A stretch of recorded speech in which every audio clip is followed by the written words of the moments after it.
This is the truck that helps keep families safe, and the truck that helps you get far from home. This is the truck of the outdoors, the early adopters, and the rising generation. This is the one more truck owners are switching to. This is what it means to be a Ram. Now with 2.9% financing for 72 months, get an average $10,207 in finance savings on our most popular models. Getting up every morning to go out to do a hard day's work, that didn't just begin. We have been relentlessly weaving this fabric since 1938. And it hasn't been easy.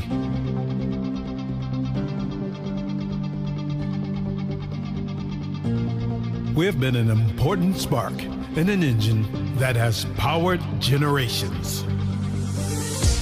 Today, UAW Local 600 spans 4 sectors. We have 45 autonomous units. There are over 30,000 active and retired members. And guess what? We make a difference in our communities too. UAW Local 600, a history to be proud of, a tradition to carry on. Since 2012, Mess Bucket Comics has been an independent comic book publisher bringing you a variety of genres, ranging from superheroes to pro wrestling to sports-themed graphic novels like the following. The Arcane Awakening is a graphic novel trilogy where God's army, the Ministry, and Lucifer's army, the Demonic Blight, battle each other one last time for Earth and humanity, winner take all. Mojo, a popular general of the Ministry, is a descendant of Jim Morrison and speaks in all lyrics by the Doors, while Ravager, a general of the Demonic Blight, is a cannibal demon that was inspired by the writer's ex-girlfriend. Donnybrook is a comic series about a semi-pro hockey league featuring real-life stories from former professional athletes. The fictional teams in the series are owned by 4-time Stanley Cup winner Darren McCarty, Major League Baseball all-star Brandon Inge, Hollywood actor from the Clerks movie franchise Brian O'Halloran, and pro wrestler Rowdy Roddy Piper. Rowdy Roddy Piper, the Kilted Avenger, is a 54-page graphic novel featuring WWE Hall of Famer Rowdy Roddy Piper as a talk show host by day and vigilante by night. Roddy fights off the evil Ruth S. Heel with the help of Hacksaw Jim Duggan, Mick Foley, Tony Schiavone, and many others. Finally, Darren McCarty, Life's a Grind, Enjoy My Truth, a 150-page graphic novel. Mess Bucket Comics dives into the highs and lows of Darren McCarty's exciting life story, as well as provide untold tales of the hockey legend. Get these books, exclusive signed merchandise, and up-to-date information at messbucketcomics.com, and follow us at Mess Bucket Comic on Facebook, Twitter, and Instagram. You know, great design is not a luxury. It doesn't matter where you come from or who you are or what type of kitchen we're creating, it's still going to be unbelievable. How Whiskey Kitchen came about is I saw a need for a place that sort of broke down the barriers of the overwhelming experiences that a lot of people had in creating a kitchen. The idea of wanting a new kitchen, just the idea of it is stressful. Our team has created a process where we hold your hand through the entire experience. The first step in the process is having a consultation so that we can get to know you. We want to make sure that we design a kitchen that's custom to you and unique to your needs. So in order to do that, we have to make sure we truly understand our clients. When you walk in, you won't see hundreds of cabinet samples and lots of visual clutter on the wall. You will see functional kitchens that will spark ideas. We understand that the process can be really overwhelming and it can give people anxiety, and we want to make sure that you feel as comfortable as possible. Once we understand your needs, we go to work designing and collaborating as a team to create your ideal kitchen. Our software program allows us to integrate the actual choices that you've made into the program so that you can visualize what the new kitchen is going to look like. Our process is intentional to ensure you're proud of your kitchen and enjoy a great space for entertaining and cooking for friends and family. You know, everybody deserves to have a great kitchen, but everybody also deserves to have a great experience in creating that kitchen. And that experience doesn't start with the first demo team that comes in. It doesn't start with the first time you can cook on your new kitchen. It starts with the process, and Our job is to make this experience as simple and easy and stress-free as possible, and that's really what we want to do. If you're considering a new kitchen, come on into our showroom and let's get started.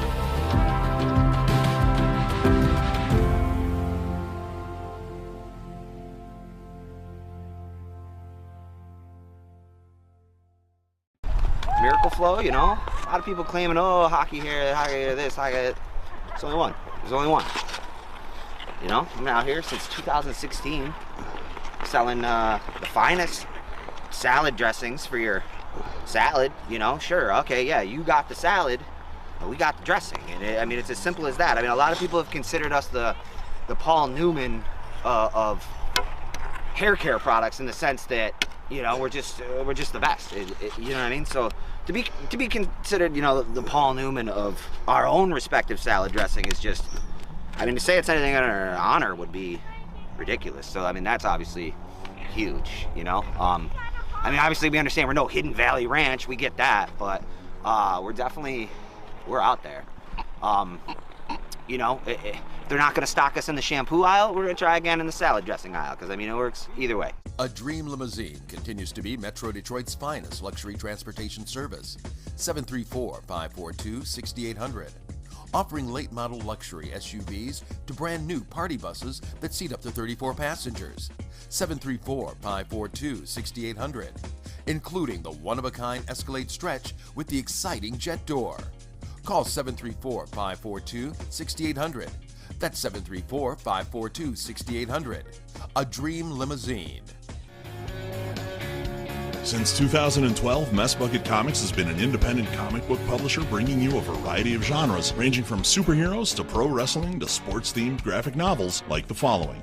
The Arcane Awakening is a graphic novel trilogy where God's army, the Ministry, and Lucifer's army, the Demonic Blight, battle each other one last time for Earth and humanity, winner take all. Mojo, a popular general of the Ministry, is a descendant of Jim Morrison and speaks in all lyrics by the Doors, while Ravager, a general of the Demonic Blight, is a cannibal demon that was inspired by the writer's ex-girlfriend. Donnybrook is a comic series about a semi-pro hockey league featuring real-life stories from former professional athletes. The fictional teams in the series are owned by four-time Stanley Cup winner Darren McCarty, Major League Baseball all-star Brandon Inge, Hollywood actor from the Clerks movie franchise Brian O'Halloran, and pro wrestler Rowdy Roddy Piper. Rowdy Roddy Piper, the Kilted Avenger, is a 54-page graphic novel featuring WWE Hall of Famer Rowdy Roddy Piper as a talk show host by day and vigilante by night. Roddy fights off the evil Ruth S. Heel with the help of Hacksaw Jim Duggan, Mick Foley, Tony Schiavone, and many others. Finally, Darren McCarty, Life's a Grind, Enjoy My Truth, a 150-page graphic novel. Mess Bucket Comics dives into the highs and lows of Darren McCarty's exciting life story, as well as provide untold tales of the hockey legend. Get these books, exclusive signed merchandise, and up-to-date information at messbucketcomics.com, and follow us at Mess Bucket Comic on Facebook, Twitter, and Instagram. This is the truck that helps keep families safe, and the truck that helps you get far from home. This is the truck of the outdoors, the early adopters, and the rising generation. This is the one more truck owners are switching to. This is what it means to be a Ram. Now with 2.9% financing for 72 months, get an average $10,207 in finance savings on our most popular models.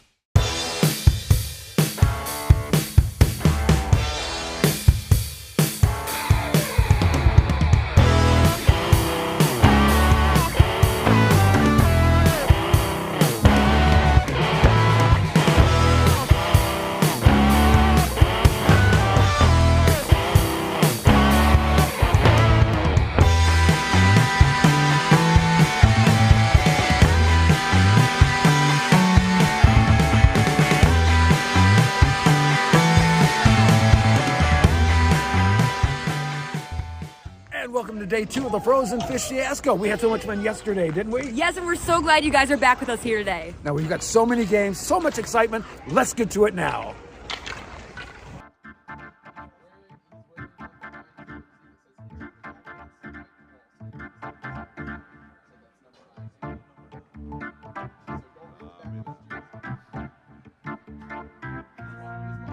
Well, the thing is, the referees boys are they'll report him in as number 77, okay? Or no, he's wearing a number 9. Gotcha. Okay, that makes more sense. His mom must have done his laundry wrong. I guess. Ruined his jersey. Morning, boys.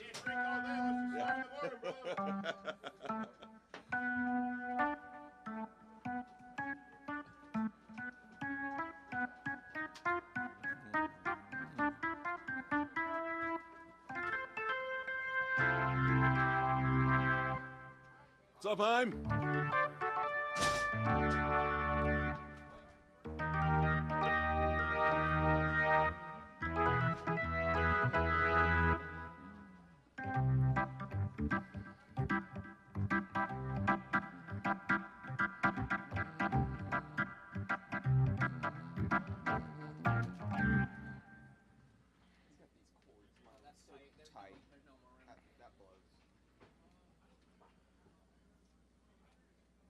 All right, boys, we want a good, clean game. We got 3 20-minute periods. When the puck drops, come out swinging. You're welcome, Dominic, wherever you are.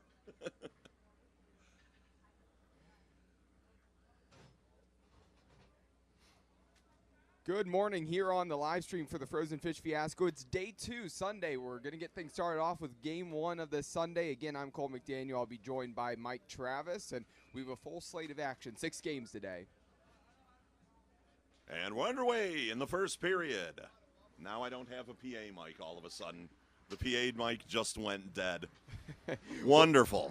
Well, day 2, that'll be game fun 1. too. Yeah, getting things started off here. The TDL Vipers. It was going so well. I know. It was going so well. And they're going up against BSI Paving, again, formerly Hutch Paving, now BSI Paving. And this has been a fun matchup in past years. Again, we've seen some skirmishes, we've seen some fights, and we've seen some competitive matchups between these two teams. Yeah, I had a fight right at my feet 2 years ago Yeah. in the announce booth. The fight spilled over. That was when we were at Hazel Park for the indoor game during the COVID lockout. So, yeah, interesting. A lot of history between these two teams. And if you're watching on the live stream, don't let the jerseys fool you. Those gray jerseys that say HP on the front, that is actually the BSI paving team. They've had a corporate name change. So they are no longer Hutch Paving. They are BSI Paving. And there we go, opening goal already. The TDL Vipers coming out and striking early, going up 1-0, a minute played so far.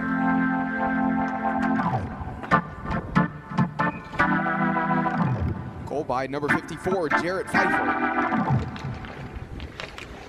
TDL Vipers goal scored by number 54, Jarrett Pfeiffer. The assists go to number 20, Brian Bjornholm. And number 27, Josh Osentowski. So Jarrett Pfeiffer, who gets the goal, again gets the assist. Then number 20, Brian Bjornholm with the assist, also with the assist. Number 27, Josh Osentowski. And Jarrett Pfeiffer, again, starting this game off early. And, you know, the note on him was that supposedly he eats his toenails, so I'm assuming he had a nice bowl of them this morning because he was ready to play immediately. Yeah, I don't know how many toenails you need to eat to come out that hard and that fast, but uh-oh, Cole, you know what time it is. That's our first icing call of the day. Our unofficial, official sponsor, Smirnoff Ice. That's right, one of these days we'll get them in here to sponsor us. Everybody, if you're at home, ice yourselves right now with a Smirnoff Ice. How great is that? We didn't have much of that yesterday, and already, just a little after 10 a.m., and people at home get to grab the Smirnoff Ice. That's right. Congratulations, everybody at home, and make sure you support our unofficial, soon-to-be official sponsor, Smirnoff Ice. It's wonderful. So happy to have that already. And TDL Vipers, who are up a goal already, talked about the new jerseys. Again, we saw that teal color that they've had in recent years, and now they have the really clean-looking black jerseys. Again, really liking those TDL Vipers uniforms out there on the ice. Here, as we get that first game started today here on Sunday, a reminder as well that the Frozen Fish Fiasco is brought to you by our title sponsor, Ram Trucks. Visit your Metro Detroit Ram truck dealer today. Today's live stream is brought to you by Mess Bucket Comics, a Detroit, Michigan-based independent comic book company. Learn more at messbucketcomics.com.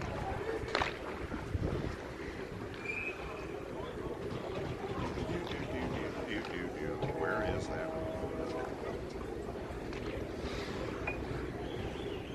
Frozen Fish Fiasco is brought to you by our title sponsor, Ram Trucks. Visit your Metro Detroit Ram Truck dealer today. Today's live stream is brought to you by Mess Bucket Comics, a Detroit, Michigan-based independent comic book company. Learn more at messbucketcomics.com.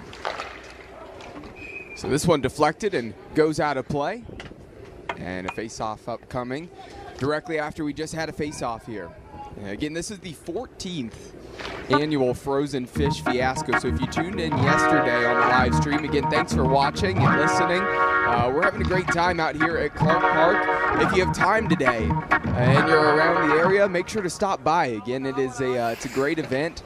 I believe just $5 to get in, and there's a lot of great things you can do. By the way, you can pay the $10 as well to add some chirps in as well. We didn't get any of that yesterday. We're waiting to have somebody request their own chirps from us here on the broadcast. None whatsoever, and no word on whether or not we'll be able to do that through Venmo or PayPal or Cash App or anything yet. But when that does happen, maybe at next year's Fiasco, we'll let you know about that. However, if you are able to come down here to Clark Park, get here for one of the 6 games we've got on the slate today, bring an extra $10 along with that $5 admission so that you can send a little message out to someone you love or hate here at the Frozen Fish Fiasco today, and we'll read it live on the live stream, and if I like it enough, I'll even read it to the entire arena assembled here at Clark Park.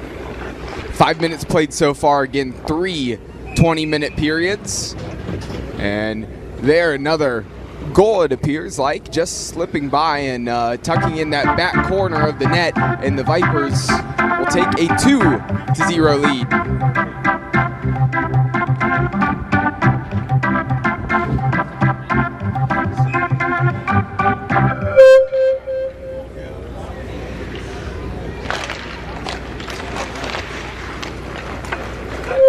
Vipers goal scored by number 54, Jarrett Pfeiffer. This goes to number 71, Spencer Bowman. So number 54, Jarrett Pfeiffer, with a second goal already. So 2 goals in a matter of 5 minutes to this point for Jarrett Pfeiffer. Assist credited to Spencer Bowman.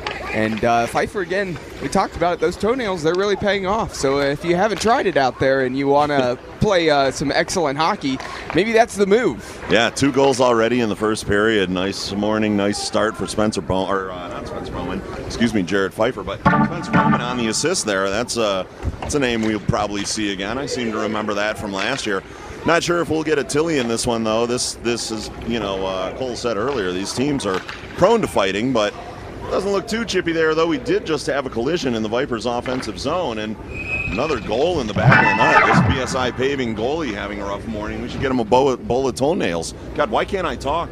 Because you didn't have the toenails. I didn't have this toenails. morning. That's exactly why. So BSI Paving, again, really reeling here at the moment. They find themselves down 3-0 with just over 13 minutes remaining in the first period.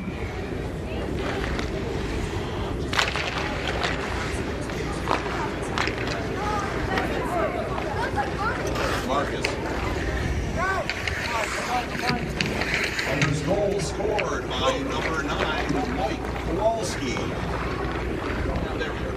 The assist to number 69, Cam Menchaca.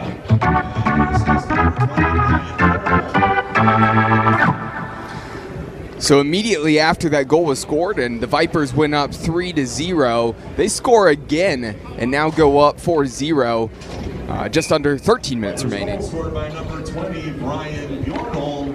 The assist goes to number 69, Cam Menchaca. So the third goal for the Vipers, credited to number 9, Mike Kowalski. The assist went to number 69, Cam Menchaca, as well as number 20, Brian Bjornholm. And then immediately after Bjornholm scored a goal, another assist for Cam Menchaca.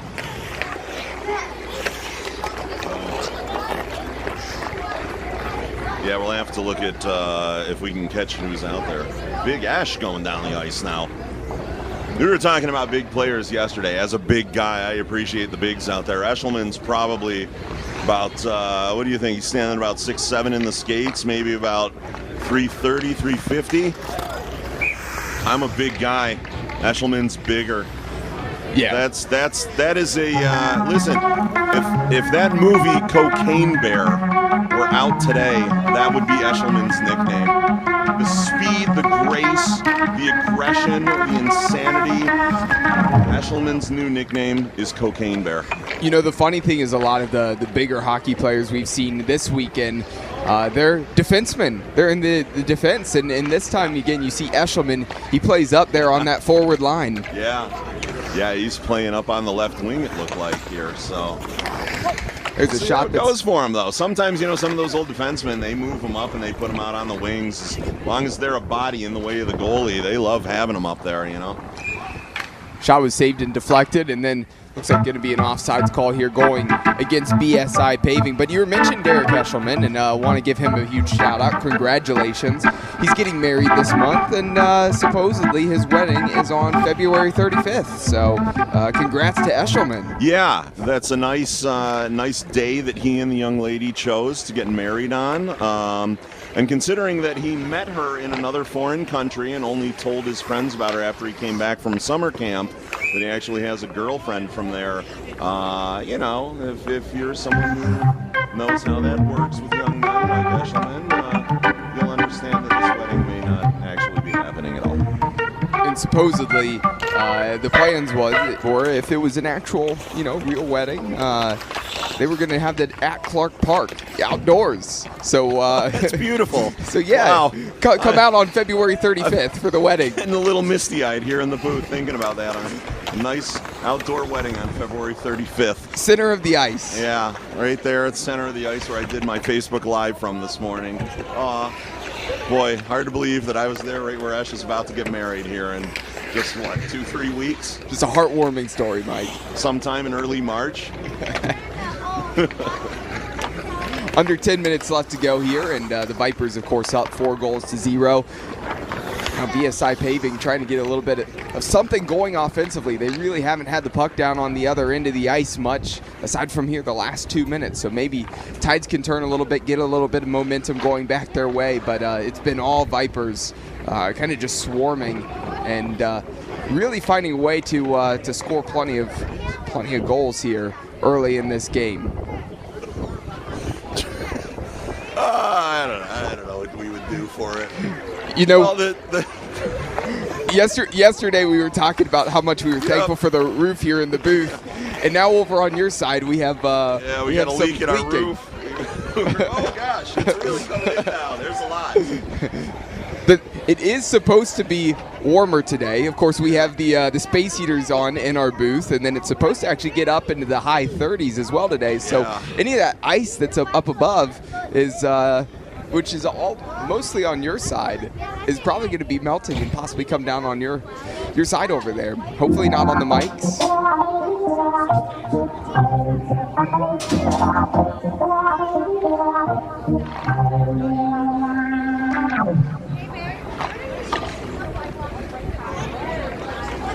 I'm trying to assess the CSI or BSI. 2 men on the ice, number 16 is going to serve that phone.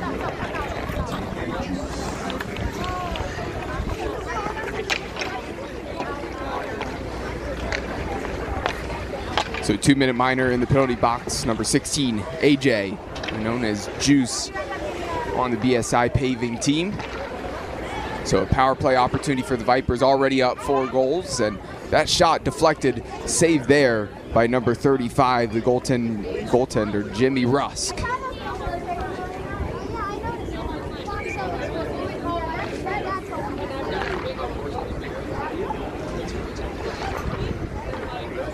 Now my broadcast partner, Mike Travis, trying to put a paper up there and see if that paper can hold up for all day. I might be able to just wedge it in there or something at the stanchion that's up there in the plexi, but nah, no such luck. We're just, I'm just going to get dripped on all day. Where is Matt Lutz from yesterday and his towels when we need them? Yeah, exactly. Well, speaking of talented home crafters, there's a goal there for BSI Paving. They finally get one, but I'm sure I read somewhere, let's see.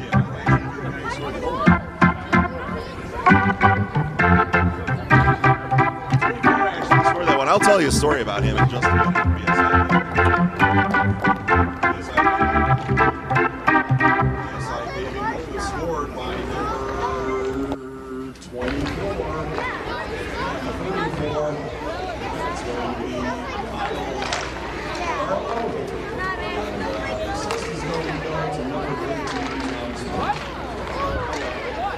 gets in and out on me. So on that goal for BSI Paving is they finally get one back and they break the deadlock on the scoreboard for themselves with just a little over 6 minutes remaining here in the first period. Now down 4-1. That goal credited to I believe number 34, Kyle Garlow. Officials came over, said 24. We don't have a 24 on the roster, so I believe Kyle Garlow gets the goal there. Assist credited to number 13, Tom Spring. Again, Mike Travis, you said you had a story, though, about Kyle Garlow, the goal scorer. Yeah, Kyle Garlow, actually. First person in Michigan to actually build his house inside out. So all of the outlets, all the pictures get hung on the outside of the house. And when you walk inside of Garlow's house, aluminum siding right there. Oh, that's beautiful. Yeah, fascinating. There's another goal for BSI Paving, pulling another one back. BSI Paving goal scored by number 16, AJ. So now 4-2, just over 5 minutes remaining here in the first period. BSI Paving starting to pull a couple goals back, and this is the momentum that they needed, and it was number 16, AJ Juice, who gets the goal right after he left the penalty box.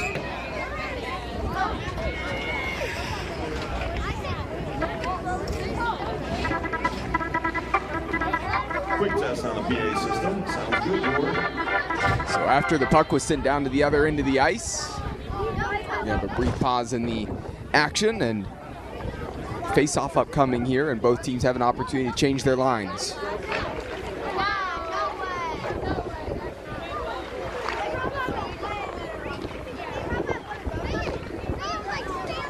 Now on the left wing, crossing the blue line, that one poked away by number 27, Josh Osentowski.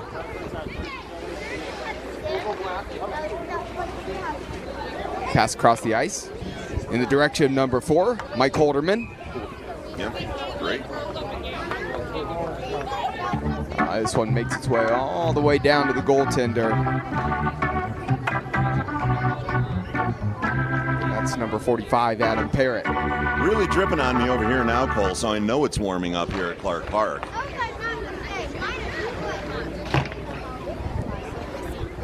Yeah, it's certainly warmer today, and it's supposed to be pretty warm this afternoon. Like I talked about, approaching 40 degrees is what the weather forecast is projecting. We talked a little bit about the soupy corners later in the day yesterday. Hopefully, again, those corners hold up. Ice has held up pretty well, throughout the morning, some of the early games, the late games, but middle afternoon is going to be the question of how the corners hold up. The ice above us, however, not holding up so well as the booth heats up with our space heaters in here. The constant drip is now the live feed of the microphone, and yeah, that's going to be a problem here a little bit later on. If the water continues to pour into the booth, we will be swimming in our own little aquarium here later on. Well, perhaps, of course, hitting the mics, and if you hear a zapping sound and a shout, that might be electrocution for Mike Travis over there. Just me taking a few minutes. Front of the net, this one pushed aside. Making a move, getting around a player there now. Using some speed, has a teammate maybe here on the far side if he wanted to switch the puck, and flying down the ice, number 27, Josh Osentowski. Will I be more conducive if I'm drinking Gatorade and filling myself with electrolytes? Probably. Better stop drinking Gatorade then. It's time to go back to Labatt Blue Lights. Here's a pass in the middle, and BSI Paving trying to get another one back. Diving and laying out for that, trying to get a shot off is number 2, George Doman.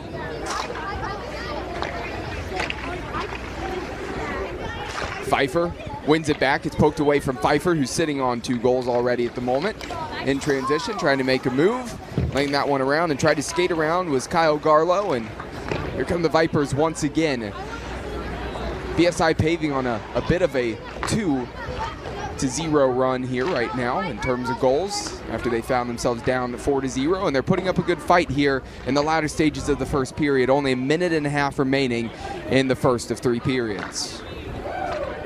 And there's the goal for the Vipers. They stopped that little run that BSI Paving had, and now go up 5-2.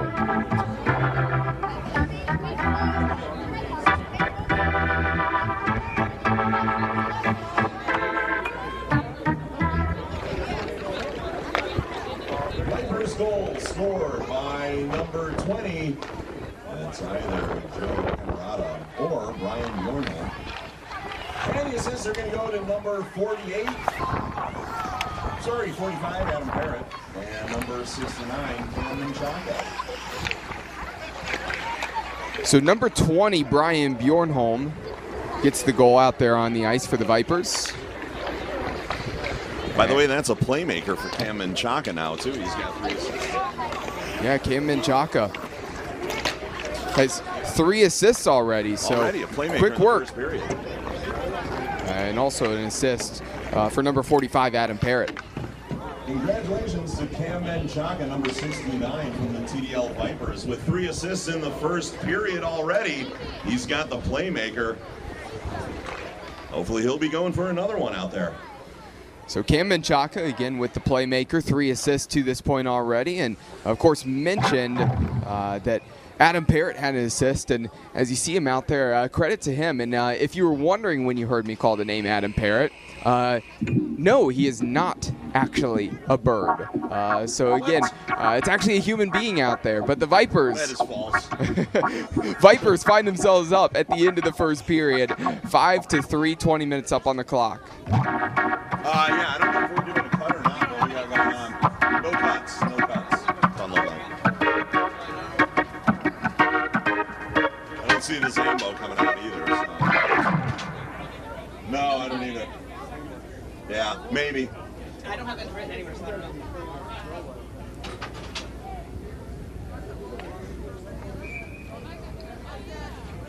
A little confusion as to whether or not we're going to get an ice cut here. It doesn't look like it, so maybe between the second and third we'll get one. But teams will be switching sides here and then lining up once again. We'll get ready for the second period here.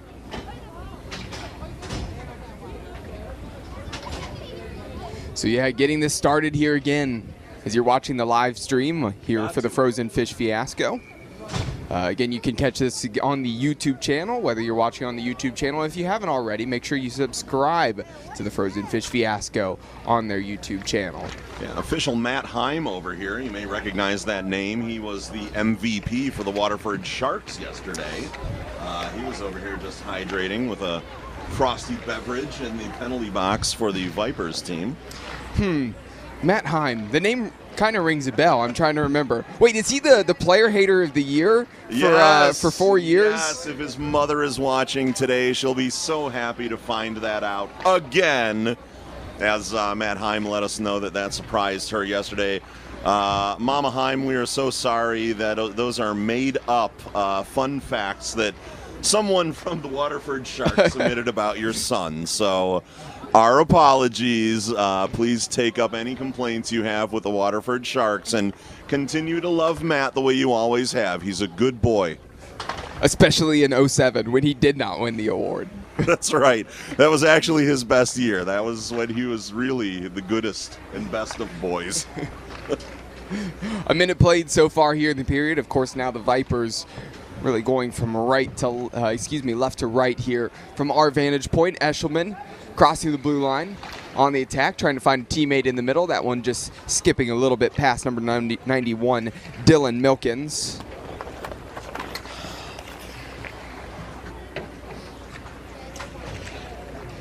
In the corner, Menchaca unable to get to that. It's going to come all the way back to number 33, Tim Schmidt. In transition, a goal for BSI Paving. A great finish, and that one set up nicely. And now it's 5-3. 2 minutes played so far here in the second period.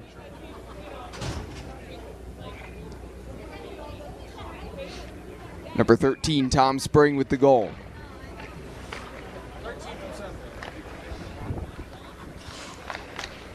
BSI Paving goal scored by number 13, Tom Spring. The assist goes to number 7, Teddy. Yeah, the assist for number 7, Teddy. Again, that's all we have. Is that the Landre, or is that actually a person out there? I think it's actually maybe like a teddy bear out there. Oh, a teddy bear. Yeah. Not the teddy negligee kind No, of thing. no. Not that. Well, that's unfortunate. Nothing beats a nice teddy first thing in the morning on a Sunday. No, we're talking about how far people have fallen at times. It's hard to believe that, there was that movie Ted and then Ted 2, and now he's here playing hockey. Yeah. Well, and he's also getting a prequel series on the Peacock streaming service that they've been filming, where I'm working out there in L.A. at Universal Studios Hollywood. Seth MacFarlane's been on the set. They used the Courthouse Square set where they filmed Back to the Future, turned that into Boston of the 80s. And, we're going to get a Ted prequel where we learn how Ted and Mark Wahlberg's character became Thunder Buddies. But that's not Ted out there. Although Eshelman, that would be a great Halloween costume for him. When he's done being That would be Cocaine excellent. Bear, he could just throw on a Ted costume and perfectly fitting.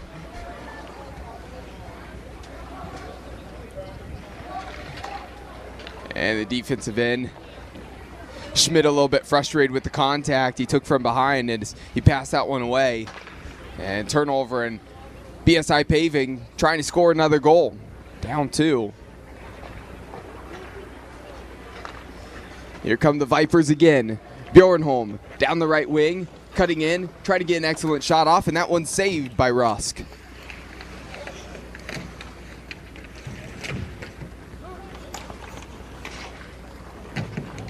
Vipers hanging one defenseman back pretty far. He should get in the zone, get involved in the play. Now he does. But again, that's Menchaca. He's been the playmaker out there, it looks like, and he's kind of hanging up high at the blue line, surprisingly. And that's a foul ball. That one was going well left. Getting that one high and wide there on that deflection. Not only cleared the glass, then cleared the fence actually outside as well. So got over both. We haven't really seen a hockey puck go that far when it's deflected out of play. So. That first one, luckily that's not where the cars are parked. No, that's the other direction. So as long as you're not parking on that side, which I don't know how you would, yeah, that's then the you're far good. side from the announce booth here. The near side is where the cars are behind us. But the joys of an outdoor rink, Cole. 5 minutes played here so far in the second period. Of course, the first game of this Sunday here, 14th Annual Frozen Fish Fiasco. Again, all proceeds benefiting the Clark Park Coalition, keeping this rink, again, operational. Also, a lot of other projects, a lot of other things done here for inner city Detroit. There's a shot in close. Tough save made, and well done by the TDL Vipers goalie there, slamming that door shut and really maintaining that 2-goal advantage for the Vipers. Another fun fact about Eshelman is I see him back out there on the ice now. He's wearing the big number 75 on the TDL Vipers jersey. It takes a can of paint each to paint the 7 and the 5 on the back of his jersey. That's impressive. So yeah, Eshelman should actually get a paint sponsorship for whoever's taking care of that jersey for him. But again, as a big man myself, I'm only at a can and a half, but Ash is up to 2 cans, so. Yeah, they don't even use brush. They use one of those rollers. They dip the roller in and use the roller to paint it. Yep, big 7, big 5 right there on the back of that Vipers jersey. And the Vipers jerseys, we were commenting earlier how great they look this year. That black with the almost neon-looking blue, a little purple in the jersey as well, at the sleeves. Very clean, sharp-looking jerseys here for the Vipers this year. Yeah, I think they're great. I think the black's clean, and I like the accents. But at the same time as I love them, I also think they look like those purple and light blue Pop-Tarts. A little bit, yeah, like the blue raspberry or whatever Pop-Tarts Yeah. they've got. Yeah, they do look a little blue raspberry Pop-Tart. But they got the patches on the shoulders. They've actually got the ties in front at the neck. Just a very classic, clean-looking jersey style and very modern number sort of display as well. Mike Travis, was that an icing call? Oh, I don't know. I didn't see. If it was, that icing is brought to you by our official sponsor, Smirnoff Ice. Make sure you ice a friend at home right now or ice yourself. Smirnoff Ice, icing people since 19-something or other.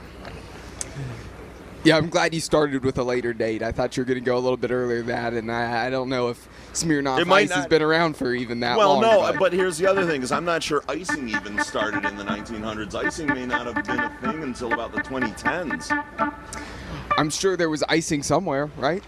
I mean, somewhere in the world. In hockey, there's been icing for ages, but Smirnoff Ice icing calls only existed for, gosh, who knows? I don't know if we're the only people who have ever done or thought about a Smirnoff Ice icing call, but, you know, if Smirnoff doesn't want to sponsor it, we'll just go and talk to the people at Milwaukee's Best Ice. We'll get a Beast Ice icing call. Our unofficial official sponsor, Milwaukee's Best Ice, bringing you the down dirtiest college beer you can drink. Ice a friend with Milwaukee's Best Ice. I like it. Inspirational. That's just wonderful stuff there from Mike Travis.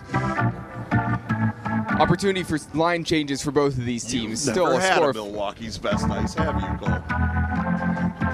I have not wanted to. I'll it's be actually honest. a point of pride for you. I am a filthy degenerate with the fact that I've ever had one. But it's cheap, it's cold, it's wet, it is alcoholic, and it helps you get through those rough college nights.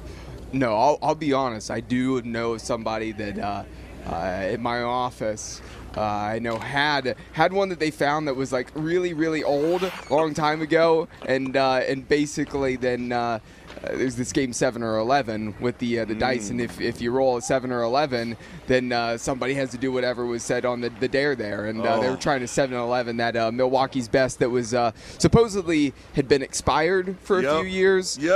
So again, that's my experience, and like I said, I thankfully didn't have to be a part of that. That's when it just starts getting good, is once it hits the expiration date. Milwaukee's Best ages like a fine wine. There's a save, a glove save, and we're going to have a face-off here coming up. 10.5 minutes remaining in the second period. Of course, you're watching and listening to the Frozen Fish Fiasco here on the live stream. 6 games today, and this one's been a good one to start us off. Competitive. Some fairly fast-moving hockey, and again, these two teams usually have some fairly competitive games. Making this one even closer. Finding the top shelf, the upper left-hand corner, tucking that one home, and it's now 5-4 as BSI Paving gets another goal.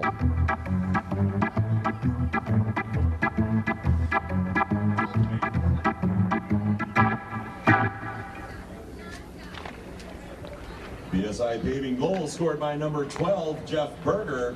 The assist goes to number 8, Mike Wilcox. Number 12, Jeff Berger with the beautiful finish there on that goal. And number 8, Mike Wilcox with the assist. And now just down 1 goal. That is it. Things certainly changed momentum-wise as the TDL Vipers jumped out to that quick 4-0 lead. And since then, credit to BSI Paving. They haven't switched off, and they've continued to fight.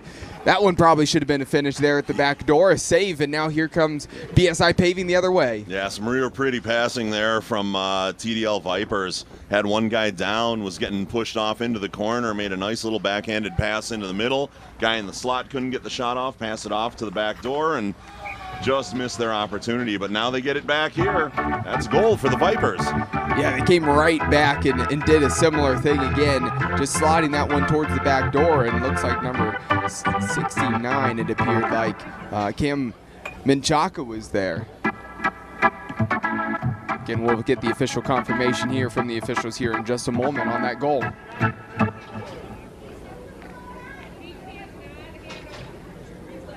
TDL Vipers goal scored by number 69, Cam Menchaca. The assist goes to number 54, Jarrett Pfeiffer.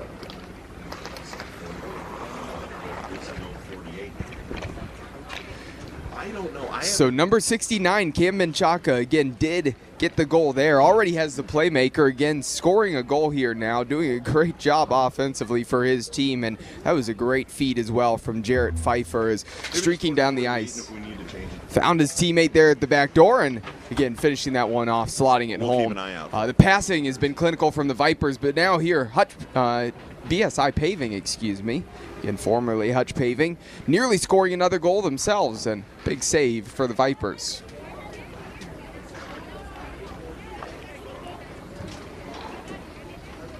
Cole, there's water coming in from everywhere now as it continues to heat up here in Detroit. I'm starting to feel like I'm in the Poseidon adventure.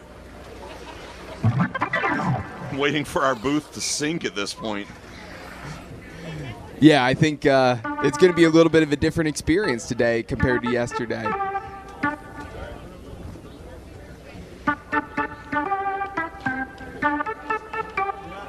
Oh, Marcus is playing a little Gilligan's Island for us as I talk about sinking. As a matter of fact, we're just castaways over here in the booth today. Again, the wonderful musical stylings of Marcus Concernicus. Yeah. And he can hear us today, which is wonderful. Today. Yeah, he can actually react to us and everything we're talking about. So I don't know if you can all hear him on the live stream if it's coming through, but Marcus provides that organ music for us each and every year here at the Fiasco. And just an accomplished artist, musician. We love having Marcus with us every year. Yeah, it's so fun when we can chat back and forth. Again, his little responses to us, again, with the music. We might even get a little Play That Tune again this year now that Marcus can hear us. That would be perfect. In an intermission. During an ice cut, yeah, I think Marcus is into it, so we'll see. 6.5 minutes remaining here in the period. 6-4 still the score. And I think that's an icing call, Mike. Oh, it's an unofficial, official Smirnoff Ice sponsorship icing call from your friends at Smirnoff Ice and all of us here at the Frozen Fish Fiasco. Folks, go to your refrigerator, grab a Smirnoff Ice, and ice a friend or yourself. That is our Smirnoff Ice icing call, our unofficial, official sponsor of the Frozen Fish Fiasco. You know, this has become one of my traditionally favorite games here, the Frozen Fish Fiasco, between the TDL Vipers and BSI Paving. They provide good entertainment. Again, we had that fight the first year, but it's been competitive matchups. Again, quick-moving hockey. Again, they play really good style of hockey and really battle throughout the games. But, hey, it's becoming even more so my favorite here at this point with all the icing calls we're getting in this year. So, well, you know, fantastic. an interesting thing about the Vipers, too, the guy who was involved in that fight in the first year, Mike Batinger, is playing in the in a very special hockey league, actually. What do they call it? Is it the Friendship League? Yeah. I think it's the Friendship Yeah, Hockey Mike League. Batinger, one of the, I don't know if he's a founder of the Vipers or not, but yeah, he has grabbed a few of the Vipers to go with him. They've been to Cairo. They've been to, did they go over to Africa as well, I think? I believe If so. I remember correct, yeah, but they've been traveling around the world in the Friendship Hockey League, meeting up with players from other countries, being ambassadors of the sport wherever they go. So, really cool thing that they're doing, and Bate not here today, but a special shout out to him. Love the crew and love what he's doing with the Friendship League.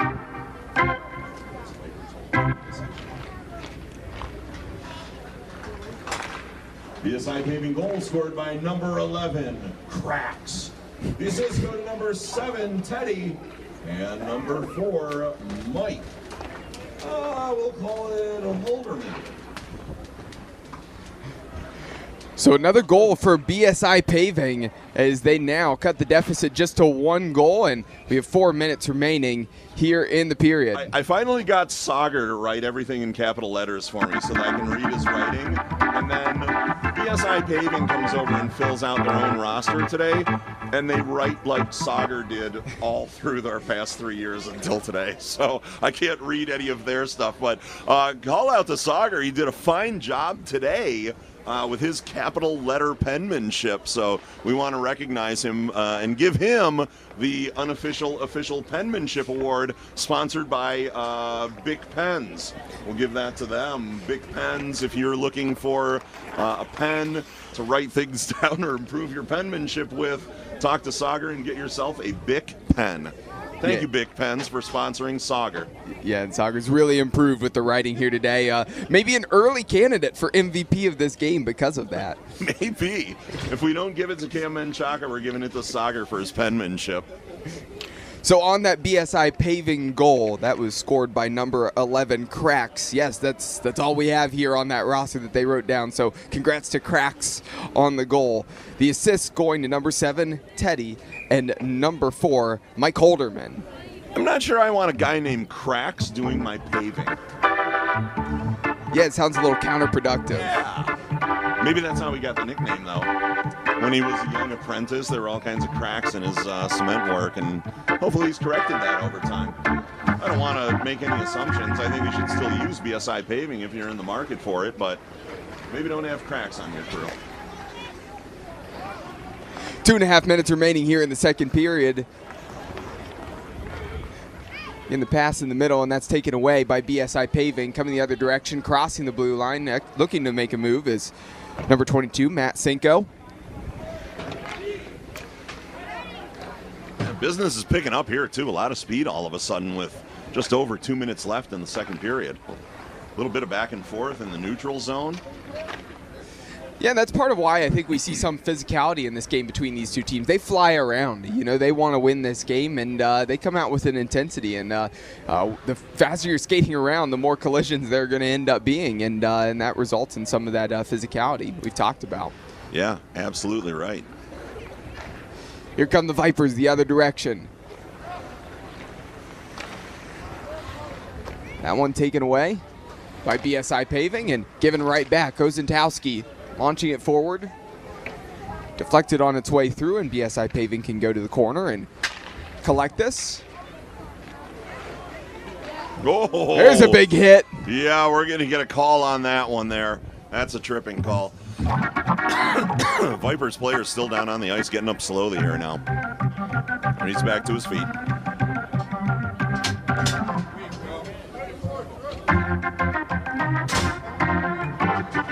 So number 34, Kyle Garlow, called for the trip. BSI Paving penalty to number 34, Kyle Garlow. 2 minutes for tripping.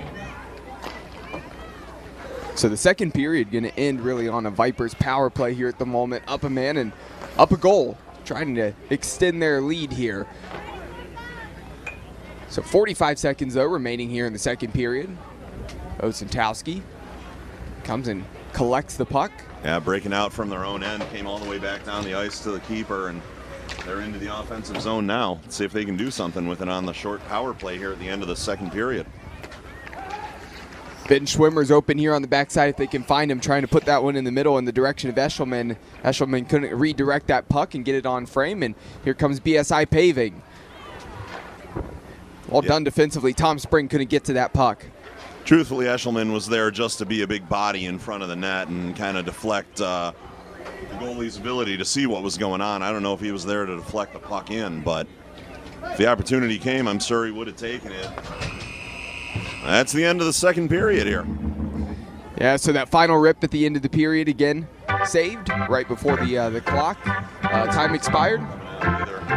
And I don't think they're going to be taking really a long break here. I don't think there's much of an intermission. I don't see a Zamboni, so I think both of these teams going to come back out on the ice here pretty quickly, and we'll get the third period underway. So 20 minutes up on the clock here, and into the second period, finished 6-5. Yeah, we don't have any information on cuts here in the booth, so we're not able to help. We don't have any information on cuts, guys. We don't know what's going on.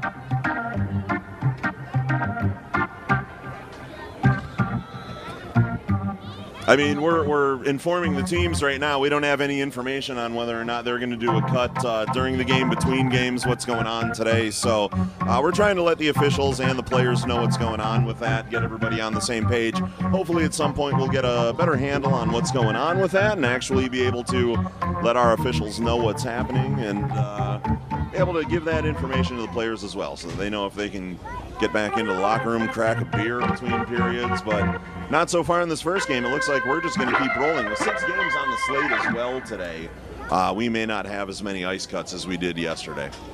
Yeah, certainly expect to see some ice cuts, but the nice thing for these teams, at least, this is the first game, so things aren't torn up too much out there on the ice for them. So again, we'll see what happens, throughout the rest of the day here on actually ice cuts. Today's Frozen Fish Fiasco bus transportation has been provided by Detroit Build and Whiskey Kitchen. We're stirring up the kitchen remodeling industry. For more information, please visit whiskeykitchen.com. So as we get the third and final period underway, you might have heard from Mike Travis over the PA system, but today's Frozen Fish Fiasco bus transportation has been provided by Detroit Build and Whiskey Kitchen. We're stirring up the kitchen remodeling industry. For more information, please visit whiskeykitchen.com. Hey, we were supposed to get that in the second period. I don't think we did, so now we did it in the third. Yeah, that's okay. We got it done. We did our reads. We've done all of them here this weekend. But well, apologies to Detroit Build and Whiskey Kitchen. If you were waiting to hear your ad read in the second period, don't call Dom and complain. We got it in here in the third for you. Apologies for not getting it in the second, though. Yeah, sometimes some of these games, too, we've had different periods and in different time frames. And, we've had some where it's just, 2 halves and some where it's 3 periods. So, it's a little inconsistent there on that. So we're kind of just rolling with whatever says on the score sheet prior to the game. Also, we're turned to for a lot of information that we don't know. People on the ice that we just do not have over here. We're flying blind a lot of times here in the booth, folks. We've got names, numbers, and we know how to run a clock and talk into microphones. But beyond that, we are just we're trained monkeys that don't need to wear a diaper anymore. Yeah, so if you're familiar with listening to us here on the broadcast, whether that's in previous years or you're just now tuning in, if you haven't figured it out already, Mike Travis and I are good at making things up as we go here on the broadcast. Yep, it's all smoke and mirrors here in the booth, Cole. Just one big magic trick that we're pulling off over the airwaves. Smoke, mirrors, space heaters, dripping water, and Sauger's penmanship. Yes, yeah, that's fitting. That's about what our booth is. Yeah. Every now and again, a beer sneaks in. 2 minutes played so far in the third and final period. A brief pause in the action as goaltender's over at his bench here right now. As he goes back out on the ice, we're going to get the face-off. The left hand, far right corner, actually. And we're back underway.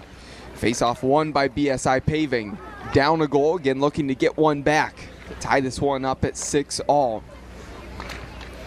Yeah, great game to this point. Looked like the Vipers were going to run away with it early, but BSI Paving really stepped it up all of a sudden. And they only have a goal to make up the difference right now to equalize this game and hopefully try to win it here late in the third. Initial shot was saved, and then the follow just a little bit wide. Now coming all the way back to the defense for BSI Paving. Crossing the blue line on the attack. This one just pushed to the side. Not really a strong shot there from Mike Wilcox. Got away from him, and now here's another save and covered up. And we have a face-off upcoming after line changes.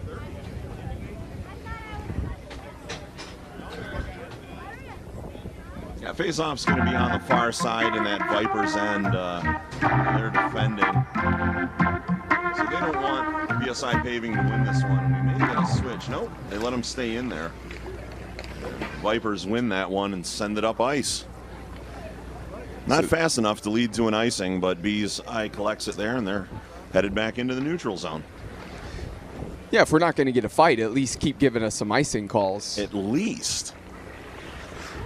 Crossing the blue line on the attack again. Hard shot. That one was probably floating just a little bit over. Goaltender still gets to that, makes the save. BSI Paving still has it. Into the boards, behind the net. Doman plays it back. Wind up, and the hard shot there from Dixie into the crowd in the middle. And that's saved. And Eshelman's pushing just a little bit. I saw a glove up in the face over there. A little tap from the BSI Paving guy to let Esh know, I don't want any of this. But I'm not even sure what happened. That was an odd-looking face-off as well after that little tiff there for a moment.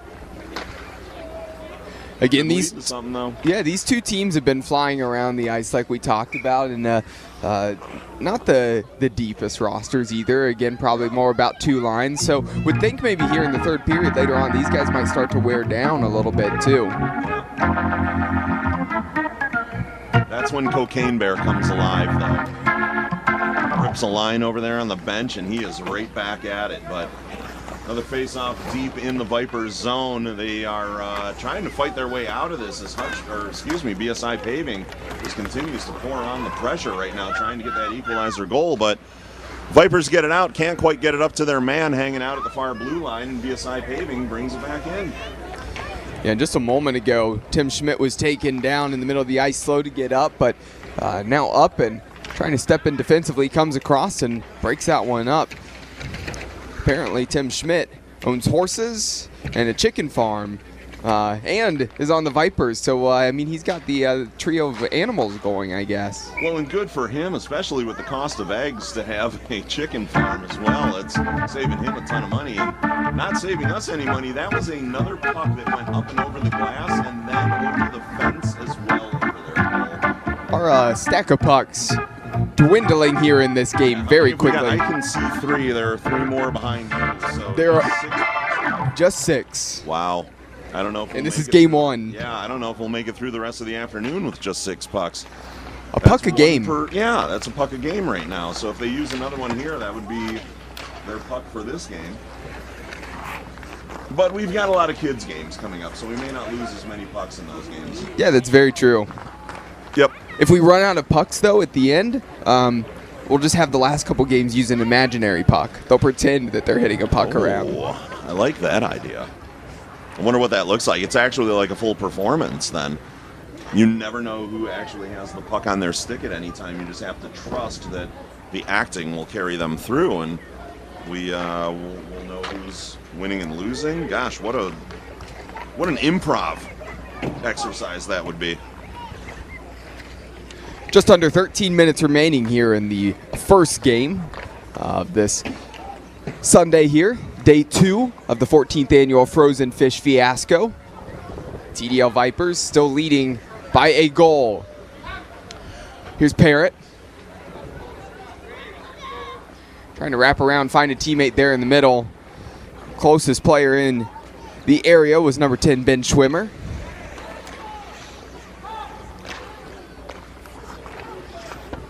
There's a shot, trying to fire low towards that bottom left-hand corner. A nice save getting the skate out there and pushing that one to the side. Hey, while I'm thinking about it, I want to give a shout out to Bill Felsner out there. He's a big Red Wings fan and hangs out with Darren McCarthy and comes out to see him at a lot of his events. But Bill hasn't been feeling very well. His health is not doing him the best of favors anymore. And he's unable to come out and see us today, but I told him I'd give him a shout out. So, Bill, if you're watching, this one's for you, buddy. We wish you could be here, but we're all thinking of you and hope you get better and get out for the next one, buddy. Here's a pass back, and Schwimmer fires, and there's some contact actually to the face there. It looks like number 13, Tom Spring, kind of holding the side of his face. I'm not sure if a stick came up and caught him. Goaltender on the save there, and Rusk on top of that puck covering it up. Several changes for both of these squads, and face-off upcoming. And it seems like Tom Spring's going to stay out there on the ice and have the face-off here in just a moment. Kind of shook that off.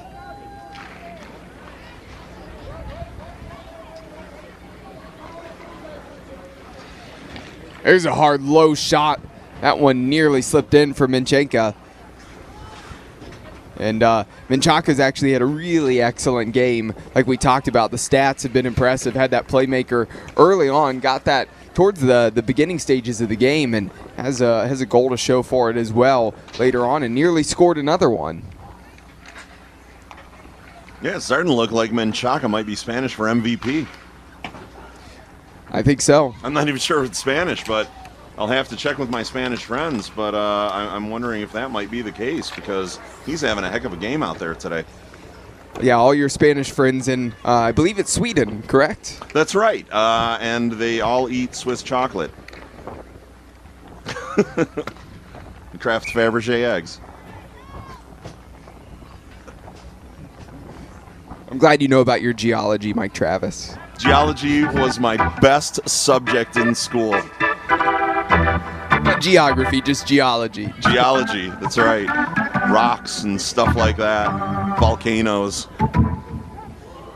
Under 10 minutes remaining here in this game. Again, still 6-5. So a little bit of a scoring drought here as of late. Goals were flowing through the first and second periods. Not really the case here in the third to this point. I misspoke before. Geology is the study of planets. That's not true either. Don't put that on a test, kids. You'll get it wrong. It's a little bit of both. Could be. I mean, essentially, it's studying the rock formations of a planet, but that's geology. I did hear you yesterday say that the moon is made of cheese, so. If it was, I'd eat it. I'd melt it down. I'd put it on a sandwich. Here come the Vipers again on the shot and the goal. So that goal scoring drought has ended. Excellent finish there.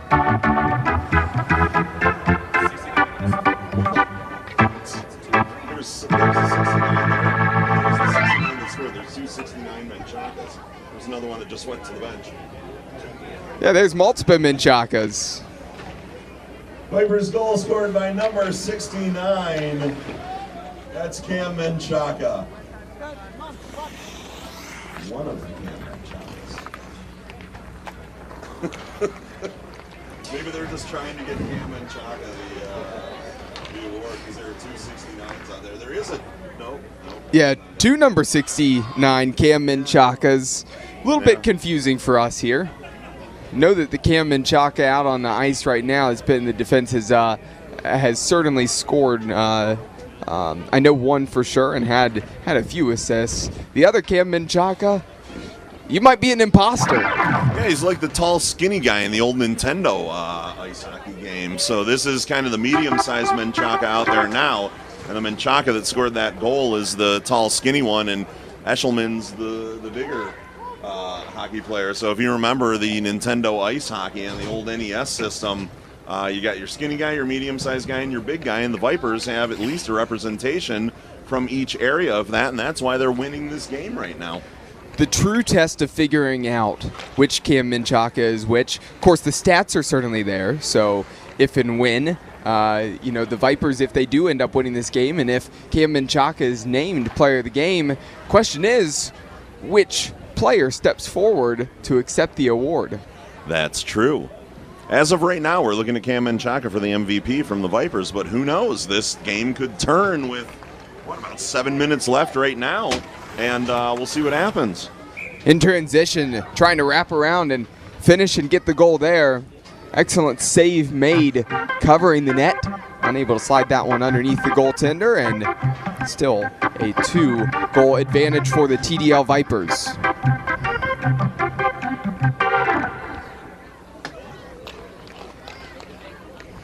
Face-off won by the Vipers. Trying to play that one along the boards. Ben Schwimmer there defensively. Towards the back post, this one just gets by. BSI Paving unable to score. Another opportunity. Number 7 right in front, Teddy. Miss on that shot, Tom Spring. Lost his balance. In transition, there's a shot, an excellent save, pushed away by Rusk. Yeah, they flipped that puck up to him, gave him a fast break up the ice, and I'm actually surprised he took that shot from as far out as he did. He was just getting to the top of the circles there in the high slot and put it right at the goalie. Trick is to fire that puck where the goalie isn't. You got to shoot where the goalie isn't standing there when you get a breakaway like that. And just like they did there. Right there. Yeah, that's the BSI Paving team that did it this time, though. BSI Paving getting another goal, getting one back pretty quickly. 5.5 minutes remaining in this game. 7-6. We have a very close game, so make sure to stay tuned here to the broadcast. BSI Paving goal scored by number 7, Teddy. The assist goes to number 11, Cracks. Teddy from Cracks. Oh, Teddy Crack Juice, yeah. 7-11. Maybe an opportunity for BSI Paving to score again, instead taken away by the Vipers. Played back to Eric Hill. Hill finds a teammate there in the middle. Here comes Parrott. Wow. And there's a finish. Yeah, just tucks it into that far corner, hits the post and sneaks in behind the goalie. Gorgeous goal there. Yep, the goalie's trying to figure out what happened. He thought he had it, but...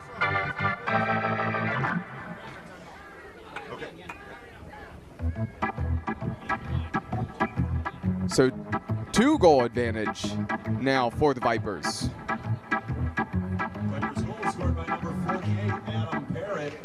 assist goes to number 27, Josh Osentowski. So number 48, Adam Parrott with the goal. And Josh Osentowski with the assist. So Mike Travis, Osentowski out there. Again, if you see a guy that's maybe looking a little bit darker than the rest of them, a little bit orange, Osentowski likes to hit the tanning bed at least 3 times a week. So middle of the winter, and he's still looking super tan out there. You know what? I hadn't noticed, but I'll pay more attention the next time I hear his number called or see him out there. You know, somebody yesterday invented the reverse microwave, so maybe that's what he's utilizing.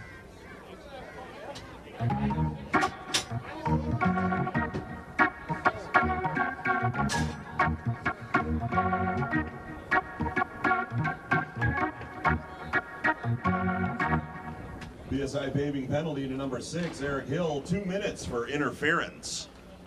So number 6, Eric Hill, called for interference, and 2 minutes here in the penalty box. 3 minutes remaining here in the game. BSI paving down 2 goals. Good down a news man. is if the Vipers get a goal here, Eric Hill won't be in the box for too long. Bad news is if they get a goal here, they go down 3 and have to try to really get a couple of goals in a short amount of time once he comes out of the box. Matt Cinco tried to take it himself and see if down a man he could score a goal. Unable to do so. Here come the Vipers the other way. This one up against the boards. Played back, Osentowski, working his way forward. Crossing the blue line, looking to make a move. Looking for a teammate backdoor, and that one poked away, and it's going to make its way all the way back to the goaltender.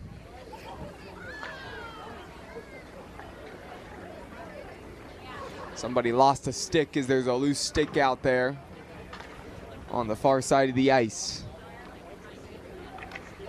Official comes across and gets it. He's got it picked up, tosses it over the bench to the TDL Vipers side. Here's Eshelman.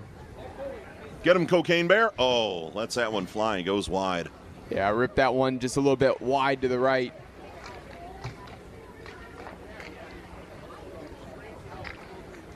Here's Eshelman again. Another chance. Fires this one into the middle. Takes a deflection.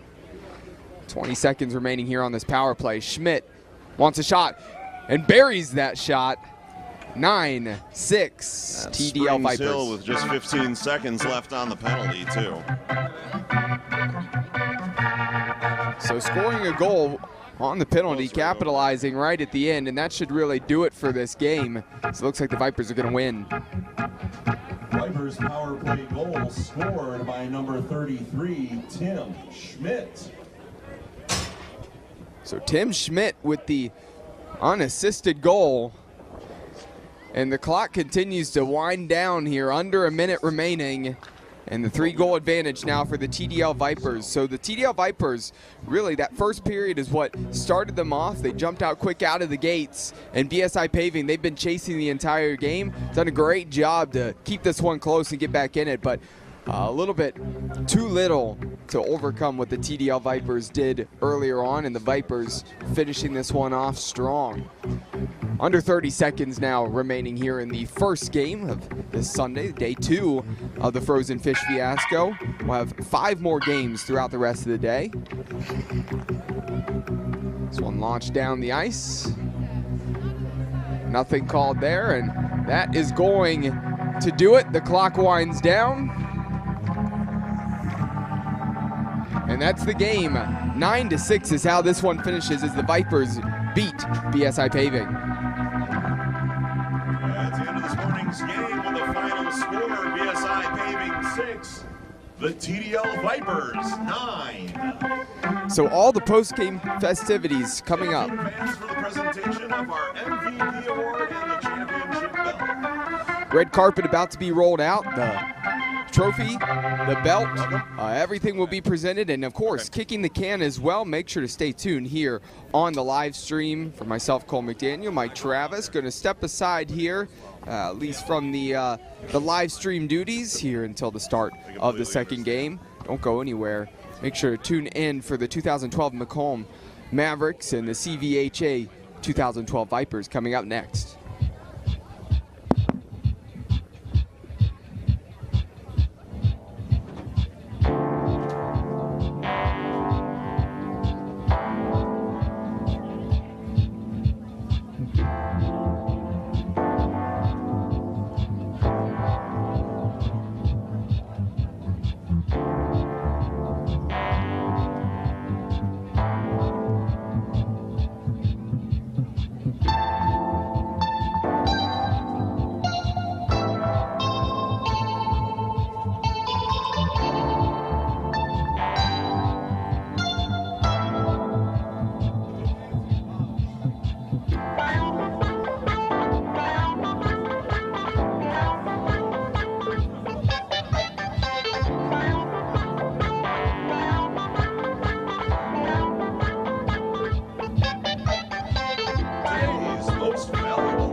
Congratulations on your MVP.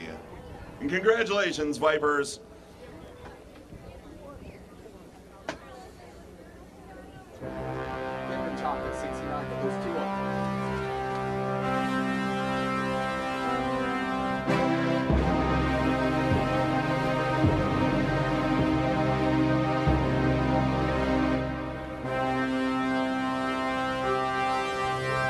And there we go. The belt is out there, as well as the frozen fish.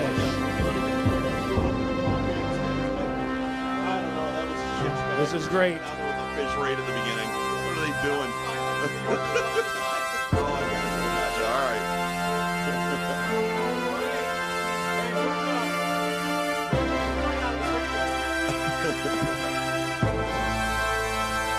We got it.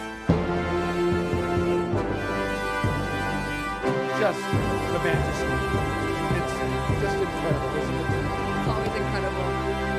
Just so beautiful to see. Congratulations to the Vipers. Now, coming up, we're going to have a player from the team that didn't win kick the bucket. And that's just where they kick the bucket down the ice. So get ready for that. That'll be coming up.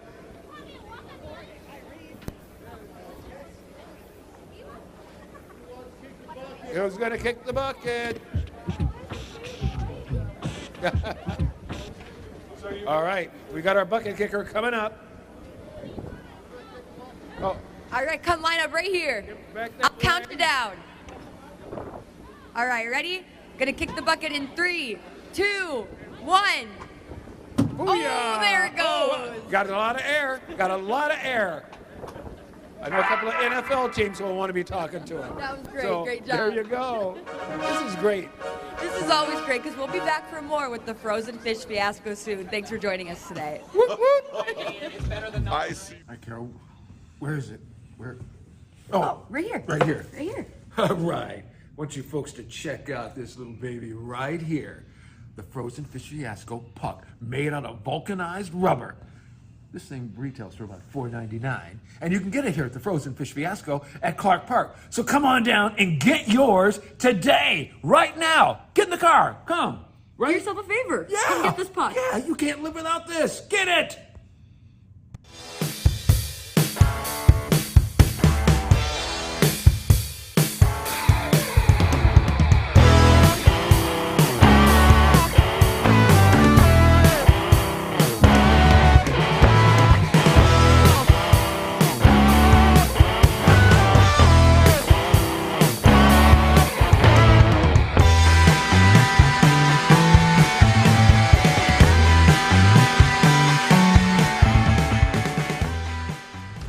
This is the truck that helps keep families safe, and the truck that helps you get far from home. This is the truck of the outdoors, the early adopters, and the rising generation. This is the one more truck owners are switching to, This is what it means to be a Ram. Now with 2.9% financing for 72 months, get an average $10,207 in finance savings on our most popular models. Getting up every morning to go out to do a hard day's work that didn't just begin.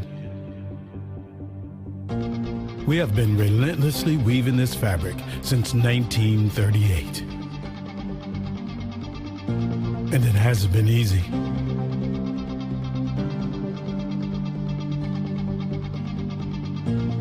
We have been an important spark in an engine that has powered generations. Today, UAW Local 600 spans 4 sectors. We have 45 autonomous units.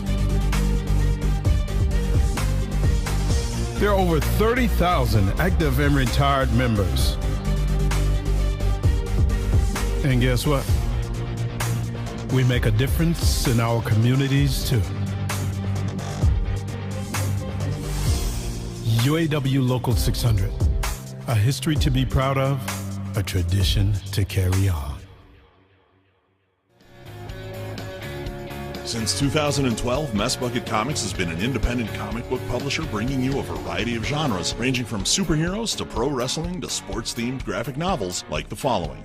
The Arcane Awakening is a graphic novel trilogy where God's army, the Ministry, and Lucifer's army, the Demonic Blight, battle each other one last time for Earth and humanity, winner take all. Mojo, a popular general of the Ministry, is a descendant of Jim Morrison and speaks in all lyrics by the Doors, while Ravager, a general of the Demonic Blight, is a cannibal demon that was inspired by the writer's ex-girlfriend. Donnybrook is a comic series about a semi-pro hockey league featuring real-life stories from former professional athletes. The fictional teams in the series are owned by 4-time Stanley Cup winner Darren McCarty, Major League Baseball all-star Brandon Inge, Hollywood actor from the Clerks movie franchise Brian O'Halloran, and pro wrestler Rowdy Roddy Piper.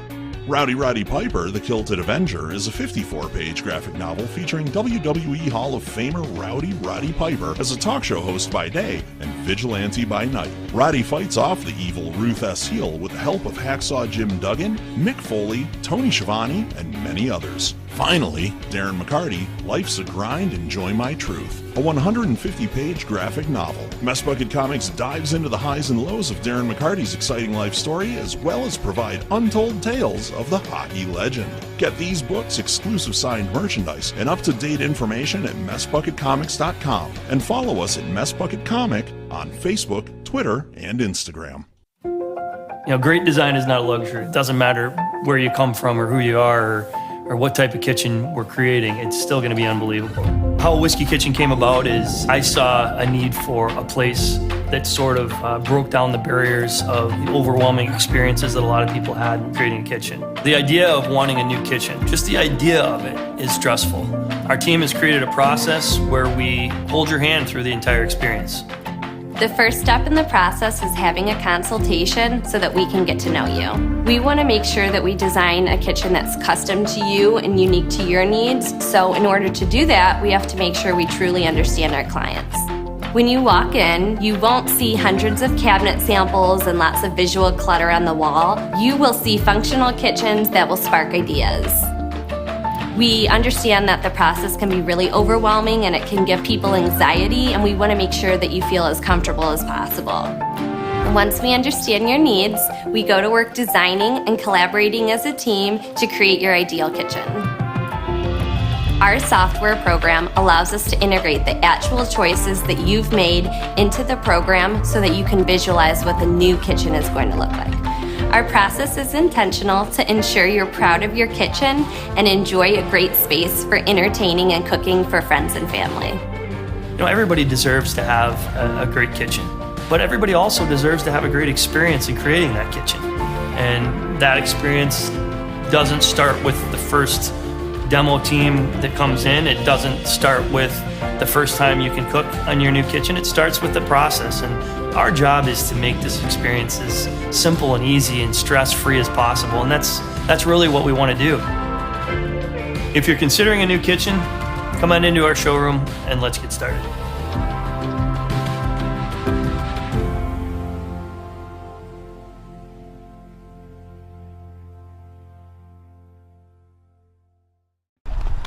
flow, you know. A lot of people claiming, oh, hockey here, this, hockey. There's only one. There's only one. You know, I've been out here since 2016, selling the finest salad dressings for your salad. You know, sure, okay, yeah, you got the salad, but we got the dressing. And I mean, it's as simple as that. I mean, a lot of people have considered us the Paul Newman of hair care products, in the sense that, you know, we're just the best. You know what I mean? So to be considered, you know, the Paul Newman of our own respective salad dressing is just, I mean, to say it's anything under an honor would be ridiculous. So I mean, that's obviously huge, you know. I mean, obviously we understand we're no Hidden Valley Ranch, we get that, but we're out there. You know, if they're not going to stock us in the shampoo aisle, we're going to try again in the salad dressing aisle, because I mean, it works either way. A Dream Limousine continues to be Metro Detroit's finest luxury transportation service. 734-542-6800. Offering late model luxury SUVs to brand new party buses that seat up to 34 passengers. 734-542-6800. Including the one-of-a-kind Escalade stretch with the exciting jet door. Call 734-542-6800. That's 734-542-6800. A Dream Limousine. Since 2012, Mess Bucket Comics has been an independent comic book publisher bringing you a variety of genres, ranging from superheroes to pro wrestling to sports-themed graphic novels like the following. The Arcane Awakening is a graphic novel trilogy where God's army, the Ministry, and Lucifer's army, the Demonic Blight, battle each other one last time for Earth and humanity, winner take all. Mojo, a popular general of the Ministry, is a descendant of Jim Morrison and speaks in all lyrics by the Doors, while Ravager, a general of the Demonic Blight, is a cannibal demon that was inspired by the writer's ex-girlfriend. Donnybrook is a comic series about a semi-pro hockey league featuring real-life stories from former professional athletes. The fictional teams in the series are owned by four-time Stanley Cup winner Darren McCarty, Major League Baseball all-star Brandon Inge, Hollywood actor from the Clerks movie franchise Brian O'Halloran, and pro wrestler Rowdy Roddy Piper. Rowdy Roddy Piper, the Kilted Avenger, is a 54-page graphic novel featuring WWE Hall of Famer Rowdy Roddy Piper as a talk show host by day and vigilante by night. Roddy fights off the evil Ruth S. Heel with the help of Hacksaw Jim Duggan, Mick Foley, Tony Schiavone, and many others. Finally, Darren McCarty, Life's a Grind, Enjoy My Truth, a 150-page graphic novel. Mess Bucket Comics dives into the highs and lows of Darren McCarty's exciting life story, as well as provide untold tales of the hockey legend. Get these books, exclusive signed merchandise, and up-to-date information at MessBucketComics.com, and follow us at Mess Bucket Comic on Facebook, Twitter, and Instagram. This is the truck that helps keep families safe, and the truck that helps you get far from home. This is the truck of the outdoors, the early adopters, and the rising generation. This is the one more truck owners are switching to. This is what it means to be a Ram. Now with 2.9% financing for 72 months, get an average $10,207 in finance savings on our most popular models.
Yeah, we got Brody, Brady, and Brody.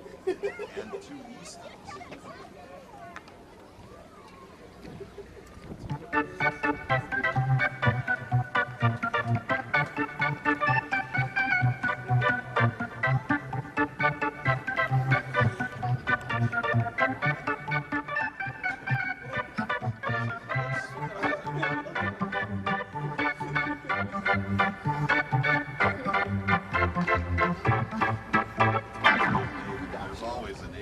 There we go. Let me know. Happy with butter guy.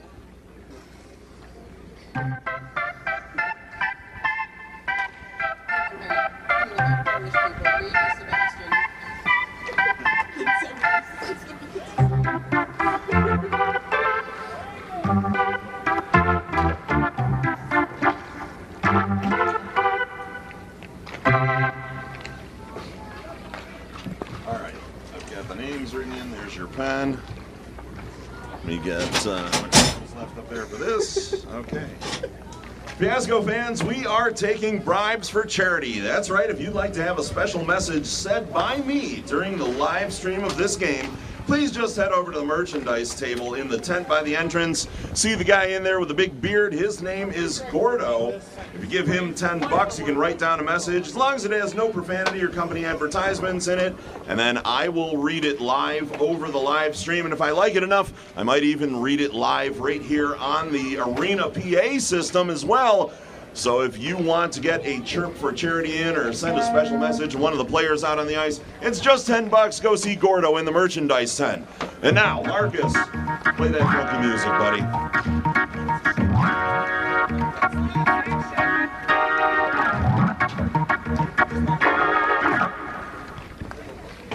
What is your... Oh, Yellow Jackets?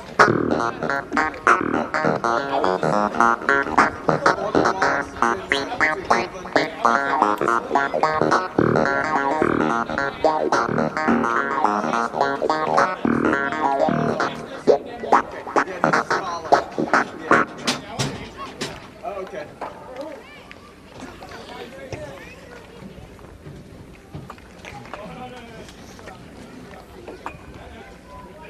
These are the little guys. Yeah. All right, well, here we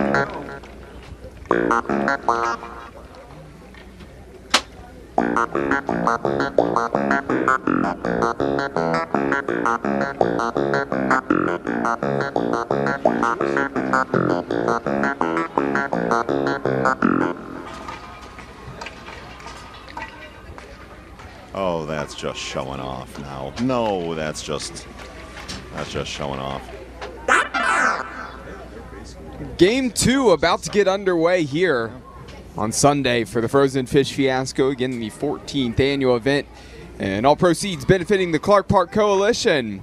Welcome in here on the live stream. I'm Cole McDaniel, bring you all the play-by-play action over the course of the weekend. Mike Travis, PA announcer, also joined me as a color commentator here as well. And this game about to get underway between the 2012 McComb Mavericks and CVHA 2012 Vipers. Game 2, the 2012 Macomb Mavericks versus the CVHA 2012 Vipers is about to get underway. And there's the opening puck drop. So opening puck drop, and we are underway. 3 periods of 20 minutes again here in this game. And a reminder that the Frozen Fish Fiasco is brought to you by our title sponsor, Ram Trucks. Visit your Metro Detroit Ram truck dealer today. Today's live stream is brought to you by Mess Bucket Comics, a Detroit, Michigan-based independent comic book company. Learn more at messbucketcomics.com. Well, we're already off to a quick start. Couple of collisions out there. Bodies on the ice already. This, I don't know if we'll get a fight, but we will certainly get some shenanigans out there with the little ones skating now, Cole. Yeah, going to be a fun one. Again, we've seen a lot of these familiar faces, some familiar names out here again. Saw them last year out at Clark Park, and another year older, maybe even another year better. And looking forward to witnessing this game. We played a minute so far. 0 still up on the board. The Mavericks, they are in the white uniforms. Again, they have the black numerals, the blue stripes, and as for the Vipers, again, they have the dark black uniforms with the white numerals. So again, the same color schemes for both of these teams. Very, very reminiscent, resemblant of each other out there on the ice. So again, might be a tough time here for us trying to keep everything straight with the colors, but I have to like the color scheme and the uniforms these teams have. No worries. Yep. A great job by the official here on the near side to stay out of the way of the action there. Just basically put his body right in the middle of where all of the movement was on the puck against the boards here. On the far side, Matt Heim there from the Waterford Sharks. He's keeping an eye on the proceedings of this game as well. Skates over here to talk to the coaches of the Mavericks for a second. First save just a moment ago for goaltender number 29, Sebastian Waskowitz. We've got a player down kind of behind the net over there, just tucked against the boards. I saw him moving a second ago. I'm pretty sure he's not dead, but looks like he might have also gotten a goal as everybody comes over. Yeah, and hopefully the player, one of his teammates, going over to check on him. And hate to see somebody down already in this game. And it was a player for the Mavericks. And the Mavericks, so really with a player down, so they were almost playing 4v5, and they scored. The sixth sense of humor of Marcus Koncerticus playing a death dirge as the child lays on the ice. Marcus. Well, we're getting some stick taps for our little young skater out there. Looks like things are going to be okay, but he's getting a little help off the ice here from a couple of teammates. So, best wishes to that young skater. Yeah, glad to see him up again, getting the help from his teammates, getting over to the bench. We, of course, have a running clock here. We played 3 minutes here so far, and, of course, there was a goal on that play. So, a goal there for the Mavericks, and they go up 1-0.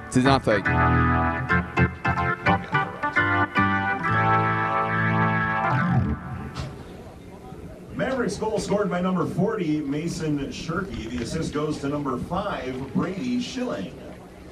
So on that goal for the Mavericks, goal credited to number 40, Mason Shirky. Getting great finish, tucked that one in the upper corner, and the assist there for number 5, Brady Schilling. Back in action after the face-off. Puck was down in the left-hand corner. Vipers trying to get it out of their defensive half right now, and the Mavericks have them pinned in at the moment. Looking to score another goal. Wrapping around, firing. This one underneath the goaltender, and looks like the Vipers are going to be able to come away with it. Try to get it up the other end of the ice.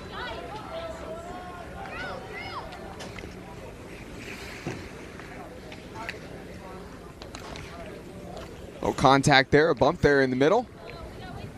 Back just a little bit behind the blue line, and again, should have backed that one off just slightly behind the blue line. Didn't see that and played it forward, so an offsides call and opportunity to change the lines for both of these squads. Now, I have to say, this is probably our best crowd we've seen already so far this weekend. Again, getting these two teams out here. Plenty of parents, family in the stands.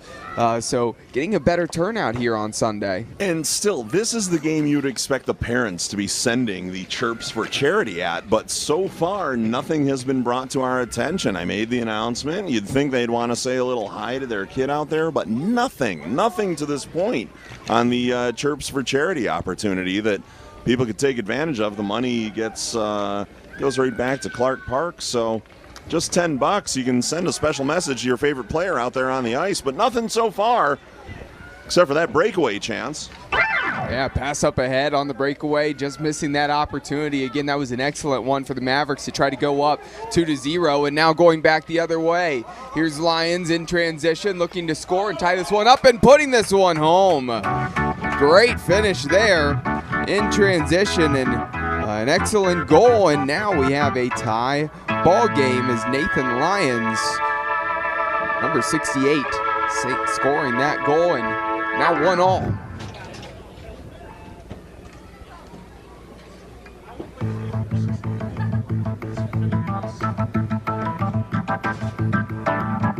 Vipers goal scored by number 68, Nathan Lyons. Assist goes to number 97, Kenneth Yellen.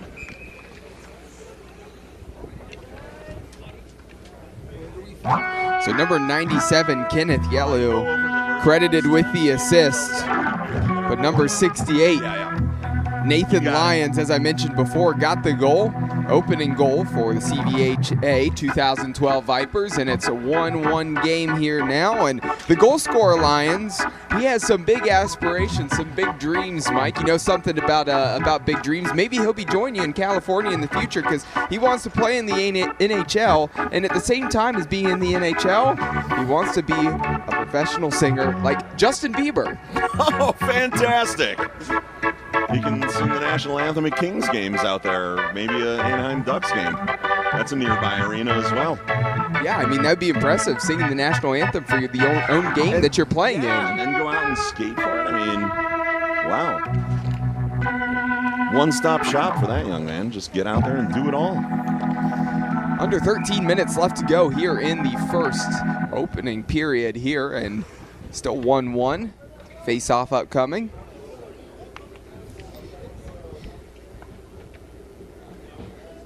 If the Vipers can win this face-off again, they're on that offensive end. Initially, we're down 1-0, and now that it's tied up, maybe an opportunity to take their first lead of the game. Mavericks trying to get it out of their defensive half. Haven't been able to do so yet. There's a beautiful pass through the middle. Great opportunity to see if somebody could crash in and, you know, hit a shot on frame. Instead, unable to do so. Gets all the way back to Caleb Gann. Now here on the left wing, giving chase, number 43, Brendan Burleson. Burleson almost got it there in the middle of the ice, and here come the Mavericks back the other direction. Number 18, Brandon Buckley, up along the boards here on the near side of the ice. That one makes its way all the way down into the corner.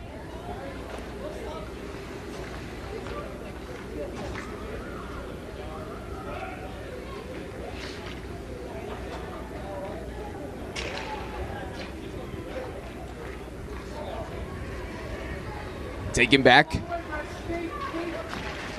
Mavericks trying to get back defensively. Breaking that one up, taking it off of the stick of Burleson. Burleson's been very involved here in the last few minutes. Hannah Thomason, she was in front of net. This one gets sent all the way down the ice. No icing call. How unfortunate. This one flips up over the top of the crossbar.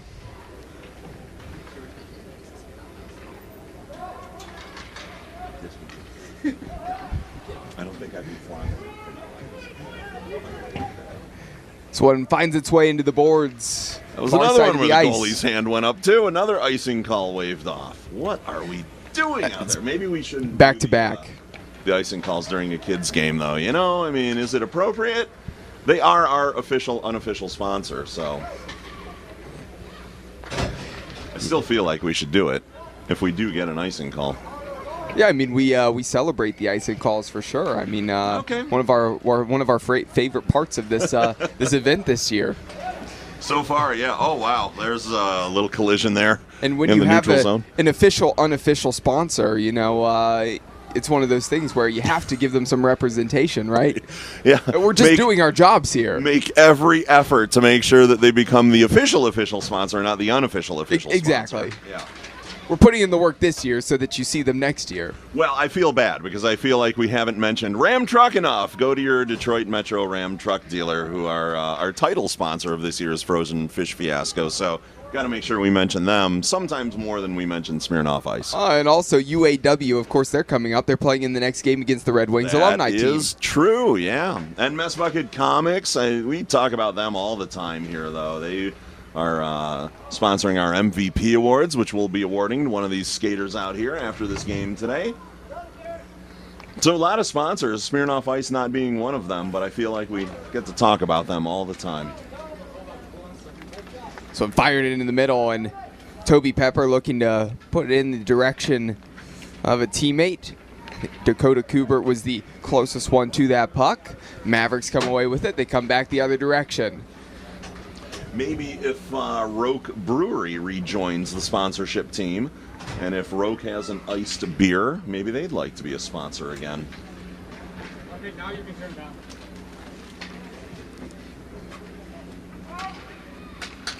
In the middle, looking for an opportunity to pass, laying this one back for a teammate. Crossing the blue line on the attack, making a move. Excellent move. There's a shot directly into the chest of Waskowitz.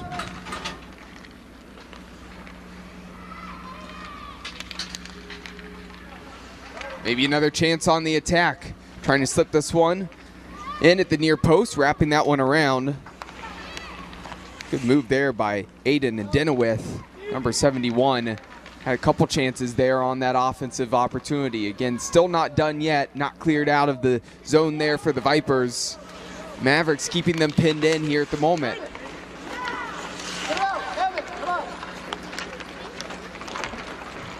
Burleson giving chase, and there we have the icing call. Frozen Fish Fiasco is brought to you by our title sponsor, Ram Trucks. Visit your local Metro Detroit Ram Truck dealer today. Today's live stream is brought to you by Mess Bucket Comics, a Detroit, Michigan-based independent comic book company. Learn more at messbucketcomics.com. Face-off, won by the Mavericks. There's a shot from way out, and that one had some pace on it, just a little bit to the left, and unable to score there, but still up against the boards. And here come the Vipers the other way. Mavericks doing a great job of tracking back. 4 players there colliding into each other there, and a couple hitting the ice, stumbling. Now this one gets its way all the way down into the boards here in the corner. And it looks like any danger that there possibly would have been possibly averted here, but the Vipers steal it back. Played it into the middle. Cut out. Good job keeping that there in the middle, in the danger zone there, and that one just flashes a little bit wide of the net. Max Kessler looking for a shot. That one was deflected. Some contact here, aggressiveness from number 16, Owen Northway. He's come in with a few big hits in the last couple of minutes. Now in transition, there's a shot, and that one's saved, pushed aside by Waskowitz. And Mike Travis, you know, we talked about it before. Goaltenders, no matter the age, they're a different breed, and I got to say, Waskowitz, he's done a good job there. He's made quite a few saves, but there's one thing I can't agree with him on. He loves snakes. I'm completely the opposite way there. I'm a huge fan. I worked with snakes for years while I was working at the Cleveland Zoo in the overnight education programs. The snakes were what I got to play with because everyone else was like you. They shied away from them. Yeah. There's nothing to worry about. All they have is 2 teeth. They don't have arms or legs. They can't grab you. I mean, they can coil around you, but, you know, they're kind of tiny. I didn't bring out those big 13-foot pythons or anything, and even those aren't venomous. You don't have to worry about them. Here's another fun fact about snakes. Your shoulders are so wide that a snake could actually not swallow you whole. So you have nothing to worry about from snakes. Comforting. Yeah. Good to know, right? Snakes are friendly little creatures. The more you know. Yeah. Boo, boo, boo, boo. Let's get them as a sponsor. 5 minutes remaining here in the first period. 1-1 still between these two teams. Very even game at this point. Taking this one away. It's Thomason, and down in the corner here now. Trying to win possession of the puck back. It's played up along the boards. You know, Cole, maybe it's time to get our thoughts from Sauger today. Let's see what he thinks of today's game. Sauger, how do you think it's going out there for these two teams? I think they're trying real hard, working with some ice that's a little bit pondy out there. Saw a lot of stumbles and falls, but they are fighting through it and getting faster as we go, minute by minute. Hey, thanks, Sauger. Nice commentary, nice assessment of what's going on out there. Yeah, been a great addition to the broadcast team here. I'm thinking this needs to be every game we need a minute with Sauger and his update on the game. And now for a moment with Sauger. And we'll get music for it. We'll have Marcus play you in for the segment and turn the mic over to you and let us get your impressions on what's going on out there on the ice, Sauger. I think this could really be a thing for you. So does Marcus. on the far side of the ice. Face-off won by the Vipers. Thrown forward in the direction of the goal. And the goalie, Reagan Abraham back there. Push that one to the side. Here come the Mavericks trying to win this one up along the boards. Go the other direction. Able to do so, but there's a lot of black jerseys back, covering well, outnumbering the white jerseys, and defensively, the Vipers win it back, now trying to clear their lines.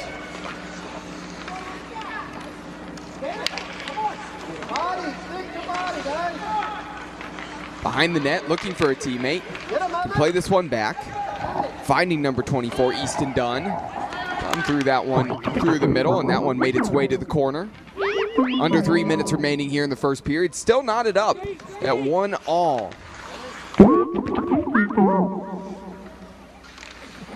R2D2 has attended today's game. Here's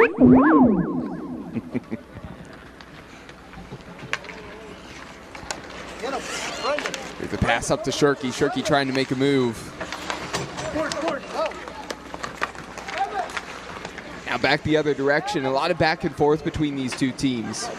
Not only just even on the scoreboard, but again, hard to tell who's actually going to score the next goal because, again, certainly getting some chances on both ends. But credit to really the skaters tracking back defensively. A lot of times when the other team's getting on the attack, we saw a couple of times in transition earlier on, and they've adjusted well. Now we're seeing the defenses get their numbers behind the puck. There's a nice shot. Searching for the upper corner. Goalie couldn't handle that one, too. It was bouncing around on him a little bit out there.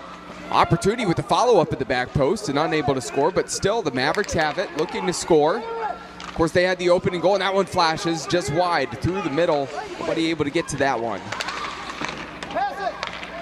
Lions out in front, and he scored in transition for the opening goal. Maybe he can make something happen in transition again. Looking for a shot. A little wrister there, and that one fires just a slight bit wide right.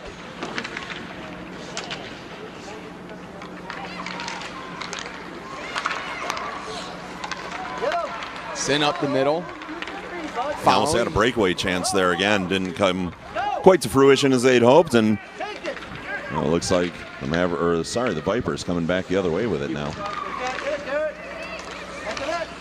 Pass in the middle, Lions looking in the direction of Kessler. I think they're going. It's not. It's not there. Max Kessler, a guy I mentioned up there who certainly can appreciate some of his passions in addition to hockey. He's a boxer and also plays soccer as well. Of course, I'm even wearing my a sweatshirt from hoodie from when I played in college, played college soccer myself, and love the sport of boxing as well. So Max Kessler, hopefully you love the Rocky movies and your parents have gotten you into that at this point as well. I think boxing, soccer, having those as complementing pieces of your sports array to be a hockey player, I think all three sports all kind of are tied into one another. You learn the strategy from soccer, you learn the fighting for hockey from boxing. I think that's a great combination. Yeah, it really blends well. Into the first period. That's going to do it. Into the first, and like I said, this has been a great game. 1-1. 20 minutes up on the clock. Second starting here shortly. Fans, don't forget those trips for charity. You can head over to the merchandise table. See Gordo, guy over there with the big beard, hanging out at our merch table. Give him $10 and we will let you write down whatever message you would like to have read to your favorite player out there during today's game. We will read that on the live stream, and if I like it enough, I might even read it right here over the PA system for your favorite little player out there on the ice this season. Out there, or if your kid forgot to clean his room and you told him to do it, again, call he or her out, whatever you want to do. Again, we will read it off. That is correct. I can't say no unless it has profanity or it is a commercial advertisement for your business. So everything else I have to read Fair out game. loud. Yeah. Yep. Just the nastiest, dirtiest, filthiest things you can put down on a 3x5 index card. I would have to read that out loud. As terrifying as that is. But I have no shame, so I'm fine with it. So the second period is underway. Of course, these teams flip sides, so now the Mavericks attacking the goal to the right, and the Vipers attacking the goal to the left, and the Vipers getting a shot off and just tucking that one up and over the glove of number 30, Reagan Abraham, trying to stretch and get to that one. Beautiful finish. And there you have it. The CVHA 2012 Vipers have their first lead on the day.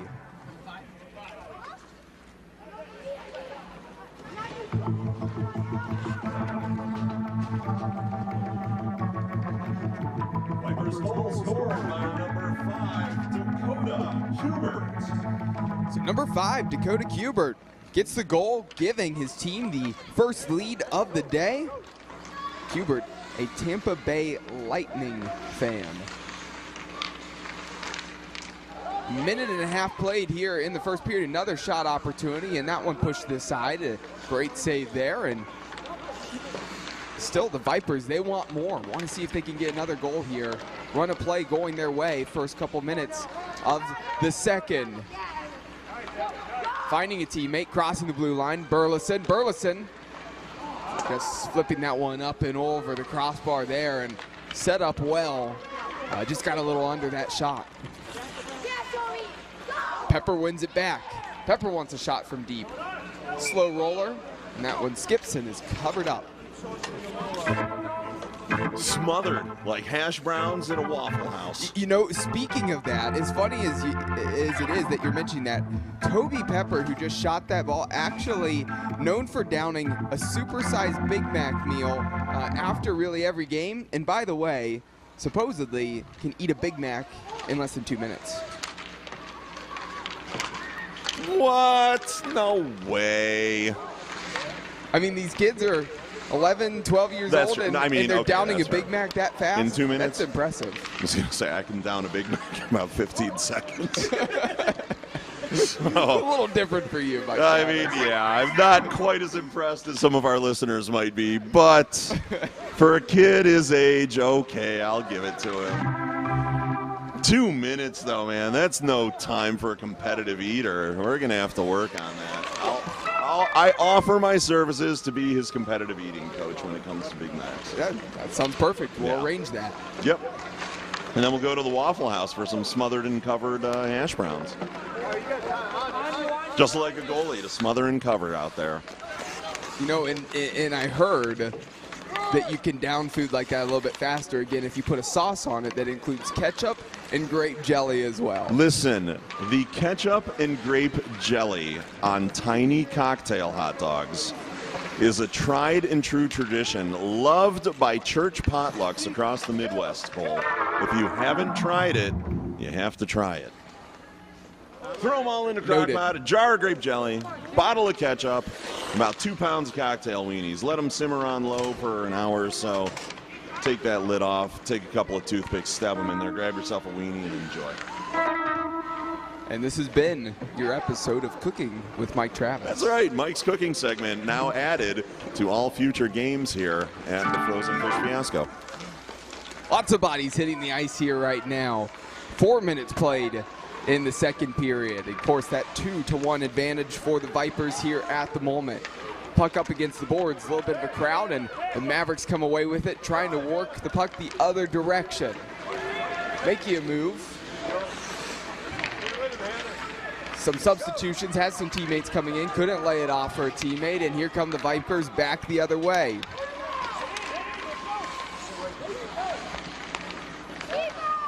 Right before Yellow was able to get a shot off, lost it, and this one was sent back the other direction. Keegan O'Connor had it for the Vipers. And brief pause in action. We're going to have a face-off coming up here right along the boards, closest to us. Matt Heim doing his best job out there as an official to keep the ice clean of the falling leaves here at Clark Park. A few hangers-on that are still falling off the trees surrounding the park out here, but This far into winter, got to give those Leaves credit. They've done their best. And there's an arm. You know, and I got to say, I was looking out there, and I still saw just a slight bit of mud. You have to think of how many times it's been zammed out here. That O'Donnell guy really left some mud here on the near side. Yeah, and make sure O'Donnell knows how much mud he's tracking around on his boots out here when Savage just comes walking through here instead of putting skates on. There's a finish in transition, and it's a 3-1 lead now for the Vipers.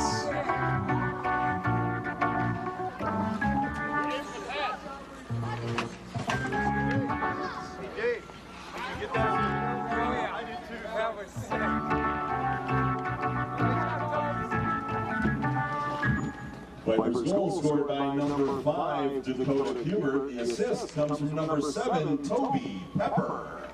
So Dakota Hubert gets his second goal of the game, and Toby Pepper credited with the assist. And now the Mavericks, after being up 1-0, they've given up 3 goals and need to find a way to get one back. And there's an opportunity. First chance saved, second chance saved again. Here come the Vipers the other direction.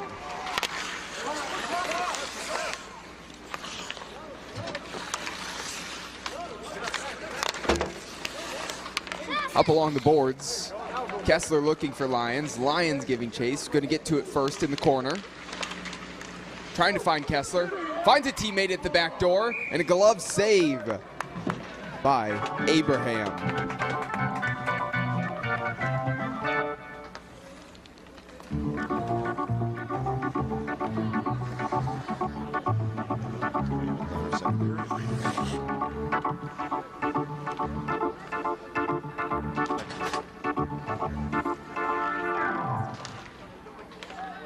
So face-off, won by the Vikers. That one thrown in the middle, just pushed aside by Abraham. Vipers trying to keep it alive offensively. Stumble there. Mavericks trying to get it up the ice. Yalu here, up along the boards. Backing down a few defenders and gets out to O'Connor.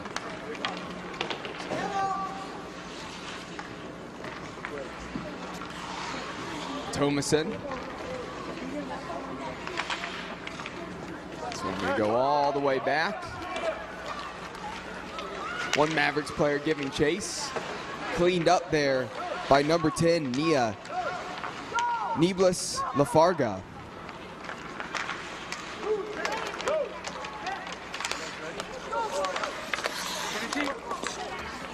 Up along the boards here. On the near side, 2 goals for Hubert. Sitting on a brace, looking for a hat trick. Can't score on that shot. Trying to beat the goaltender at the near post. 11.5 minutes remaining. Here come the Mavericks. Quickly down the ice in transition. Last ditch defending by number 6, Jack McElmeal. And the Mavericks managed to get a goal and score. So McElmeal did a great job initially, but the Mavericks didn't give up, and they pull one back, 3-2, under 11 minutes remaining in the second period. Mavericks goal scored by number 73, Connor King. The assist goes to number 71, Aiden Denowith. So Connor King with the goal, and Aiden Denowith with the assist. And that was a needed goal for the Mavericks. Really stop that streak, that 3-0 run that the Vipers were holding. The run of play still right now. Vipers coming right back with intensity and trying to get another goal back after conceding.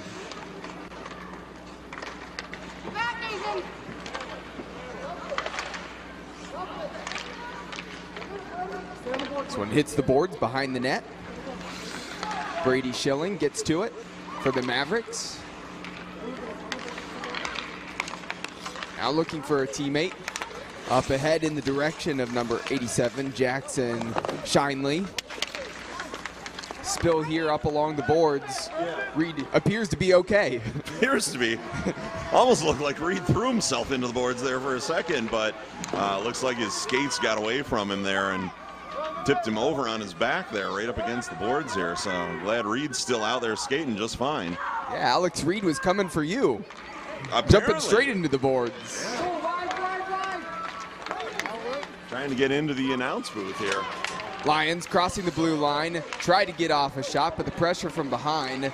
Great tracking there by Alex Reed and really disrupted that enough where Lions wasn't able to get a clean shot off.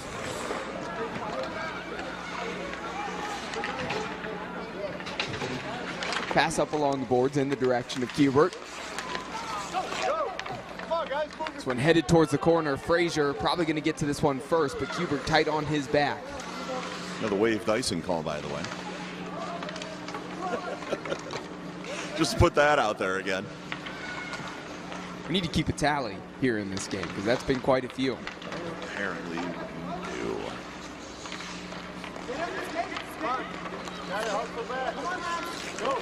The Vipers win it back, crossing the blue line here up along the left wing. Kessler has it.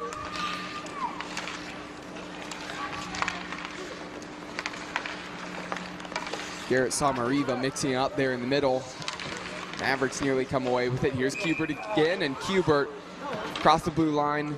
Offsides call as you didn't notice Yellow here on the left wing was already past the blue line. And several substitutions as line changes able to come in here at the moment as we have face-off coming up. Today's Frozen Fish Fiasco bus transportation has been provided by Detroit Build and Whiskey Kitchen. We're stirring up the kitchen remodel industry. For more information, please visit whiskeykitchen.com. As Mike Travis makes the announcement over the PA system, a reminder that today's Frozen Fish Fiasco bus transportation has been provided by Detroit Build and Whiskey Kitchen. We're stirring up the kitchen remodeling industry. For more information, please visit whiskeykitchen.com.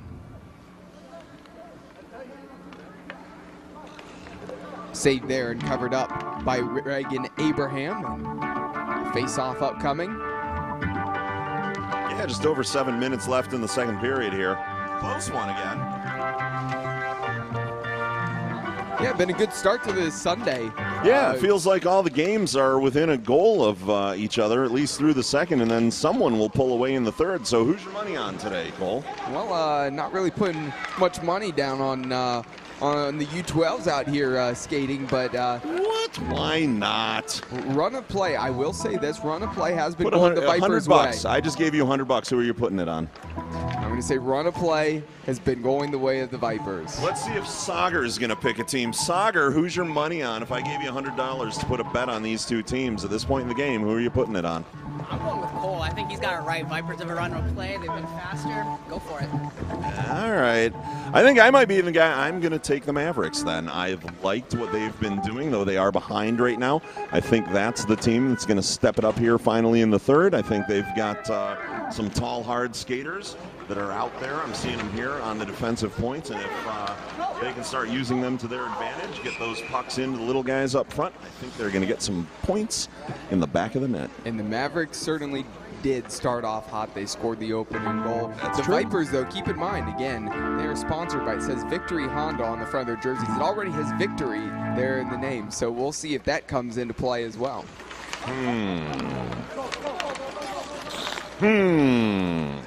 Hey, you got to pay attention to those sponsorships. Sponsors aren't paying attention to us. Why should I pay attention to them? No, that's not fair to our sponsors. Mess Bucket Comics pays a lot of attention to me. That's true. Yeah. 5.5 minutes remaining here in the second period. Again, Mike Travis mentioned that the third period's a lot of times when different things happen and a team manages to pull away, but still close right now, and the Mavericks trying to get that equalizer here at the moment. Cross the blue line on the offensive attack, throws that one into the middle, and that one just slips a little bit wide and past Brody Brum, who's in a great spot. Dunn trying to fire that one in. It's deflected by Kubert. Up along the boards. Here in the corner. Maybe if we do chirps for charity, we can do retorts for Ram trucks. Somebody and bring me a Ram truck, and then I would do a retort to one of the chirps for charity. Okay. Are sponsors allowed to give us things or just sponsor us being here? No, Are there rules against that? I don't even know. Sure, that's a really good question. Yeah. Can Smirnoff Ice, our unofficial official sponsor, give us cases of Smirnoff Ice here in the announce booth?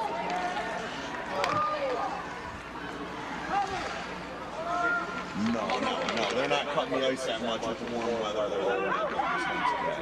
Yeah. Yep. Here in transition, teammate on the back post. If Gubert can find him, Burleson's there. There's a shot low. It slips wide. Burleson was at that back post, just couldn't quite get to it and poke that one in. Diving to lay out the effort there from Brum. But still, the Vipers have it now at the moment. Dan up against the boards directly in front of us, playing it along that left-hand side. 3.5 minutes remaining in the second period.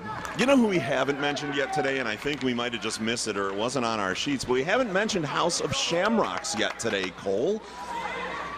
Yeah, that's true. Yeah. We were there last night. Listen, after all the games, hopefully the BSI Paving guys and the TDL Vipers are there now watching this game or the replay of their own game. But after all the games, you can head over to House of Shamrocks. Pizza's free for all the players. We actually have a shuttle bus that will take you to and from the game.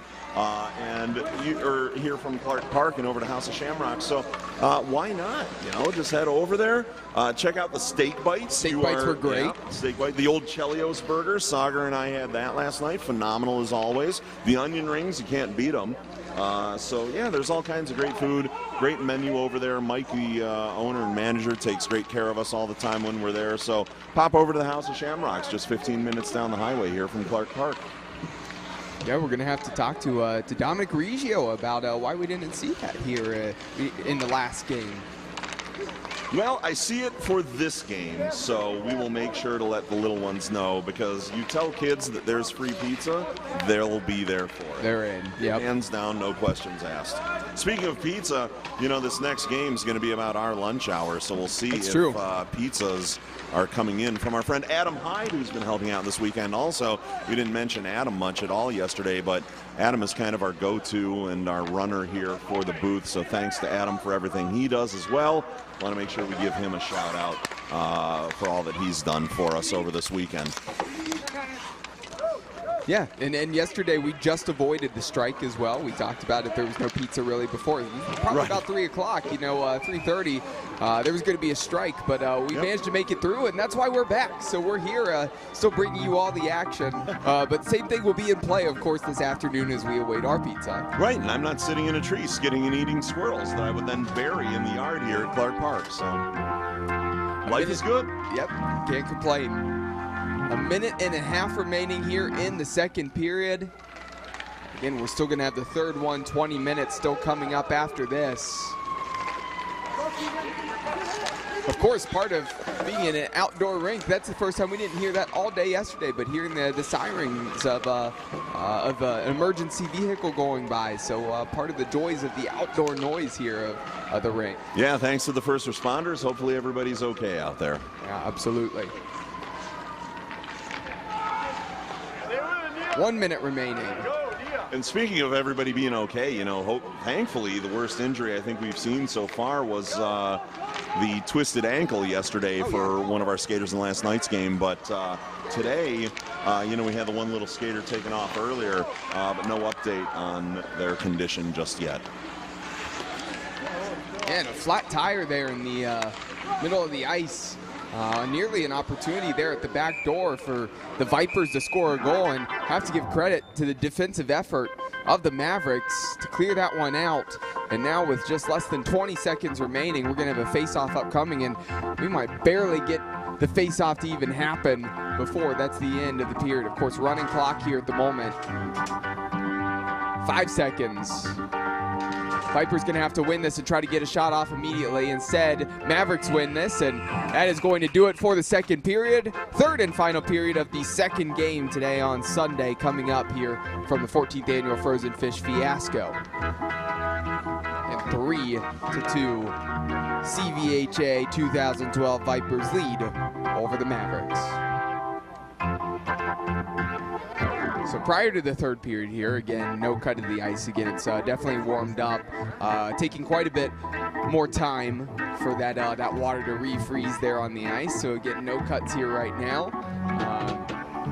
So really just a brief pause in the action, not really much of an intermission here. We're going to get the action going again in just a moment as both of these coaching staffs talk it over with their players really fast, and the officials come over to the side and take a quick break, a breather themselves. Yeah, we've got to make sure the officials rest up here. Heim is... he's got all day. Yeah, he's got to be hurting. He skated in the opening game of the Outdoor Classic for the MAHL yesterday. He gets the MVP award and then referees the remaining games of the Fiasco yesterday. He's back here this morning.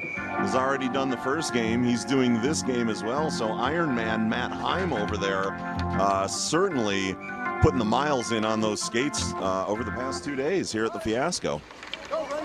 Face-off nearly won by the Mavericks. Elijah Blank was trying to get to that, and here's Burleson now for the Vipers. Getting down the ice quickly. And let's face it, nothing against our other official, but he basically did the same thing yesterday. He's been out here for all the games as well. And though we don't know his name, credit to him for putting all the miles on the skates over the Fiasco weekend for us as well. So. We got bodies all over the place. I think about 4 different players went to ground. Fire sale out there. Sticks, gloves, helmets, skates popped off, everything. It's a mess out there. That it is. Everything's cleaned up now. Everybody's back to their feet and back out there skating here again.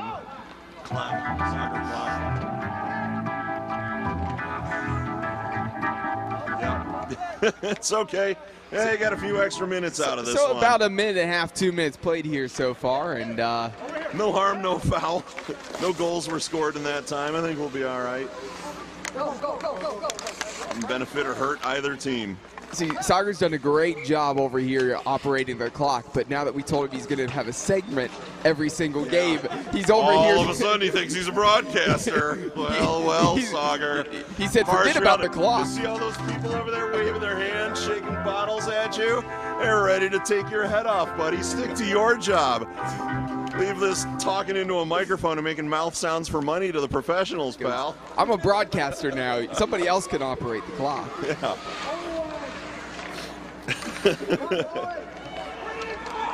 You can't be a broadcaster until you improve your penmanship, just so you know. They're going to expect you to write all of your stuff down before you say it. That's the way Cole and I had to learn. No, that's not true. Maybe Cole did, I didn't. Yeah, that's right. We had to chisel it into stone tablets back in my day. Before that, we were just writing with our own blood on scrolls of papyrus. Face off in the corner. The Mavericks trying to come away with it, and really some last-ditch defending. If Kessler was able to get that, would have had a clean shot there in front of the net.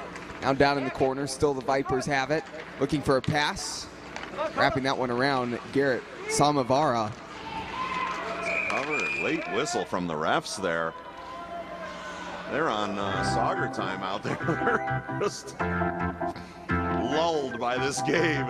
Not really paying attention at this point. The ref, I mean, God bless them, they're just got to be tired. But that goalie had that puck covered, smothered, full Waffle House order there, and they took their sweet time blowing that whistle for them. So back underway now.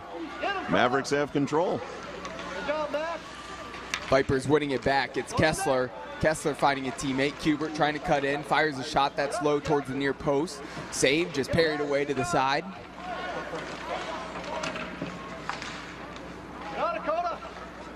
Kubert tried to get to it. This one is thrown down the boards. Not going to quite get far enough to be an icing call there.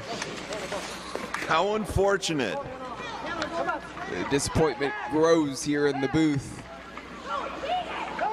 These teams continue to skate on and play on. This one in the middle. This one's dangerous. Opportunity to get to it full extension, stretch out. The goaltender, Reagan Abraham, did a great job.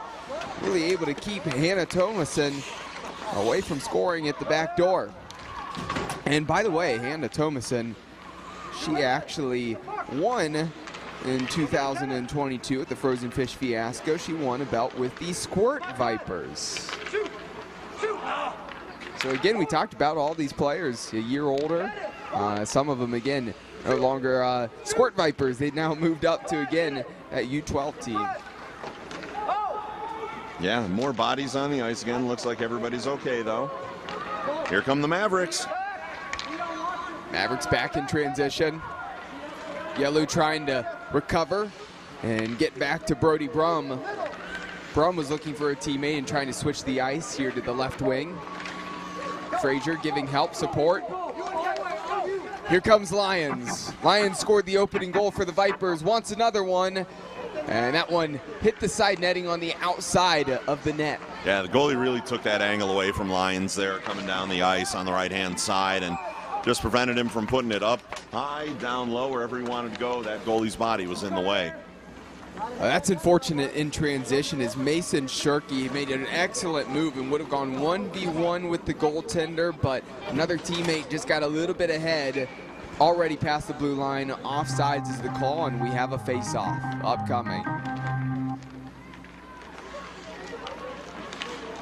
Stumble on the face-off, gonna work out in the long run. Trying to get by was Denwith, had it poked away, the follow, still puck in the middle in the danger zone.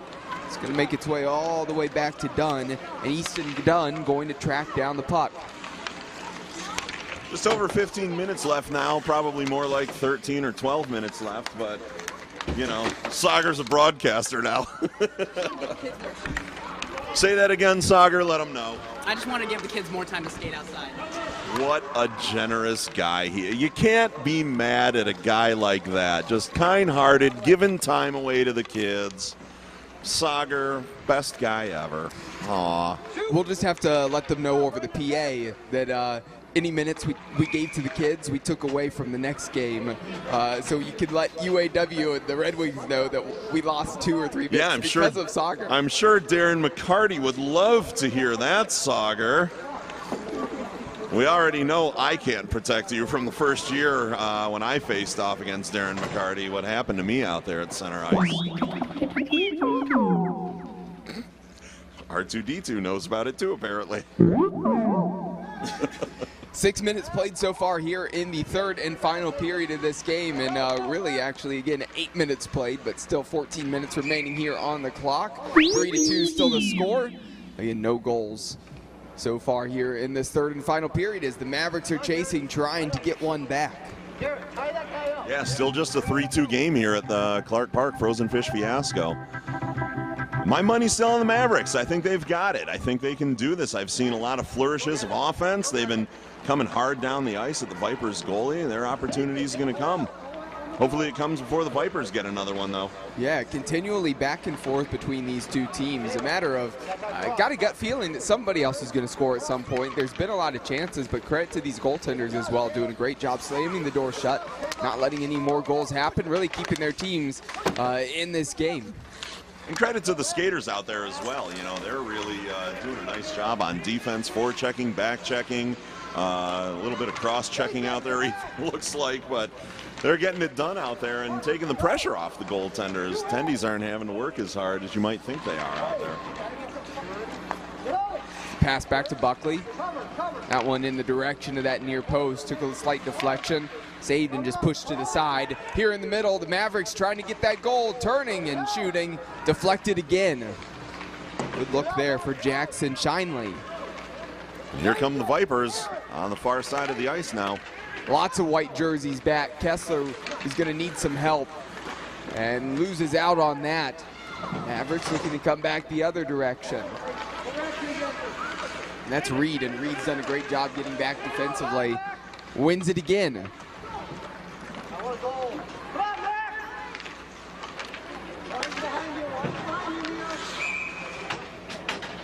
Yeah, that one just came out of the blue, or out of the zone, past the blue line, and as the Vipers player flicked it back in, his teammates were offsides. Yeah, that was close. You know, certainly hovering right around that blue line. Official saying it just crossed over, and face-off won by the Vipers.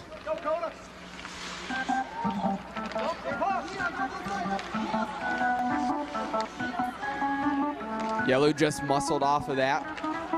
Up along the boards, Brody Brum. Still with the Mavericks. Neutral ice. Into the corner. 11.5 minutes remaining.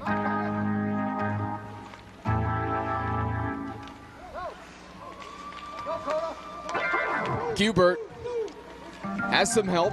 Thomason joining, Yellow joining. Kubert wants to take it himself. Dispossessed. Perfect, thank you so much. All right, our first chirp for charity, here we go.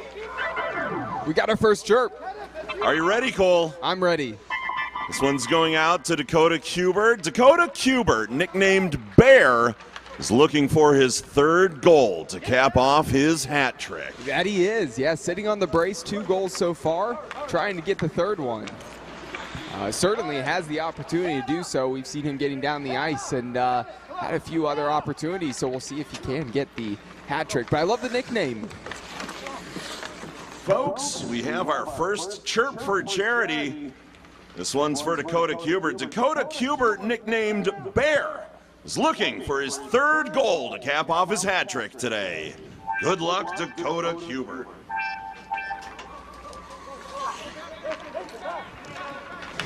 Crossing the blue line.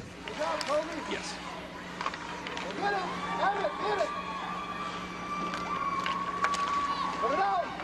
Hearing some cheers in the distance. People are loving the chirps, Mike Travis. I think they should. I think we should get more chirps. I think so. I think somebody should write a chirp against Dakota Kubert now. Let's chirp him so he doesn't get his other hat trick goal, right? That's how chirping works. Yeah, that would be smart. Yeah. Now we need a response from the Mavericks. 1 for, 1 against. That's how it goes out there. But honestly, you know, with the little guys, you don't want to be too mean for them. I really hope Dakota does have an opportunity to get that hat trick. What an accomplishment. Hat trick in the fiasco for Dakota Kubert, that'd be pretty cool. Yeah, he's played a good game so far, certainly in that MVP conversation as we have less than 10 minutes remaining here in this game. Celebrate with Big Macs. That's true, yeah. One of his teammates, again, can probably get him a Big Mac. Of course, that's Toby Pepper that loves to eat Big Macs. Maybe he'll share. I don't know. Takes him 2 minutes to eat one. He might not share. If you don't eat fast, you don't eat at all. And, That's right. Those are the rules. Hockey rules. Down in the corner. It's like Eat Kessler. faster, it's gone. We learned that yesterday with the Brother Rice kids, man. Snatching those pizzas up. Woo! Yeah, they were going fast. Yeah. You didn't grab one soon enough. All you were going to pull back was a bloody stump. They were eating anything you put in front of them. So, but of course, get your arm caught in there. Woo, look out. It's gone. Adam was our hero. Yeah, Adam was our hero. Again, thanks to Adam Hyde for getting that pizza over here to Sauger and Cole and I in the booth so that we could have a little bit of lunch yesterday because we were hurting when that pizza finally came around. Yeah, that we were. Hurting a little bit today, though. I will say the Gatorade helped early on, but getting a little dry in the booth again. Sure, official Matt Heim could probably use something over here as well if he gets over to the penalty box to join us at some point. So if anybody's got ears on, the booth is looking for some refreshments. We will take, what do you think, boys? What are we looking for? More Gatorade, more water, a couple of brews? I'm content with the Gatorade here right now. All right, after feeling a little Gatorade. dehydrated yesterday. Yeah. Needed the electrolytes. I'm going to need a beverage to forget what I'm about to do for the next game. Because I am going to put on the skates, and I am going to skate the warm-up session with the Detroit Red Wings alumni. I'm going to get out there and skate with McCarty, Jay Adams, Dave Coulier, Mickey Redmond, all those guys. I brought my skates this year just so I could go out there with them. It's been years since I put them on, and looking forward to go out. I'm going to take the interview mic with me and talk to the guys while they're out there. That's fantastic. I'm glad to hear that the tub of Vaseline's coming through, and we're going to get the ice slide here in warm-up. Squeeze my giant feet right into those skates, so get ready for that. I'm now a size 14, and my skates are a 13. I don't even know if they'll fit, but we're going to do our best. Yellow in transition, and Buckley beat him to it and just poked that one away. Brandon Buckley did a nice job, and also tracking back was number 71, Aiden Denowith. Here's Denowith and the Mavericks crossing the blue line on the attack. Good move, but again, that one just heads out to the left corner. So still going to be on that offensive attack right now for the Mavericks, but they're going to have to try to just keep it in that attacking zone past the blue line. Yeah, about 6.5 minutes left here in the period as well. So 3-2 game, real close. Still anybody's game, and if the Mavs can get that equalizer, it's back to like having a 0-0 game. With a couple of ticks on the clock, we'll see what we can do. Needing a goal on the coaching staff again. Little shout there to Denowith. Want him to pass it away. Took on multiple defenders, really beat two, tried to beat a third, and unable to do so. Back on the puck again. You know, and as is typical in the kids' games, everybody follows the puck, right? Everybody goes to where the puck is. So we had, 9 of 10 skaters out there basically over on the boards. Goalie at the one end is just kind of hanging out. He's having a picnic down there. Down here at the Vipers end of the ice, though, the goalie was on high alert, keeping an eye on everything. Here goes Nathan Lyons. Lyons into the corner, into the boards. Mavericks come away with it defensively. Looking to make a move the other direction. King trying to turn on the Jets, has it poked away.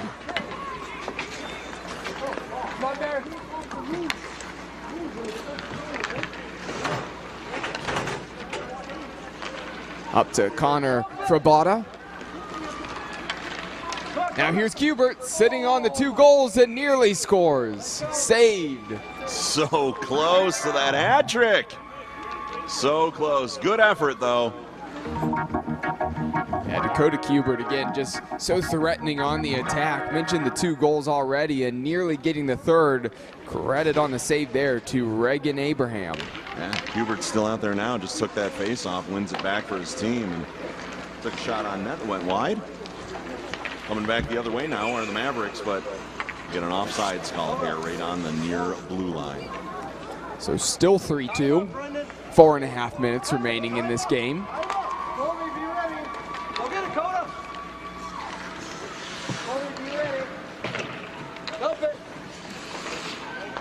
Pepper on the corner. Blanken, Burleson fighting for that puck, trying to get to it. I'm down the corner, and Kubert closest to the puck here right now.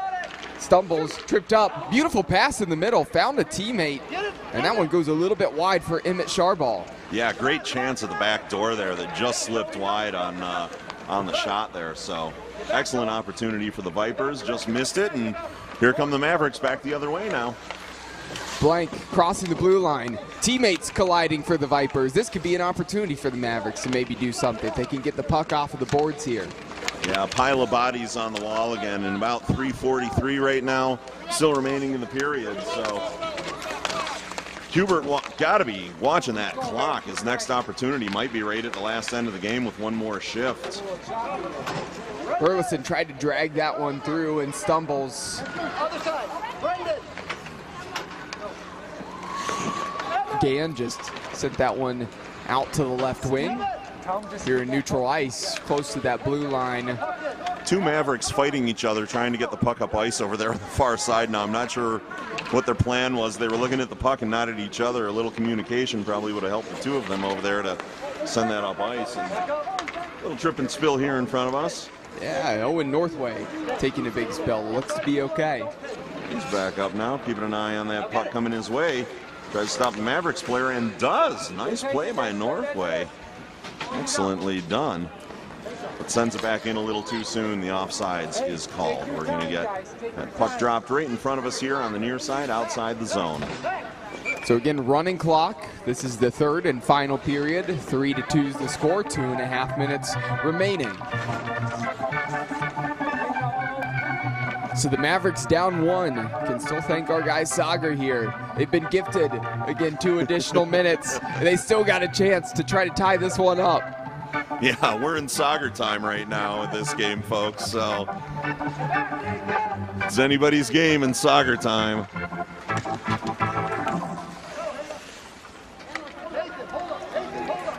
Mavericks trying to get out of the back here.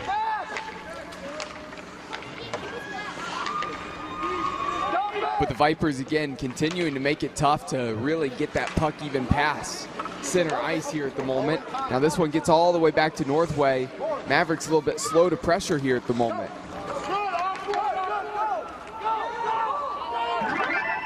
No icing Thomason called. Waved off again. Trying to get to that again, like you said, no icing call. Thomason goes to ground. Just let him play. Just let him play, right? Get back! Coming back the other way now. The Mavericks are bringing it, but that Vipers defense just steps in. They don't even get it across the blue line into their zone, and now we're back in the Vipers offensive zone. Coming at that Mavericks goalie, Cody Kubert back out there, tries to send one in from the near side on the post, doesn't get that. Yeah, Lyons was looking for Kubert there, and now here come the Mavericks back the other direction. This one poked away. Now a minute remaining in Sager time. Kubert with a one-on-one here. Defenseman slows him down, stops him. Puck gets taken away. Nice job by the defense. It wasn't pretty, but it was effective. Coaching staff of the Vipers shouting for their defensive players to get back. This one on frame. Not much work in recent times for Waskowitz, but it has to make a save. 40 seconds remaining. Yeah, time's running out here for the Mavericks, and time's running out for Dakota Kubert to get that hat trick as well, but here he comes. Kubert, goalie down out. the ice. Goalie is out. Extra skater on the ice here right now. We'll see if the Vipers can score another goal, or if the Mavericks can make something happen. Here come the Mavericks. 6 attacker. Help on the backside if they can find a teammate. 9 seconds remaining. Need to find a teammate. Get a shot off. Played back across behind the net. Not much time left. This one in the crowd in the middle. And the front, that's the clock, end. the horn. And that ends an exciting game. 3-2. The CVHA 2012 Vipers defeat the Macomb Mavericks in a dog pile out on the ice. That's the end of the game, where the final scores, the 2012 Macomb Mavericks 2, the CVHA 2012 Vipers 3. Thank you.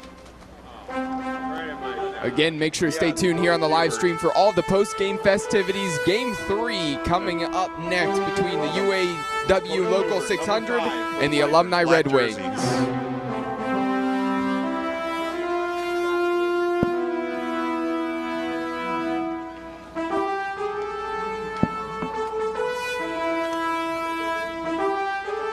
Black jerseys, the Vipers. Black jerseys, the Vipers. MVP is number 5.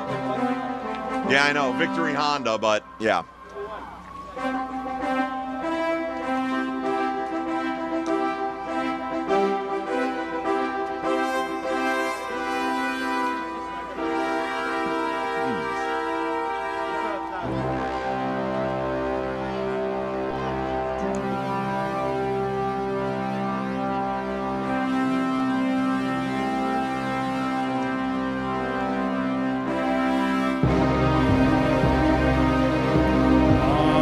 Types of excitement out here on the ice. These young players had it all burdened up.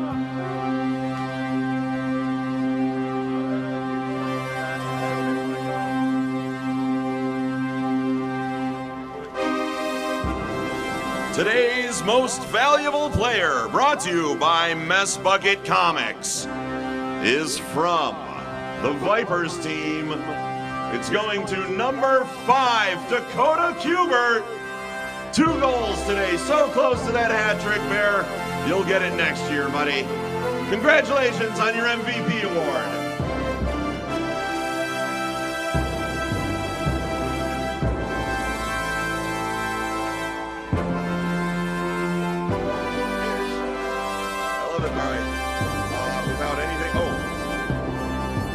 Don't forget, players get free pizza, and everyone can watch replays of this game at House of Shamrocks in 60 minutes. House of Shamrocks is just 15 minutes up the road, so if you head there, free pizza for all the skaters, guys. And your game will replay in about an hour. Get ready for that one. Enjoy that pizza at the House of Shamrocks.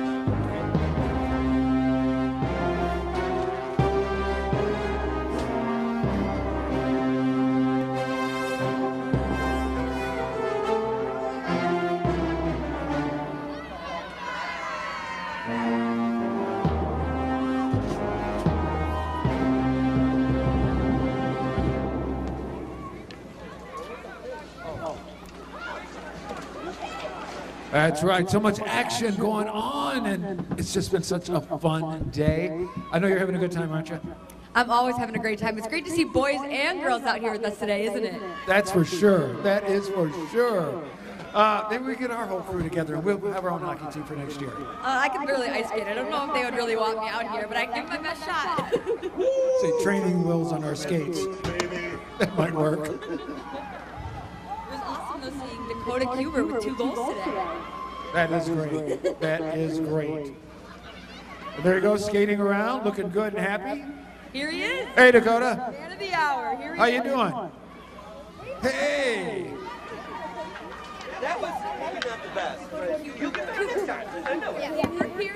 Now, How much fun did you have on ice? It still has to live in that bin after they 2 goals today. Fantastic job. What does it feel like to be out here with all your friends, out here playing hockey the way it should be? Super nice. It's fun to have my friends. There you got it. Right on top. Do you like playing hockey outside or do you prefer doing it indoors? Cool. They don't really matter. Are you ready for pizza? I heard you guys get some free pizza. Well, great job. Well, it's orange Coke. Like it. There you go, MVP. All right, now we have got the can kick. How you doing? Good. What's your name? You're gonna have to get this. Brandon, glad to have you here. So you all set to kick the can? All right. I'm quite sure you're probably going to kick it further than anybody else has today. So just come on this side and... I'll zoom in on Oh, going that way? Okay. All right, Brandon. Yeah, go ahead. Give it all you got. Ooh, I like that move. There we go. And with the roll and everything, he did get further than most people have today. Brandon, congratulations. So much fun, always. You know, before the end of the day, you and I will kick the can too. Okay, I'm definitely ready to kick the can. I think I'll be better at that than just walking on the ice and jumping. So Okay. Back with more Frozen Fish Fiasco in just a moment. This is good packing snow, like you said. Perfect. Great for a snowman today. You know what else packs a great punch? The Detroit Red Wing alumni team. That game is coming up next as they take on UAW 600 right after these messages. Ah!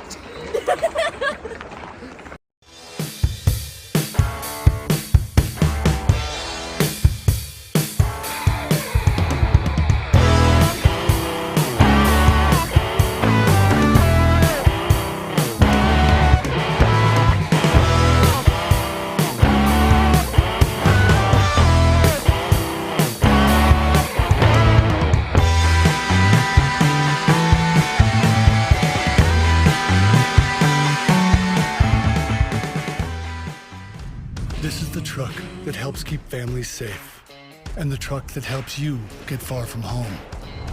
This is the truck of the outdoors, the early adopters, and the rising generation. This is the one more truck owners are switching to. This is what it means to be a Ram. Now with 2.9% financing for 72 months, get an average $10,207 in finance savings on our most popular models. Getting up every morning to go out to do a hard day's work, that didn't just begin. We have been relentlessly weaving this fabric since 1938. And it hasn't been easy.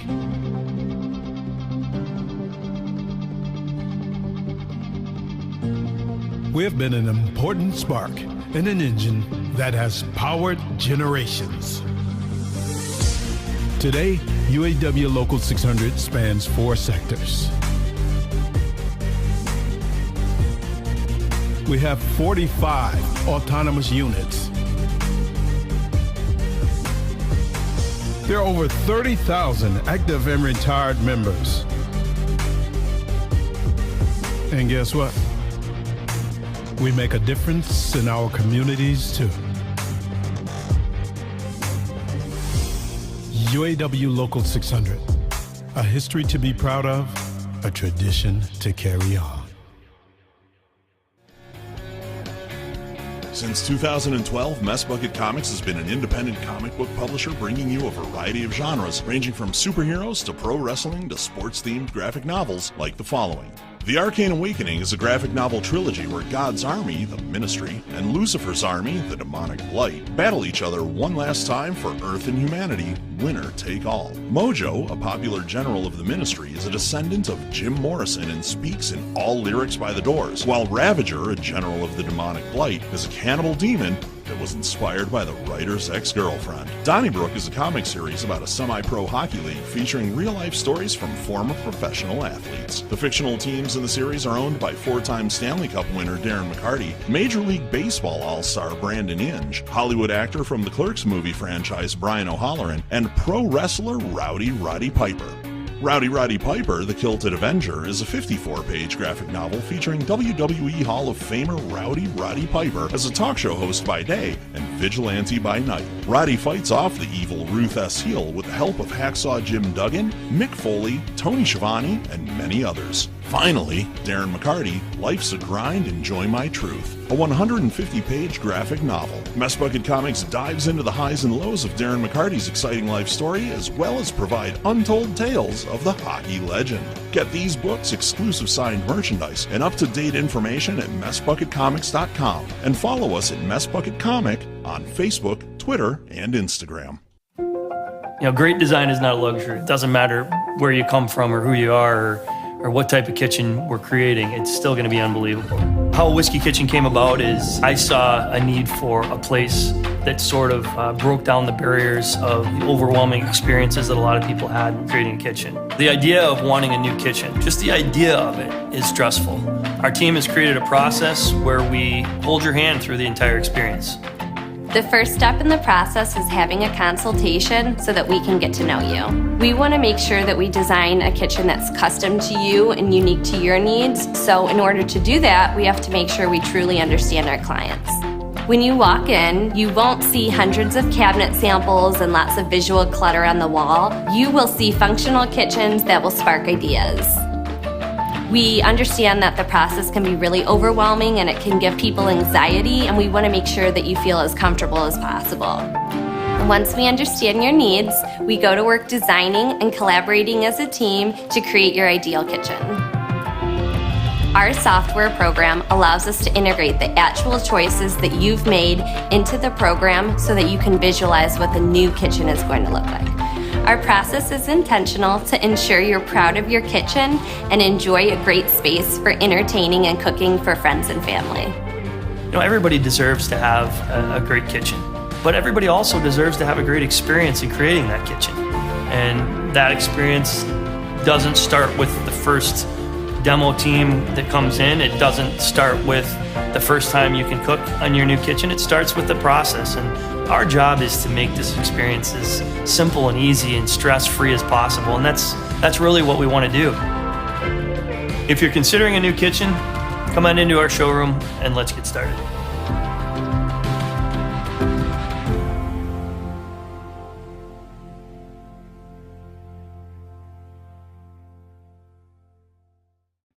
Miracle Flow, you know? A lot of people claiming, oh, hockey here, this, hockey that. There's only one. There's only one.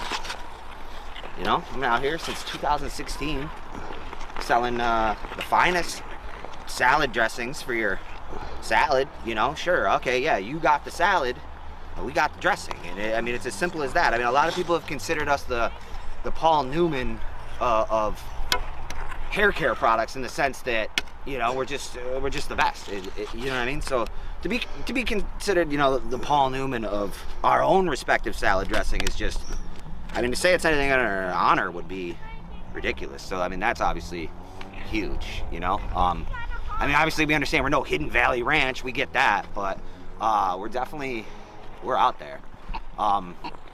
You know, if they're not going to stock us in the shampoo aisle, we're going to try again in the salad dressing aisle, because, I mean, it works either way. A Dream Limousine continues to be Metro Detroit's finest luxury transportation service. 734-542-6800. Offering late model luxury SUVs to brand new party buses that seat up to 34 passengers. 734-542-6800.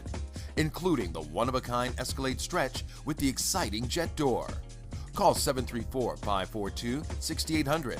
That's 734-542-6800. A Dream Limousine.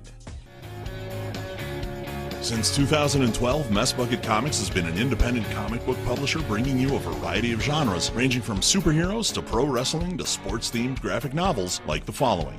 The Arcane Awakening is a graphic novel trilogy where God's army, the Ministry, and Lucifer's army, the Demonic Blight, battle each other one last time for Earth and humanity, winner take all. Mojo, a popular general of the Ministry, is a descendant of Jim Morrison and speaks in all lyrics by the Doors, while Ravager, a general of the Demonic Blight, is a cannibal demon that was inspired by the writer's ex-girlfriend. Donnybrook is a comic series about a semi-pro hockey league featuring real-life stories from former professional athletes. The fictional teams in the series are owned by four-time Stanley Cup winner Darren McCarty, Major League Baseball all-star Brandon Inge, Hollywood actor from the Clerks movie franchise Brian O'Halloran, and pro wrestler Rowdy Roddy Piper.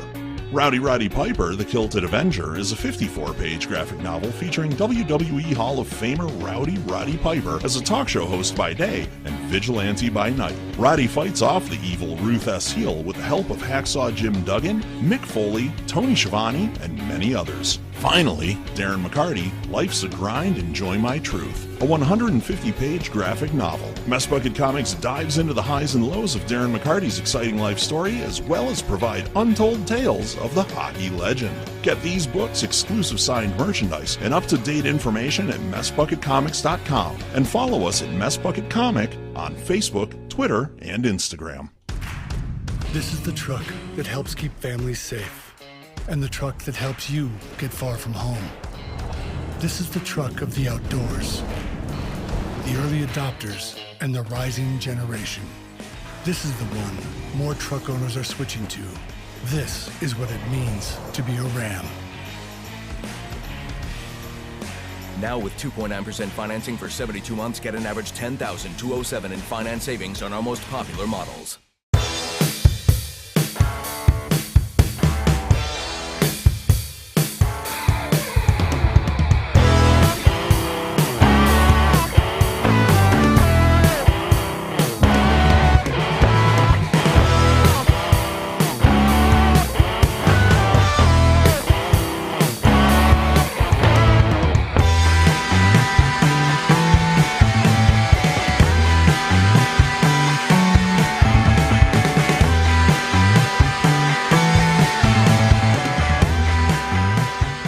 By me during the live stream of this game.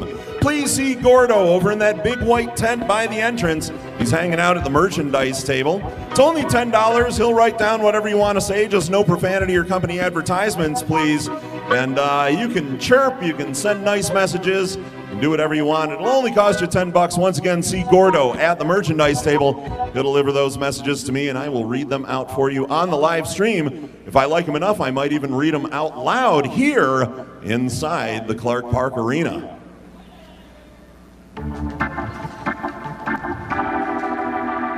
I'm going to come over here and see this big guy who I haven't seen for a while. Big number 88, Jay Adams, buddy. Welcome back to the ice. Good to see you.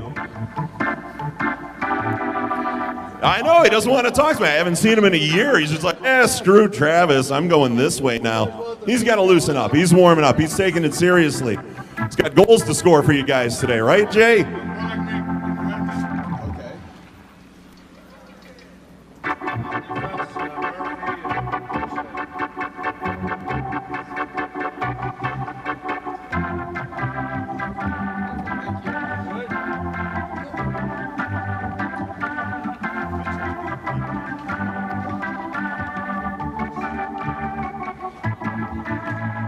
Mickey Redmond out here back this afternoon. Kolstad's back as well. There goes Eddie Mio headed toward the net.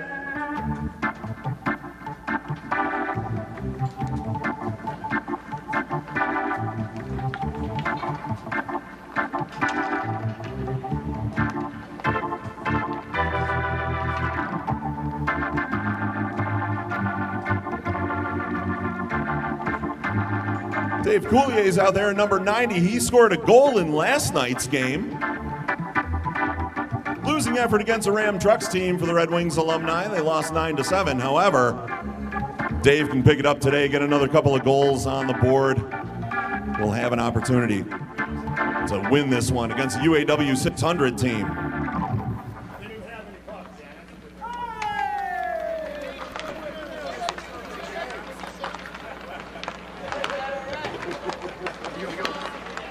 What's up, my man? Oh, can you get through that way? Yeah, you gotta go through that way. What's up, big guy? I thought that was you. I'm doing good, man. How have you been? How'd you do your show so far? I love that jersey. Oh, man, these are amazing.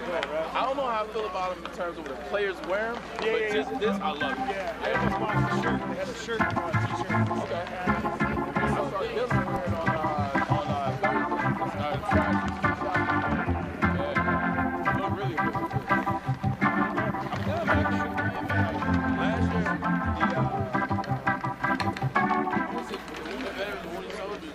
like last minute, like the day before, to do like a long drive home.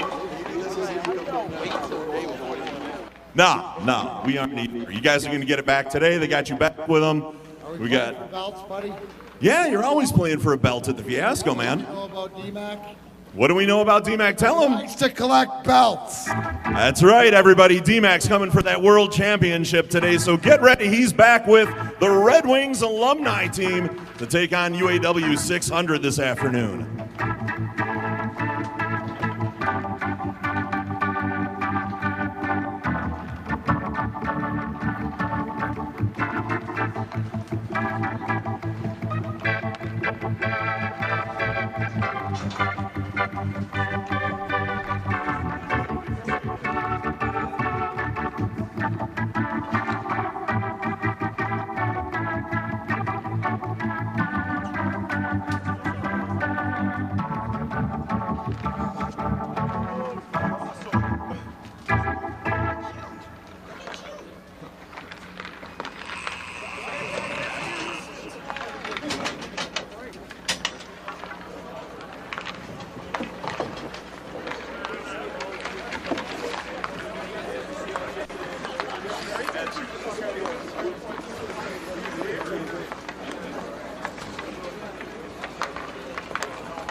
Ladies and gentlemen, today's national anthem singer is brought to us by Gen Energy Services, serving all of Metro Detroit and the Midwest's fueling needs. For inquiries, please check genenergyservices.com or call 1-855-GEN-FUEL. And now, ladies and gentlemen of the Frozen Fish Fiasco, the official anthem singer of the Detroit Red Wings. Let's hear it for Monica Notaro.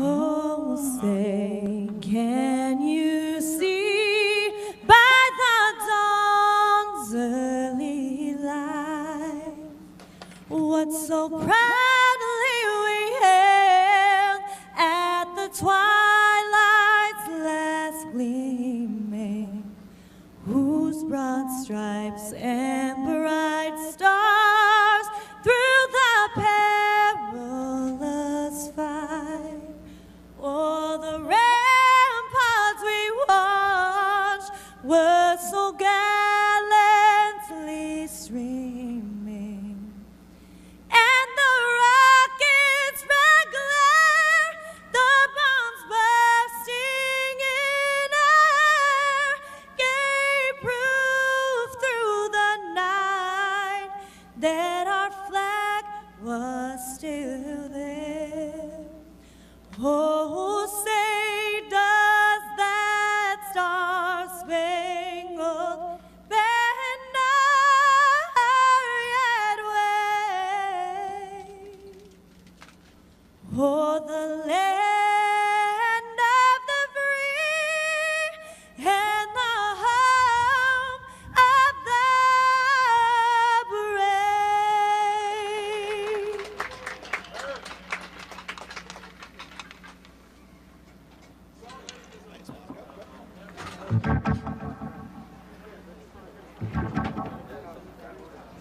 If I could please get the captains from UAW 600 and the Detroit Red Wings to join me here at the end of the red carpet. Gentlemen, good to see you out here. Frozen Fish Fiasco, at this time, we'd like to welcome a very special guest to drop the puck this evening. Born right here in Detroit, Michigan, he is a former track and field star and record-setting wide receiver for the University of Michigan Wolverines, holding records for receptions, receiving yards, and touchdowns. He was taken 3rd overall in the first round of the NFL draft and went on to a successful Pro Bowl career. He's now an analyst for Woodward Sports. Ladies and gentlemen, let's hear it for Detroit's own Braylon Edwards. Thank you for coming out. Thank you for having me. I'm excited. It's nothing like the Detroit Red Wings growing up in Detroit. It was the Pistons, Red Wings. Now it's the Red Wings for me all day, every day. Let's drop it. Let's have some fun, man. Come on, you guys ready? 1, 2. There it is. Let's get it. Let's get it.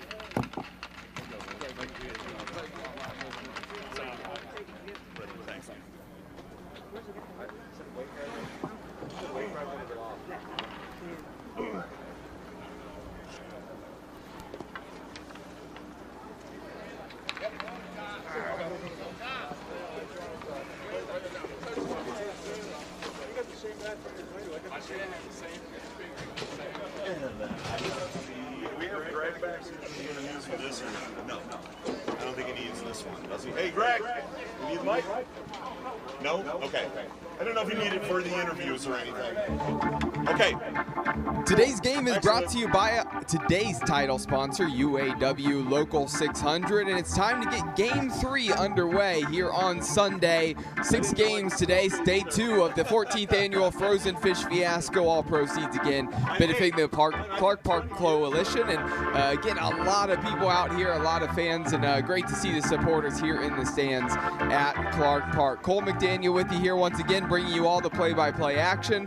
Mike Travis, PA duties, as well as my color commentator, and we're about to get this game underway between UAW, Local 600, and the Alumni Red Wings. Folks, today's game is brought to you by today's title sponsor, UAW Local 600. So 2 25-minute halves, just like last night, and the Red Wings looking to redeem themselves. Again, not wanting to lose 2 in a row. They lost last night. A close game to Ram Trucks, and it was a good one. Now some fresh faces, again, that are familiar here with the team we've seen in past years. We see Darren McCarty is back. Jay Adams playing with the team again here today. Lord Noft, a couple of guys that were not a part of the team last night, looking to really stop that little skid and get a win here over UAW Local 600. Puck's dropped, and there's the face-off. And back with Kolstad. You know, D-Mac said it out there, Cole. This team has never lost 2 back-to-back, so... And I think they've only got 3 losses in their entire organization of this alumni team. So last night being one of the only 3 they've ever had. And McCarty back here hoping to guarantee that they don't lose 2 back-to-back for the first time ever. Yeah, it's impressive with their record. Again, they don't want to lose that 2 in a row and really pick up their 4th loss in the history of this organization, as you mentioned. And last night, correct me if I'm wrong, I mean, may have been the first time they lost at the Frozen Fish Fiasco. There's an opening goal, and the Alumni Red Wings team now up 1-0.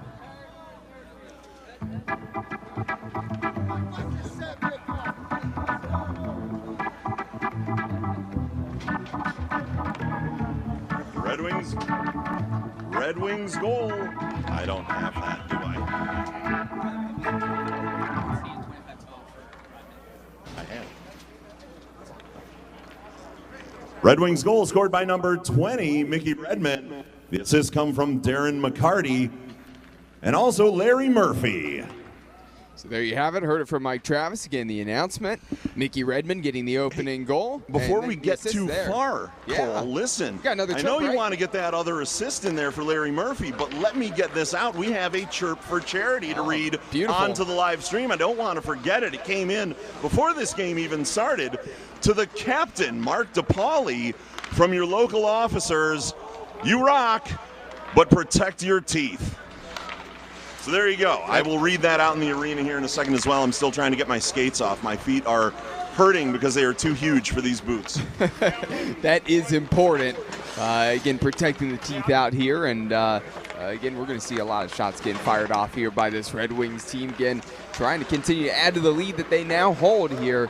Just a few minutes played so far. On the corner, looking to maybe make something happen, and Wolanin wins it back here for the Red Wings. In the direction of Dave Coulier up the ice. Ed Mio starting in net. Might have a shot coming up if UAW can get out of the corner.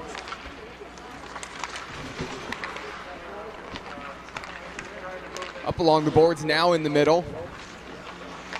Jay Adams has this poked away. Neutral ice, now back to John Blum.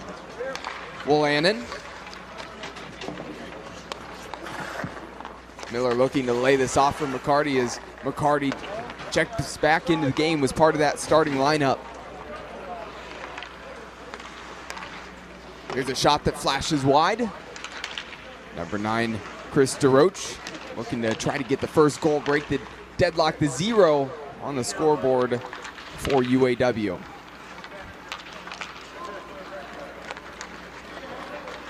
Here come the Red Wings. Hamilton firing up into the chest of the goaltender, and Kurt Zeal makes the save. Fans, we got another chirp for charity before this game started. As I was taking my skates off, I don't want to miss the opportunity to read this one out here. This one's going to the captain, UAW 600 team, Mark DePauli, from your local officers. You rock, but protect your teeth.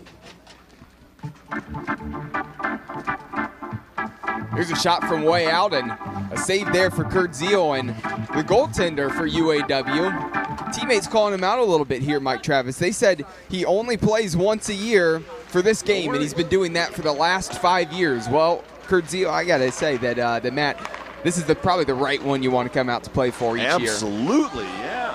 You have to come out for this one. Speaking of, well, even if you come out for it, you might not like the result. Red Wings get another one there. Yeah, McCarty scores the goal. And Darren McCarty, maybe they could have used him last night against Ram Trucks, now 2-0 up on UAW.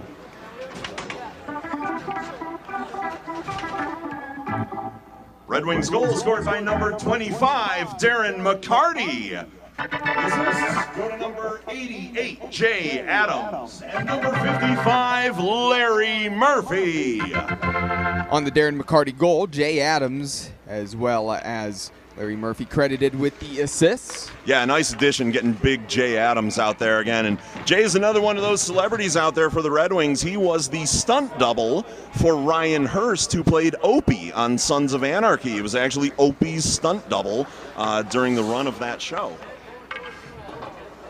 And right away, UAW Local 600 responding back with a goal themselves, now just down 2-1, 19 and a half minutes left in the first half. UAW 600 goal scored by number 10, Kyle Yessian. The assists go to number 14, Mark DePauli, and number 12, Matt McKay. So number 10, Kyle Yessian gets the goal. Mark DePauli with the assist. Also with the assist, number 12, Matt McKay.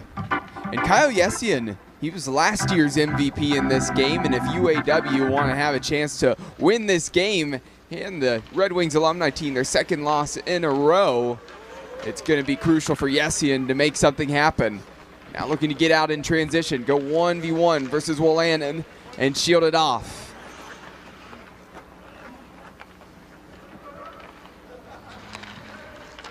Up along the boards, now cutting into the middle. Playing it to Wolanin, crossing the blue line, towards the back door, finding a Grodnik. Now with Miller. Miller trying to get this one away from Peabody. Here comes UAW the other direction.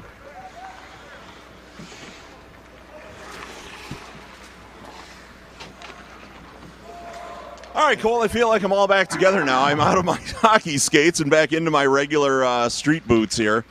and finally ready to officially rejoin you in a full capacity. I've got my workspace organized, and I feel like I am ready to be a broadcaster in the booth instead of out on the ice again. Yeah, it took you a little while to get the skates off. I think you worked up a sweat. I know they were tight to get in, but I think you had a really tough time getting out of those Hard things. to get into, hard to get out of. I haven't put those things on in a decade at least, and I know my feet have gotten bigger. I know I've gotten bigger since the last time I wore them, so I think the last time I put them on, I was still around 6'2", 230. Now I'm 6'2", closer to 3. So a bigger me doesn't fit into a smaller skate quite as well. And at this size, I didn't trust my legs to hold me up quite as well as they used to in those boots either. The ankles didn't have the strength I thought they had. So no hockey stops, no hard skating for me. I'd have just fallen over and embarrassed myself and broken a microphone for Jorg and Natalie. I love that you mentioned your height both times because it didn't change either time. It didn't, but you know what? 6'2", 230 looks very impressive. 6'2", 300 looks a little sloppy and slouchy. So you need to know what 6'2" can be at all of the different weights. That's fair. Another goal for the Red Wings as they extend their lead. 17 minutes remaining here in the half.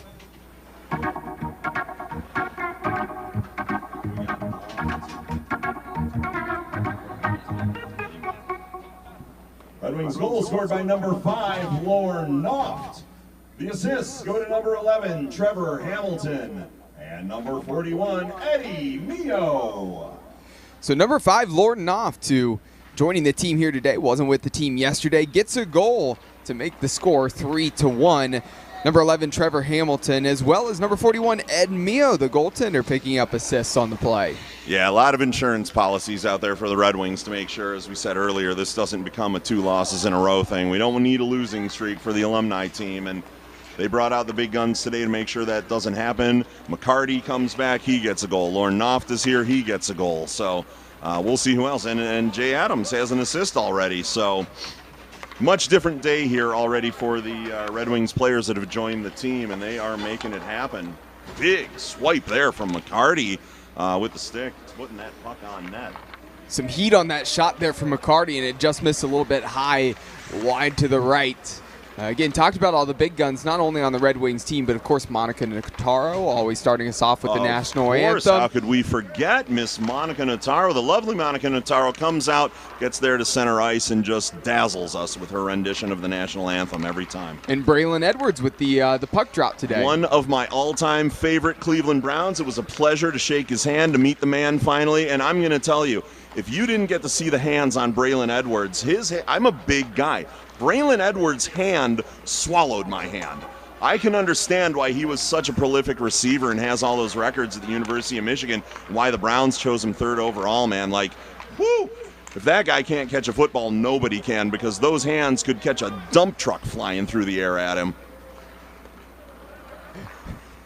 Under 15 minutes here left to go in the first half. We played 10 so far, still a score of 3-1. UAW looking to try to get a goal here on the other end of the ice. Instead, Red Wings breaking out in transition. Number 23, Kevin Miller. Miller still has it, leaving it for Coulier. Poked away, and Grodnik was following up. Here's Murphy winning it back. And Grodnik just sends it all the way back to Kolstad. Coulier to Miller. Miller wants to fire. Miller tucks it in the back corner. 4-1.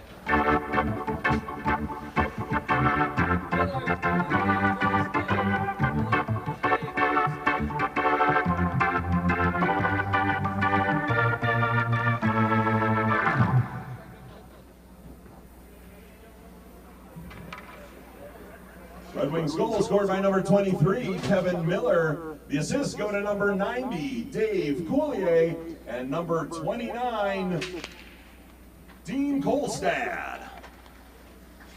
Dave Coulier and Dean Kolstad getting assists on the Kevin Miller goal. Picked up in the middle of the ice, Hamilton. Taken away. Here comes UAW with some speed going the other direction. Jesse Peabody loses that one close to the net. And Kolstad going to slow things down, look for Noft, and send that one up the other way. Makes its way to Adam Gorski, known as the Sniper. Kolstad's down. Yeah. Did he lay down? I heard the puck get shot. Did the puck hit him, or did he just catch a flat tire and go down? It seems to be contagious out there, too, as a UAW player goes down as well. It's number 4. Mike Kay out there goes down for UAW as well. I don't know if he was just trying to make Kolstad feel good and fell down for him, but... Well, Noft might have caught him a little bit, too. Maybe. This one gets up to McCarty now. And he's hassled and harassed, can't get the puck off the end of his stick. Adam Gorski, the sniper, just poking away, and then there's a finish and a goal for the Red Wings, 5-1.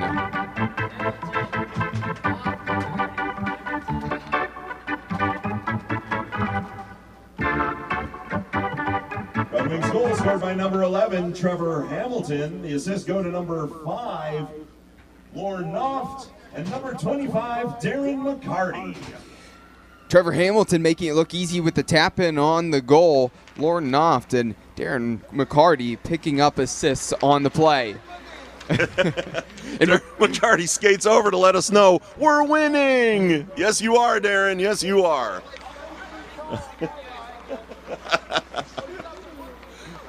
Under 12 minutes left to go here in the half. UAW trying to get a goal to pull one back. Is this game getting a little bit out of hand already here early at this point? But again, we've seen several times here in the Frozen Fish Fiasco where the first period, the first half, doesn't end up mattering because the second half things completely change or later periods. So certainly an opportunity for UAW with plenty of time in this game to get some goals.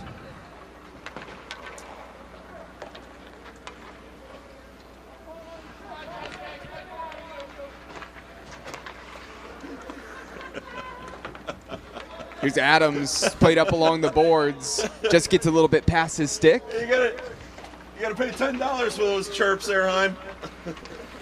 Thank you. Crossing the blue line, looking for a shot. Mio was there. That one goes up a little bit high, wide to the right. John Watkin pulling trigger. John Watkin, known as the Big Canadian by his guys. Is he now? I imagine there are probably a lot of big Canadians. None bigger, though, out here today than a few of these skaters. Look at Kolstad out there. I don't know if he's Canadian, but he's huge. We talked about him yesterday, but you stack him up next to Jay Adams out there, number 88 for the Red Wings. That's another big guy. I was out there next to him in my skates, and he was still towering over me. Yeah, you look small out there. I felt small next to Jay Adams out there. This one gets all the way back to Ed Mio, sends it up along the boards. Still in that attacking zone for UAW. Coming forward, trying to get to that is Tom Fillar. And Tom Fillar, known as the Dancing Bear due to his skating style.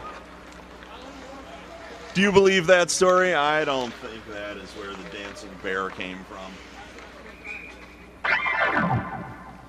Now I'm just curious to hear where you think the Dancing Bear nickname came from. You don't want to know. We probably don't. We'll save that for another time. That's all I'm going to say about the Dancing Bear. Under 10 minutes remaining here in the half. Still a score of 5-1 on the face-off. Won by the Red Wings. Wolanin fires that in the middle. McCarty in front. McCarty trying to put that one on frame, and it slides just a little bit wide past Kurdziel and past the post. In transition, looking for a pass to Yessian. Hennessy can't find him.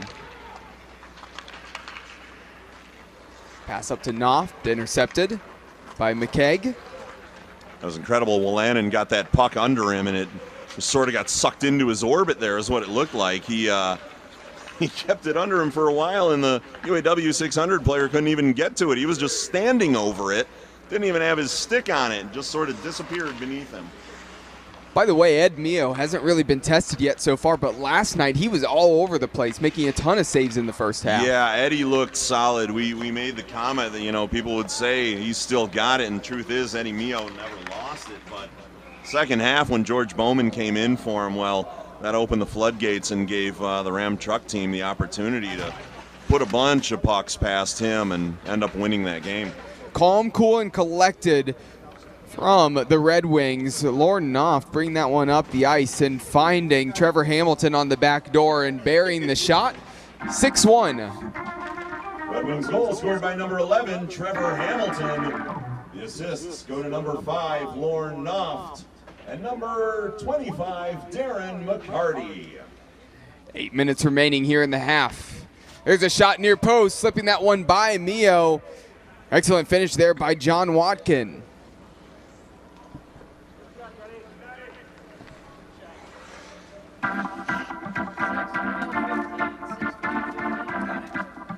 McKaig and Gorski credited with the assists on the goal. UAW 600 goal scored by number 6, John Watkin. The assists go to number 12, Matt McKaig, and number 15, Adam Gorski.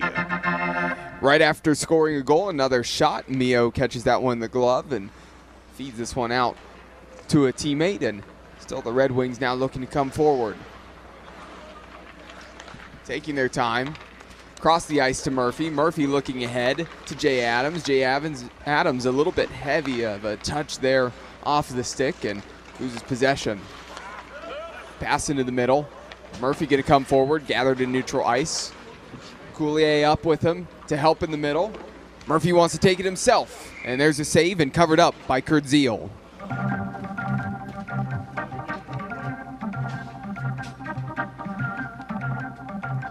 So an opportunity to get some changes in for both of these teams. Face-off upcoming, a Grodnick. Over on the side, and Miller going to come up for the face-off. And wins this. Back to Blum, now Wolanen. In the direction of McCarty down in the corner.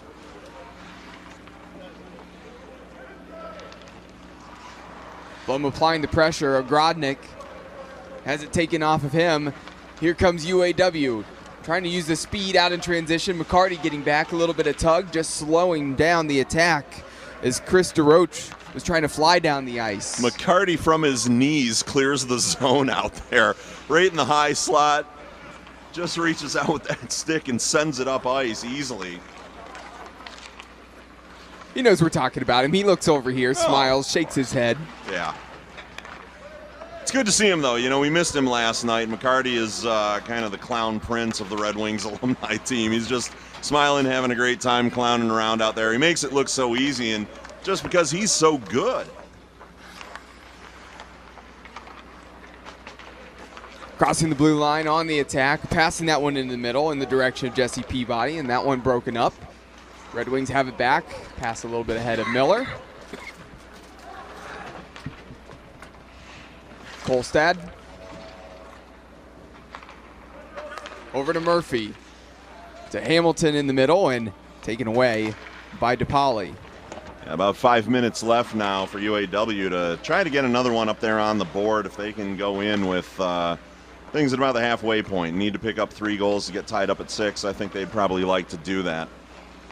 Yeah, need to get some more momentum going here right before the halftime break, and these teams will head to the locker room. Now out in transition, Kyle Yessian, again, the MVP of last year, already has a goal in this game. Kolstad trying to stop him, wrapping around, and maybe should have finished that one off. Not sure how it missed, and thought he had me. Yeah, that slid right past and right through the crease and almost looked like it went behind Mio. Missed going into that far side of the net on the wraparound. Yeah, there was a smirk there from Dean Kolstad as well, because he knew he wasn't going to be able to keep up with Yessian there. Yeah.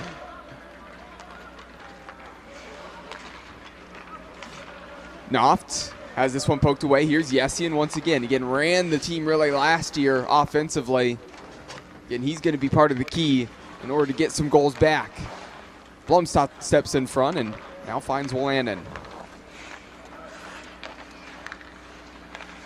Here's Noft looking to finish. Poked away. Hamilton still following it up. Still alive.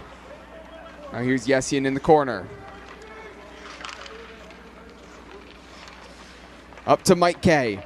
And yes, it says Mike Kay on the roster because apparently they say his last name has more letters than the entire alphabet. That's fair. It's probably a good ethnic Polish name that actually isn't, it doesn't even sound like it starts with K. It's probably a sh. sound that starts it out like Coach Krzyzewski, Coach K. Coach K's here. Yeah, so Mike K is Coach K. I'll assume his last name is Krzyzewski. And there's a finish. Not sure exactly what happened there as Matt Kurtziel was kind of out of the net. It was like a wide open net, and there's an easy finish for the Red Wings, and I guess they scored. Little discussion here amongst the referees trying to figure out who gets credit for that one.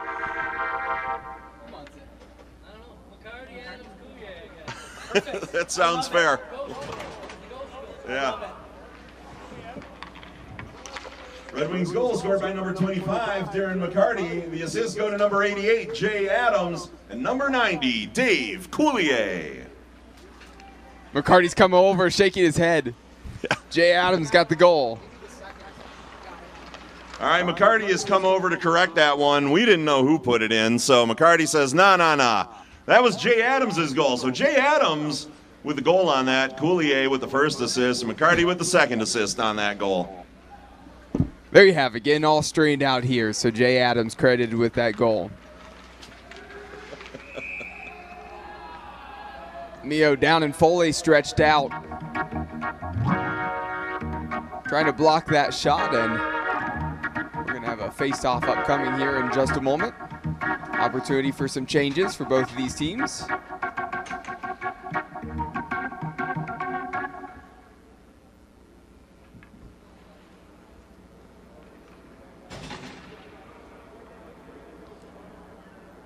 About a minute and a half left here now as they take this face-off in their end, do the Red Wings.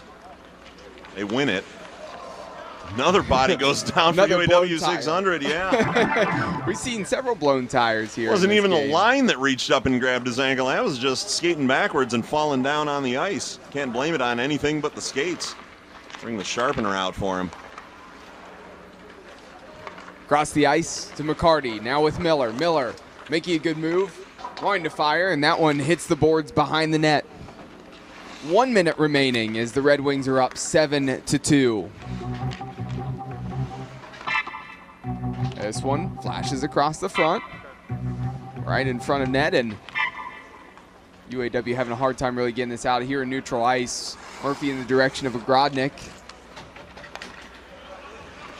UAW with control now, and that was a pretty little move there at the blue line to get past the defense and the attempt there of the Red Wings. Yeah, Peabody's been clever. He's had a couple good runs.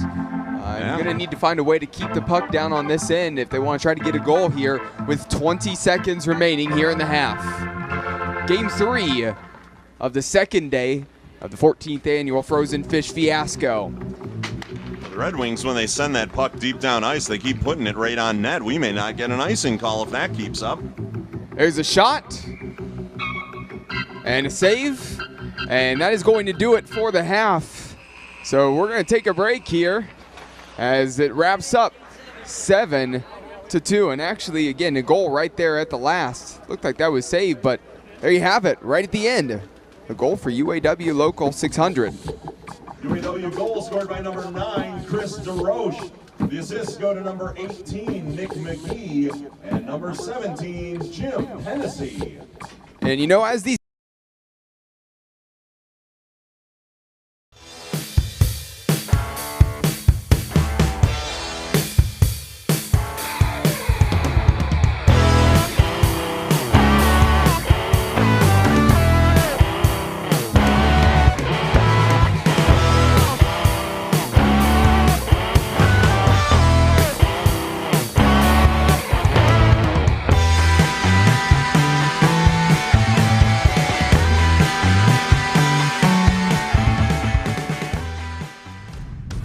truck that helps keep families safe, and the truck that helps you get far from home.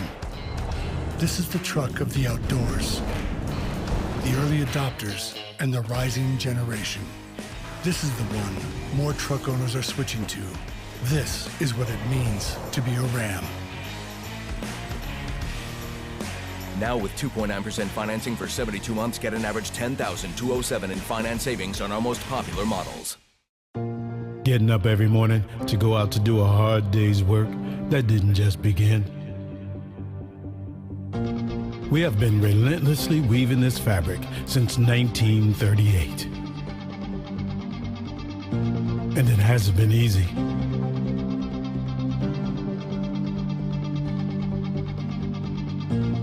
We have been an important spark in an engine that has powered generations. Today, UAW Local 600 spans 4 sectors. We have 45 autonomous units.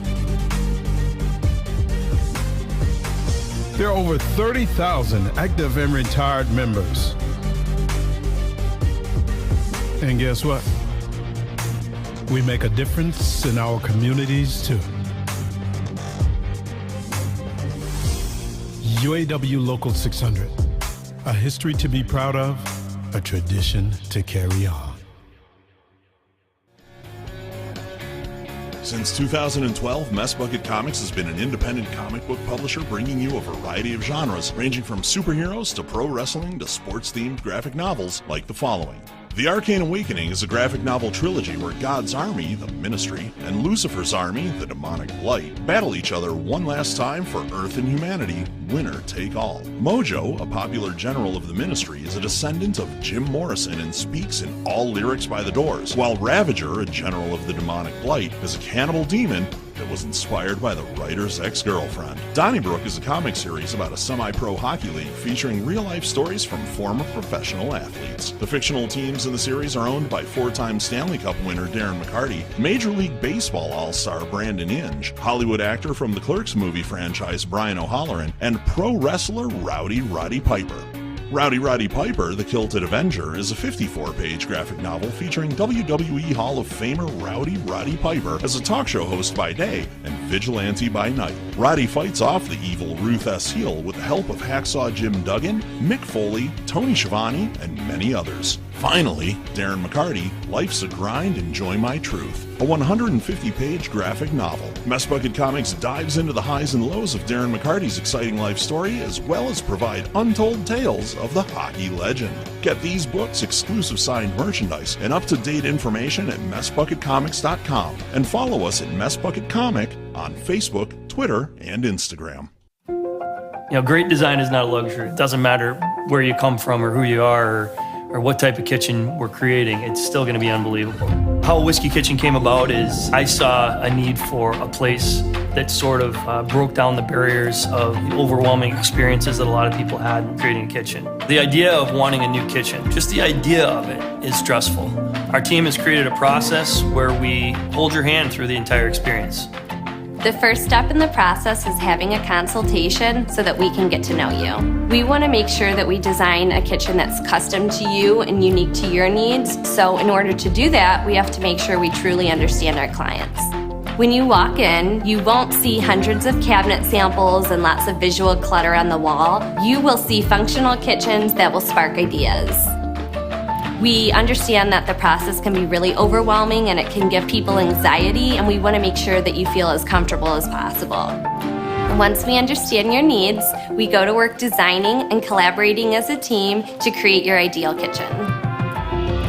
Our software program allows us to integrate the actual choices that you've made into the program so that you can visualize what the new kitchen is going to look like. Our process is intentional to ensure you're proud of your kitchen and enjoy a great space for entertaining and cooking for friends and family. You know, everybody deserves to have a great kitchen, but everybody also deserves to have a great experience in creating that kitchen. And that experience doesn't start with the first demo team that comes in. It doesn't start with the first time you can cook on your new kitchen. It starts with the process, and our job is to make this experience as simple and easy and stress-free as possible, and that's really what we want to do. If you're considering a new kitchen, come on into our showroom and let's get started.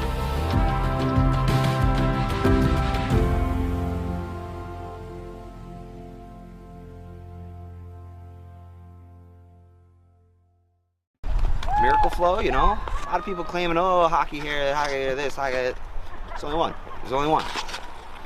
You know, I've been out here since 2016 selling the finest salad dressings for your salad, you know. Sure, okay, yeah, you got the salad, we got the dressing. And I mean, it's as simple as that. I mean, a lot of people have considered us the Paul Newman of hair care products, in the sense that, you know, we're just the best. You know what I mean? So to be considered, you know, the Paul Newman of our own respective salad dressing is just, I mean, to say it's anything under an honor would be ridiculous. So I mean, that's obviously huge, you know. I mean, obviously we understand we're no Hidden Valley Ranch, we get that, but we're out there.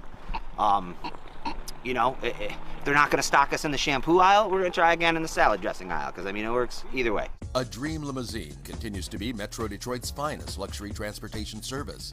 734-542-6800. Offering late model luxury SUVs to brand new party buses that seat up to 34 passengers. 734-542-6800. Including the one-of-a-kind Escalade stretch with the exciting jet door. Call 734-542-6800. That's 734-542-6800. A Dream Limousine. Since 2012, Mess Bucket Comics has been an independent comic book publisher bringing you a variety of genres, ranging from superheroes to pro wrestling to sports-themed graphic novels like the following.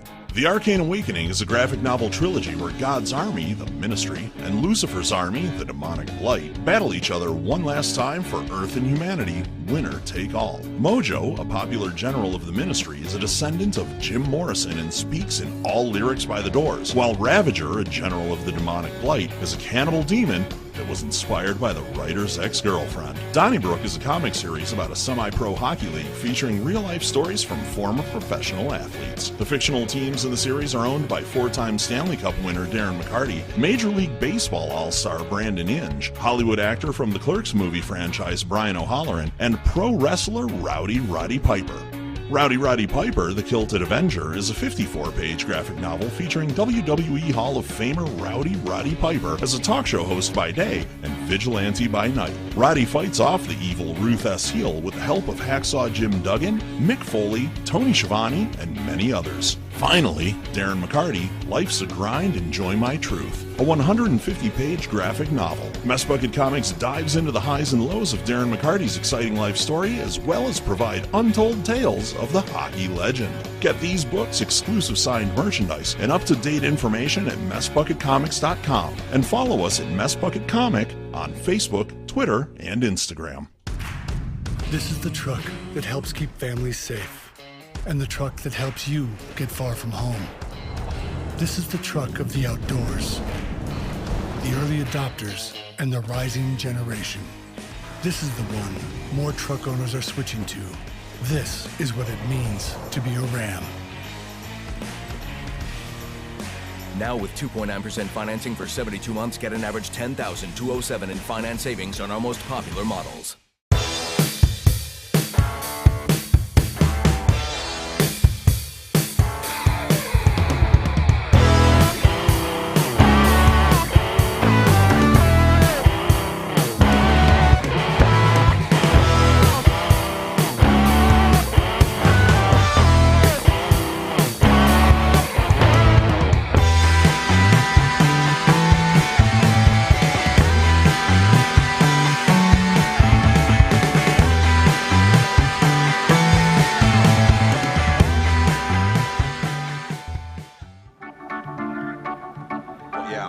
Sad story, but he made it, luckily. I mean, there are other guys who didn't, you know, going in to save kids that were sports stars and heroes that ended up giving their lives to save somebody else's, so.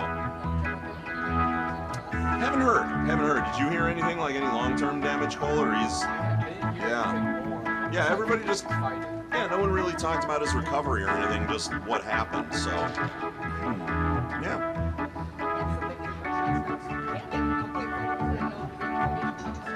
Yeah.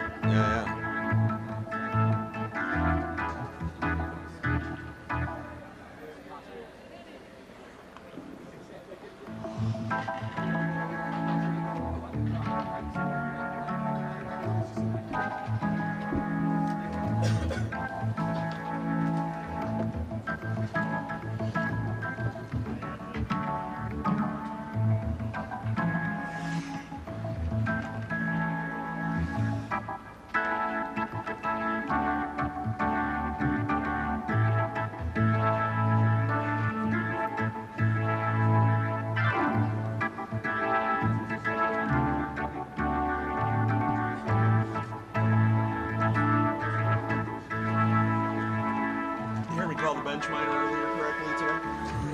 After getting yelled at by Georgine yesterday for it. Fucking Georgine.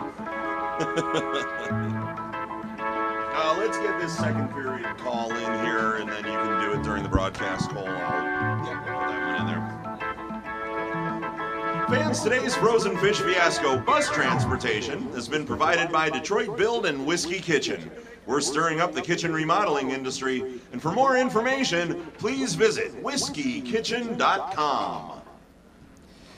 Back here on the live stream, about to get the second half underway as the Alumni Red Wings find themselves up 7-3 against UAW Local 600. And UAW, of course, the title sponsor for this game here today. And a reminder as we're about to get the second half underway that today's Frozen Fish Fiasco bus transportation has been provided by Detroit Build and Whiskey Kitchen.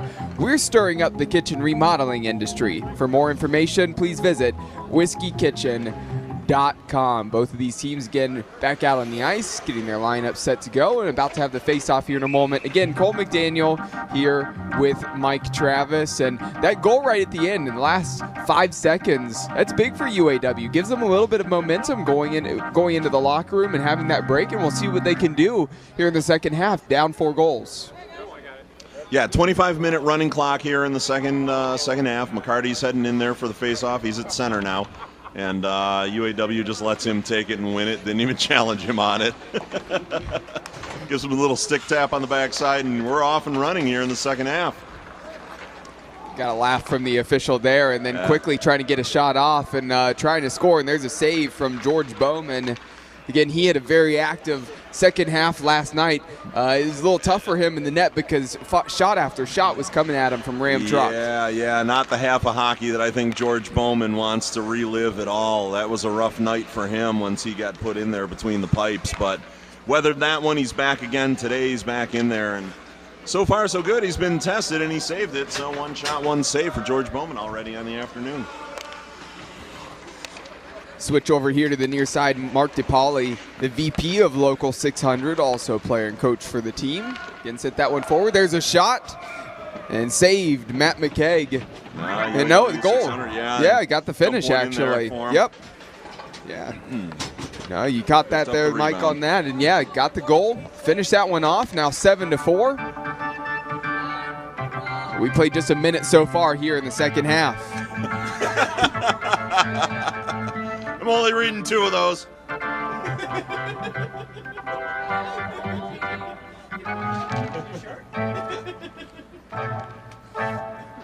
UAW 600 goal scored by number 9, Chris DeRoche. The assists go to number 12, Matt McKay, and number 14, Mark DePauli. So number 9, Chris DeRoche, gets the goal. Of course, he was the one who scored right at the end of the first half. Matt McKeag, number 12, and number 14, Mark DePauli. They are credited with assists. This one just stays a little bit past the blue line, and big collision there as Jay Adams getting in there. Took it a little bit easy on the guy he was going into, but again, anytime you run into Jay Adams, you might be bouncing back a little bit. Yeah, there is no easy against Jay Adams, that's for sure. He's got that big body right in front of the net now, too. Slides over to the back to orbit, picks up the puck on the backside there, but it's back to UAW 600 as they clear their zone and head up ice. Trying to make a move was Peabody. Here's Adams throwing this one up against the boards. This one going to make its way all the way back to DePauli. But not all the way back for an icing, unfortunately. No, we haven't really had much of that this game either. I don't think a single icing call in this game. Or the last game either. We're in an icing drought right now, Cole McDaniel. We only had icing at the very beginning of the last game. Oh, that's true. We did have one. We went the last 2 periods without any icing calls. Yeah. So it's been a sad little stretch for us here because, again, one of our favorite calls in these games this weekend. Here's Murphy in transition. Has Coulier to his right, as well as Hamilton to his right. There's a shot, and that one's fired wide left.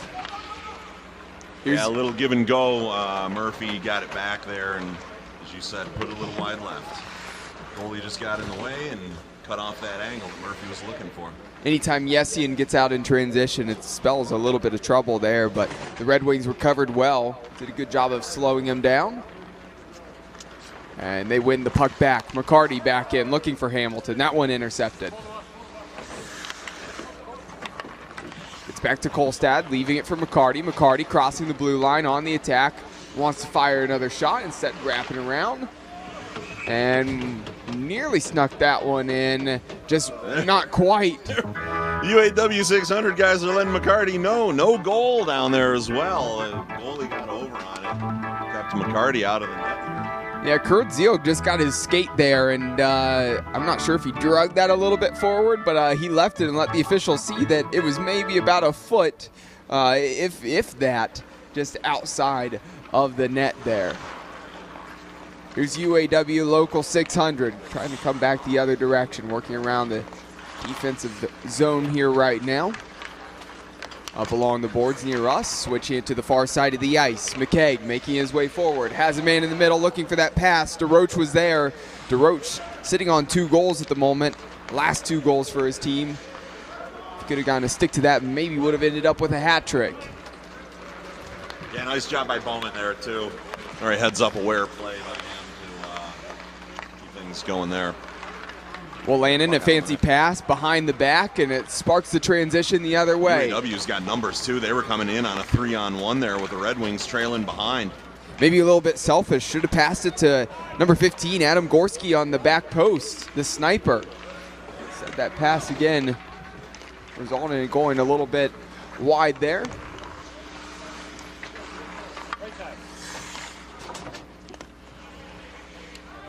This one up.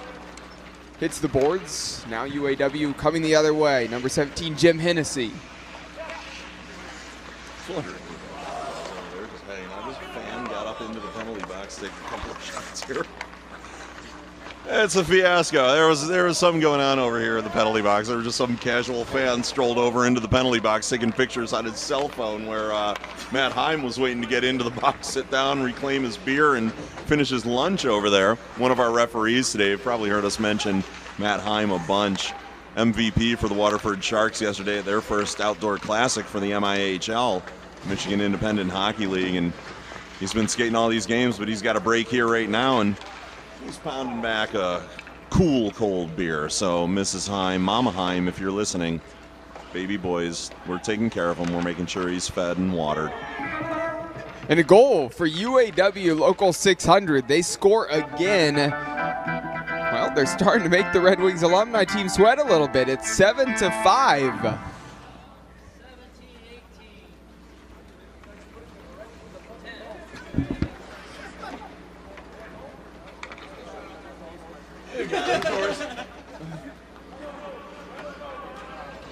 UAW 600 goal scored by number 17, Jim Hennessy. The assist goes to number 18, Nick McGee, and number 10, Kyle Yessian. So number 17, Jim Hennessy with the goal. Number 18, Nick McGee, as well as number 10, Kyle Yessian with assists. And hey, Mike Travis, this is interesting here for Nick McGee, who got an assist. They say he vapes between periods, which helps keep his lungs in tip-top shape. What? No way. They're claiming it helps his lungs. Probably. That's true. That's true.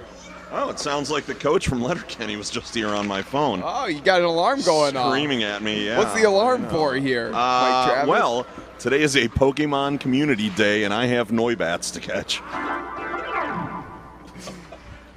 Marcus Concernicus understands. Directly at 2 o'clock here, middle of the afternoon. Yeah, 2 to 5 p.m. today. I've got to catch as many Noibats as I can. Use some pineapple berries to buff them a little bit. Get some extra candy so I can turn them into Noiverns. Nerd stuff, you know. 17 minutes remaining here in the game. 7-5 the score. And UAW looking to score again. Bowman dives in to try to get to that puck. Trips up a UAW player, and now coming the other way. Mickey Redmond has that one go behind him, Ogrodnik.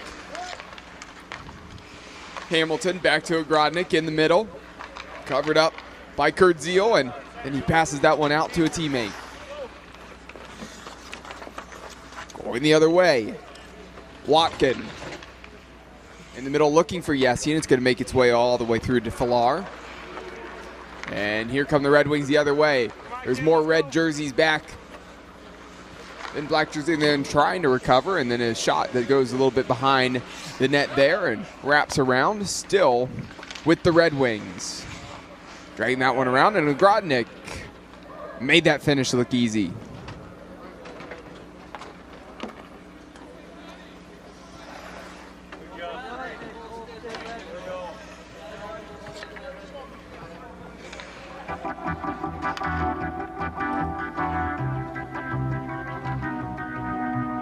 Red Wings goal scored by number 25, John Ogrodnik. The assists go to number 29, Dean Kolstad, and number 20, Mickey Redmond. Dean Kolstad and Mickey Redmond pick up the assists on the Ogrodnik goal. 15.5 minutes remaining in this game, and that was a goal that the Red Wings needed to try to start extending that lead once again, as UAW Local 600 had been cutting in to that lead. 8-5. Pass intended for McKeag, intercepted. Here's Miller. Miller looking to cut through in the middle. Slicing, dicing, feeding it to Murphy, and Murphy missed a wide open shot.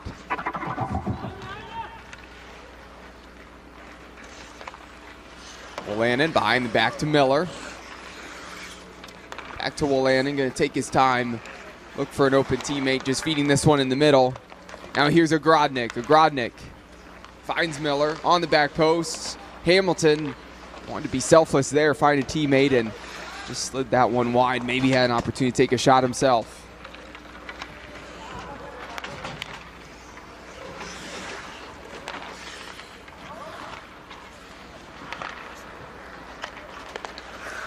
McCarty back in. That pass just gets a little bit away from him here along the boards.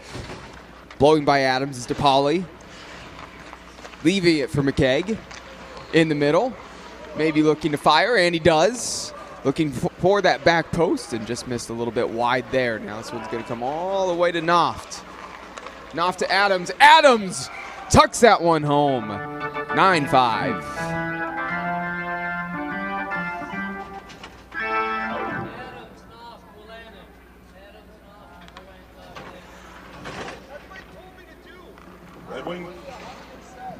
Red Wings goal scored by number 88, Jay Adams. The assist goes to number 5, Lauren Noft, and number 6, Craig Wolanin. Lauren Noft and Craig Wolanin on the assists on that Jay Adams finish, and what a pretty goal that was. Excellent clinical finish, tucking that one in the back post. Now 13.5 minutes remaining here in this game. Of course, this the third of 6 games today.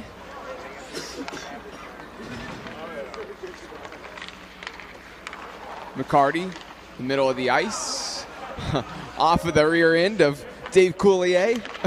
Chuckles from the crowd and a laugh there from McCarty. Noft crossing the blue line, Coulier in the middle, and that one cut out by number 6, John Watkin.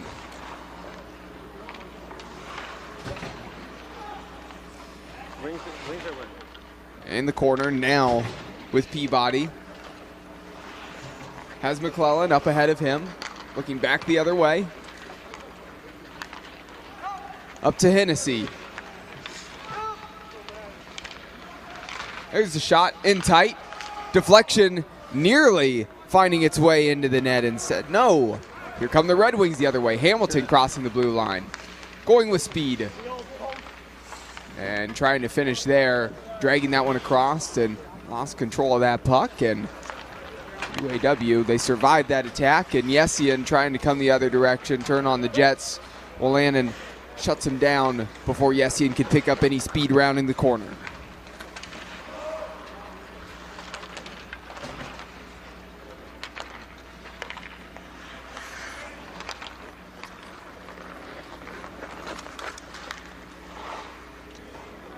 Puck down the corner still. Played across. And by the way, if it seems like Mike Travis is busy right now, of course he is. A reminder that that alarm went off for him. And he had to take care of some business here on his phone this That's afternoon. right. I got to catch 15 Neubats. I think I got like 7 right now, but I'm still involved. I'm watching what's going on from time to time. I look up, and right now I see Ogrodnik streaking down the ice. He didn't need to be there, though. There's a goal for the Red Wings. Yeah. Now hitting double digits as they have 10 goals on the game.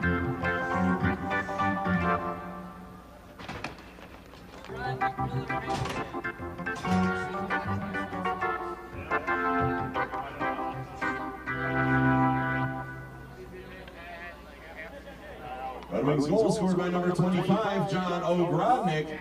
The assist goes to number 23, Kevin Miller, and number 11, Trevor Hamilton.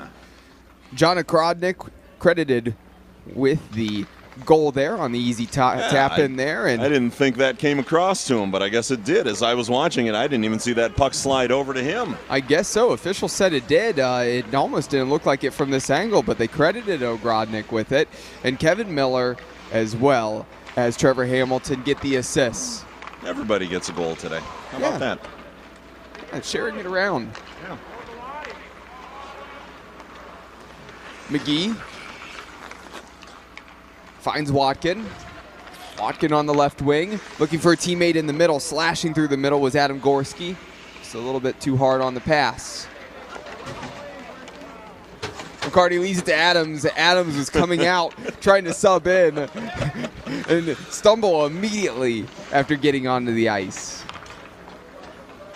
Yeah, at least I didn't do that trying to get over the boards when I was in skates earlier. Jay Adams does it, though, for me. Thanks, Jay. He ate my embarrassment. I appreciate that. Well, here he comes again, and Jay Adams has several goals already in this game himself. Coming down the left wing, playing that one into the middle. Going to get it back, and now here comes UAW the other direction. Picking up speed in transition is DeRoche. DeRoche firing, and he scores, tucking that one in at the near post, just getting it by George Bowman.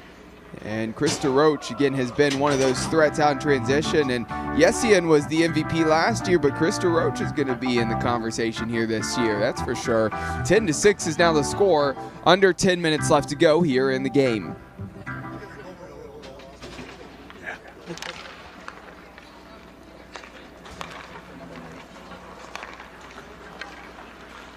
UAW goal scored by number 9, Chris DeRoche. That's a hat trick for DeRoche. The assists come from number 5, Scott McClellan, and number 35, Matt Kurdziel. That goal for DeRoche, again giving him a hat trick, and the assist going to Scott McClellan, as well as Matt Kurdziel, the goalie. Landon crossing the blue line. Finding Noft. Noft firing. And that one hits the net just on the outside. Can continue to play on here, and a change as Ian Kolstad checks back in. Move to clear a little bit of space, looking for a teammate. Heavy touch coming backwards, and needing to come back and get to that is Matt McKeag. Across the ice to the far side. Watkin. Here's McKeag through the middle, looking to get a shot off. Tough angle at the back post. DeRoche wanted to get to it. Finds a teammate in DePauli. That one up against the boards in the corner, and Murphy going to clean that one up. Redmond up ahead, as well as Noft. Noft finding Kolstad. Back to Noft again, and Noft has done a great job operating that offense. A lot of great passes and setting guys up here in this game. It's really made this a little bit more operational for these guys, and they've really been playing together well in this game. Yeah, absolutely. I think last night just the numbers weren't in their favor. Having a few extra bodies out there today has really helped to just let them ease up, settle in, relax a little bit. Not as much pressure as what the Ram Truck team was bringing against them. And wow, George Bowman there with some acrobatics. Nice job to keep that one out of the net down there. Big save using the stick to his advantage, George Bowman. And now the Red Wings looking to score the other way. Ogrodnik wants a shot, and that one had some pace behind it. Kurdziel just able to get to it.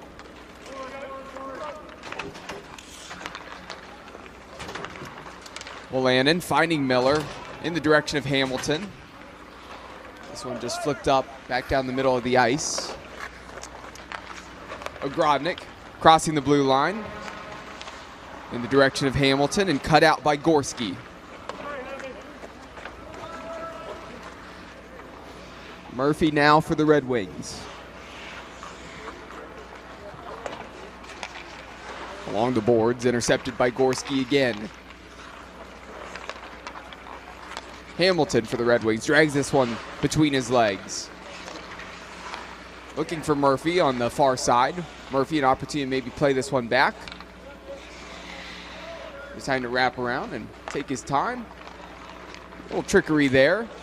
Just putting it towards the net behind his back there. And now UAW in their own end as clock continues to tick down here at the moment as they're still down 10-6. Second period, he's really fighting, staying alive in this game, UAW. That's what they've been doing. Again, getting that goal at the end of the first period seemed to give them an additional spark that was needed. They need a goal here, and in transition, maybe an opportunity to get it, and they do. Beautiful finish there by Scott McClellan.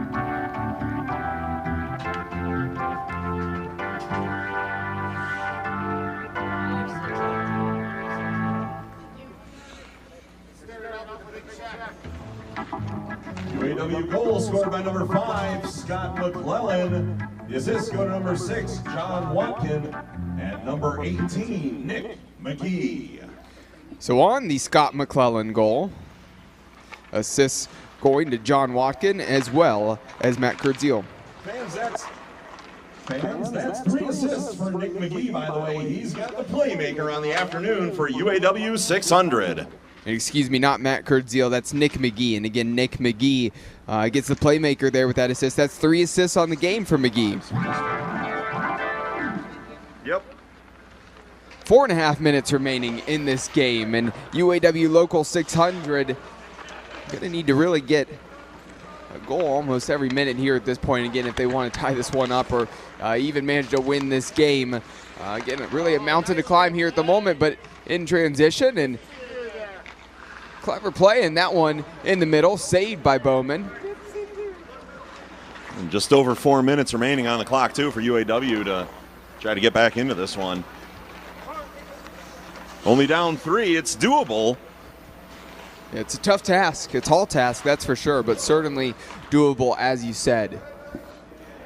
Your puck finds Redmond, just slowing down the pace here a little bit right now, just sending it over to the near side. Coulier, the closest one. Gonna lay this one back to Murphy.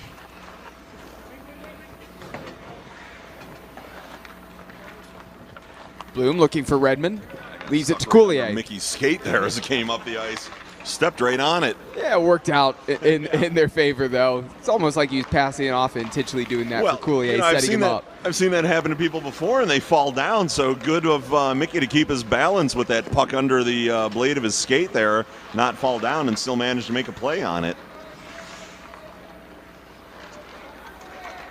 Ogrodnik coming with some speed, finding Vicky Redmond. Redmond wants to go back in the direction of Ogrodnik as well as Coulier. Coulier down in the corner, finding Ogrodnik. Trying to lay this one back in the middle. Yessian takes it away. 600 trying to get out in transition again. McKeag. That one's in the middle. It looks like it nearly crossed and just stayed out. If that stayed out miraculously, because Bowman laid out for that one, it looked like it might have slipped into the net. Yeah, hard to say. It looks like everybody's coming back this way, though, but what do we got going on? Just we got a changing face-off. lines, facing face off off. of that end. Bowman saved that one. Nice job by George Bowman. Yeah, good to see George Bowman's really responded. He's rebounded well after the game yesterday, too. Well, I don't think he wants to be the reason they lose 2 back-to-back, so he's going to make sure no one can blame this on him. Yeah, it was Ed Mio in the first half last night that was all over the place, and Bowman's really had to use the acrobatics here today in the second half, making some nice saves. Here comes Kevin Miller. Hamilton laying this one back to Willannon. Willannon wants the shot and just tucks that one right in the bottom left-hand corner. 11-7, under 2 minutes remaining.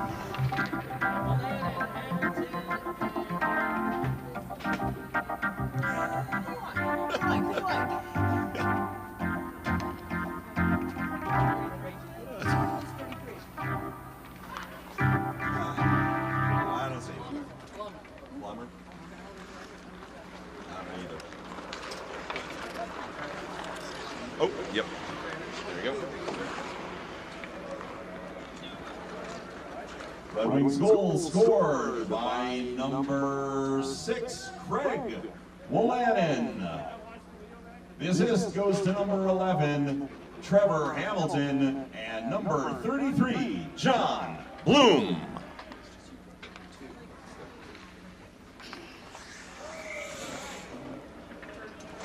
So on the goal there, Craig Wolanin picking up that goal. And now quickly the Red Wings score again, courtesy of Hamilton.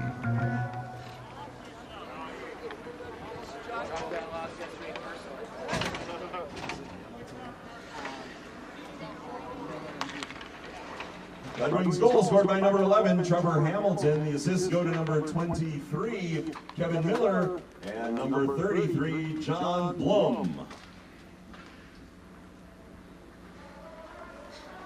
Now under 30 seconds to go here in this game. A score of 12-5, and UAW trying to get a consolation goal here at the last. This one broken up in the middle, and Murphy comes away with it. Noft with Adams up ahead. If they want to score again, maybe they're not done yet. Crossing the blue line, wanting a shot, firing and scoring. Slipping that one between the legs of Kurt Zeal, and that's going to do it. 13-7 is going to be your final score here in this game. Game 3 of Sunday here at the Frozen Fish Fiasco. Who got that last one? Lauren Noft, all right. That final Red Wings goal was put in by Lorne Noft.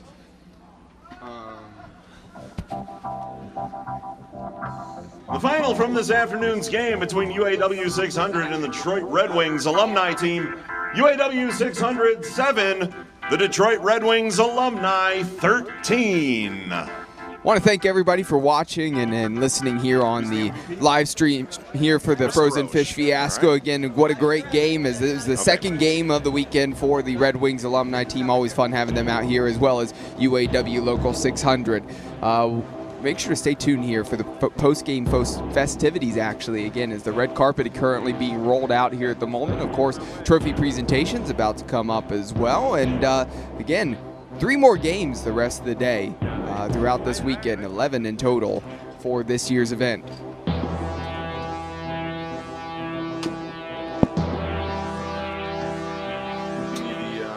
number of DeRoche, number 9, Chris DeRoche.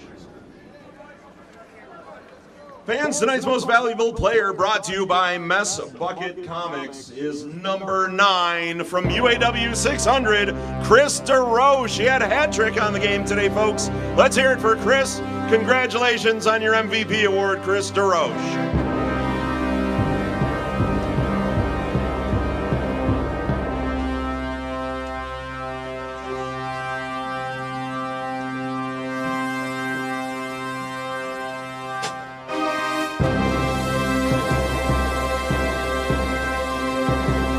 And now, because he collects them, Darren McCarty holds the World Championship belt from the Frozen Fish Fiasco.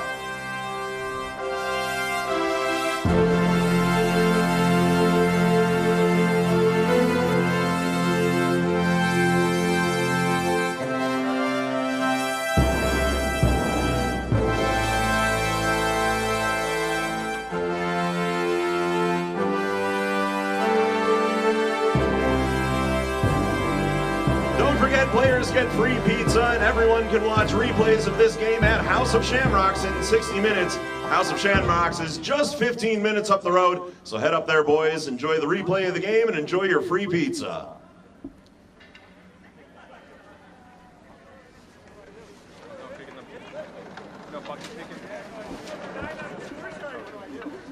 Wow! This was so great, wasn't it? It's awesome. Awesome seeing all the retired Red Wing players out here. UAW, it's fantastic. I know, and it's kind of like they're all just out here having a great time. I mean, you know, I can only imagine, especially for the guys on the UAW side, going, I played against the Detroit Red Wings. Except for those guys who lost. Well, I think that's what makes it so special, especially knowing the guys, we're professional athletes, and now they get to come out here, have fun, and to give back to the community. It's just, it's super cool to watch. I gotta tell you, I mean, everything's a highlight here at the Frozen Fish Fiasco. I know, though, the Red Wing team, everybody loves to see those, the Red Wing kids alumni who are here team. because they want to be. So, generates the little the wee kids here who were on right before, Saturday, yeah. they were all, nuns you know, the come out, outside yeah. boards looking and going, that's what I want to be when I grow up. Good for you, good for you. We got more of the Triple F coming up, Frozen Fish Fiasco. Got some awesome interviews and the Kick the Bucket soon. Oh, yeah. Oh, hey! Is he kicking it this way? What's up, buddy? Come on up. Which way is he Excuse me kicking a this second. way? Oh, big toes, big toes. Almost Okey to the dokey. block out.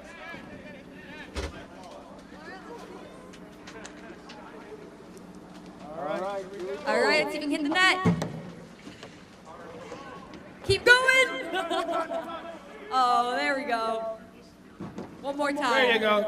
Across the blue line. And he scores!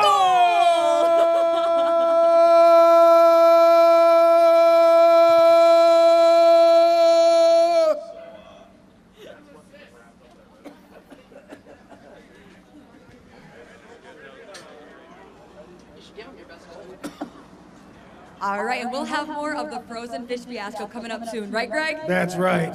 I'll regain my voice by then. Yes, we'll see you guys back here soon for some more fun.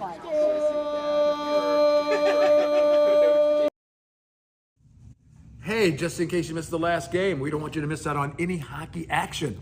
You know where you get the best? Right here, Donnybrook Comics. That's right. Just go to messbucketcomics.com and you can get the entire series. It's great. I love it. Ooh, wow.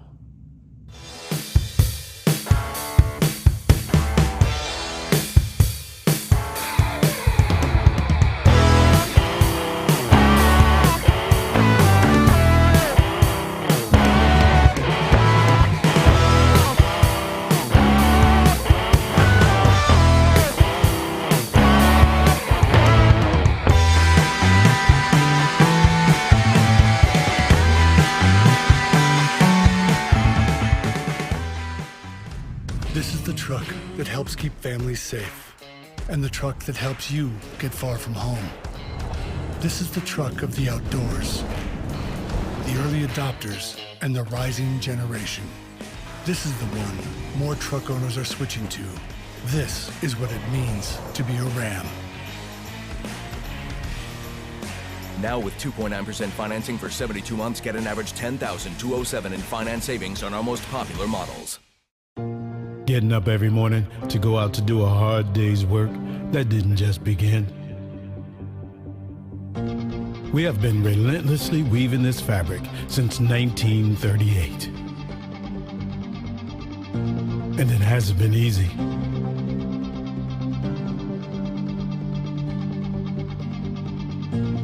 We have been an important spark in an engine that has powered generations. Today, UAW Local 600 spans 4 sectors. We have 45 autonomous units. There are over 30,000 active and retired members. And guess what? We make a difference in our communities too. UAW Local 600, a history to be proud of, a tradition to carry on.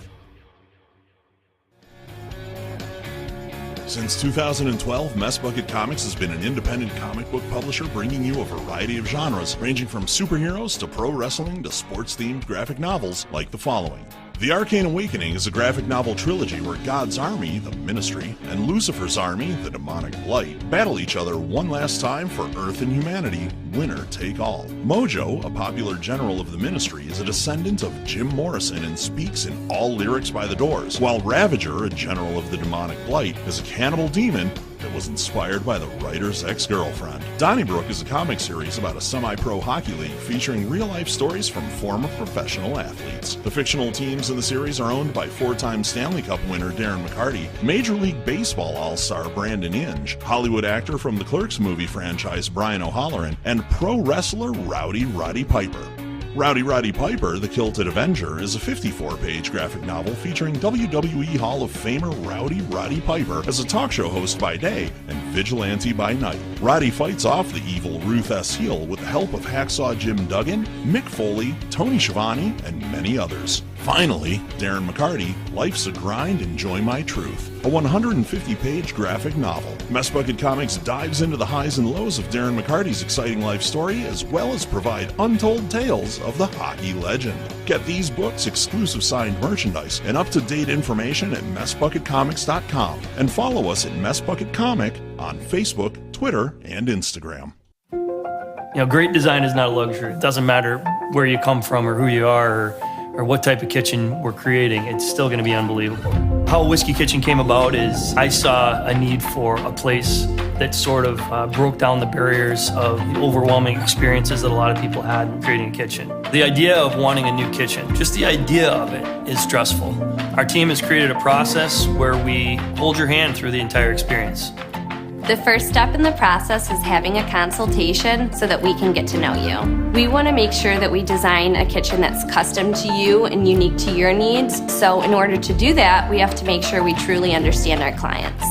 When you walk in, you won't see hundreds of cabinet samples and lots of visual clutter on the wall. You will see functional kitchens that will spark ideas.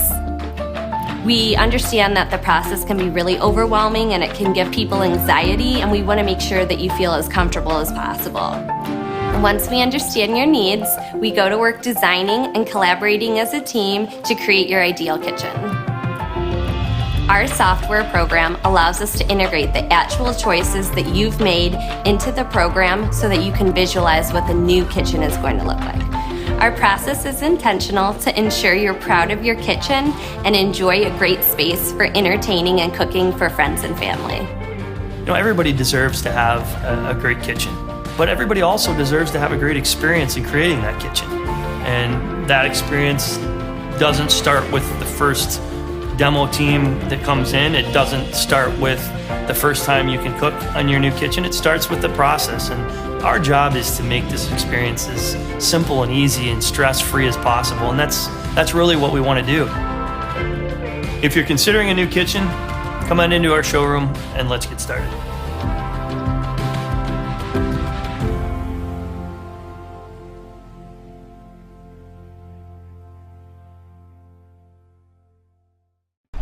Miracle Flow, you know, a lot of people claiming, oh, hockey here, this, hockey that.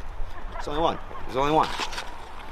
You know, I've been out here since 2016 selling the finest salad dressings for your salad. You know, sure, okay, yeah, you got the salad, but we got the dressing. And I mean, it's as simple as that. I mean, a lot of people have considered us the Paul Newman of hair care products, in the sense that, you know, we're just the best. You know what I mean? So to be considered, you know, the Paul Newman of our own respective salad dressing is just, I mean, to say it's anything under an honor would be ridiculous. So I mean, that's obviously huge, you know. I mean, obviously we understand we're no Hidden Valley Ranch, we get that, but we're out there. You know, if they're not gonna stock us in the shampoo aisle, we're gonna try again in the salad dressing aisle, because I mean, it works either way. A Dream Limousine continues to be Metro Detroit's finest luxury transportation service. 734-542-6800. Offering late model luxury SUVs to brand new party buses that seat up to 34 passengers. 734-542-6800. Including the one-of-a-kind Escalade Stretch with the exciting jet door. Call 734-542-6800. That's 734-542-6800. A Dream Limousine. Since 2012, Mess Bucket Comics has been an independent comic book publisher bringing you a variety of genres, ranging from superheroes to pro wrestling to sports-themed graphic novels like the following. The Arcane Awakening is a graphic novel trilogy where God's army, the Ministry, and Lucifer's army, the Demonic Blight, battle each other one last time for Earth and humanity, winner take all. Mojo, a popular general of the Ministry, is a descendant of Jim Morrison and speaks in all lyrics by the Doors, while Ravager, a general of the Demonic Blight, is a cannibal demon that was inspired by the writer's ex-girlfriend. Donnybrook is a comic series about a semi-pro hockey league featuring real-life stories from former professional athletes. The fictional teams in the series are owned by four-time Stanley Cup winner Darren McCarty, Major League Baseball all-star Brandon Inge, Hollywood actor from the Clerks movie franchise Brian O'Halloran, and pro wrestler Rowdy Roddy Piper. Rowdy Roddy Piper, the Kilted Avenger, is a 54-page graphic novel featuring WWE Hall of Famer Rowdy Roddy Piper as a talk show host by day and vigilante by night. Roddy fights off the evil Ruth S. Heel with the help of Hacksaw Jim Duggan, Mick Foley, Tony Schiavone, and many others. Finally, Darren McCarty, Life's a Grind, Enjoy My Truth, a 150-page graphic novel. Mess Bucket Comics dives into the highs and lows of Darren McCarty's exciting life story, as well as provide untold tales of the hockey legend. Get these books, exclusive signed merchandise, and up-to-date information at messbucketcomics.com, and follow us at Mess Bucket Comic on Facebook, Twitter, and Instagram. This is the truck that helps keep families safe, and the truck that helps you get far from home. This is the truck of the outdoors, the early adopters, and the rising generation. This is the one more truck owners are switching to. This is what it means to be a Ram. Now with 2.9% financing for 72 months, get an average $10,207 in finance savings on our most popular models.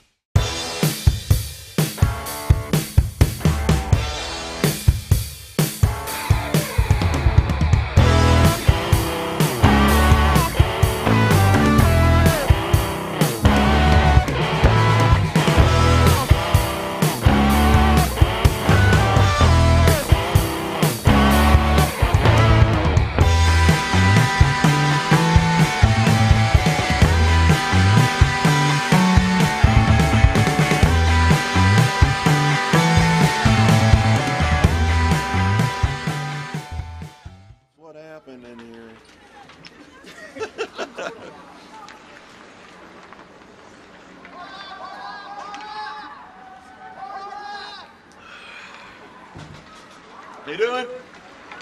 Oh, look who's back. Hey, we know these guys. Cheers. Wait, is that the player hater? Yeah. Player hating award winner, Matt Heim. He's back.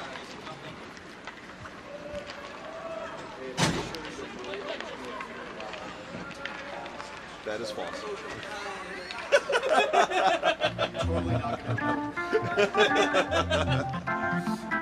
We appreciate your discretion.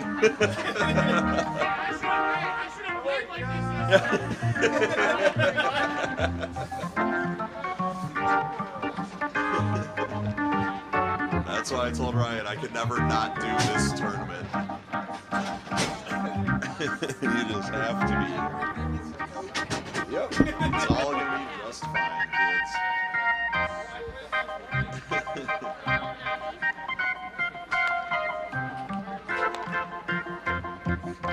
All right, let's read some announcements, shall we? Fiasco fans, we are taking bribes for charity. That's right, chirps for charity.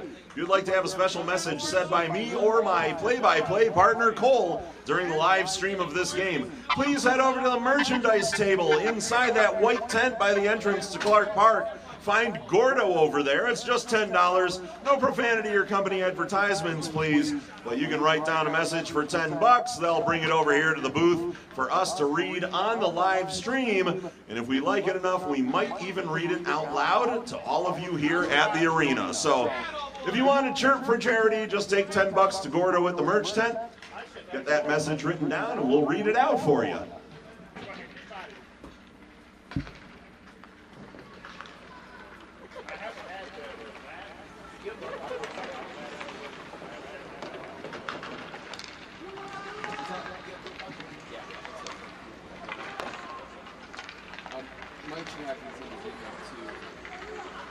Should I? Who are these people? Wait, I can't open my email. I'm still catching boy bass.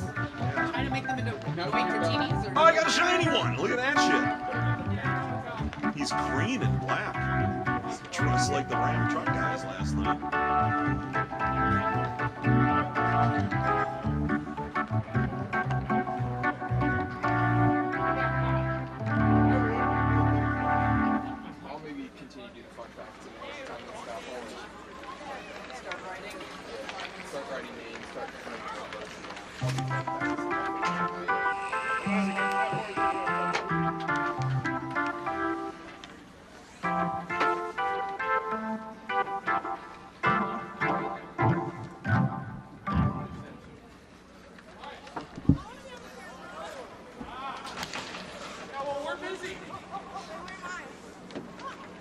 Frozen Fish Fiasco is brought to you by our title sponsor, Ram Trucks. Visit your Metro Detroit Ram Truck dealer today. Today's live stream is brought to you by Mess Bucket Comics, a Detroit, Michigan-based independent comic book company. Learn more at messbucketcomics.com. The Frozen Fish Fiasco is brought to you by our title sponsor, Ram Trucks. Visit your Metro Detroit Ram Truck dealer today. Today's live stream is brought to you by Mess Bucket Comics, a Detroit, Michigan-based independent comic book company. Learn more at messbucketcomics.com. About to get Game 4 today of Sunday underway. So that would make it Game 9 here of this year's Frozen Fish Fiasco event, the 14th annual running of this event. And this game going to be between the 12U Royal Oak Falcons and the Canton Ice Hawks. Cole McDaniel here on the broadcast, bringing you the play-by-play action, and the Pokemon playing PA announcer and color commentator, Mike Travis. Yeah, hi everybody. I'm mostly back. I just found out that my parents are watching the stream today down in Cancun, Mexico. So, hi Mom and Dad. My friend Ryan has come out to join us here in Detroit for the game today as well. He's sitting over the stands. He's going to be coming over to the House of Shamrocks later with all of us. So, good to have Ryan in the house as well. A lot of representation now from Northeast Ohio hanging out, checking out the Fiasco this year. Yeah, plenty of representation from Northeast Ohio, of course. Not too far of a trip for anybody, again, that would be coming up this way, but I probably would have been one of the few that actually made the trip. Everybody else, again, located in different locations. And for anybody out there, again, watching and listening, again, thanks for watching and listening here on the live stream. 3 periods of 20 minutes, and we played about 30 seconds here so far in this game. I should also mention, I think my aunt and uncle are still down there with my parents, so hi Aunt Betty Lou and Uncle Jack to them as well. Oh, saying hello to everybody down there in the family. The whole family's down there in Cancun, it feels like. My sister, though, I don't know if she's watching. She's back in Cleveland right now, so thought she might sneak up here to say hi, but I think the cold weather is keeping little sis away. Looking out on the ice again, the Royal Oak Falcons in their uniforms. I think I talked about it last year. Reminds me of the Washington Capitals. Love those uniforms. Now out in transition, getting the opening goal for the Falcons. A 1-0 lead.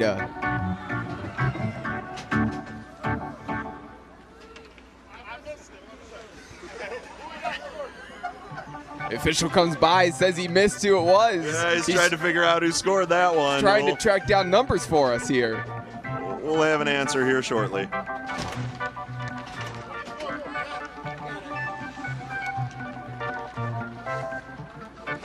Roster for them yet, so yeah, here we go. 24 from 10. The Falcons are over here. Okay, so Falcons goal scored by number 24, Joseph Whitaker. The assist goes to number 10, Charlie Patchell. They got another one here, it looks like. So number 24, Joseph Whitaker with the opening goal, and assist by Charlie Patchell.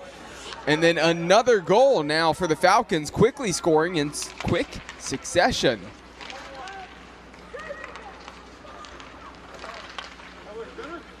Falcons' second goal scored by number 18, Ishan Lin. The assist goes to number 21, Leo Salimi.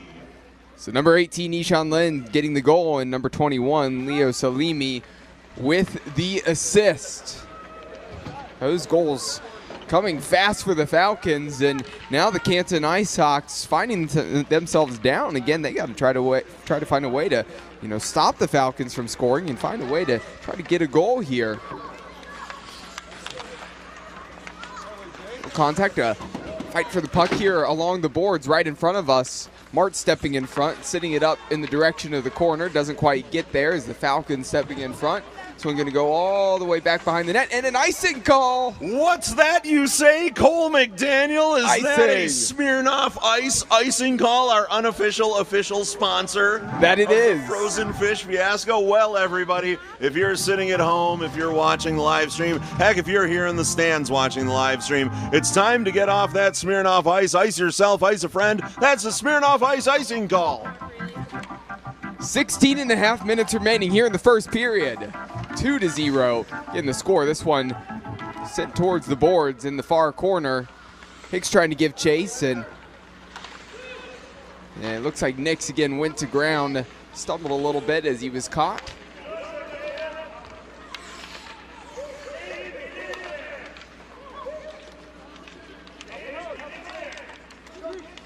Coaching staff shouting, trying to get David Underwood up in the action. Get a hold of that puck. That one slips just by him there. Sent towards the net. Going to go behind, and first player to get to the puck is Liam Reich. And Liam Reich sends that along the boards. Here the Falcons have it. Still on the attack, looking to get another goal. Go up 3-0. Here comes Nix trying to out-skate the defender closest to him. It's big number 95, Jason Schoon. In tight, trying to finish. Unable to score, Avery Thompson, great look.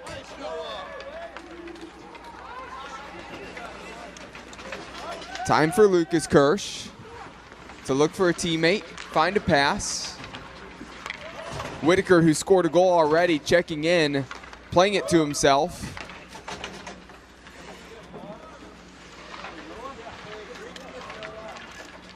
Here in the quarter, that one hits the side of the net on the outside.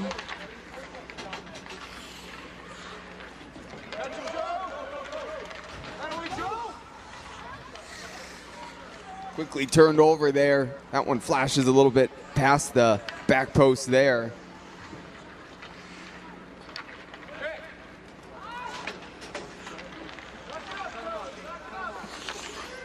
Trying to make a move here in neutral ice now, Thompson.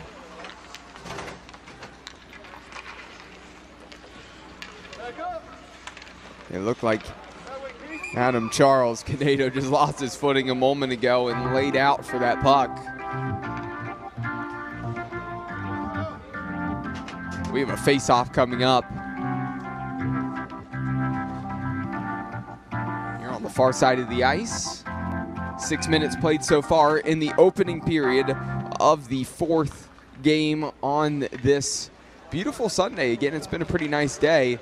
A lot of dry cuts down on the ice here today just because it's a little bit warmer, so it's hard for that water to really refreeze quickly. So, but ice is again holding up in pretty good shape here right now. The dry cut's probably helping out. Yeah, we were noting earlier, Cole, that wind is actually still blowing, keeping the flags pretty stiff here, and that wind coming in now, especially with the sun getting ready to start going down, the clouds picking up in the sky above us. What was a nice warm day earlier is certainly becoming a chillier one now, and yeah, those dry cuts are keeping the ice in pretty good shape right now, but as the evening wears on, I think we'll probably be able to get some wet cuts going again, provided the Zamboni has that capability. It looked like they were working on it a little bit there in the last game between periods to get that cut done. Yeah, trying to fix an issue there, and so we'll see if they're able to do that. Now, unfortunately, a player down right now for the 12U Royal Oak Falcons. Again, can't quite see from this angle here on what the number is, but again, all these players here on both teams taking a knee. Yeah, nice show of sportsmanship by both teams here, and I'm glad to see that they're teaching the kids that stick tap for that young skater as he gets back to his feet now and heads toward the bench to get a little more attention, make sure they know that the injury isn't anything too serious or too permanent.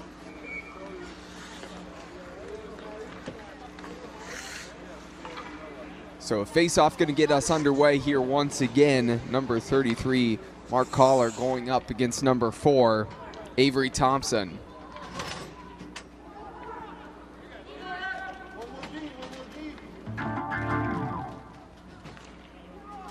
A late substitution again. Now we can finally get this Game back in play, of course, running clock, so 12 minutes remaining. Thompson turning here on the left wing, firing towards the near post, and a glove save. Very nice save, calm, cool, and collected from the goaltender.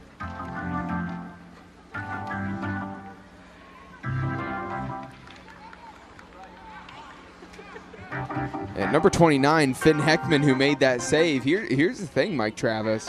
Apparently, he owns his own tractor, and he would like to be a goat farmer when he grows up. What? No way. I think he's been playing too much Goat Simulator at home on his console or PC. Is Goat Simulator really a thing? It actually is a thing. You can watch Twitch streams of people playing Goat Simulator, and they also have tractors in the game, and then you can play Farm Simulator where you can get tractors. So I know a Farm Simulator. Right, yeah. now does he have an actual tractor that he rides around in the fields up here in Michigan? Because I know Michigan's a great agricultural state and has a lot of farmers here locally, maybe not necessarily right around but Detroit per se, but out in the edges of the more rural areas of the state. They do a lot of farming here. A lot of potatoes are actually shipped from Michigan to other parts of the country.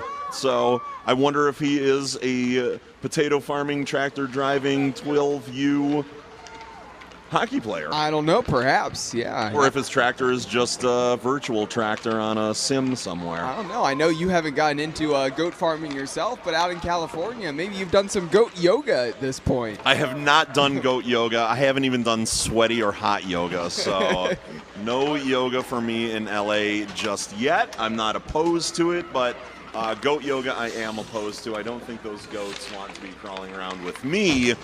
It's really not about me crawling around with goats.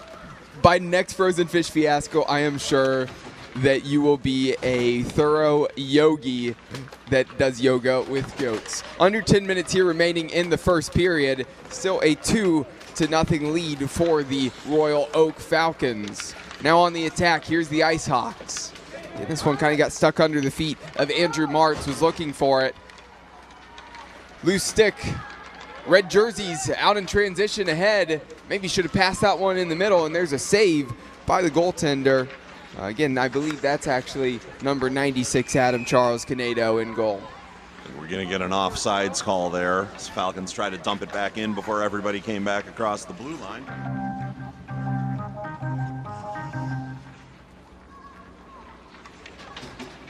So a face-off upcoming. Whitaker wins it for the Falcons. Play back in the middle. Here's Nix. Nix with a little bit of space, and Nix, one of the smaller players out there on the ice, showing off that quickness, getting ahead. Shot on frame. Kind of a slow roller in at the near post and didn't trouble the goaltender, but a good look there for Nix. No icing call coming back the other way. Officials letting things play on. And another player down for the Falcons.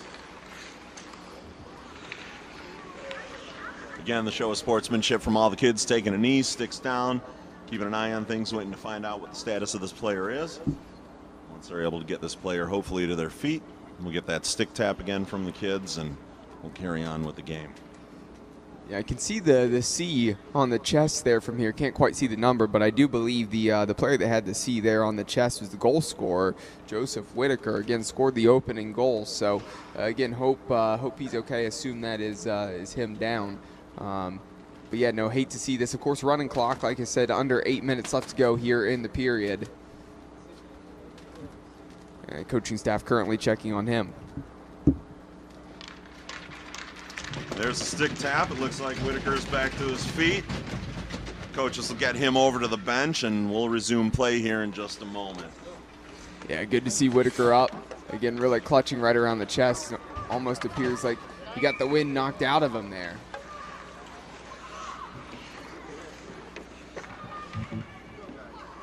So 7 minutes remaining here in the period. Face-off won by the Ice Hawks. Crossing the blue line, looking to make a move. Defenseman steps in, Now trying to get out in transition. Barreling forward past the blue line. On the attack is Martin.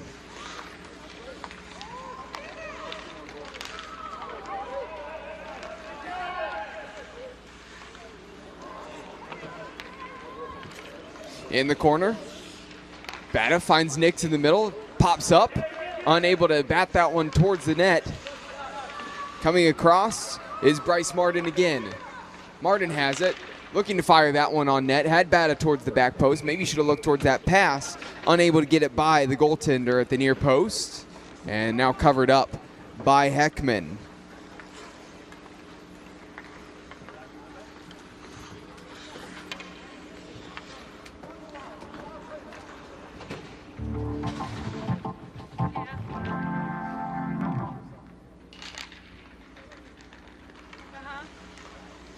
Looking to make a move in the middle of the ice. Trying to cut back was Nader. This one going to make its way all the way back to Peterson and the defense, and Peterson. A little bit of a spill there near the corner.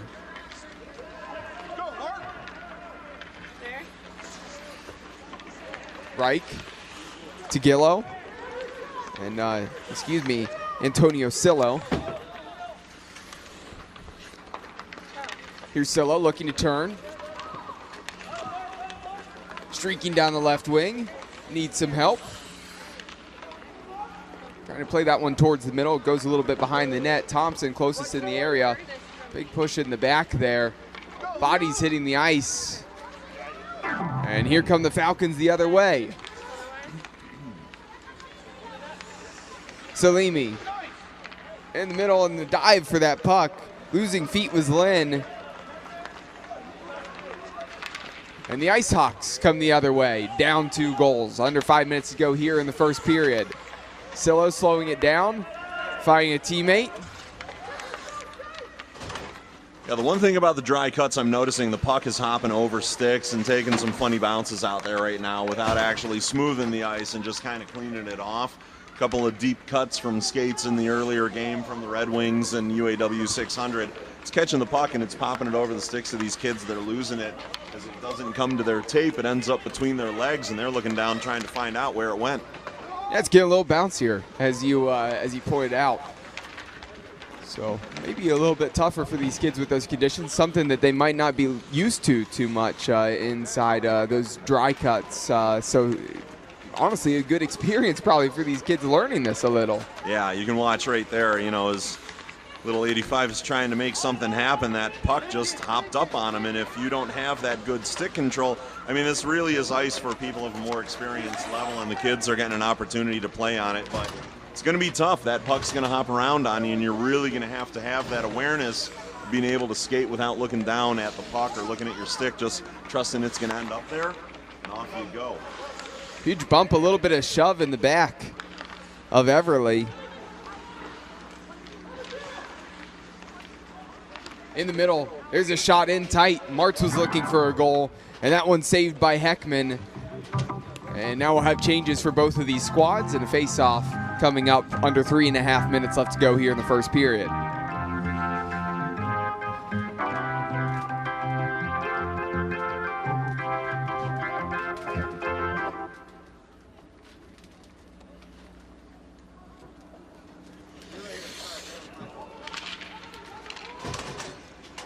Face-off won by the Falcons, but they can't get out of their own defensive end.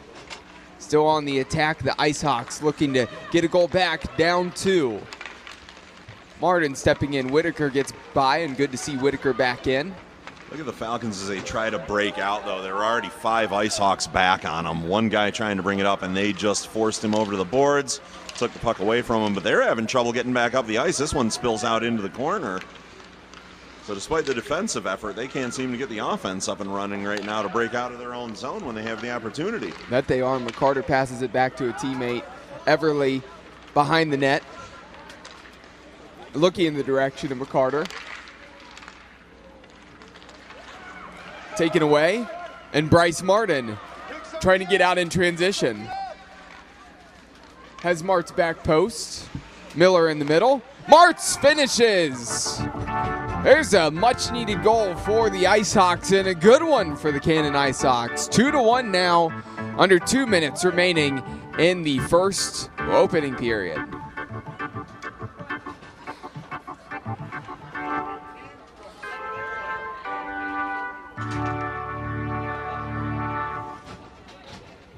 Ice Hawks goal scored by number 18, Andrew Martz. The assist goes to number 71, Bryce Martin. On the Andrew Martz goal, Bryce Martin credited with the assist.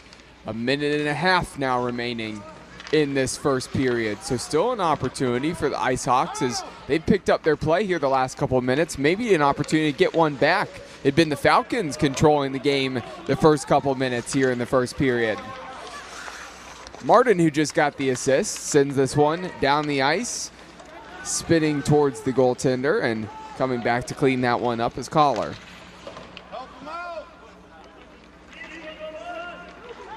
Underwood. Underwood's still the closest in the area for the Ice Hawks. Trying to clear that one for the Falcons. Number 21, Leo Salimi.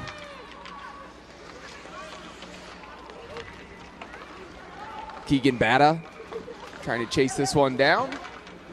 And you know what just happened, Mike Travis? I do not. I was catching a Noibat. Oh, okay. Well, I believe you're going to be excited about what happened. Why would I be excited, Cole? Because it was an icing call. An icing call, you say. Hey, let's get iced, everybody. That is our unofficial official sponsor, Smirnoff Ice. Yeah, find a friend or do it to yourself. Grab a Smirnoff Ice and ice yourselves or ice a friend. That is our official, unofficial Smirnoff Ice icing caller. Second one of the game. Yeah, been a good one so far here in the first period, and that's going to do it for the first period as there goes the horn and the whistles. The first period ends with a Falcons 2-1 advantage over the Canton Ice Hawks. Yeah, and 3 20-minute periods, folks. Cole may have mentioned that, but just to remind everybody, we'll get an ice cut here. Maybe we won't. No, you know what? We probably won't with the young kids. Yeah, just to preserve the ice, we won't get a cut here, not even a dry one. We'll bring the kids right back out, and we'll get the second period underway shortly. You thought it was bouncy in the first period. Just wait until the third period. Boy, it's going to be like skating through moguls out there on a ski slope. This is going to be bouncing all over the place. So again, 20 minutes up on the clock as we talked about. And again, actually been, like I said, a competitive first half. Again, the Falcons came out. They scored those couple early goals. Of course, also good.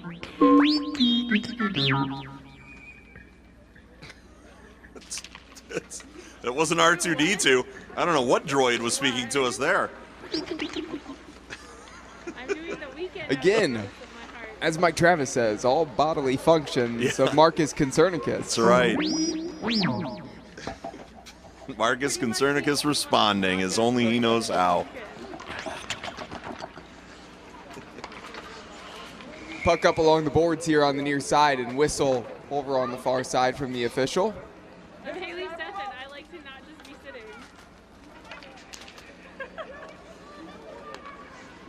God. Gotta get on my feet.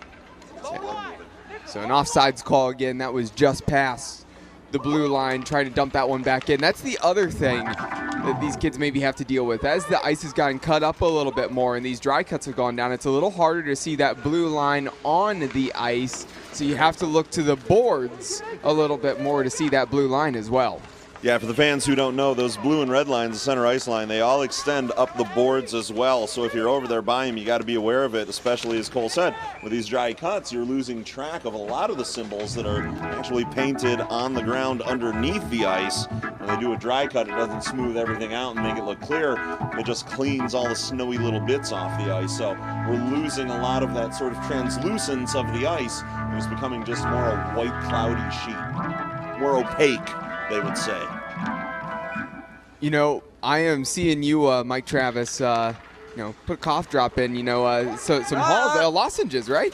That's right. These are, it says a cough and throat relief lozenge. It is not actually a cough drop, menthol cough suppressant, oral anesthetic. So, you know, the broadcast team of you and I maybe need a sponsor next year as well. Maybe Halls would like to sponsor right. Relieves us. coughs and soothes sore throats, cools nasal passages. So, strawberry flavor Halls, thank you for contributing to our vocal health, actually, here in the booth this weekend. And I'm sorry, I'm being so selfish. It's not the two of us as a broadcast team. We added a third partner who hasn't spoken. Right.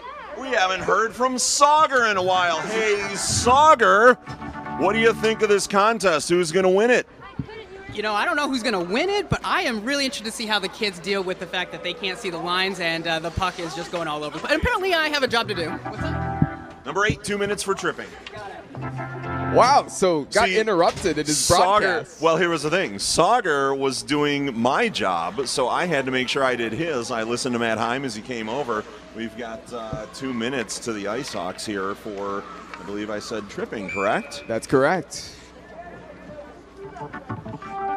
Ice Hawks penalty to number 8, Griffin Miller, 2 minutes for tripping.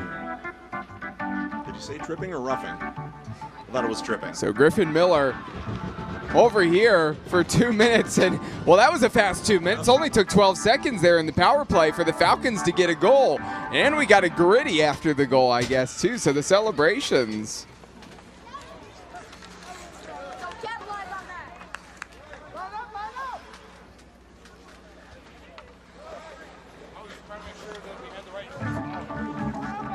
So the officials going over and checking to make sure exactly who scored. I believe it was number 17, Lincoln Nader. 17 from 10. And it was. I was trying to double check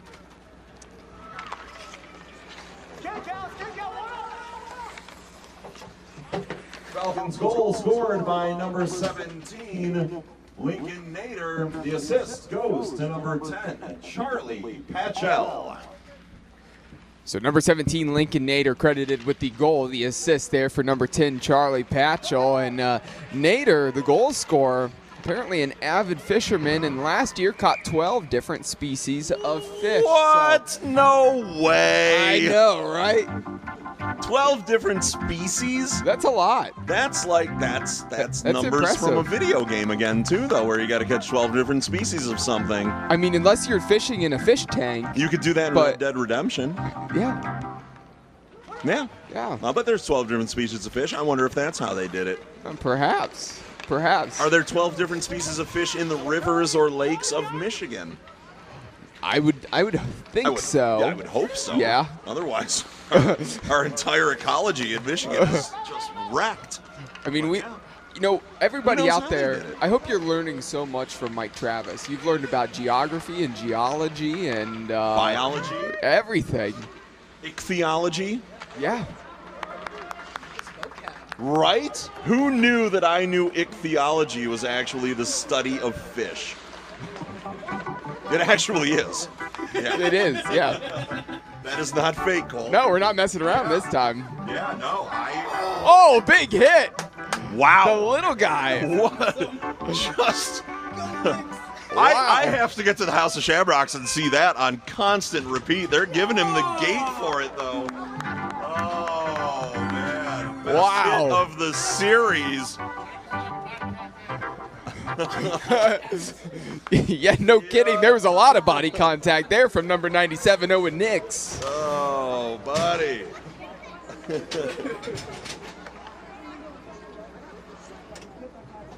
Ice Hawks penalty to number 97, Owen Nix. 2 minutes for body contact. We got some cheers from the crowd. Woo!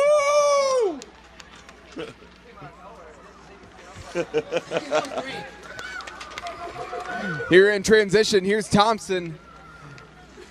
His team down 2 goals, need to get one back. Fires in the middle, and that one's covered up by the goaltender. Well done by Heckman.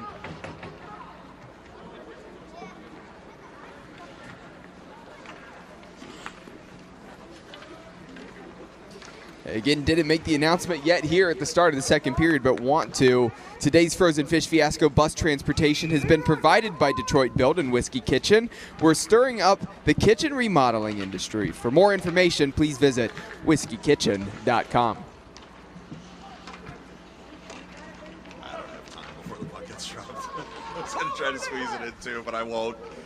Quite nice job on that call, Cole. I have to get it out on the PA announcements, but I will. Fear not, whiskeykitchen.com. I will get your announcement read, and we will take care of you as a sponsor. We love having you this year. Thank you so much to Detroit Build and Whiskey Kitchen for being a part of all we do here at the Frozen Fish Fiasco and benefiting the Clark Park Coalition.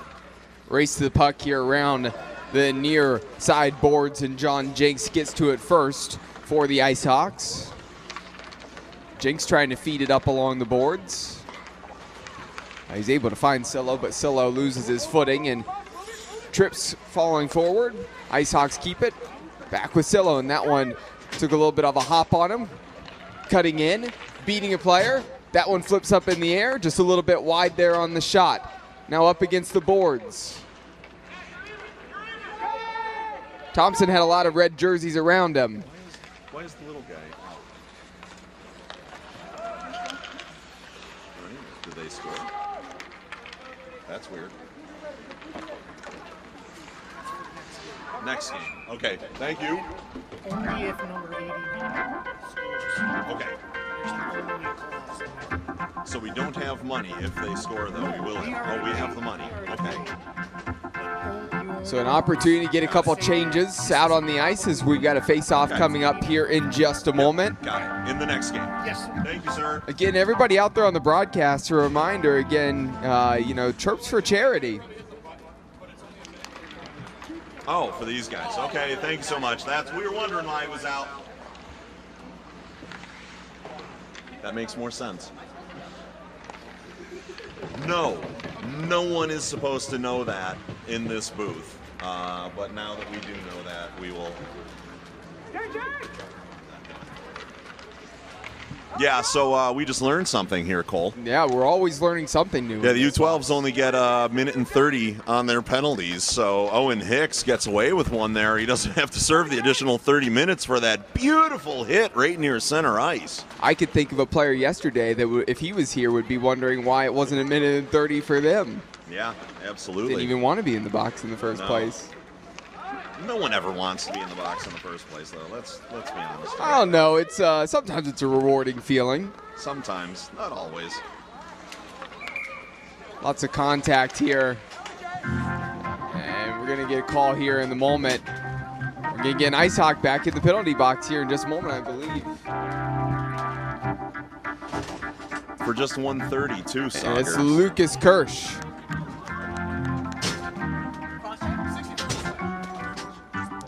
And Lucas Kirsch called with the slashing penalty. So a minute and a half in the penalty box. Hawks penalty to number 64, Lucas Kirsch. Minute and a half for slashing. A stumble here. But good coverage there, getting back. And getting to that puck and looking for a teammate.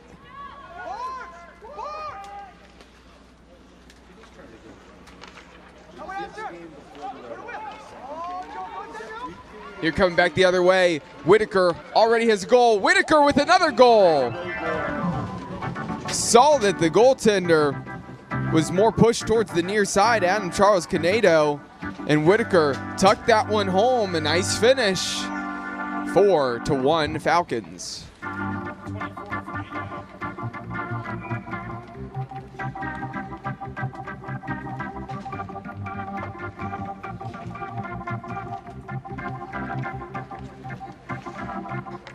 Falcons goal scored by number 24, Joseph Whitaker. The assist goes to number 89, Casey Everly. The mic is going in and out again for some reason. Mike Travis on the, here on PA. his announcements. Yeah. I don't know if you guys heard that. I did. Yeah, we absolutely heard. Again, it cut out a little bit there for him on the announcement. Whitaker on that goal, and Casey Everly credited with the assist. And right now we've seen the Ice Hawks again be the physical team. They've had quite a few players in the penalty box, and it's backfired. They've given up 2 penalty goals. Yeah, they're going to have to get disciplined here real quick if they want an opportunity to get back in this game. Yeah, down a man, and that makes it tough. And the Falcons have been able to capitalize on those power play opportunities.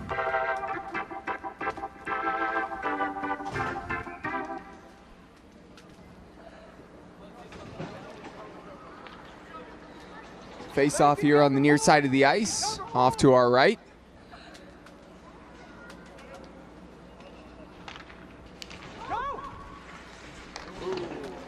That just a little bit wide there on that shot, close. Heard some gasps here in the crowd and to my left in the booth. Yeah,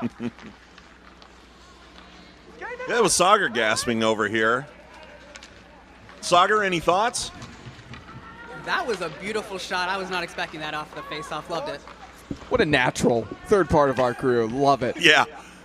Who knew Sauger had such broadcast skills and talents? We should have brought him in years ago to be doing this with us. The color to the color commentary. Oh, wow. I thought he slipped that one behind the goalie, but Falcons goalie had the pad down on it. Seems to be working just fine.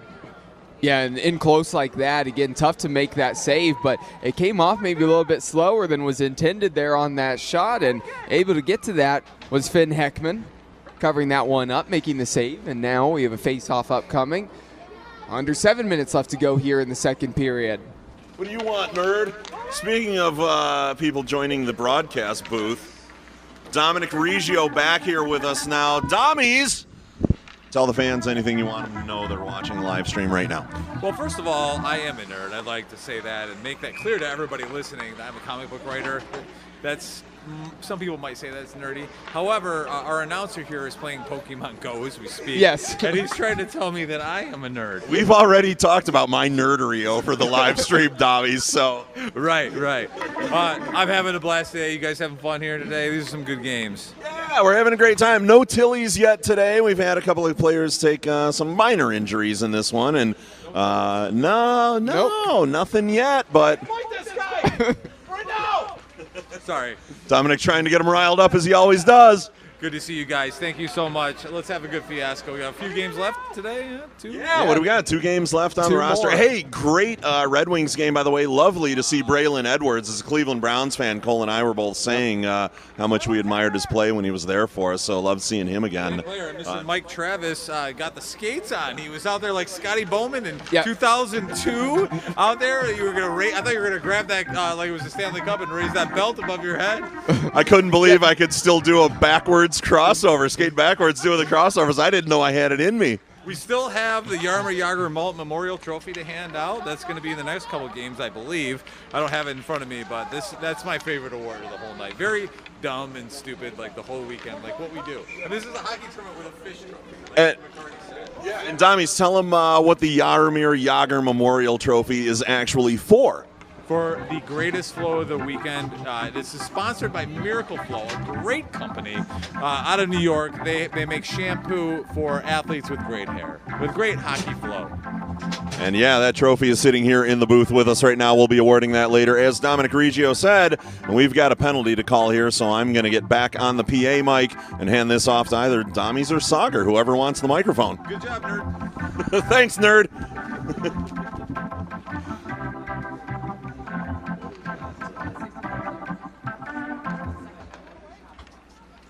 Icebox penalty to number 64, Lucas Kirsch, 2 minutes, minute and a half for tripping. So a minute and a half penalty now for Lucas Kirsch, his second time in the box in a row, and there's a great save. Covered up. And it looked like a great opportunity for the Falcons to get another goal and not able to do so. 4-1 still the score. 4 minutes remaining here in the second period, and clock continuing to tick down on the penalty minutes here right now. The power play opportunity, and twice the Falcons have scored off of a power play. They nearly did so again. They're going to come right back and try to score again, and they do! That one just slips by in the bottom right-hand corner. Goal for number 10, Charlie Patchell. 10 from 18 and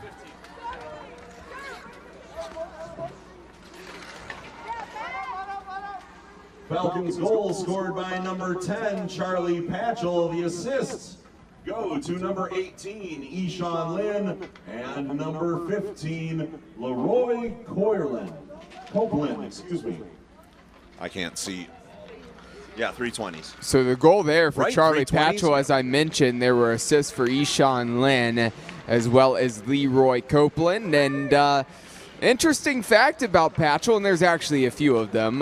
First one, I'm going to start off with this here, Mike Travis. Supposedly, Patchell wore the same sweatshirt to school for 45 days in a row. How do you wash that in between those days? No way! He probably did that on a PlayStation or something in a game. Everything's video game related here for you in this game. At this point, yeah, pretty much. But you know what? I mean, that could ruin a kid's reputation. You know, what if he didn't do that by choice? What if that was something that was forced upon him because you know, the family was in a little financial distress? That isn't a fact I want out there. Yeah, maybe. But I hope not. Hopefully it was by choice and he's just a weird kid. Sounds like it was by choice. It sounds like something a goalie would do.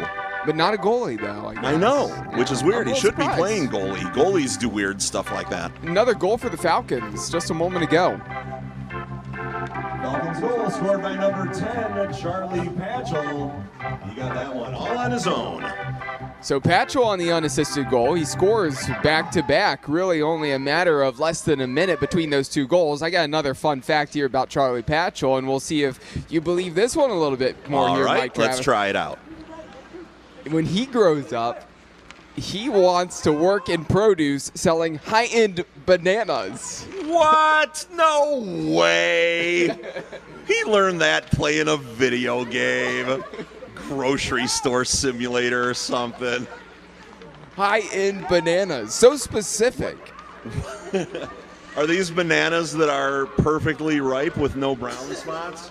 Listen, I'm a guy who appreciates a high-end banana if that's the case. If you get a banana with a single brown spot, I'll throw the whole banana out. The question is, though, people determine things that are different with bananas. How do you know that it's a high-end banana? Because some people like it at different points. Oh, that's a fair point. He would have to sell all bananas because everyone's high-end point in terms of ripening is different. That's true. Yeah, because the more ripe a banana is, the better it is for, like, banana bread, for example. And if you had a high-end brown banana for banana bread, it would make a high-end banana bread. No one likes the green ones, though. You know who does like the green ones? This is actually true. I learned this when I was studying ichthyology and geology, when I learned all those things about the Swiss and Italy.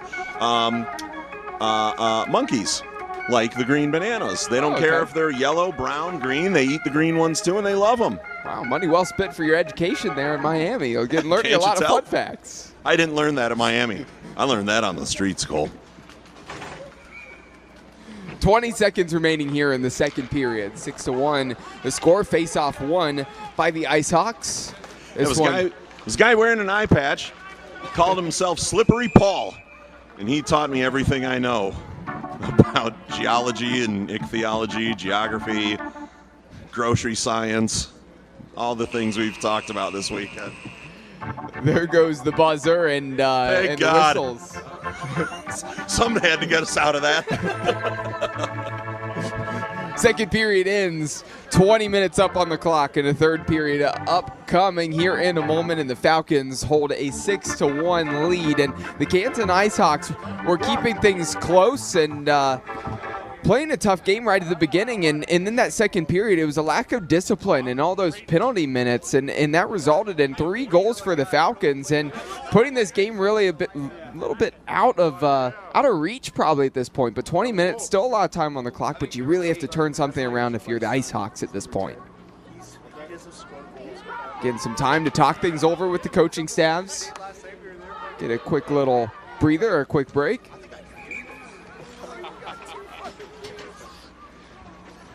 Just a couple moments ago, also, we were visited by Dominic Reggio. Of course, you heard him here on the broadcast. Shout out to Dominic Reggio and all the work he does for putting on this event. It's a great event. All the proceeds, as we talked about before, really benefiting the Clark Park Coalition. And it's a fun one. 14 years. Next year would be the 15th year of the event. So time continuing to just move along quickly for this event. Yeah, and despite all the help that Dominic has every year with this event, he really works on getting the sponsors and organizing all of those volunteers that come out to help here at Clark Park make this event what it is possible. He's a one-man show.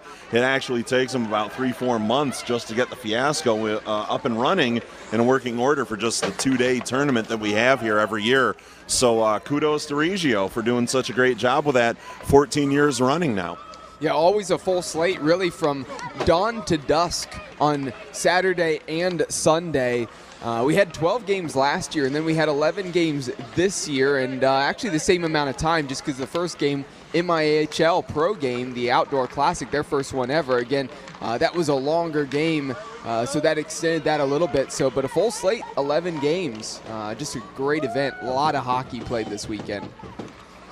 Yeah, and we were talking about conspicuous by their absence this year were the Old Hams and the Honey Baked Hams team from up here in Michigan, but it turns out they actually had a scheduling conflict. Their game was played earlier as part of the Fiasco and everything, and they will be back. So if anybody was hoping to see the Hams, they were actually a part of this year, just not while it was going on, and we hope to have them back on the regular roster as part of those 12 games over 2 days like they were a year ago, and hopefully like they'll be again next year. So shout out to the Honey Baked Hams team.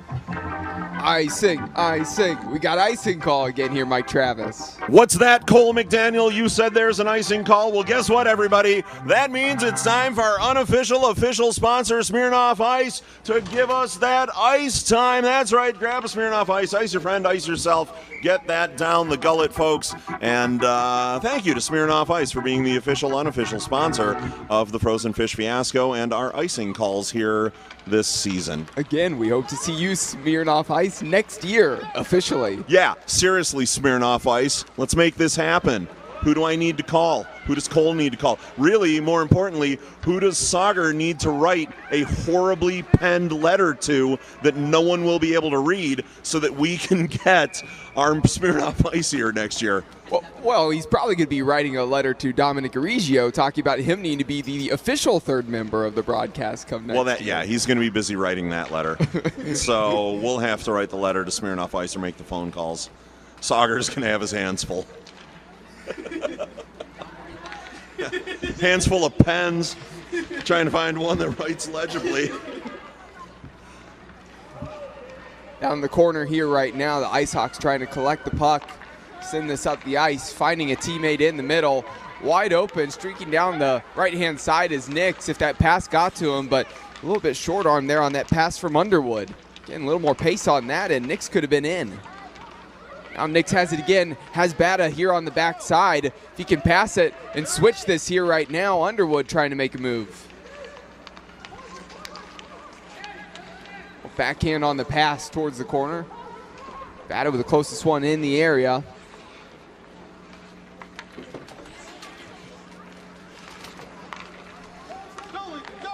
Okay, better. And neutral ice. Whenever somebody peeks in here, here's Whitaker. Whitaker picking up some speed. Whitaker trying to fire. That one's deflected. Sitting up. Goal's wide open and missing that one a little bit wide. Still, the Falcons not done yet. Another shot attempt, and that one stopped by a defender coming across. And that one going to be called offsides. Puck just slipped behind the blue line. Barely there for number 12, Hattie Stewart. So offsides, brief stoppage of play. We'll have the face-off and line changes for both of these squads. Under 16 minutes left to go here in the third and final period. The fourth game here on Sunday. Two more following this, and that will end up concluding the 2023 Frozen Fish Fiasco.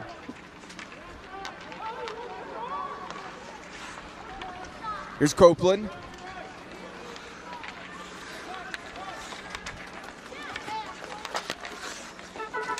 Along the boards, Mart's trying to get to it. Martz has it poked away by Patchell, and Patchell now loses it.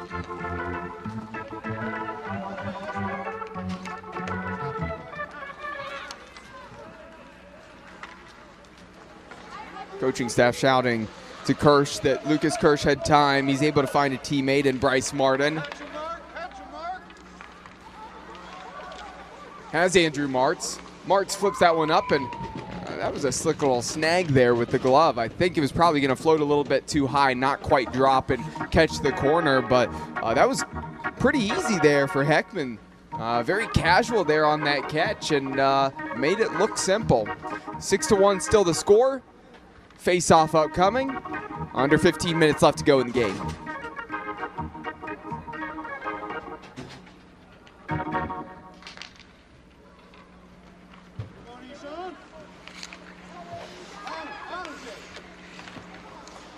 Jinx tried to play that one in the middle. Had a few teammates around and a Falcon on the ice here at the moment. This one passed back. Maybe an opportunity for Martin to fire. He does, just a little bit wide left.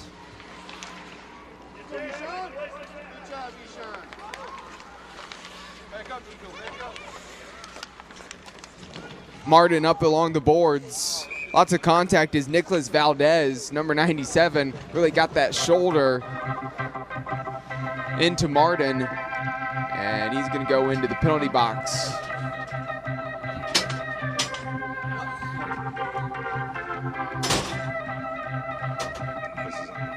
So a minute and a half for number 97, Nicholas Valdez.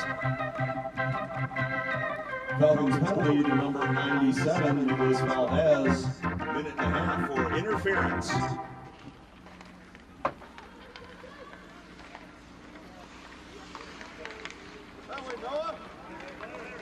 So a power play here now for the Ice Hawks. Down 5 goals. It'd be huge for them if they can get one here now. Still a long way back. But this power play opportunity, a great opportunity for them because it's been the power plays the other way that have really killed them here in this game. Pass a little bit behind number 13. That's Nicholas Grech.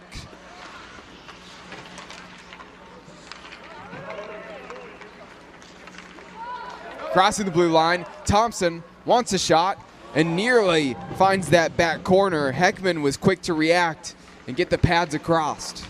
That was a pretty looking shot there, and unfortunately weren't able to convert, but face-off still going to be down at that end as the goalie smothers it, and looks like the Ice Hawks are changing lines right now to give themselves another chance here while the power play is still going on. There's a few seconds left, so once face-off happens, they'll have to try to rip it at the net right away.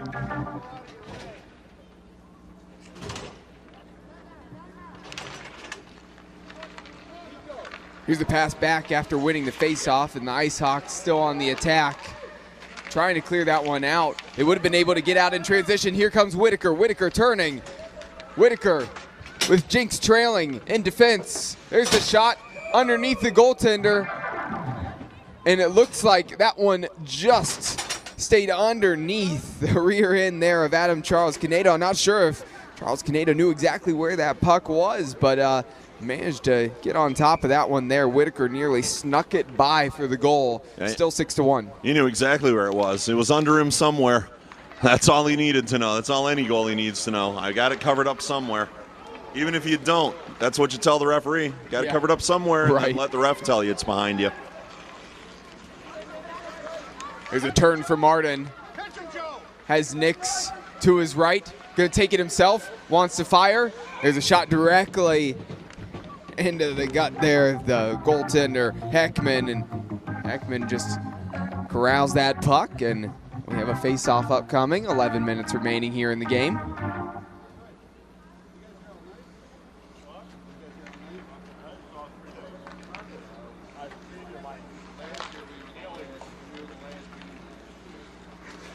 So again, Sun's still out here at this point. Sun's going to be continually setting here as we get later and later on. But the lights have officially turned on here in preparation for these night games coming up for the final games of this year's Frozen Fish Fiasco. Look at that, the lights are on. How about that? It's pretty here at night, Clark Park, with the lights on the ice. Night games are really neat here, so if you haven't come out yet and you're still thinking about it, throw on a warm jacket, throw on a couple layers, come on out to Clark Park, check out the night games tonight.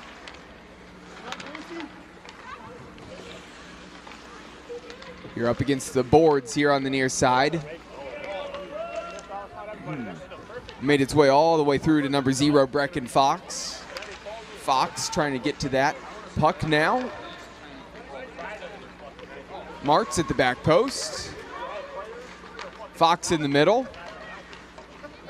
Miller just not able to get it to them yet at this point. Trying to pass that one across, and Griffin Miller, again, still fighting for that puck. Here's Martin in the direction of Miller. Charlie Patchell gets Miller to that puck. And right now the Falcons just trying to clear their lines. In behind the net. Up against the boards, just going to make it to Martin right in front of the blue line. Takes a big deflection. And if that pass was able to get through, Whitaker was going to be loose on the break. Lots of contact, and I think a penalty upcoming here for number 71, Bryce Martin.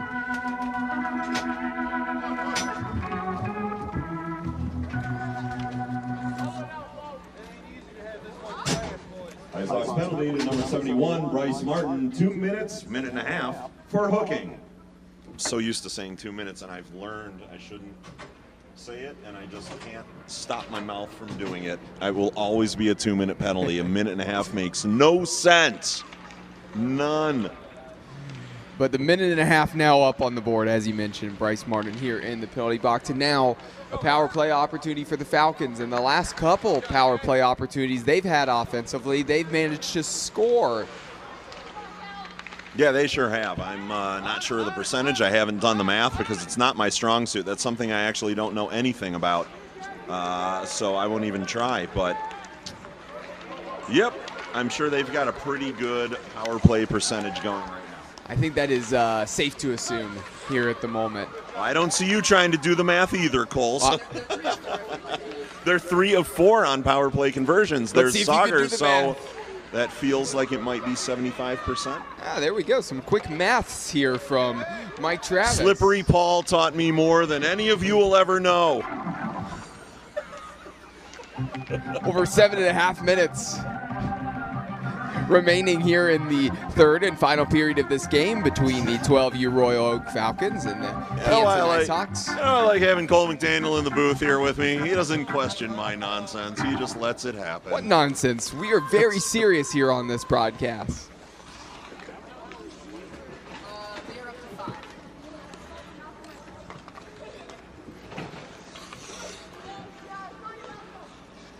So official comes over and asks us here how many penalties White has had at this point. Again, 5 penalties to this point at the moment. Have a face-off upcoming.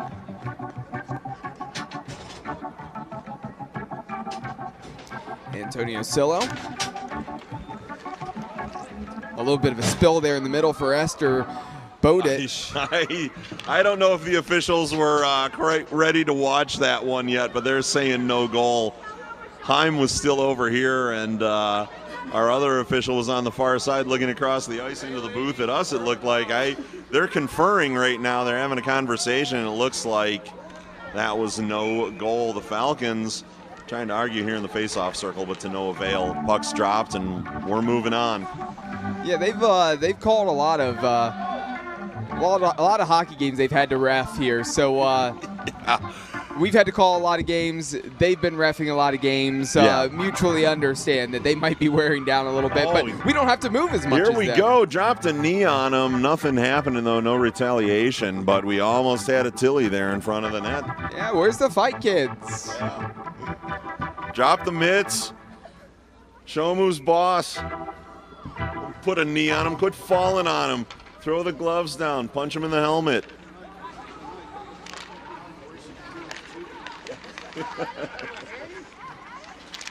Photographer pitching it, let us, he says, you're young, the worst you can do is juvie. So, yeah, true. We are. 5.5 minutes remaining here in the game. Score of 6-1 in transition. Here's the Ice Hack. The Ice Hawks. Oh, all right. Again, we have a charity shirt coming and being brought to us for the next game. So again, that's exciting for us here in the broadcast booth. So that is coming up. Here come the next game. Load him up. Anytime this happens. All right, got it. We'll get Oh! all through as many And of here them we as have a can fight. do for you. Uh-oh, I'm Mike. We got a fight here right now. Some Hold on, swinging. what's going on out there? Whoa!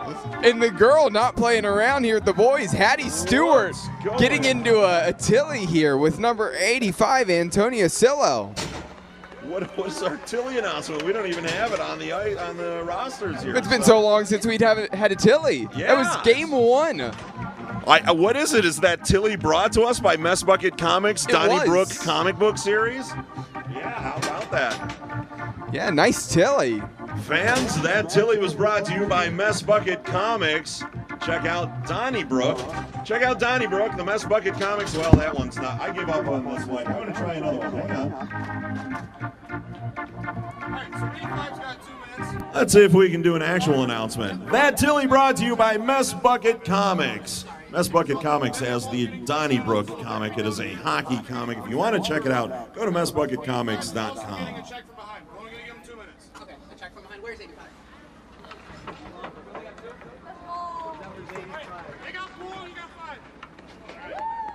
They got 4, they got 5. So, all right, let's see if we can get this sorted out.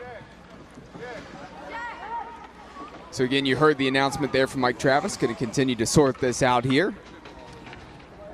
Yeah, Soccer's getting it all written up the way the officials told it to him, and I'll announce it here in just a moment. 3.5 minutes remaining, and the announcement coming from Mike Travis here in just a moment. Again, 2 minutes for the penalty time here for both.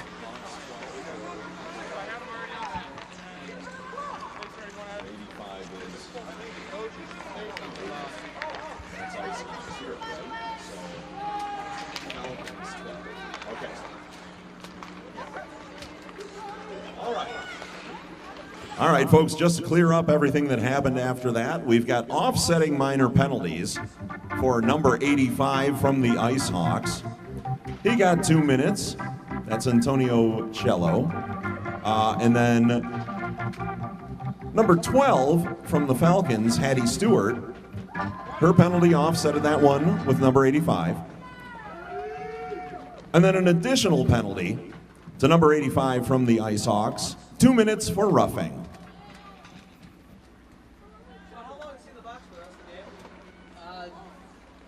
With the offsets, yeah, just 50 seconds up on the clock yet. Yep. It's because of the offsets, it didn't double it. As far as we know, it's the way we put it up there, so we'll see. If we got to change that, we'll fix it and bring them back. Yeah, you got it.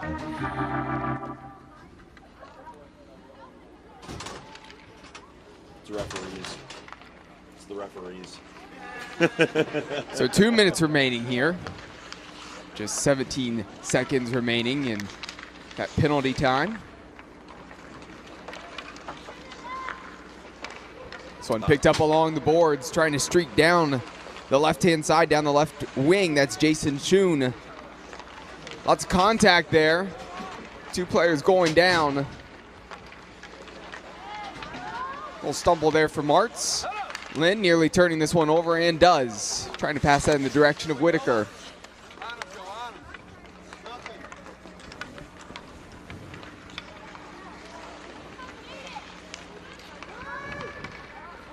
Whitaker trying to give chase. Jinx, the closest defender in the area. Whitaker gets there first. Whitaker with the shot. Initial save. A follow. Again, still not cleared out. And an opportunity here for Fox to clear it out. Less than 1 minute remaining in the game. 1 minute left here in the 4th game here of Sunday of the Frozen Fish Fiasco Day 2. This is game number 9 in total. And we have a lot of bodies down, a lot of pushing and shoving here up along the glass directly in front of us. And the players caught on each other, and the officials need to help up the players here right in front of us.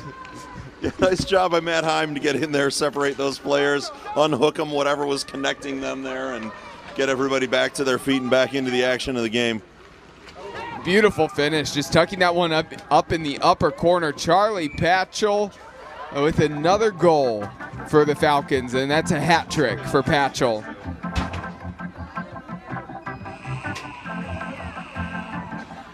Falcons goal scored by number 10, Charlie Patchell. That's a hat trick for Charlie. Hat out there on the ice. Congratulations on that hat trick, Charlie. So as Charlie Patchell gets the hat trick and the goal to end the game, the 12U Royal Oak Falcons win by a score of 7-1 over the Canton IceHawks, and that does it for Game 4. Post-game festivities coming up. The red carpet about to be rolled out. Make sure to stay tuned for all of the post-game festivities. Final score from this one, the Canton IceHawks 1, Royal Oak Falcons 7. Microphone to be working better than it is right now, because I gave my the good one that I was using I gave away to Greg there, so I'm on the other PA mic now, and it is in and out right now, so hopefully it will be in when I make the MVP announcement.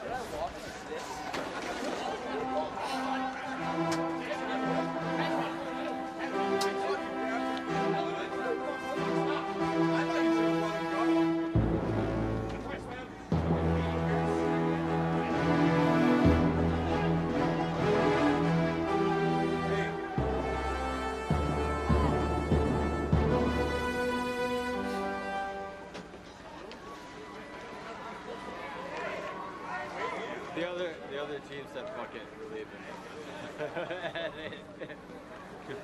I'll give up and walk off. You're rolling. I am rolling that. I mean.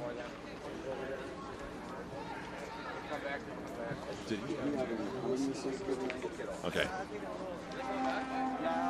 Today's most valuable player, brought to you by Mess Bucket Comics, is number 10 from the Falcons with a hat trick and 2 assists, Charlie Patchell. Congratulations on your MVP win, Charlie. Excellent job out there today.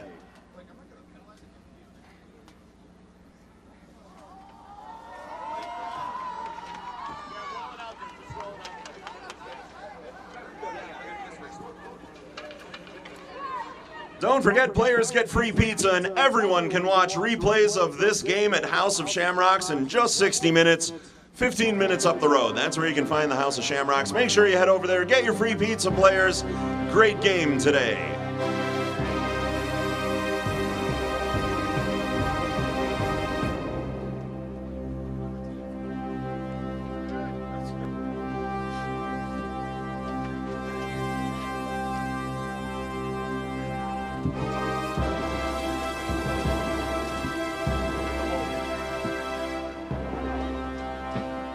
We had another great game at the Frozen Fish Fiasco today, right, Greg? Yeah, we did. We had the kids out here having a great time.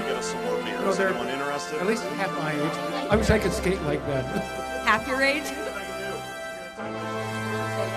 I know we had another hat trick, Dan. Super awesome. The MVP. Great. Absolutely. So much fun. Got another one coming up momentarily, and looking forward to that, too.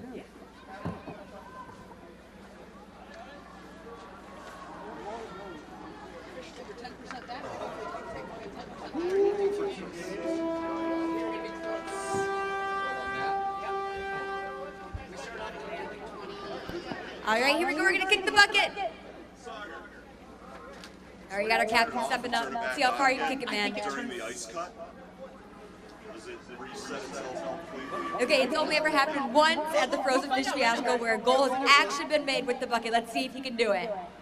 Where we got captain number 13. Here we go, stepping up. Ready, man? 3, 2, 1, go! Here he goes. He takes off, Greg. Keep going. Oh, great kick, man. That was great. Good for you. All right. We see a little bit of everything down here, don't we? Yes, we have some great interviews coming up soon, too, with the winning team. Looking forward to it. More of the Frozen Fish Fiasco coming up.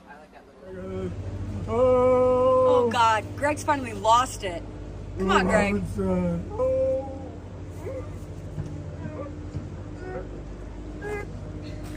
More hockey coming up in just a moment. Oh, God, he's unraveling.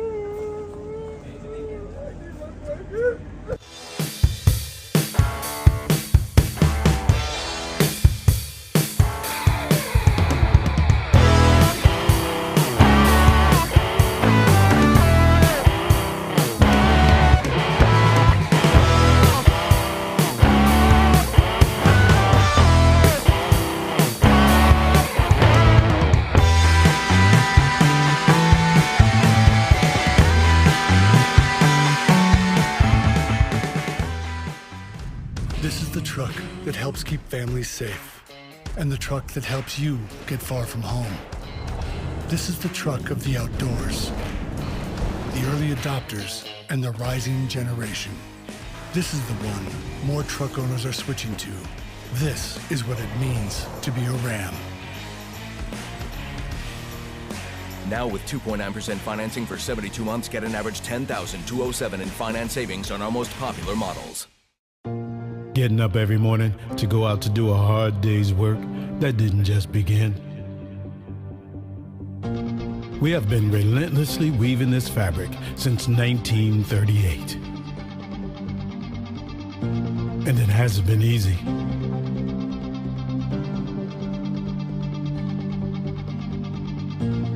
We have been an important spark in an engine that has powered generations. Today, UAW Local 600 spans 4 sectors. We have 45 autonomous units. There are over 30,000 active and retired members. And guess what? We make a difference in our communities too. UAW Local 600, a history to be proud of, a tradition to carry on. Since 2012, Mess Bucket Comics has been an independent comic book publisher bringing you a variety of genres, ranging from superheroes to pro wrestling to sports-themed graphic novels like the following. The Arcane Awakening is a graphic novel trilogy where God's army, the Ministry, and Lucifer's army, the Demonic Blight, battle each other one last time for Earth and humanity, winner take all. Mojo, a popular general of the Ministry, is a descendant of Jim Morrison and speaks in all lyrics by the Doors, while Ravager, a general of the Demonic Blight, is a cannibal demon that was inspired by the writer's ex-girlfriend. Donnybrook is a comic series about a semi-pro hockey league featuring real-life stories from former professional athletes. The fictional teams in the series are owned by 4-time Stanley Cup winner Darren McCarty, Major League Baseball all-star Brandon Inge, Hollywood actor from the Clerks movie franchise Brian O'Halloran, and pro wrestler Rowdy Roddy Piper. Rowdy Roddy Piper, the Kilted Avenger, is a 54-page graphic novel featuring WWE Hall of Famer Rowdy Roddy Piper as a talk show host by day and vigilante by night. Roddy fights off the evil Ruth S. Heel with the help of Hacksaw Jim Duggan, Mick Foley, Tony Schiavone, and many others. Finally, Darren McCarty, Life's a Grind, Enjoy My Truth, a 150-page graphic novel. Mess Bucket Comics dives into the highs and lows of Darren McCarty's exciting life story, as well as provide untold tales of the hockey legend. Get these books, exclusive signed merchandise, and up-to-date information at messbucketcomics.com, and follow us at Mess Bucket Comic on Facebook, Twitter, and Instagram. You know, great design is not a luxury. It doesn't matter where you come from or who you are or what type of kitchen we're creating, it's still gonna be unbelievable. How Whiskey Kitchen came about is I saw a need for a place that sort of broke down the barriers of the overwhelming experiences that a lot of people had in creating a kitchen. The idea of wanting a new kitchen, just the idea of it is stressful. Our team has created a process where we hold your hand through the entire experience. The first step in the process is having a consultation so that we can get to know you. We want to make sure that we design a kitchen that's custom to you and unique to your needs. So in order to do that, we have to make sure we truly understand our clients. When you walk in, you won't see hundreds of cabinet samples and lots of visual clutter on the wall. You will see functional kitchens that will spark ideas. We understand that the process can be really overwhelming and it can give people anxiety, and we want to make sure that you feel as comfortable as possible. Once we understand your needs, we go to work designing and collaborating as a team to create your ideal kitchen. Our software program allows us to integrate the actual choices that you've made into the program so that you can visualize what the new kitchen is going to look like. Our process is intentional to ensure you're proud of your kitchen and enjoy a great space for entertaining and cooking for friends and family. You know, everybody deserves to have a great kitchen, but everybody also deserves to have a great experience in creating that kitchen. And that experience doesn't start with the first demo team that comes in. It doesn't start with the first time you can cook on your new kitchen. It starts with the process. And our job is to make this experience as simple and easy and stress-free as possible. And that's really what we want to do. If you're considering a new kitchen, come on into our showroom and let's get started.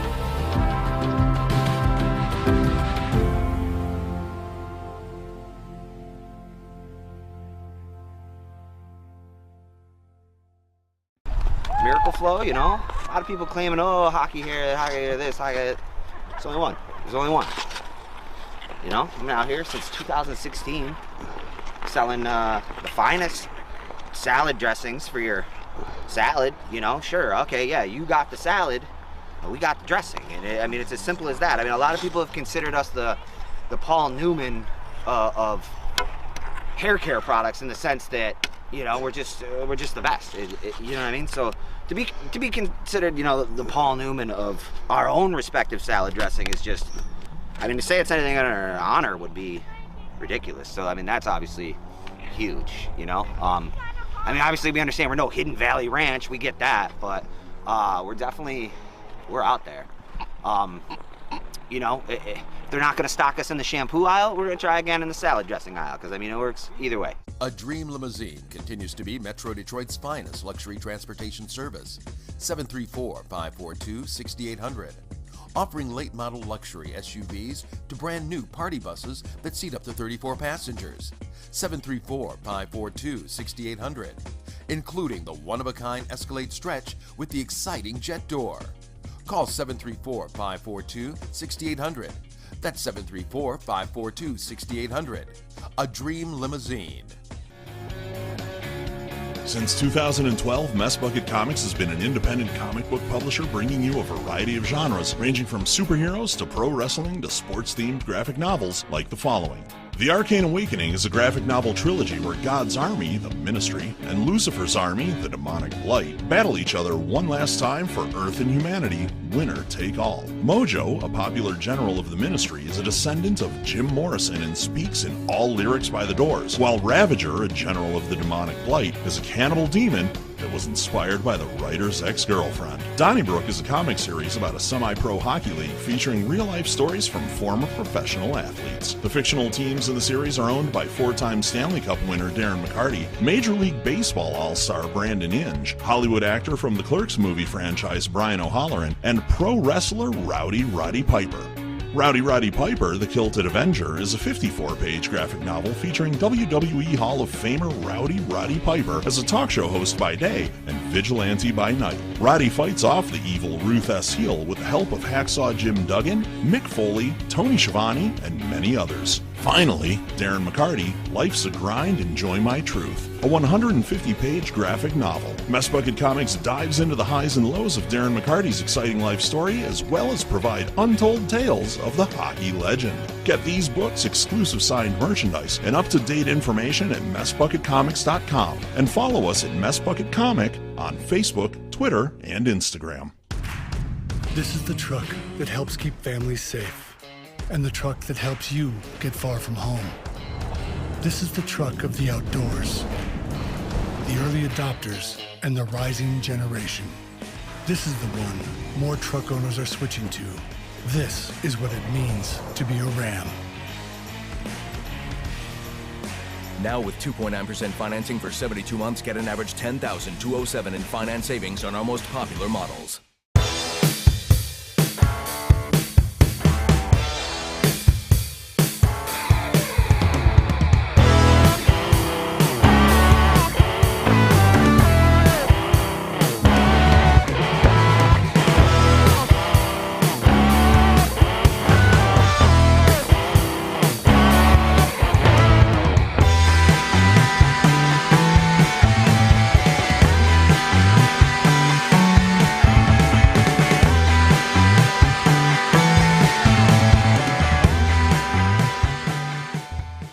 14U Royal Oak Falcons up against the Rochester Vipers. Cole McDaniel here on the play-by-play.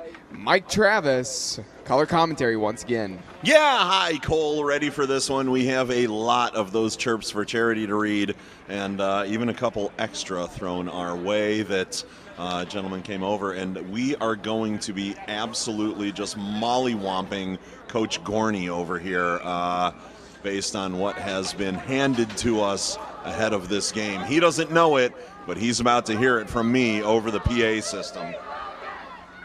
That is exciting because we love chirps, we love some fights, we got that in the last game, and we love some icing calls. Hopefully we see more of that. 3 periods upcoming, 20 minutes each period, and 20 minutes up on the clock as we're about to get the face-off underway here in this game. And the Frozen Fish Fiasco is brought to you by our title sponsor, Ram Trucks. Visit your Metro Detroit Ram Truck dealer today. Today's live stream is brought to you by Mess Bucket Comics, a Detroit, Michigan-based independent comic book company. Learn more at messbucketcomics.com.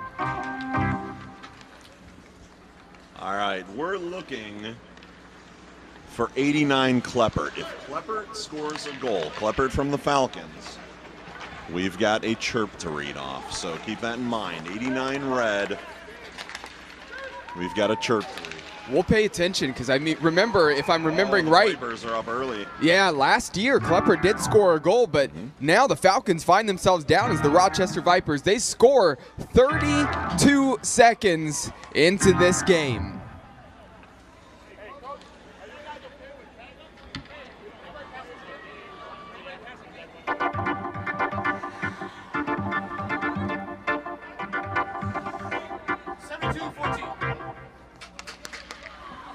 So number 72 on the goal, Sydney Wood. Falcons goal scored by number 72, Sydney Wood. The assist goes to number 14, Ryder Keegan. I can't read that far away. I got to put my other glasses on now if I'm going to be stretching. So number 14, Ryder Keegan with the assist on the Sydney Wood goal, and very early for the Vipers to be up. A turn there in the corner and drop the defender on that tight turn. Clever move, but here come the Falcons back the other way. The 12U Falcons won, now the 14U Falcons. They're trailing by a goal, and they're trying to find a way to see if they can win this game.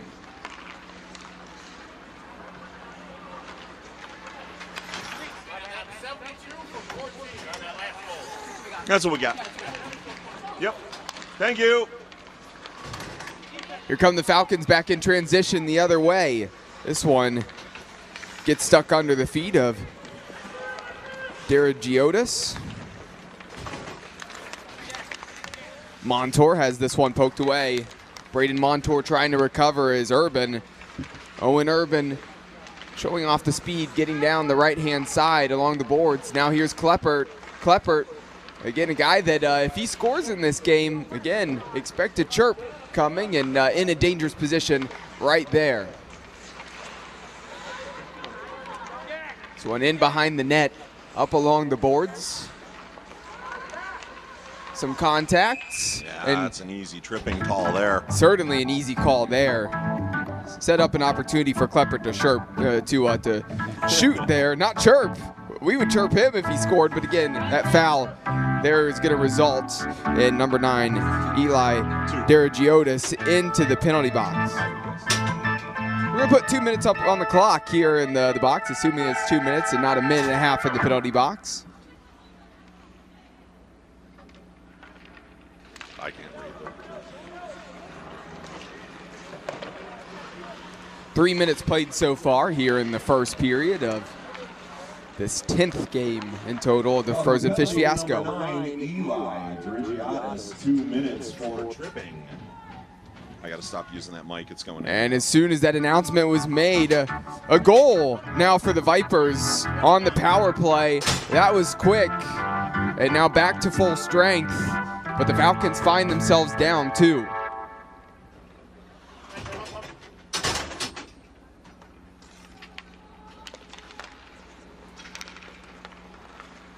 Vipers power play goal scored by number 3, Braden Montour. The assist goes to number 21, Alec Willie. Number 21, Alec Willie, credited with the assist on the number 3, Braden Montour goal.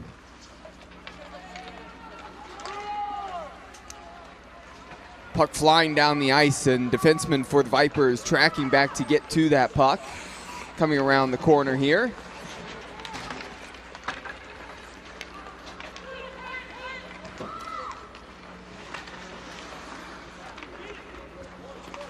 Up along the boards, now passing that one into the middle, a little bit behind the intended target. Poking this one away, taking it, getting out in transition. This could be a great goal to pull one back, and no. Trying to follow, another shot. Saved as that one's deflected. Here come the Vipers back the other way, up 2-0. Saylor trying to drag that one through. Several bodies down in the corner. There's a shot, that one saved.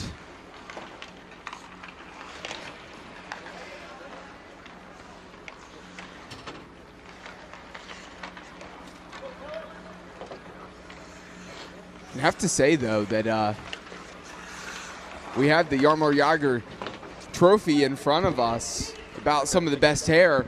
I would say in goal for the Falcons right now, we have a contender. Potentially, yeah. Ben Chaffetz, apparently he went 3 years without a haircut, and he still got the long hair back there. What? No way. It looks like he's only gone 2 years. I thought you were going to say, what? No way. Maybe in a video game. No, not this time. I don't think there's a hair growing simulator in video game consoles or PC games. I'm sure there is. There's a power washing simulator. That's true. I've played it. It's a lot of fun. 14 minutes remaining here in the opening period. Score of 2-0 here at the moment.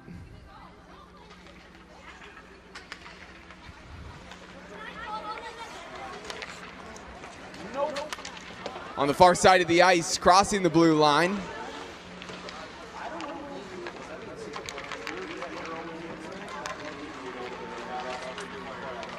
Passing the blue line. Kleppert fires and Kleppert scores. Number 89, Jack Kleppert.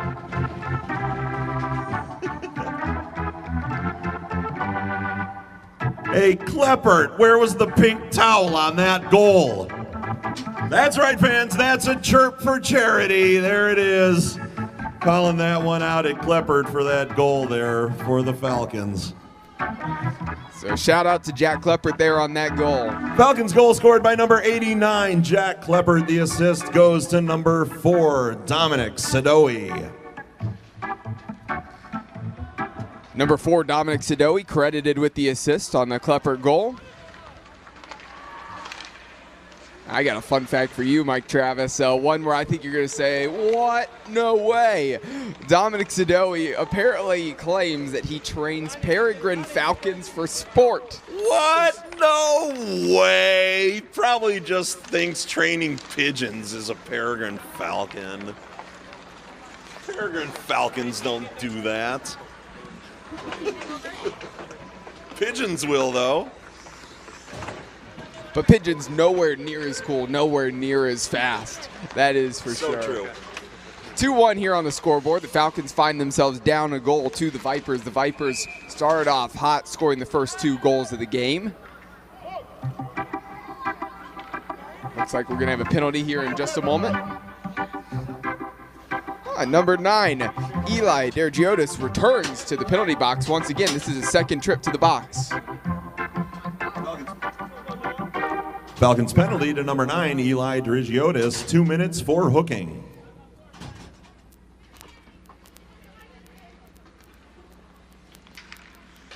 In the middle of the ice, trying to look to send that one forward. Cass Saylor here on the attack, an opportunity there, unable to get a good clean shot off. This one sent all the way down the ice. Should be pretty easy for number 99, Anthony Farrow, to get to it, but we got an icing call. What's that you say, Cole McDaniel? An icing call? Well, you know what that means, everybody. It's time to talk about our official sponsor, Smirnoff Ice. Head to the refrigerator, grab a Smirnoff Ice, ice yourself, ice a friend. It's a Smirnoff Ice icing call. Woo! Face-off upcoming here on the near side of the ice. Just under 11 and a half minutes remaining in the first period. Race to get to this puck, but goaltender comes out, finds a teammate here on the far side. 2 black jerseys there supporting as well. If he can find a pass, but separated from that puck. Well done defensively by number 27, Michael Rizicki.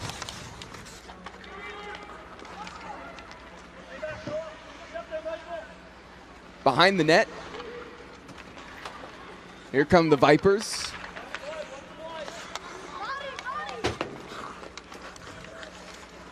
Clever move there from Alexander Isabel to try to send that one off the boards and follow it along. Try to get to that one first. Good cleanup by the defensive player coming back and tracking back, playing help defense. Owen Ricard, last year's MVP, was trying to work his way forward along the boards on the left wing. Now this one poked back. The Falcons, they still have it, turning it over. Maybe a great opportunity. Still some black jerseys there in the middle. Switching play. Looking to maybe get a shot off, and a little bit too far there for Isbell. Did not pull the trigger on that. This one flowed up in the direction of the net. Bounces off the chest there of Chaffetz. And Mike Travis doing the duties of closing the gate here in the penalty box. The Falcons don't know how to close a penalty box gate. I'm just putting it out there. That's 2 of them they left hanging open now. 9.5 minutes remaining here in the period now. Look to pass that one in the middle. Stolen, coming back the other direction. I don't want to do it, but I was paid for it. Chirp for charity coming here, folks. Gorney, I'll give your sister her credit card back after I get that bucket of chicken she begged me for.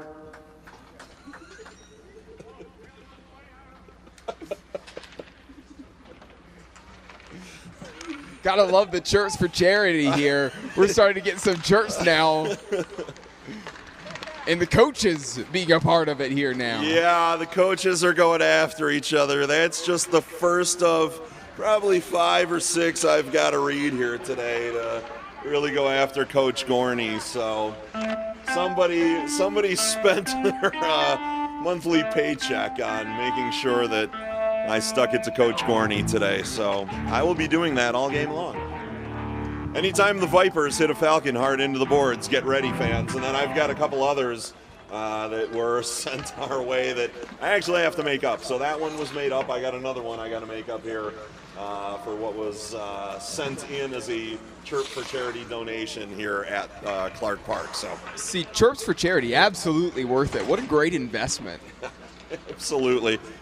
I think since he bought 5, I might give him a bonus one too. So that should be a package. Yeah, at least buy 5 one chirps, period and get then one the free ones for the other one. So we did take care of this one. I will hand that one back to Sauger because we got the Klepper one done. So that one's all set and taken care of. Face-off upcoming here in just a moment. Oh, and there's a hard hit there into the boards in the corner. It was the other way around. The Falcon delivering the blow to the Viper.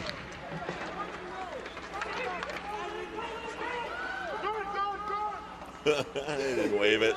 Goalie was right there on top of it. He should have gotten it. That's why they waved it, because he could play it and then chose not to. Goaltender coming out. Getting the stick to that. Just poking it away. Falcons were trying to get out in transition, and there's that bounce. They're in the middle of the ice. We talked about some of those bounces because of those dry cuts, and that one really skipped up. Yeah, but nice control, way to get a hold of it and make sure that you got that shot off from outside or just inside the blue line. Put that one right in on net, and the goalie had to make a save. You know, something I've been paying attention to, there's a lot of pink tape for that Falcons team on the helmets.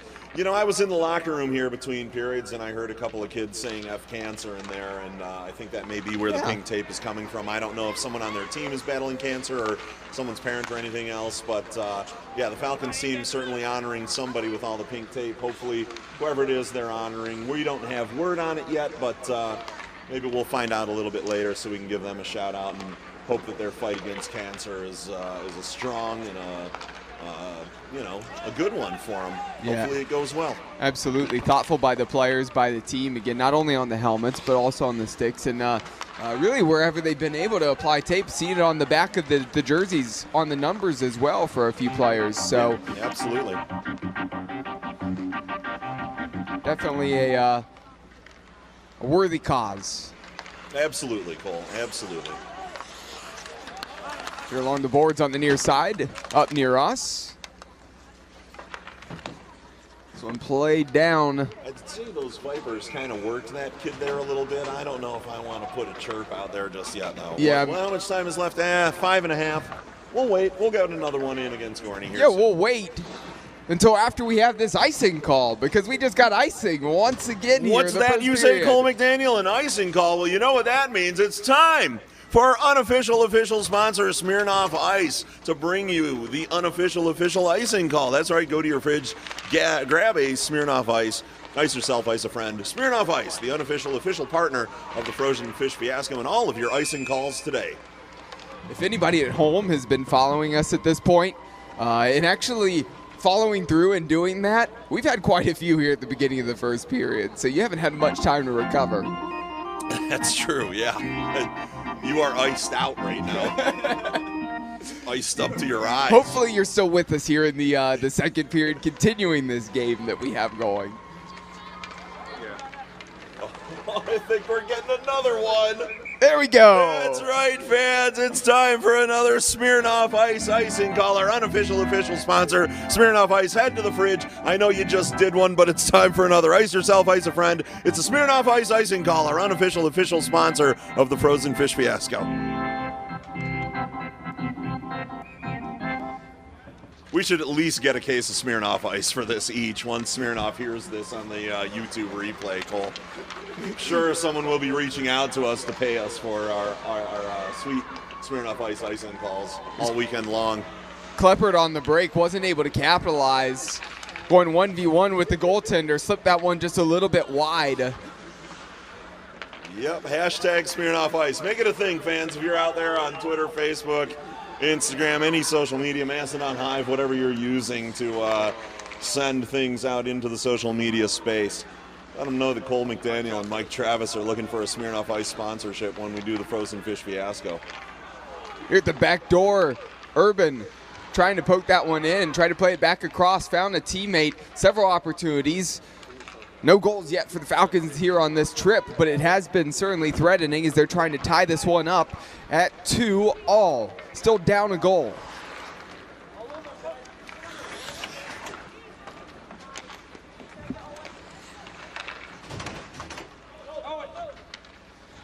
Crossing the blue line. This one cleared out, and Rickard coming back to gather the puck. Several Vipers giving chase.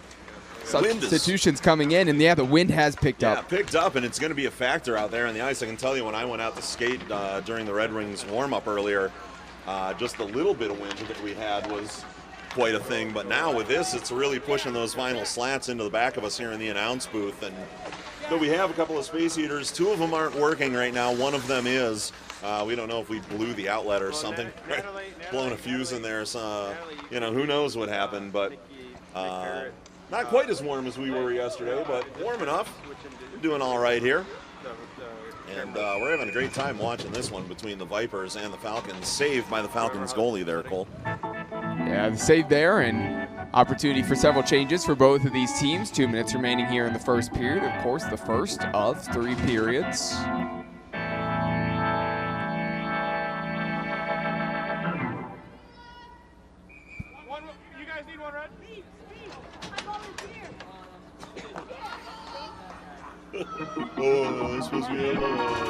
Yeah, a little bit slow there on the substitution. Finally got a player out there, and that's Noah Rosenfeld.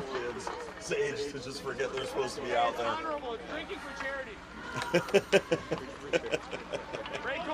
A minute and a half remaining. Vipers score! Another goal for the Rochester Vipers. They take a 2-goal advantage once again. 3-1's the score.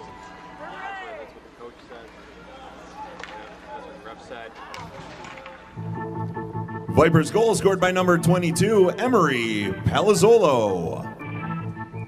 Number 22, Emery Palazzolo with the goal, unassisted for the Vipers.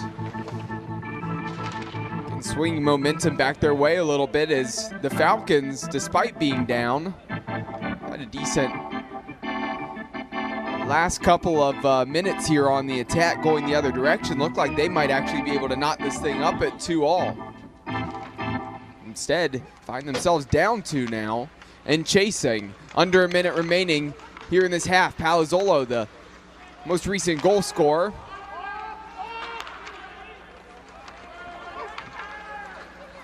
This one's sent all the way down the ice for an icing call. No, not again. It's time for our unofficial official sponsor, Smirnoff Ice, to bring you the Smirnoff Ice icing call. That's right. Head to those fridges once again, folks. In fact, don't even get back on the couch. Just stay up with all the icing calls we're having. Grab a Smirnoff Ice, ice yourself, ice a friend. It's a Smirnoff Ice icing call. Yeah, you might as well if you're streaming on your phone or an iPad or something along those lines. Just set it up inside the fridge. Keep the door open. You can watch inside the fridge and be really close to the Smirnoff Ices. 3-1's the score at the end of the first period. Second period going to happen here very shortly. Of course, not going to come out and do a cut of the ice. We're not going to have a break here. Hey, Gorney, nice period. Good luck in the next one, bub. That's right. That's another Chirp for Charity, everybody. If you want Chirps for Charity, take $10. Head over to that big white tent near the entrance. Find a guy named Gordo. He's got a big beard over there. He's sitting near the merchandise table. He will take your $10. He will let you write down whatever you want. Then they will bring me that bit of stuff that you wrote down. They will hand it to me, and I will read it live here in the arena or on the live feed, or possibly both. But just so you all know, it's going to be a long afternoon. Someone spent a lot of money, and I'm going to be reading a lot of chirps.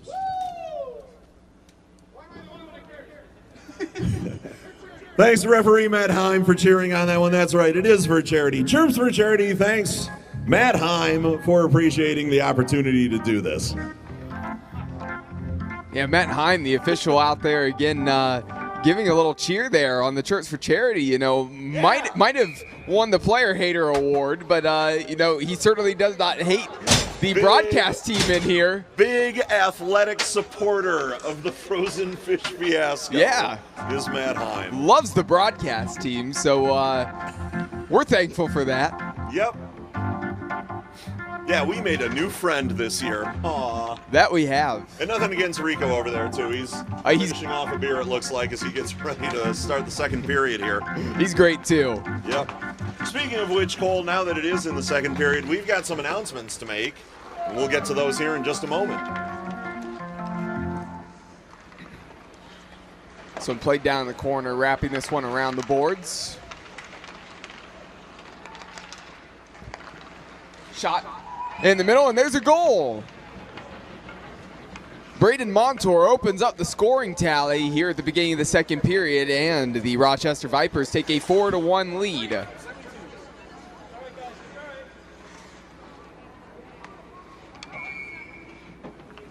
Vipers goal scored by number 3, Braden Montour. The assist goes to number 72, Sydney Wood.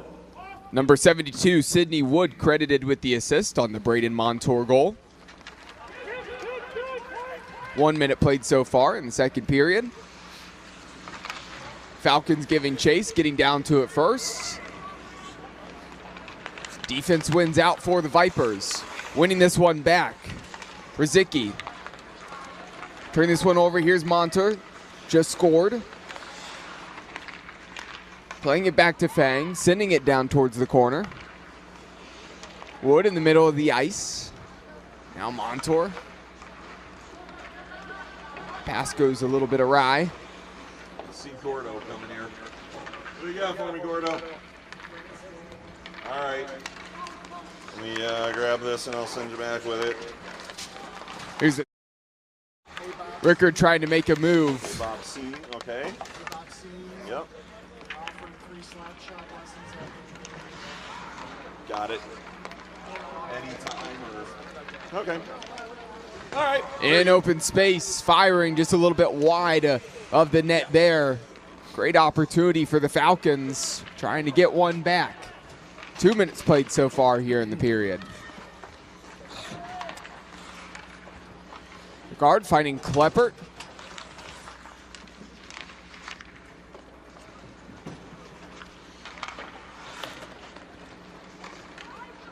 Running along the boards. And that sun nearly fully set here at the moment. Again, mentioned that wind picked up a little bit. That flag's blowing even more than it did earlier in the day, so it certainly has cooled down. Those lights are on, and really the third. That was an icing call, Cole. It was an icing call. Guess who's going to do this one? Because I have to do another announcement, though. Here goes Sauger. That's right. That's an officially unofficial Smirnoff icing call here at the Frozen Fish Fiasco. So grab a Smirnoff ice from the Today's fridge. Frozen Fish Fiasco bus and transportation ice your friend has been or provided yourself. by Detroit Build and Whiskey Kitchen. Sauger, that was a Kitchen wonderful remodeling call. industry. So happy to have For more you do information, the please Smirnoff visit icing call. whiskeykitchen.com. And as you're doing that, gonna have to switch to your other job here. A goal was scored now for the Falcons. All three of us had something going on at the same point. And the Falcons again get their second goal now here on the game.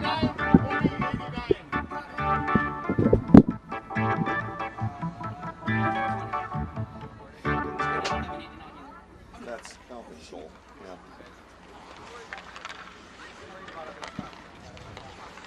Yeah. Falcons goal scored by number 20, Dash Sweeney.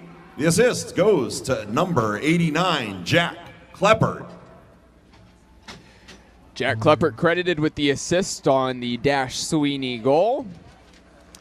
And Mike Travis, I was talking about how great that was. You had an announcement over the PA system. Yep. We had our third broadcast partner here doing the announcement for for the Smirnoff icing call, and then a goal call happened at the same time. So we all three were busy here in the booth just a moment ago. That's going to be important for Dominic Riggio to know. We're going to need a fourth member of the announce team for just such occasions. You know, where is Adam when we need him? Again, we could bring him in here, and I'm sure there's another role. Room for Adam Hyde in the booth now.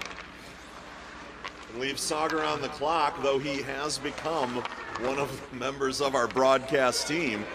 Adam's going to have to be the odd man out to run the clock when Sauger's on the mic. Yeah, you've officially, unofficially earned your stripes by reading the official, unofficial Smirnoff Ice ad. So, you know, and as we're trying to make it actually official, Adam could be the perfect guy to start already reaching out to Smirnoff to see about trying to get that for us for next year. Again, get him in here and start contacting, make people tune in while we've still got some games here left in this year's event. Speaking of, we're going to sort out what's going on here, but it looks like some banners are going up behind the Vipers goalie here now, possibly for the next game, or maybe they're just championship banners they've been trying to get up here at Clark Park. I'm not sure who's showing off. Is this for the next game, do you think? I don't know. Talk about living in the past. 1996 and 2000. Yeah, really. Going back almost 30 years for that first banner. I'm Somebody not sure that peaked. still counts, yeah. Somebody peaked 30 years ago, that's for sure. That is for darn sure back there. Oh, we got another one going up. Yep, get ready. Matt Himes Player Hater Awards are newer than those banners. That's true. 2003. What? No way. I don't believe that you were national championship winners that year. That makes no sense. At the Blue Line Club in, does that say Wisconsin? Speaking of blue lines, that puck went past a bunch of them again and then past the red line at the opposite end. It's time for another unofficial, official Smirnoff icing call. That's right. Oh, God, at this point, just put the pack of Smirnoff Ice right there next to you and just keep pounding them. We're getting a lot of icing calls on this one, folks. That's right. It's the unofficial, official sponsor, Smirnoff Ice, of the Frozen Fish Fiasco and your broadcast team here at it. You know, honestly, people following along in this game, you probably already had to head out to the store because you ran through what you bought previously, not expecting so many Smirnoff Ices in this game.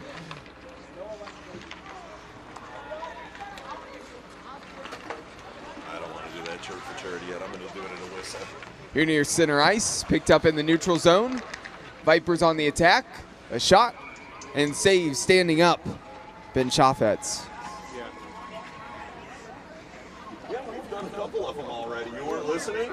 Yeah, I've already done 2 that you didn't write down. So yeah, we're doing all right for you. Yeah, we got these other ones. So 13 minutes remaining here after that save. We have a face-off. I haven't read any of those yet. I've already done 2 others. Oh, yeah, we haven't seen any Vipers hit the kids into the boards yet. Okay, yeah. No, we got so many other things going on. Yeah. Okay. We'll see what we can do for you. Yeah. Fisher chasing it down in the corner here right now. The Vipers, they get to it first. Looking to play this one back in the direction of Palazzolo. It looked like that one might have just snuck by the blue line.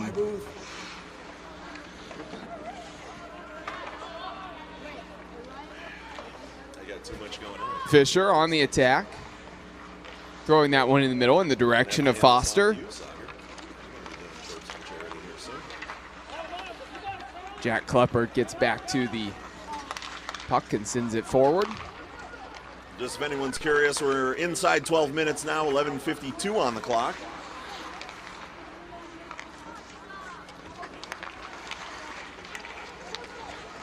Crossing the blue line. Taken away right before Kleppert and Foster trying to beat Farrow to the puck.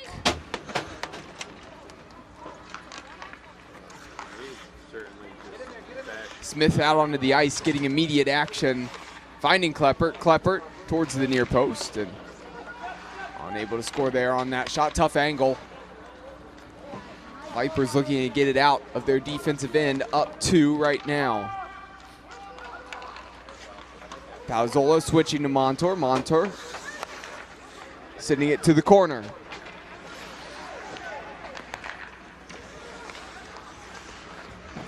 Wood looking towards the backside. That was cut out right before it made its way through. There's a shot and a save, and popping that one up to himself and snatching that one with the mitt.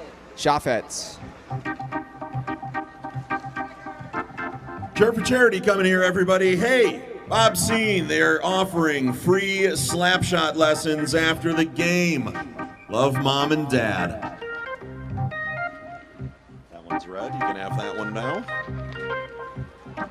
Bob Seen out there, whoever that is, free slapshot lessons after the game. Make sure you pick them up.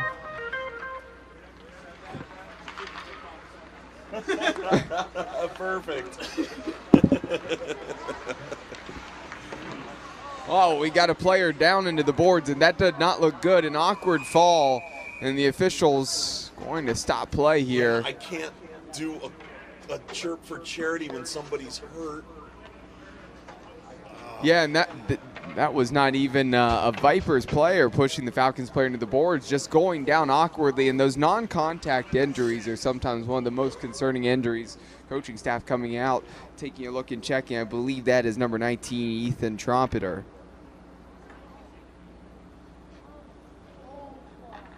So just under 10 minutes remaining here in the second period, and of course a running clock here at the moment. Everybody's back on their feet now, come up off the knee as he gets up, and looks like he's going to be helped over to the bench here now. Good to see Trompeter up, getting the sportsmanship, and we're going to be able to get some hockey playing here again in just a moment. I was going to say in case he needs a walk.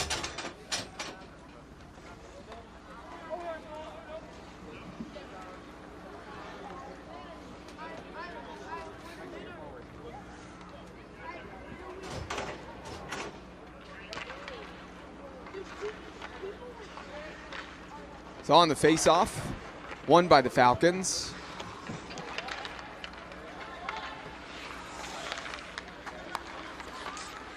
Dergiotis looking for a teammate, finding a teammate in Noah Rosenfeld.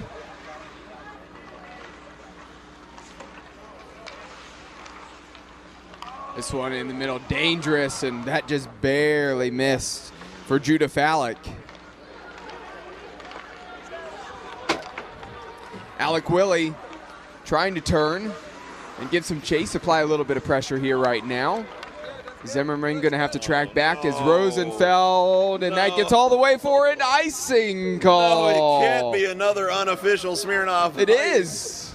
Icing call. Well, the unofficial official sponsor, Smirnoff Ice, wants you to ice your friends, ice yourself. It's another icing call from Smirnoff Ice, our unofficial official sponsor of the announce booth here at the Frozen Fish Fiasco.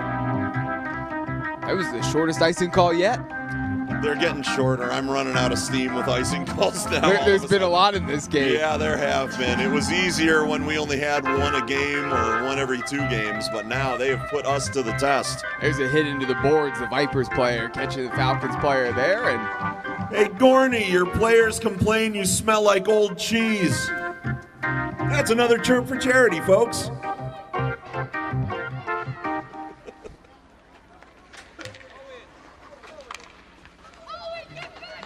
just over 7 minutes remaining here in the second period. Still a 4-2 score. Pass in the middle. Taken away by Emery Palazzolo. And that one's sent down into the corner. And we got another icing call. And, of course, I'm going to just save Mike Travis here from this. Again, find a Smirnoff Ice. Just go to your fridge. Ice yourself. If you can at this point, if you're functional after all the icing calls we've had. Again, that is our unofficial, official sponsor of icing calls. Don't forget, you can always ice a friend too, Cole. We don't want to leave the friends out of being iced. That's usually what you do, is ice a friend or an enemy. Maybe we'll start icing enemies at this point. That's true. Yeah, ice a player from the opposing team if you have to. There you go. Ice anybody who can be iced at this point. Yeah, anyone who's still standing needs to be iced. Over 6 minutes. Canned in transition. Wesley Canned. Oh, and there's a slip and a stumble and took out the legs of a Falcons player. Officials here trying to get out of the way here up against the boards. Kleppert with Fang on him. Fang poking that one away. It just goes back to a defenseman for the Falcons, number 36, Reese Rollins. And Rollins, by the way, Mike Travis. Time for another chirp for charity. Hey, Gorney, get off your knees. You're blowing this game. Yep, that's right. I'll read anything that is not profane or a commercial advertisement. That one dances right on that line, folks. But that's what you can have read as a chirp for charity during this game. So that one's going out to Coach Gorney over there. That's what they asked for. That's what I'm giving them. Yep, providing what is delivered.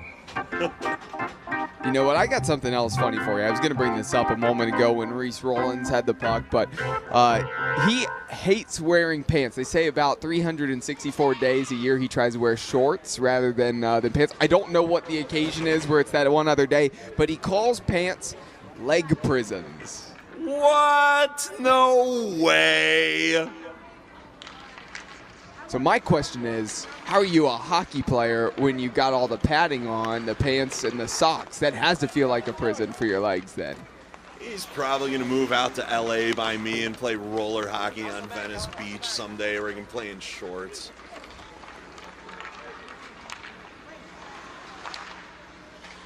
Vipers have it on the attack. Playing this one in behind the net. Back out Farrow. to the point. Yeah. Farrow tried to fire. That was blocked. Great job throwing the body in harm's way. Charlie Foster, a little hobbly to get up after taking that one straight to the leg. It looks like he's managed to work it off here, though. And that one fired in deep. Not an icing call, I don't think, but oh boy, yep, it is. Yep, it is. Coming all the way to the other end. So you know what that means, everybody. It's time for another Smirnoff Ice icing call. That's right, our unofficial official sponsor, Smirnoff Ice, brings you every icing call here at today's game. Grab a Smirnoff Ice, ice yourself, ice a friend, ice an enemy. It's Smirnoff Ice, our unofficial official sponsor of the broadcast team at the Frozen Fish Fiasco. That one was solid. You really mustered up a lot in that one compared to the last one you did. I tried my best to give the audience what they want and to give our unofficial official sponsor what they want too, because they don't even know they want it yet, Cole. We're just working to try to get them. to give us money to bring us back year after year to the Fiasco. Oh, no, not another one. Yep, there's another one. Another one, boy, opportunity for changes. It's time for another unofficial, official Smirnoff Ice icing call. That's right, the unofficial sponsor, Smirnoff Ice. Go to the fridge, grab a Smirnoff Ice, ice yourself, ice a friend, ice an enemy, ice the referees if you need to. Smirnoff Ice, thank you for being the unofficial, official sponsor of the Frozen Fish Fiasco. Cole, back to you. Woo. Lots of icing calls here.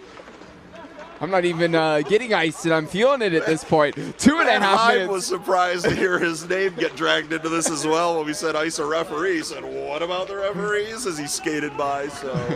2.5 minutes remaining here in the second period. Of course, a third and final period coming up between these two teams, but not done yet. Still a lot can happen in these next 2 minutes, and again, some bodies on the floor here up against the boards. Looks like Sadawi took a little bit of contact there.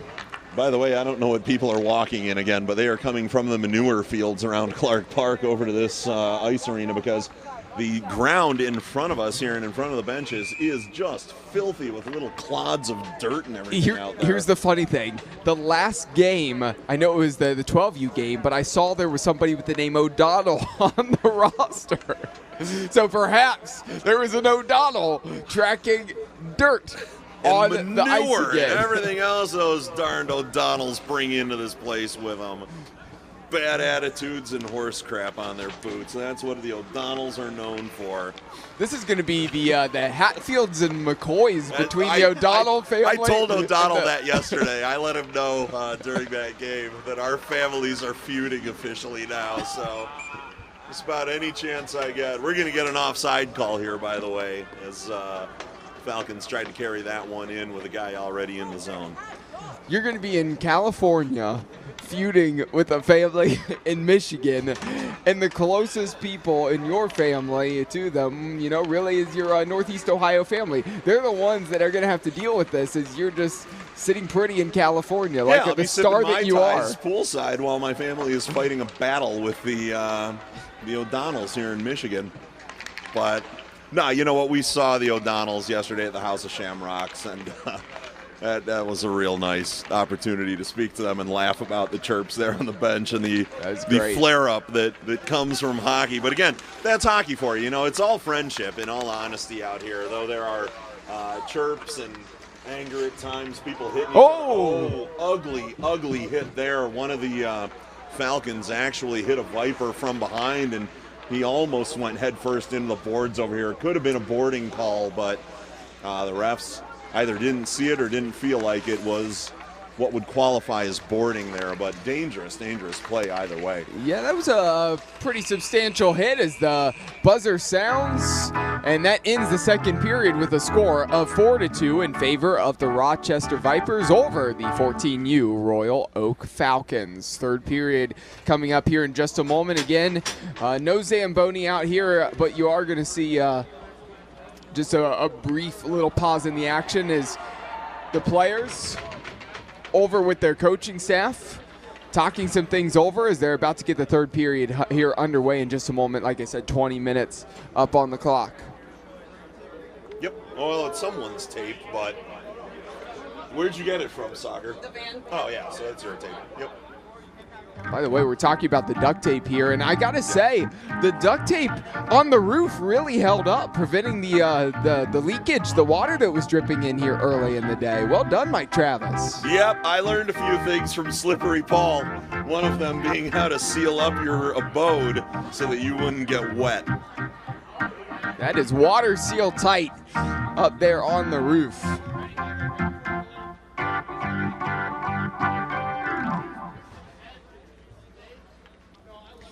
So a reminder that one more game here after this third and final period of this game today. Again, we had 6 games on the slate on this Sunday, so going to wrap up things here probably right around like 7:30 or so this evening. So going to be a full-packed day here on this Sunday. Been a long but fun 2-day event here for the Frozen Fish Fiasco. On the face-off, nearly coming away with it. Trying to get to that puck at the end. Alexander Isabel just beaten out by Kleppert there, and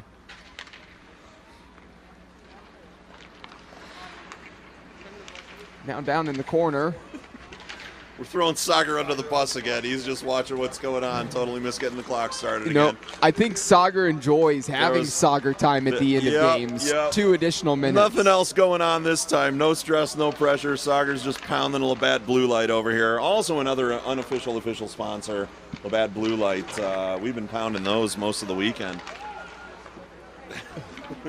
We have many unofficial sponsors here at this point. Paul's cough and throat relief cough drop. Not cough drops. I don't even know what you call these. They're just relief lozenges. Chapstick. We need a chapstick sponsorship. And I think Bic Pins, correct, Bic Pins, are sponsors for Sagar. Yeah, for Sagar. I'm going to make sure that he can come back, help him with his handwriting, and help him to fill out all the score sheets all weekend long. So, Bic Pens, thanks for providing Sagar for us. Yeah, Sagar is a big product. Get your Bic Sagar. New item coming from Bic Pens and lighters. He can write and he can start a fire. Montour has it for the Vipers, looking to make a move, and on the left wing, passing it into the middle. Back over here to the left side. Wood takes a stumble. Race to the puck here right now. Judah Fallick trying to get to it here for the Falcons and able to do so. Passing it to a teammate. Dergiotis not able to get a shot off. In the middle, there's a shot, and there's a goal for the Falcons. 4-3. And they do wave it off. Wow. No goal. I think we might get a bench minor here. I think Rico caught somebody coming onto the ice too soon. Yeah, he's explaining to both teams what happened. This isn't a goal. The face-off is going to come outside the zone. And a little bit of confusion by the Falcons players here now. They're not sure where they're supposed to be. Now we've got them all lined up. Yeah, costly mistake there. And that could have been a huge goal for the Falcons. Would have put them just down 1 goal. But still down 2. We played 2.5 minutes so far in the third and final period of this game. We almost lost another Falcons player over there on that far side against the wall. He was skating backwards and kind of got tripped up against the boards. Almost fell and twisted a knee over there. So Jonah Smith played that forward, and we're going to have an offside call here in a moment. And by the way, Jonah Smith, I love this fun fact. Okay, mind you, this is the 14U team. The fun fact is, still lives at home with mom and dad. What a nerd. What? No way. What? Jonah Smith, you still live with your parents? 14-year-old kid living with mom and dad. That makes no sense. Wow. How does that even happen? 14, he should be out there with the O'Donnells plowing the manure fields, growing onions and stuff for the kingdom, but jeez. Oh, a big hit into the boards. I'll tell you what, Eli Dergiotis, he's been involved in a lot of big hits. Again, actually spent a lot of time in the penalty box in the first period. Yeah, he's cleaned up his game a little bit since then, just so he doesn't end up going in there too much, but. Still not afraid to get in there and mix it up. A nice save there. Chaffetz getting the pads down to that one. 4 minutes played so far here in the period, 16 minutes remaining. So I just noticed there's a skater named Gorney over there for the Vipers, so not to be confused with Coach Gorney, who we're reading the chirps for charity for. We've got one more to read Coach Gorney over here today, though. Yeah, number 88, Cameron Gorney, the player over there for the Rochester Vipers. But again, all those chirps directed towards Coach Gorney.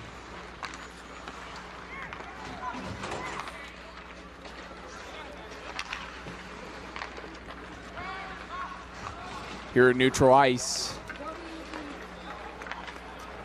Falcons picking up their game, again trailing, but they're probably the ones controlling this period here so far.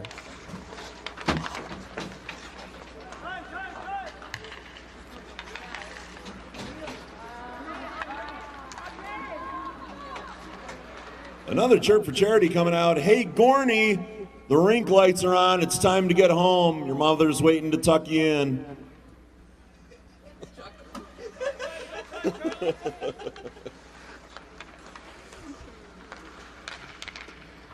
Chirps for charity, such a great thing. Like I said, didn't take off yesterday, but started to take off today. Just wait until next year again if we can see about Venmo or something along those lines. Maybe we might even get even more, but been busy with the chirps, Mike Travis, here in Game 5 on Sunday. Yeah, this game especially, it's been rough to keep up with them. I still got one more for Gorney over there if another Vipers player plays into a Falcons player here. We got one more chirp to put out there, and even if it doesn't happen, I'll make sure I read it at the end of the game because it applies.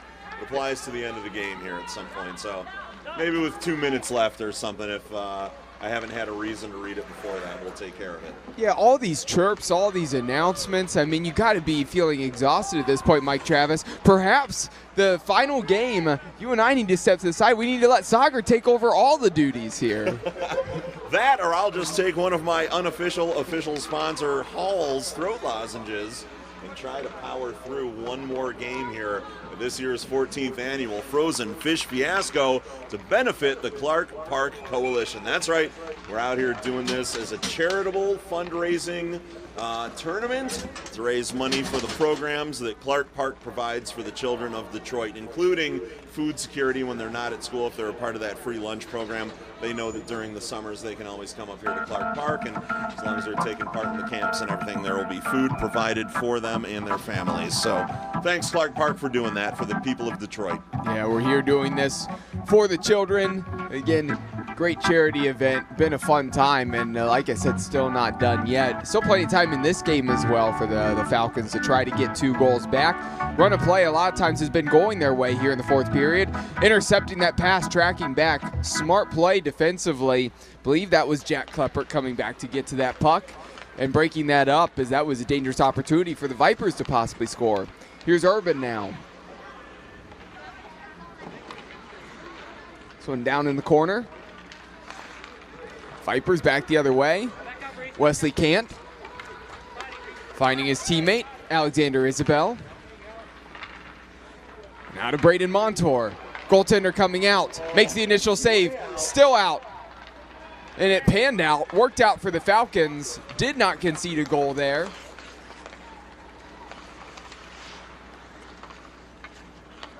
Trumpeter, again, good to see him back on the ice for the Falcons. Had the injury earlier in the game, but again, out there for his team. At the back door. Wood had an opportunity to maybe shoot, try to get a goal there. Unable to fire. Pace slowing down here, last couple seconds. Out of the zone. Falcons force him out. Assistant captain over there, Kleppert, make sure that they don't have a chance there, do the Vipers, and still stirring up some trouble for the Vipers now. They're able to get a couple of changes over here for Falcons while it's down in their defensive end. Vipers still grinding down there and kind of slew foot the little guy out there standing in front of the net, number 59. That didn't seem fair. So now in transition, trying to get to the puck. Dergiotis.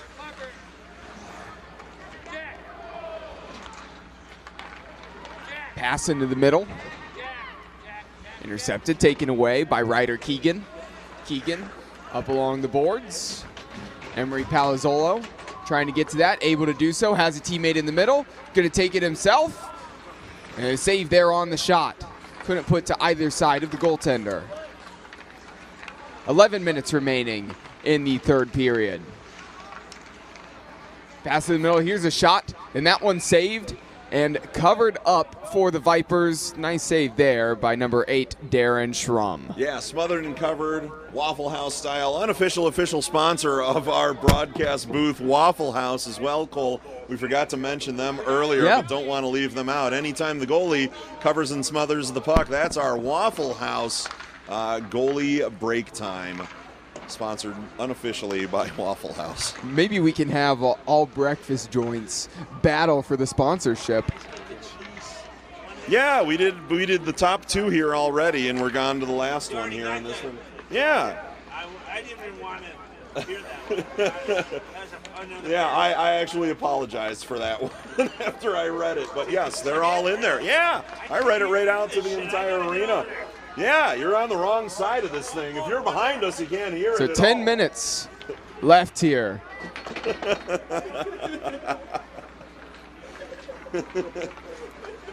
That guy's been over here at our announce booth 3-4 times this game, a couple of times before this game.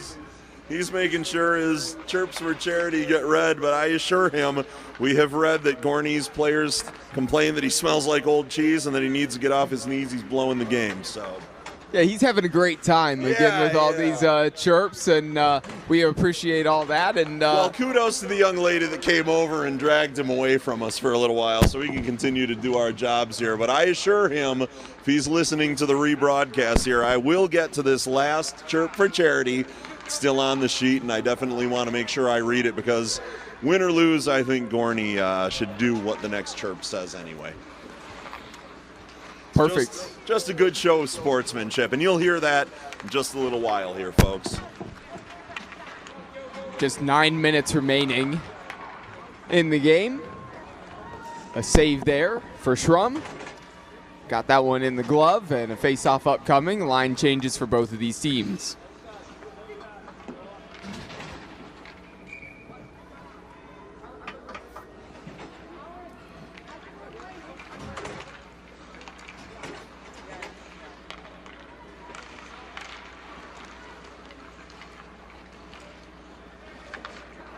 Here's a pass into neutral ice. Card working it forward, looking for a teammate, playing around the boards there on the left-hand side. So that went down the left-hand side, taken away by the Vipers.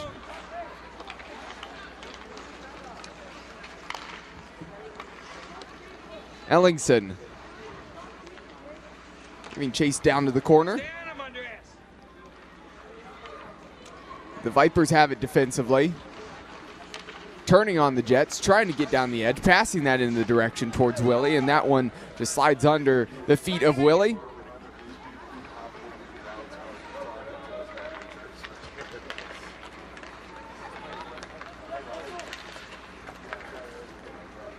Wood gets tripped up a little bit. Contact with Michael Rozicki. Wood gets it back again here on the left wing. Crossing the blue line on the attack. Has Dukes to help.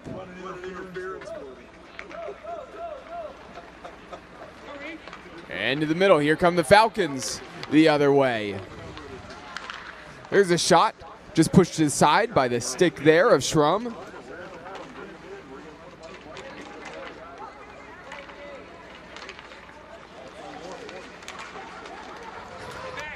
In transition, help in the middle. If the pass could get there, unable to do so. Ricard doing a great job getting to it. Skating a little too fast, out skating the puck. Nice move, a little Meg between the legs. Past the blue line, firing from deep. Didn't have a ton of pace, floated behind that one, and it went just right of the net. So Cole, I was just doing a little of little housekeeping there, making sure I talked to our buddy Adam Hyde, let him know how much we appreciate everything he's been doing, how I need to put him in a suit of armor to run interference back here at the back side of the booth. That was one of the things. Let him know that we gave him a shout out earlier. Told him that we need him for the game later on, so. This fella's got a, what's next, Mike?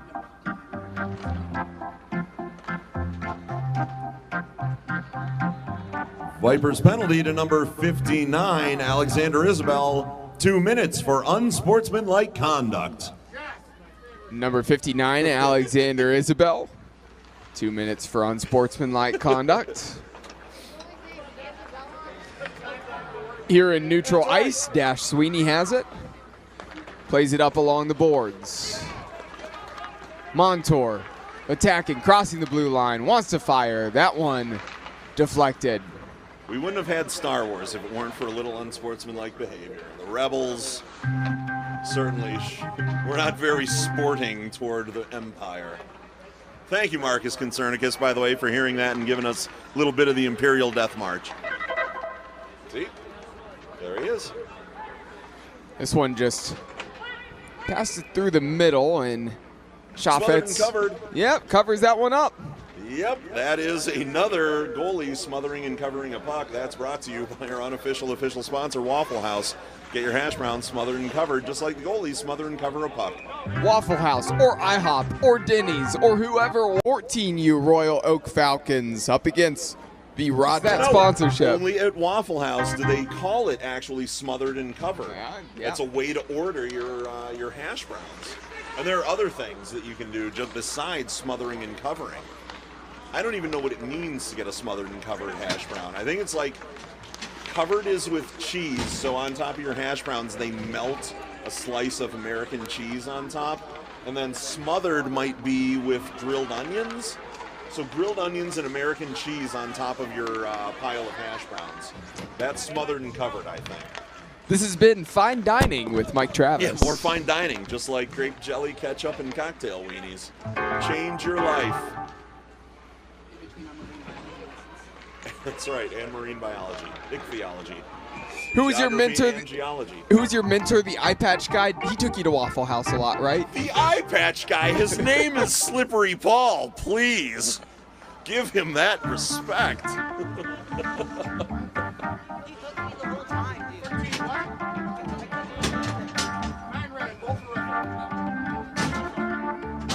Offsetting? Yeah, they're offsetting. Offsetting.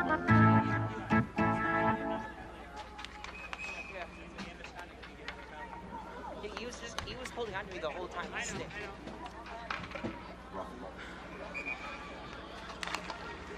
Well, you can get game sponsors. Offsetting minor penalties. Vipers, number 13, Elliot Zimmerman, 2 minutes for roughing. And the Falcons, number 9, Eli Derigiadis, also 2 minutes for roughing. So offsetting penalties for these two teams.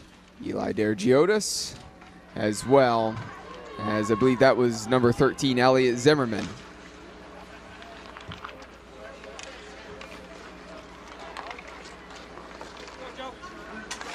You're in neutral ice.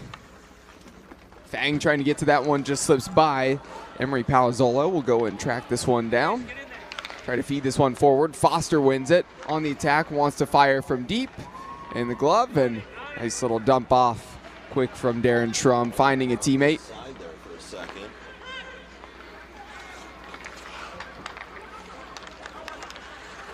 Oh, no look pass that you needed to look at.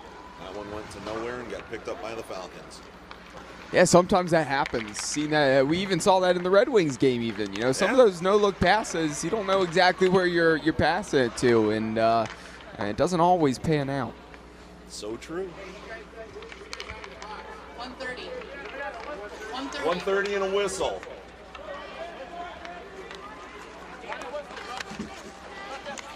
$130 and a whistle.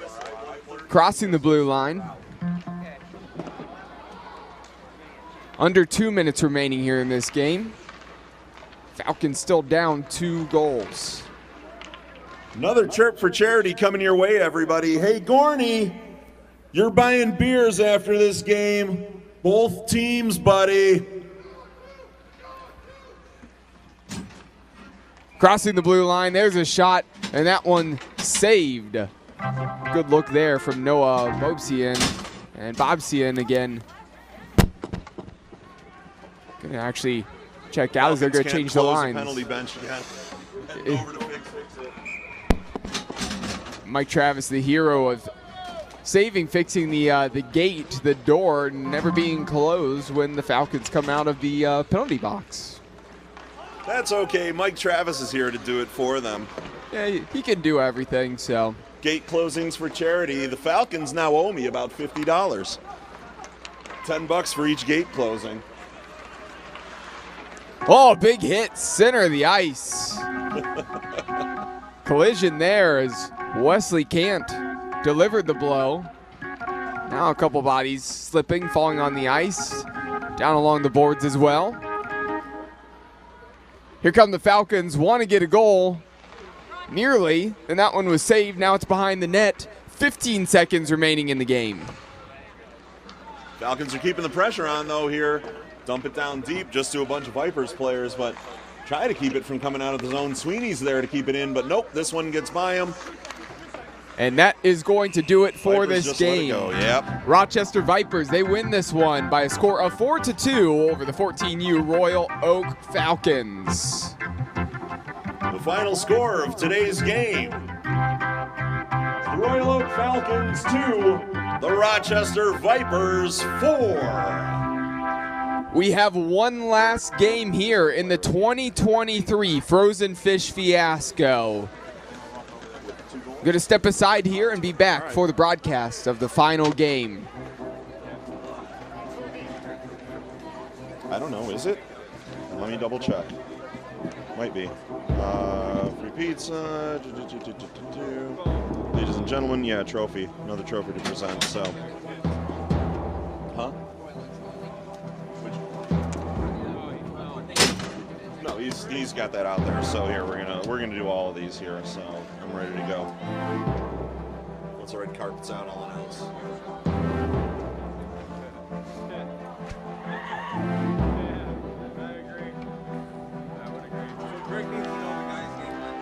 Andreas Ellingson. Ellingson. I'll read it. Yeah. That's pretty much the story of my life. But I'm also going to right people at the right time on the right moments. Hey, do you know who won the game? What? You know who won the game? No. Do you guys know who won? We have no idea. Fans, at this time, I'd like to tell you who our most valuable player of the game is. Today's most valuable player brought to you by Mess Bucket Comics. This player is coming to you from the Rochester Vipers. Number 3, Braden Montour with 2 goals today. Congratulations, Braden. You are the Mess Bucket Comics MVP of this game.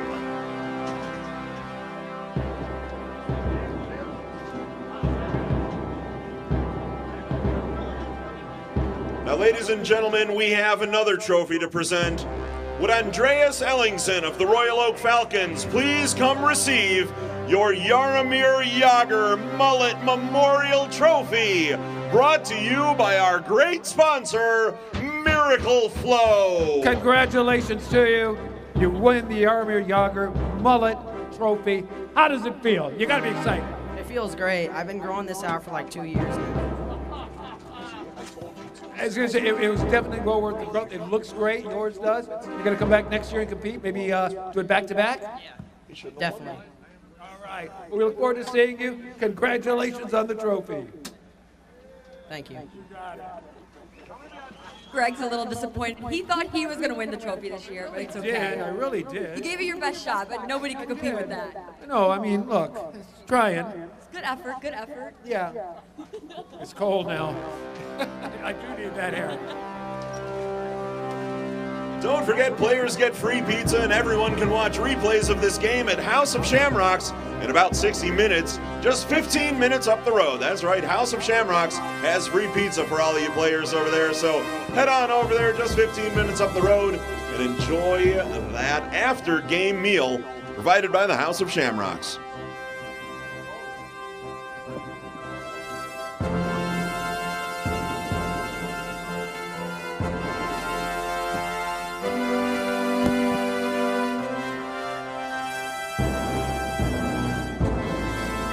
You gotta love it. The pageantry, so much beauty, and a Jaromir Jagr trophy. And so much hair.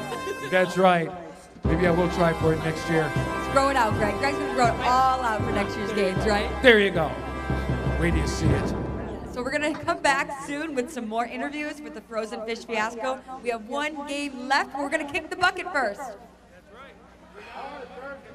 All right, who's kicking the bucket? Here we go. All right, we got our lucky winner kicking the bucket. Ready? Come here. All right, let's set you up. Kick it that way. Try and get it in the goal. Ready? All right. What's your name? First name? Reese? All right. Reese is ready to kick off. All right, Reese. Do it to it. Keep going. Great kick, though. Oh, well, it's good. We could have done it like curling. All we needed was a broom to help clear the way. Ooh, they're all going after it now. Here we go. Everybody goes.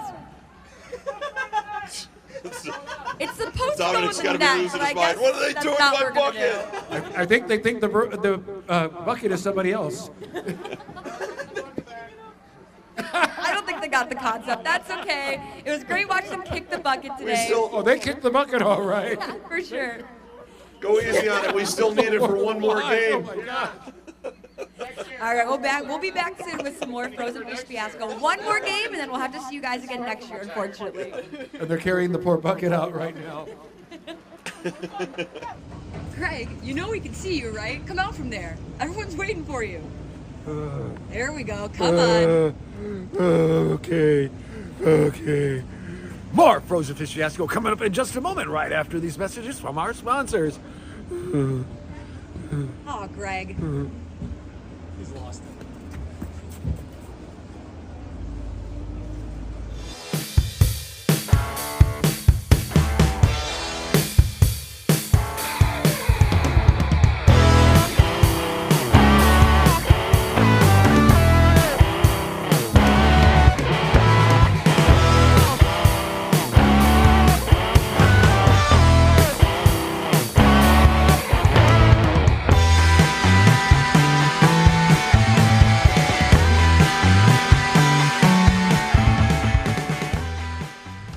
This is the truck that helps keep families safe, and the truck that helps you get far from home. This is the truck of the outdoors, the early adopters, and the rising generation. This is the one more truck owners are switching to. This is what it means to be a Ram. Now with 2.9% financing for 72 months, get an average $10,207 in finance savings on our most popular models. Getting up every morning to go out to do a hard day's work, that didn't just begin. We have been relentlessly weaving this fabric since 1938. And it hasn't been easy.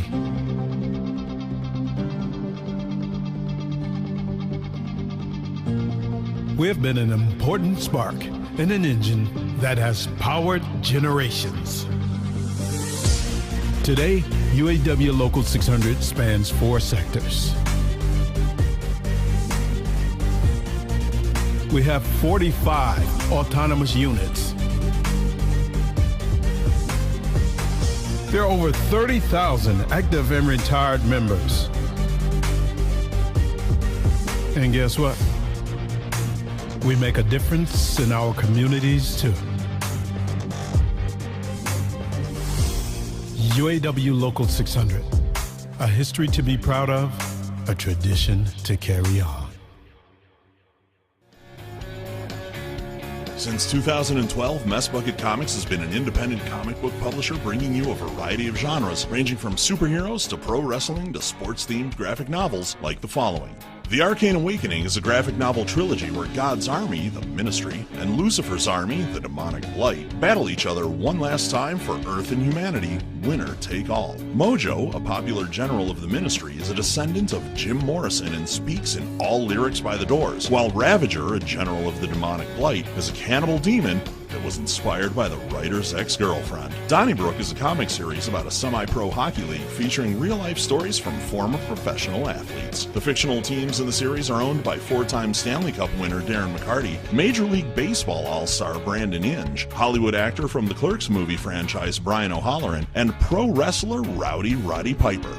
Rowdy Roddy Piper, the Kilted Avenger, is a 54-page graphic novel featuring WWE Hall of Famer Rowdy Roddy Piper as a talk show host by day and vigilante by night. Roddy fights off the evil Ruth S. Heel with the help of Hacksaw Jim Duggan, Mick Foley, Tony Schiavone, and many others. Finally, Darren McCarty, Life's a Grind, Enjoy My Truth, a 150-page graphic novel. Mess Bucket Comics dives into the highs and lows of Darren McCarty's exciting life story, as well as provide untold tales of the hockey legend. Get these books, exclusive signed merchandise, and up-to-date information at MessBucketComics.com, and follow us at Mess Bucket Comic on Facebook, Twitter, and Instagram. Great design is not a luxury. It doesn't matter where you come from or who you are or what type of kitchen we're creating. It's still going to be unbelievable. How Whiskey Kitchen came about is I saw a need for a place that sort of broke down the barriers of the overwhelming experiences that a lot of people had in creating a kitchen. The idea of wanting a new kitchen, just the idea of it is stressful. Our team has created a process where we hold your hand through the entire experience. The first step in the process is having a consultation so that we can get to know you. We want to make sure that we design a kitchen that's custom to you and unique to your needs. So in order to do that, we have to make sure we truly understand our clients. When you walk in, you won't see hundreds of cabinet samples and lots of visual clutter on the wall. You will see functional kitchens that will spark ideas. We understand that the process can be really overwhelming and it can give people anxiety, and we want to make sure that you feel as comfortable as possible. Once we understand your needs, we go to work designing and collaborating as a team to create your ideal kitchen. Our software program allows us to integrate the actual choices that you've made into the program so that you can visualize what the new kitchen is going to look like. Our process is intentional to ensure you're proud of your kitchen and enjoy a great space for entertaining and cooking for friends and family. Everybody deserves to have a great kitchen, but everybody also deserves to have a great experience in creating that kitchen. And that experience doesn't start with the first demo team that comes in. It doesn't start with the first time you can cook on your new kitchen. It starts with the process, and our job is to make this experience as simple and easy and stress-free as possible, and that's really what we want to do. If you're considering a new kitchen, come on into our showroom and let's get started.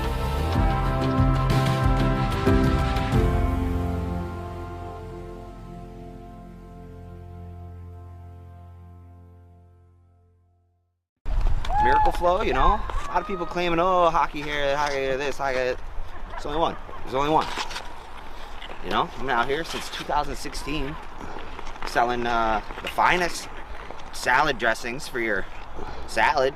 Sure, okay, yeah, you got the salad, but we got the dressing. And it's as simple as that. A lot of people have considered us the Paul Newman of hair care products, in the sense that we're just the best. You know what I mean? So to be considered the Paul Newman of our own respective salad dressing is just, to say it's anything under honor would be ridiculous. So that's obviously huge. Obviously we understand we're no Hidden Valley Ranch, we get that, but we're out there.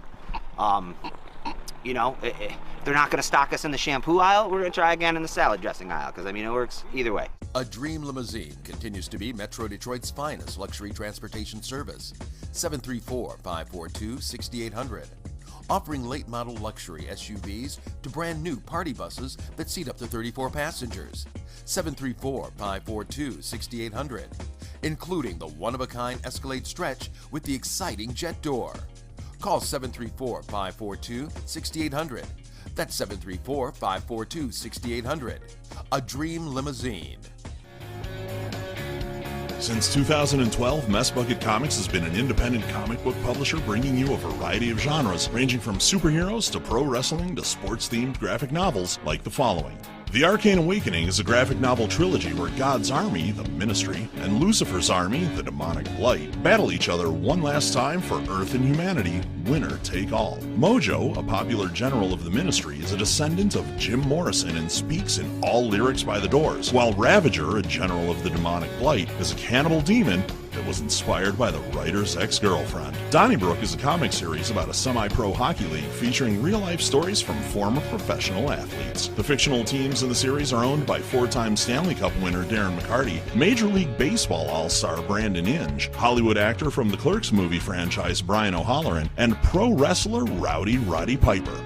Rowdy Roddy Piper, the Kilted Avenger, is a 54-page graphic novel featuring WWE Hall of Famer Rowdy Roddy Piper as a talk show host by day and vigilante by night. Roddy fights off the evil Ruth S. Heel with the help of Hacksaw Jim Duggan, Mick Foley, Tony Schiavone, and many others. Finally, Darren McCarty, Life's a Grind, Enjoy My Truth, a 150-page graphic novel. Mess Bucket Comics dives into the highs and lows of Darren McCarty's exciting life story, as well as provide untold tales of the hockey legend. Get these books, exclusive signed merchandise, and up-to-date information at messbucketcomics.com, and follow us at Mess Bucket Comic on Facebook, Twitter, and Instagram. This is the truck that helps keep families safe, and the truck that helps you get far from home. This is the truck of the outdoors, the early adopters, and the rising generation. This is the one more truck owners are switching to. This is what it means to be a Ram. Now with 2.9% financing for 72 months, get an average $10,207 in finance savings on our most popular models.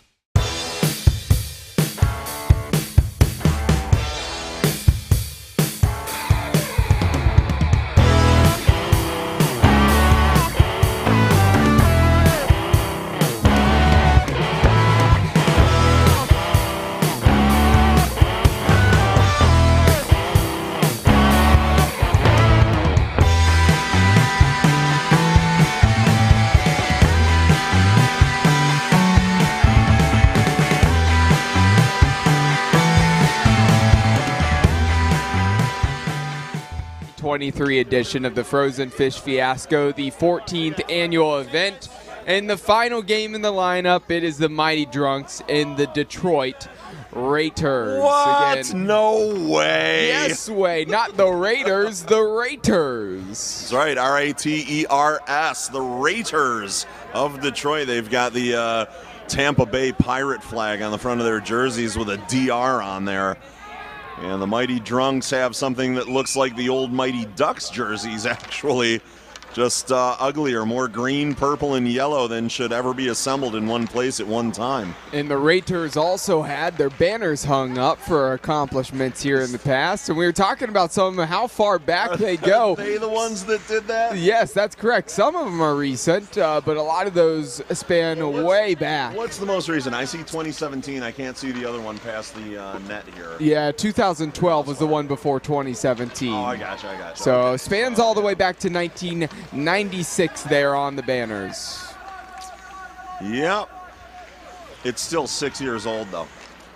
Yeah, that's true. That's a child in kindergarten already. It's not even like having a toddler. That's living in the past, Raiders. Yeah, that's very true, especially when you have to put up the 1996 banners. So a little bit of contact here in front of us, trying to get some substitutions and change things. And we have 3 20-minute periods here in this game. We played a minute here so far. And also a reminder that the Frozen Fish Fiasco is brought to you by our title sponsor, Ram Trucks. Visit your Metro Detroit Ram Truck dealer today. Today's live stream is brought to you by Mess Bucket Comics, a Detroit, Michigan-based independent comic book company. Learn more at messbucketcomics.com. Again, if you've been watching and listening this weekend, Cole McDaniel here with Mike Travis.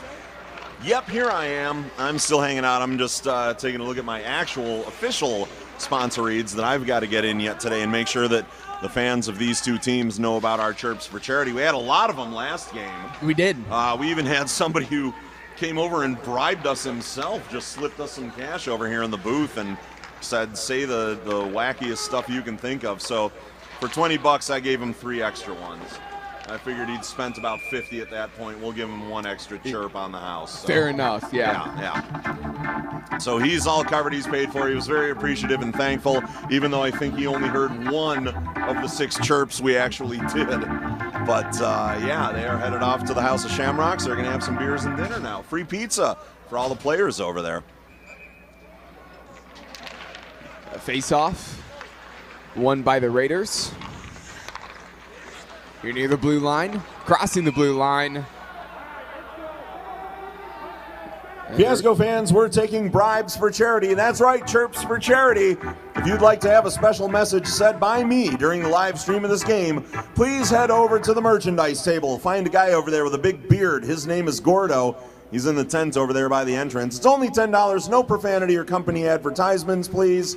And I will read whatever you write down on a sheet of paper for $10. As long as it's not profane or an advertisement. Thanks so much but you can get a chirp read out for charity during this game between the Mighty Drunks and the Detroit Raiders. You know what's amazing here and wonderful in this final game? Again, shout out to our two officials that have been with us all day. But right now, again, they're doing it with a beer in their hands. Both of them skating around with a beer in their hands. That seems like it should be a tradition, and if it's not, it is now. Yeah. They're not even, yeah, Rico's shouting across the ice. I don't know what's going on. Yeah. This is a beer league game. Yep. You know they're about finished up when they're doing that here at the end. Essentially, whose line is it anyway out there? Points don't matter, and nobody's keeping score anyway, so nobody's watching even. We're just hanging out in the booth because we have nowhere else to go for a little bit. We got to wait for the kids to clear out of the House of Shamrocks, eat all that pizza, and then head out. No fun hanging out at a bar with children. Not gonna lie, I mean, nothing against kids, but they're just not fun at a bar. What are you going to do with them there? You can't give them any drinks. All you can do is feed them, hand them a bunch of quarters, something to go play a video game to keep them occupied. That's fair. Yeah. Maybe they'll try to run the pool table there at House of Shamrocks. Those kids don't know how to play pool. They barely know how to play hockey. Did you see that last game? No, I'm kidding. They were great. We had a lot of fun with them. That's just me on 48 hours of fiasco time. Wow, it's been a long one, Cole. Yeah, it has been a long one. A lot of hockey. We still have enough energy to, of course, get through this game, the 11th game of the weekend, the final one, and it has been a blast for this event. Hard to believe that, these 2 days, despite being long, they fly by when we're really going at it here from sunrise to sundown and even beyond as we have the night games as well. Of course, this one under the lights here right now, sun has really fully set here at this point, continuing to get darker out there. Again, night games are fun here at Clark Park. Yeah, the lights are on at the rink, the lights are on at the Ambassador Bridge, and it's just real pretty out here actually at Clark Park in the winter. No leaves on the trees. It just feels like winter. The wind's still blowing from behind us out to in front of us. It's been like that pretty much all weekend, Cole. And apparently the Mighty Drunks have fairly new jerseys and a fairly new logo. Saw that when we received the rosters, and liking the new jerseys they have. They're looking clean here at the moment. They look good. Again, probably one of the newer times of them wearing it out here. So again, haven't seen that here at the Frozen Fish Fiasco. Yeah, I just noticed the shoulder patches. It looks like a Major League Baseball sort of logo there where you can see, the player silhouette where he's wearing the hat and has a bat on his shoulder. And this logo, it's just a guy tilting back a beer into his throat for the Mighty Drunks up on their shoulder patches. So yeah, it's fantastic, and have to love the Ducks logo on the front as well. Down in the corner here, the Raiders have it on the attack. Looking to maybe pass this one to the backside, get a shot off. That one misses a little bit wide, wrapping around. Here in the middle, shot deflected, another opportunity, and there's a goal. The opening goal, the Detroit Raiders take a lead. Brent Dexter, number 16, finishes it off. I was going to say, we should probably be paying attention to this one. These guys can actually skate and shoot. Yeah, that they can. This is going to be a fun one to end the tournament.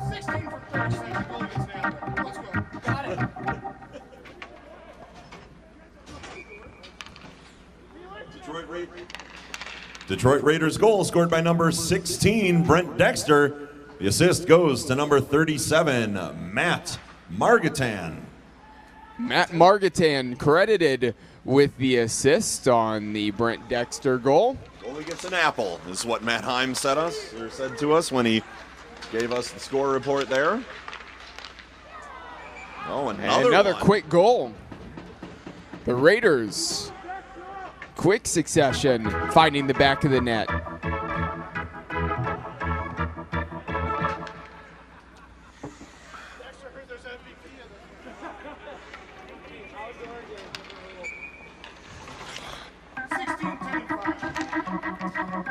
Brent Dexter with the goal for the Raiders.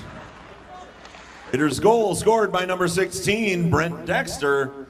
The assists go to number 10, Paul Galeniak. And number 5, Sean Cass. Number 10, Paul Galeniak, as well as number 5, Sean Cass with the assists on the Dexter goal. And Dexter already has 2 goals.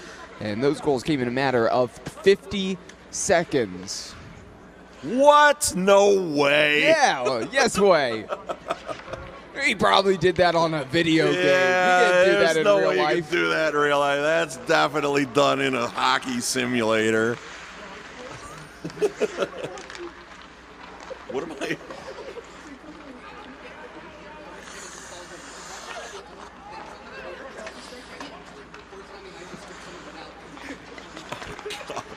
I see, yeah, he's resting it up there on the boards, I see. What is Rico doing over there with his beverage? Rico's humoring us right now as the official over there with his beer. In transition, the Raiders want to score again, and they tuck that one away. Fire that one home. What is happening? Number 19, Brandon Scaro. 37? He got one, he got one. 10 feet from 37. We'll get one. Give me a playmaker, no time. Your goal is give me a playmaker. He was trying so hard. Detroit Raiders goal scored by number 19, Brandon Cerro. The assist goes to the goalie, number 37, Matt Margatan. Matt Margatan gets another assist, the goaltender there on that goal. Brandon Cerro finishing it off. Again. 3-0, now 4-0. The Detroit Raiders score again.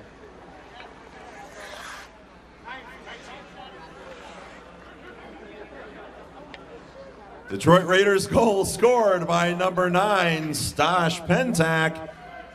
The assist goes to number 19, Brandon Cerro. Brandon Cerro just got a goal, now picks up an assist. The goal for Stash Pentak.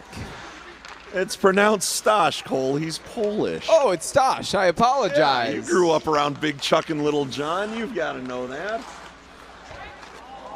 You don't remember Big Chuck and Little John in Northeast Ohio, do you? I do not. That's unfortunate. They were a comedy duo that was on Channel 8, WJW, back in Cleveland.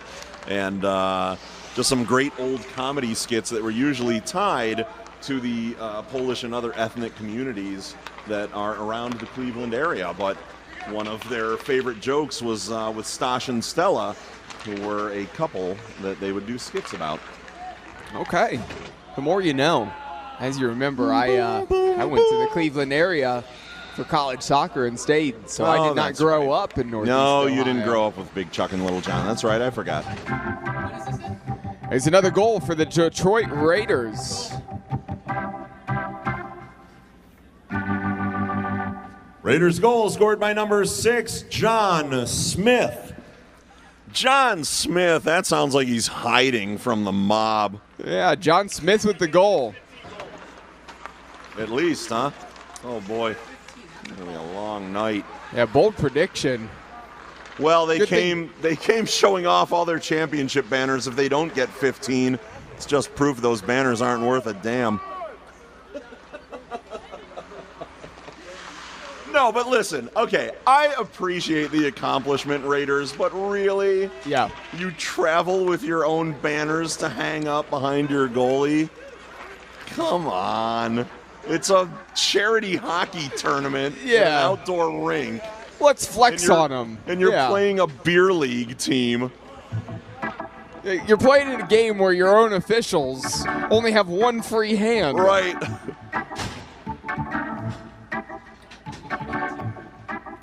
So here's another goal for the Detroit Raiders. One up 6-0.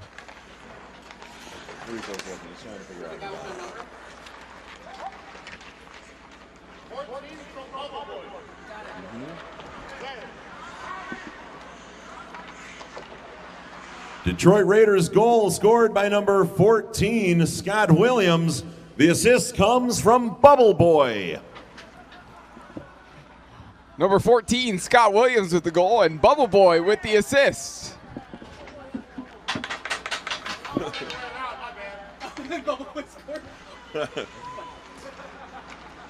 Nope, Bubble Boy scored. We have to change Correction that. on that last goal, reverse that. Bubble Boy scored the goal.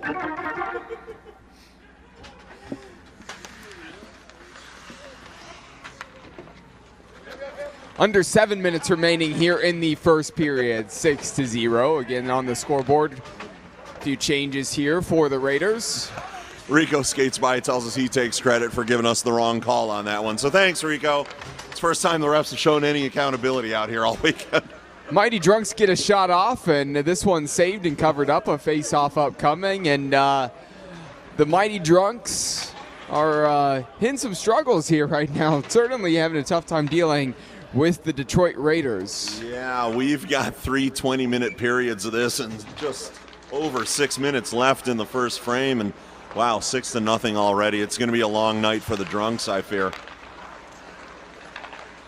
Though I will say this, when a team starts getting beat up the way the Drunks are, they start beating back. We could end up with a Tilly in this one, Cole. I would love to see some Tillys in this game. Be worth it. We've waited a long time to see another one. We've had 2 really all weekend. That's it. That's it. A 12U game and the opening game, an MIHL Pro game, and that was very minor in the in a tournament that calls itself the Fiasco, where you can pretty much do anything you want. Why would you not be throwing anything around, just dropping the gloves and throwing the mitts? Wait, this is coming back all the way down the ice. Does that mean that was an icing call, Mike Travis? What? It might have been on Smirnoff Ice, our unofficial official sponsor, Smirnoff Ice icing call. Get back to the fridge, everybody. Grab another Smirnoff Ice. Ice yourself, ice a friend, ice an enemy, ice a referee if you need to. Just get that Smirnoff Ice flowing. Ice this your icing, yeah. boss. Ice your boss. Ice Dominic Reggio. Whoever you want. Yep, just ice them. Smirnoff Ice, the unofficial official icing sponsor of the Frozen Fish Fiasco. Sorry, I had to add some more people in there All right, because, like I said, we got a penalty upcoming here. Yeah, we do. One of the Raiders coming to the bench. Looks like number 22 is going to be hanging out in the box with us for a little bit. So Dan Phelps called on the trip.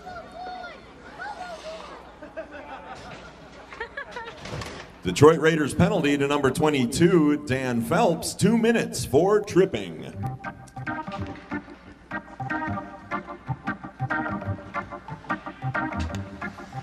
I think I just heard a small child shout from the Raiders bench, "Bubble Boy, Bubble Boy." It's catching on. Yes, you did, yeah. It is catching on. And when you don't have a number or anything else, we can assign whatever we want to. So I think Rico just decided to call that player Bubble Boy. That works perfectly fine here. 1.5 minutes remaining in the penalty time. Under 4 minutes remaining here in the opening period.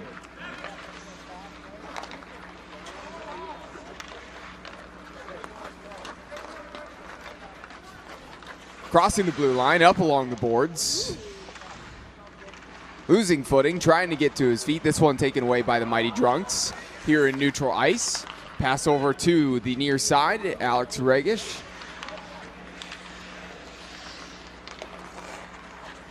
So we're going to make its way all the way back. Not all the way back. Not quite all the way back. We'd like it to go all the way back. No, we wouldn't. Not anymore. Please make it stop. Nothing against Smirnoff Ice, but wow, that last game really there was a lot of wore me out. A lot of Smirnoff Ice icing calls in that last game. Crossing the blue line again. The Raiders on the attack once again. Dragging this one across. Great move. Back door. Probably should have had that finish. Jenny Jung unable to score there. The Raiders getting it back and playing it back to the defense. They'll work out of the back, get a couple changes in.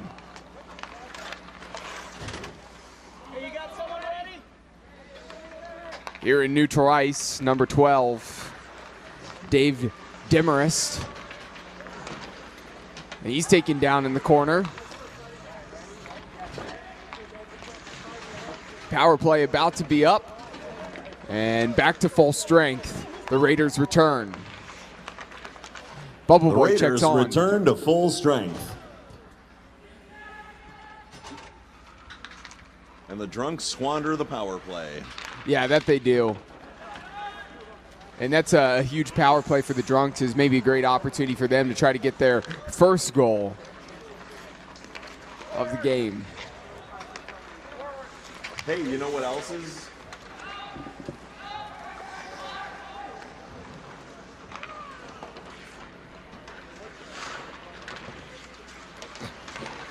Nearly getting into neutral ice. Still in the attacking zone here for the Raiders. Look at you, wrap that one around, and Tricky behind the back. Goaltender getting to that one, making the save, pushing it away.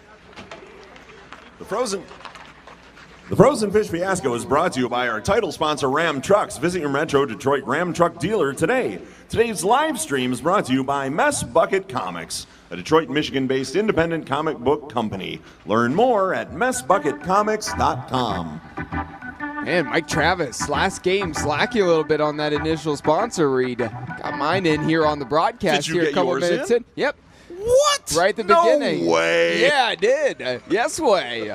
Right at the beginning of the period. You waited until the last minute. You did that at a simulator. Yeah, probably. Well, we can go back and listen.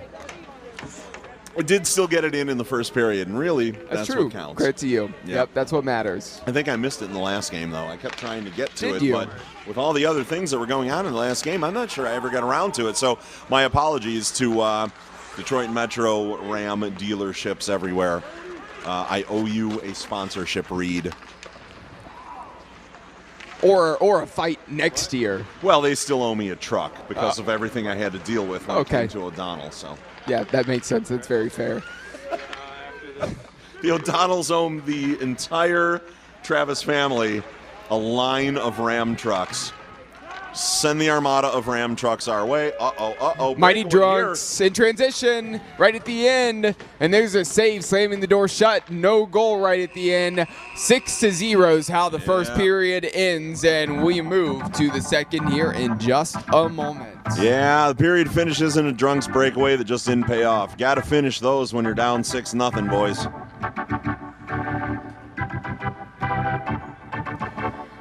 So again, no intermission here in between these periods. Again, both of these teams just returning to their benches. Don't forget, folks, still 2 periods left to play. We are taking bribes for charity. If you'd like to chirp someone out here on the ice or have a special message to be said by me to any one of the players during the live stream of this last game of the Frozen Fish Fiasco, please see Gordo over there at the merchandise table in the tent by the entrance. It's only $10 to have your chirp or message read. No profanity or company advertisements, please. And I'm going to turn it back over to Marcus to keep playing that funky music for you.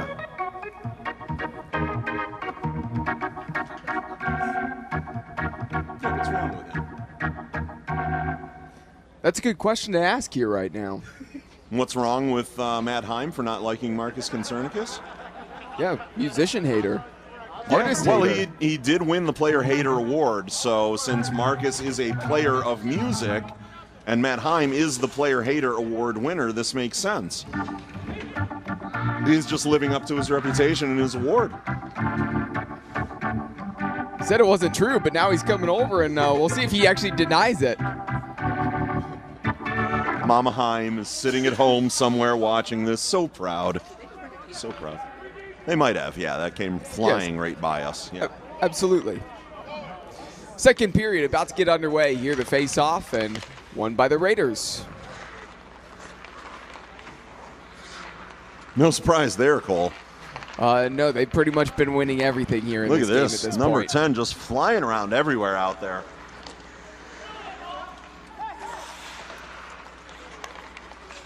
Maybe the Mighty Drunks were a little too boozed up before this game started. That's impossible for the Mighty Drunks. They are drunk and they are mighty. They can handle it. There's a shot. And the initial the save whistle, there. No whistle came before it got by him. Yep, that was smothered and covered. Thank you to our sponsor, unofficial official sponsor, Waffle House.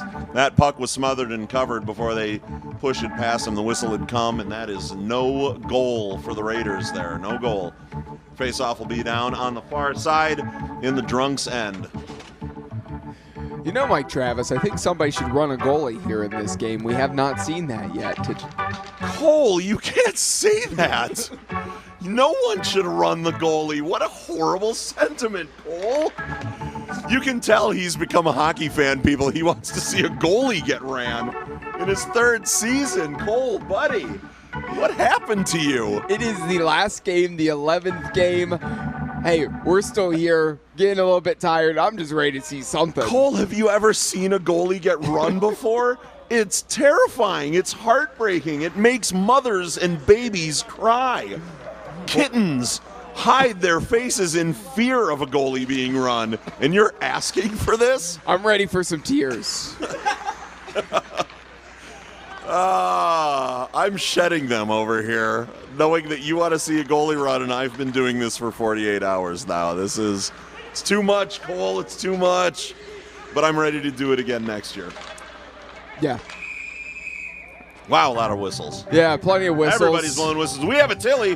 What's going on? I see a stick on the ice. I see some things happening. The glove is off. What was happening there? I can't see past the camera or the guy just sitting here at the edge of the bench, but looks like we're getting a penalty here. We're getting some offsetting penalties here. So 2 players coming into the penalty box.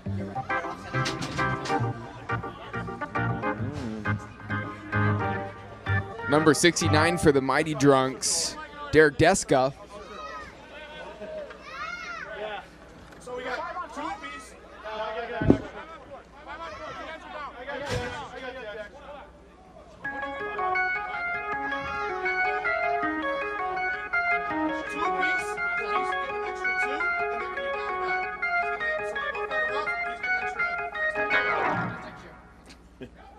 And number 5, Sean Cass in the penalty box for the Raiders.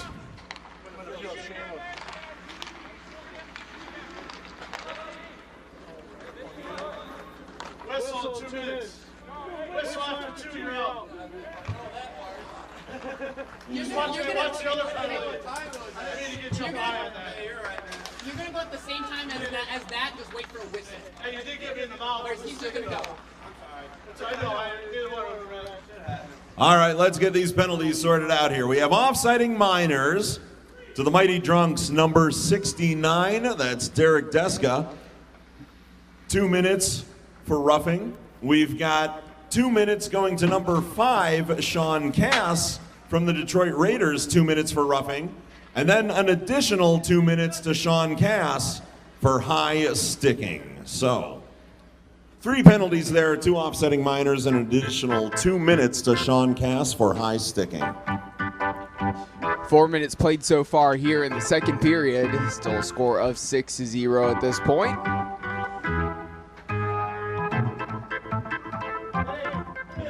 Put 2 minutes up there for Cass when that one ends. Still 40 seconds remaining in the penalty time.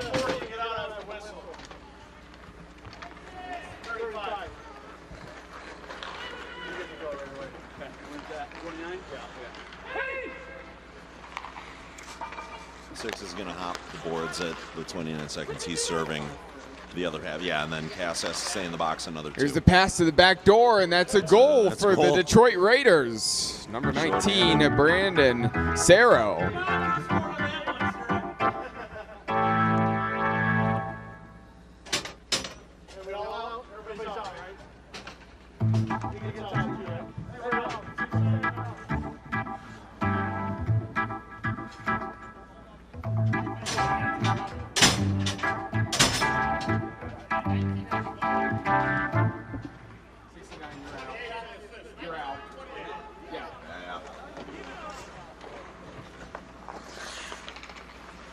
Raiders power play goal scored by number 19, Brandon Cerro. The assist goes to number 28, Dean D'Angelo.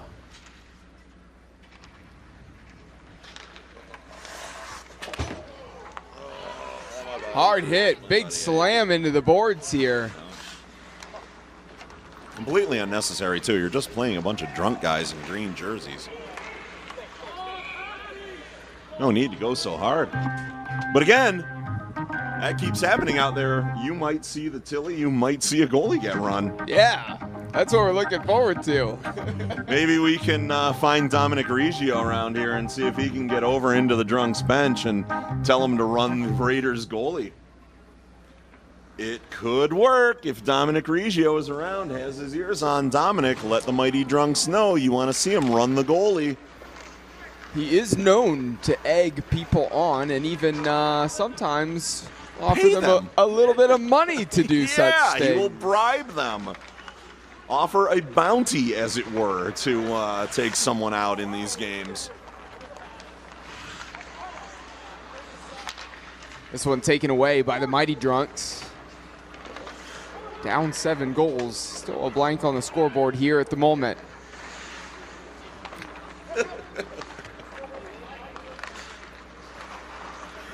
A photographer wanting a fight here as well. We've had a lot of close matchups throughout this weekend. This is not one of those. No, no. Big 69 on the far side. Yeah.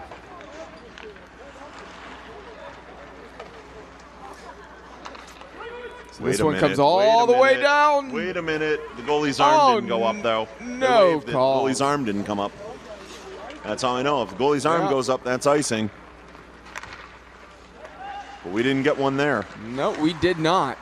Nearly did. Pass here to the near side of the ice. Number 10, Gleniak, excuse me. Starting to not be able to speak here towards the end of the Frozen Fish Fiasco. Gleniak in the middle. Phelps.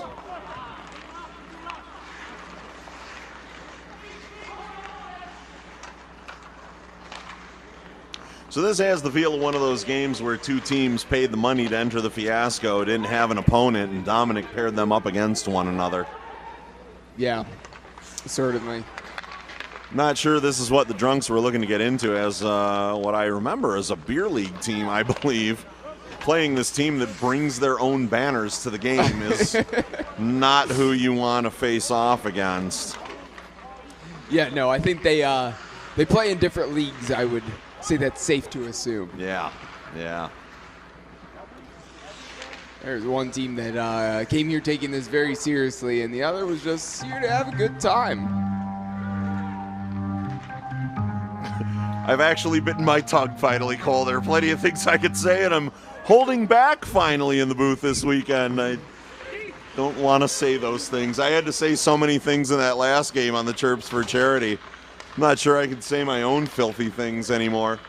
So much growth for you there, and the growth for Sagar and his penmanship that we talked about. A lot of things changing. Your growth here. as a hockey fan, looking to see a goalie get run this weekend? Wow. Hey, I've got a more aggressive streak than you would think there. We've all learned something about ourselves this weekend. And each other.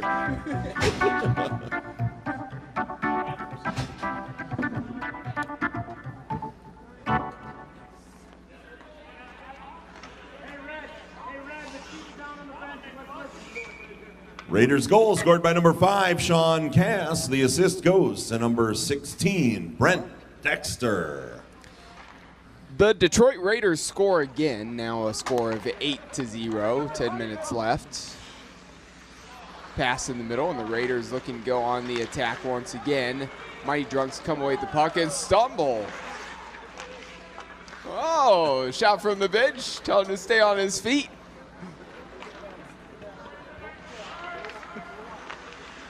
I gotta say, some of these Mighty Drunks too, they have these like visors that are like, they look like mirrors. They almost like reflect what you're seeing. Well, those are their Top Gun visors. They got those in the Air Force.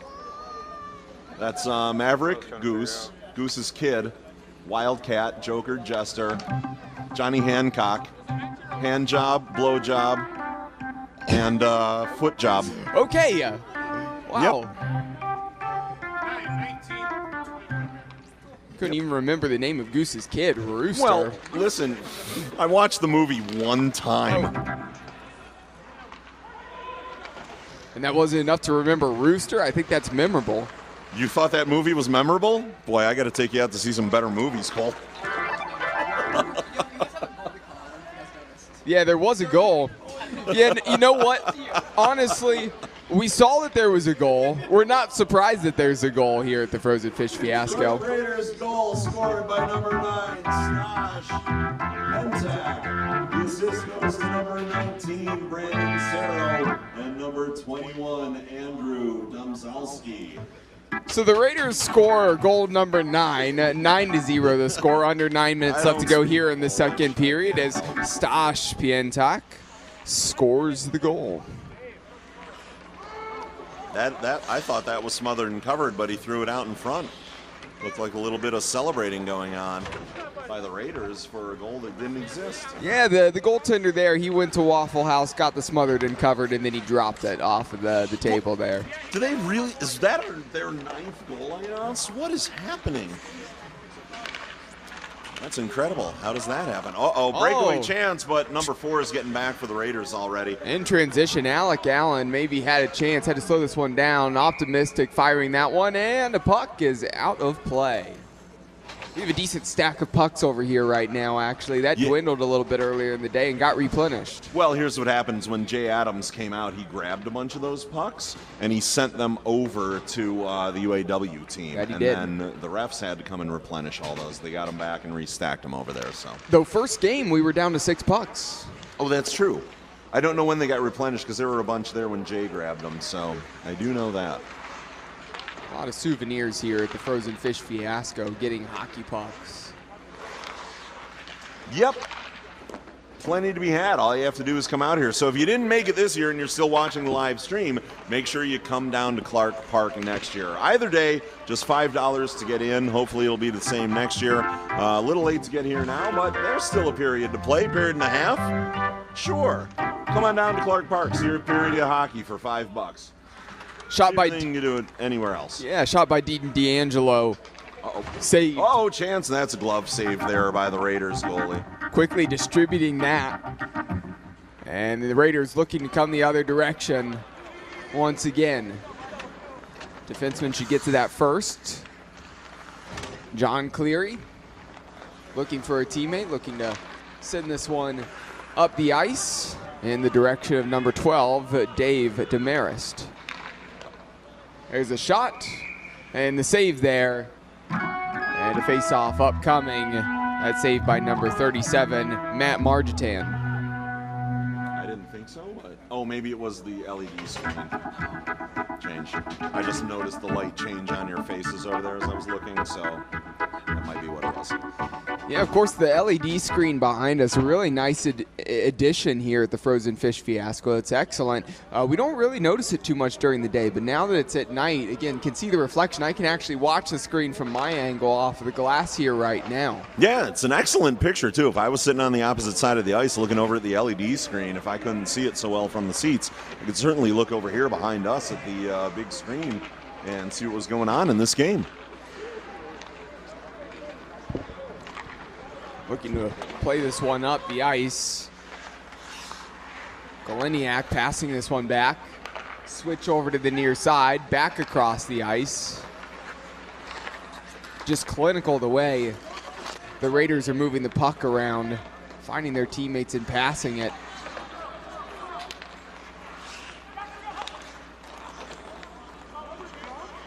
This one wrapping all the way around. Domzalski to Phelps.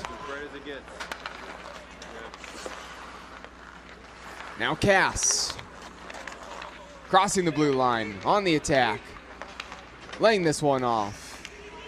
And this one finally turned over. Mighty Drugs tried to get out in transition, unable to connect on that pass. Back door and a finish and a goal. Double digits now for the Raiders, 10-0.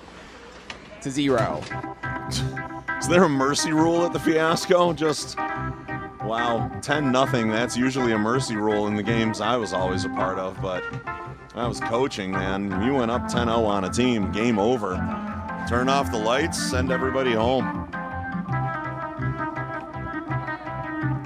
Are we not even recording them? Here he comes.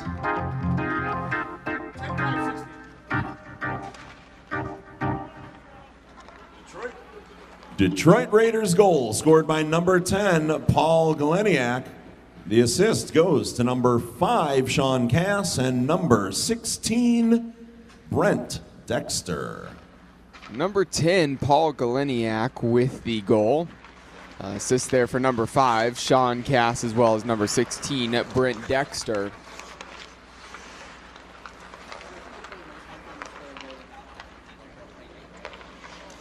Oh. Sauger's saying it's getting to the point where we're surprised nobody has a hat trick or a playmaker yet, but neither are on the scoreboard, even with 10 goals. And wait a minute, did the Drunks get one behind the goalie, or did he manage to cover that? He covered it. Managed to cover it. They're going to try to keep their shutout. Oh, why?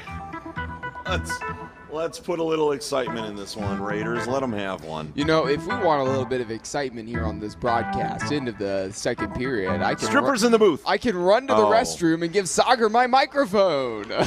Audition. No, stop. There is no way you're doing 2 bathroom breaks in one broadcast after doing none yesterday. Yeah, went all day yesterday. Did not leave this booth. Cole the Camel McDaniel I don't know. Never left the booth. I'm not sure about that nickname, but I think it works. It flows. Cole the Camel McDaniel. It all flows too well not to start calling you officially the Camel. Oh, man. Yep. Stores all of his pee in one of his 2 humps. That's right. Cole the Camel McDaniel. There he is. There's a song about that. The Black Eyed Peas. What is that? Fergie? Fergie's singing about the humps? I think so. Listen, I didn't even get the Justin Bieber reference earlier, so. Sauger's over here singing the song. Sauger sings a lot of Bieber tunes. He's tried to get me to be a fan, but it might just be the way he's singing them. I don't know.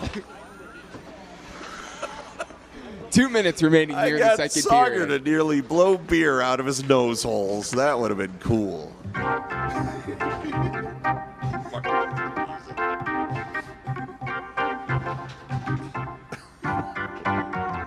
Is that Justin Bieber that Marcus is playing? I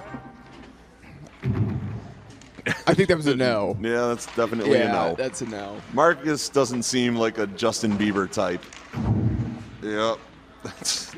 Sounds like his keyboard's throwing up. Oh, it's not doing well at all right now. Yikes. Oh, the Mighty Drunks again just continuing to try to absorb that pressure, and down 10 goals right now. Man, once this night ends, again, that's what's finally going to stop the bleeding here right now. Second period not done yet, but able to cover and smother that shot.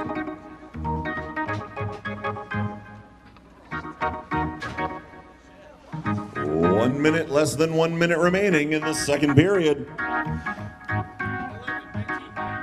By the way, you're almost at the end of the second period. Totally forgot to get the second period announcement in here, but a reminder that today's Frozen Fish Fiasco bus transportation has been provided by Detroit Build and Whiskey Kitchen. Raiders goal scored by number 11, John Schultz. The assist goes to number 19, Brandon Cerro, and number 9, Stash Pintak. And I'll finish that read. We're stirring up the kitchen remodeling industry. For more information, please visit whiskeykitchen.com. Mike Travis got the goal read in, but he still did not get the second period read in for Whiskey Kitchen. You got 20 seconds. Today's Frozen Fish Fiasco bus transportation has been provided by Detroit Build and Whiskey Kitchen. We're stirring up the kitchen remodeling industry. For more information, please visit whiskeykitchen.com. He did it. Well done. Right at the last. 3 seconds remaining in the period. And, of course, there was a goal as I was giving that read. 11-0 on the board. And that's how the second period ends, and we move to the third. I'm a professional. Professional what no one has figured out.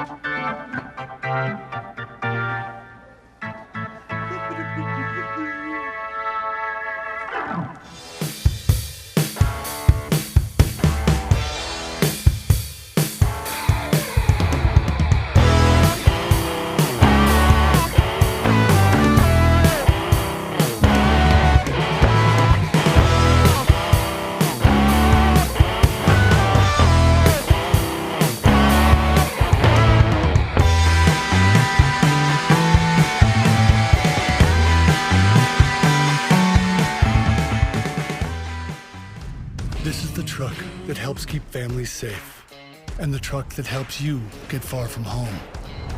This is the truck of the outdoors, the early adopters, and the rising generation. This is the one more truck owners are switching to. This is what it means to be a Ram. Now with 2.9% financing for 72 months, get an average $10,207 in finance savings on our most popular models. Getting up every morning to go out to do a hard day's work, that didn't just begin. We have been relentlessly weaving this fabric since 1938. And it hasn't been easy.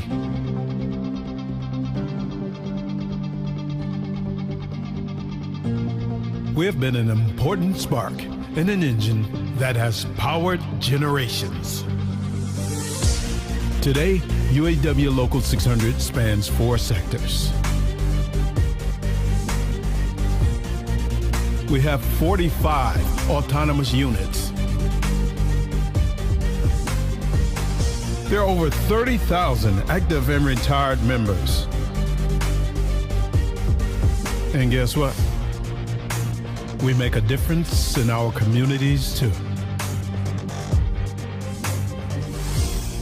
UAW Local 600, a history to be proud of, a tradition to carry on. Since 2012, Mess Bucket Comics has been an independent comic book publisher bringing you a variety of genres, ranging from superheroes to pro wrestling to sports-themed graphic novels like the following. The Arcane Awakening is a graphic novel trilogy where God's army, the Ministry, and Lucifer's army, the Demonic Blight, battle each other one last time for Earth and humanity, winner take all. Mojo, a popular general of the Ministry, is a descendant of Jim Morrison and speaks in all lyrics by the Doors, while Ravager, a general of the Demonic Blight, is a cannibal demon that was inspired by the writer's ex-girlfriend. Donnybrook is a comic series about a semi-pro hockey league featuring real-life stories from former professional athletes. The fictional teams in the series are owned by 4-time Stanley Cup winner Darren McCarty, Major League Baseball all-star Brandon Inge, Hollywood actor from the Clerks movie franchise Brian O'Halloran, and pro wrestler Rowdy Roddy Piper. Rowdy Roddy Piper, the Kilted Avenger, is a 54-page graphic novel featuring WWE Hall of Famer Rowdy Roddy Piper as a talk show host by day and vigilante by night. Roddy fights off the evil Ruth S. Heel with the help of Hacksaw Jim Duggan, Mick Foley, Tony Schiavone, and many others. Finally, Darren McCarty, Life's a Grind, Enjoy My Truth, a 150-page graphic novel. Mess Bucket Comics dives into the highs and lows of Darren McCarty's exciting life story, as well as provide untold tales of the hockey legend. Get these books, exclusive signed merchandise, and up-to-date information at messbucketcomics.com, and follow us at Mess Bucket Comic on Facebook, Twitter, and Instagram. You know, great design is not a luxury. It doesn't matter where you come from or who you are or what type of kitchen we're creating, it's still going to be unbelievable. How Whiskey Kitchen came about is I saw a need for a place that sort of broke down the barriers of the overwhelming experiences that a lot of people had in creating a kitchen. The idea of wanting a new kitchen, just the idea of it is stressful. Our team has created a process where we hold your hand through the entire experience. The first step in the process is having a consultation so that we can get to know you. We want to make sure that we design a kitchen that's custom to you and unique to your needs. So in order to do that, we have to make sure we truly understand our clients. When you walk in, you won't see hundreds of cabinet samples and lots of visual clutter on the wall. You will see functional kitchens that will spark ideas. We understand that the process can be really overwhelming and it can give people anxiety, and we want to make sure that you feel as comfortable as possible. Once we understand your needs, we go to work designing and collaborating as a team to create your ideal kitchen. Our software program allows us to integrate the actual choices that you've made into the program so that you can visualize what the new kitchen is going to look like. Our process is intentional to ensure you're proud of your kitchen and enjoy a great space for entertaining and cooking for friends and family. You know, everybody deserves to have a great kitchen, but everybody also deserves to have a great experience in creating that kitchen. And that experience doesn't start with the first demo team that comes in. It doesn't start with the first time you can cook on your new kitchen. It starts with the process. And Our job is to make this experience as simple and easy and stress-free as possible, and that's really what we want to do. If you're considering a new kitchen, come on into our showroom and let's get started.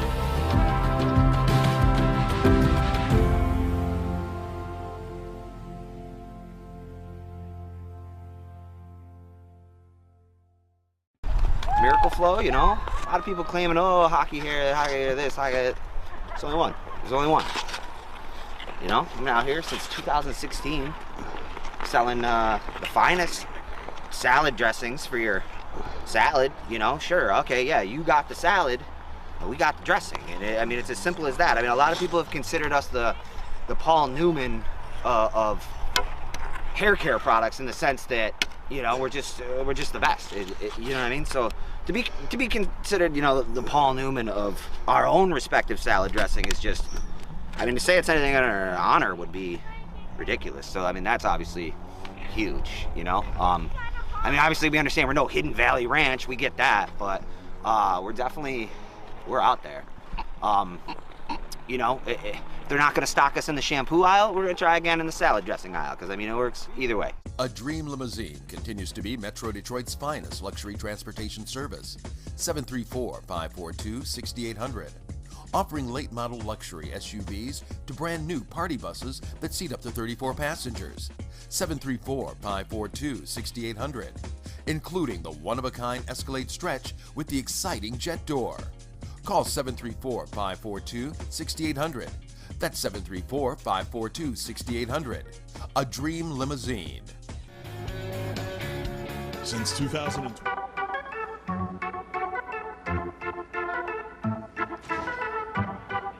About to get the third period here underway.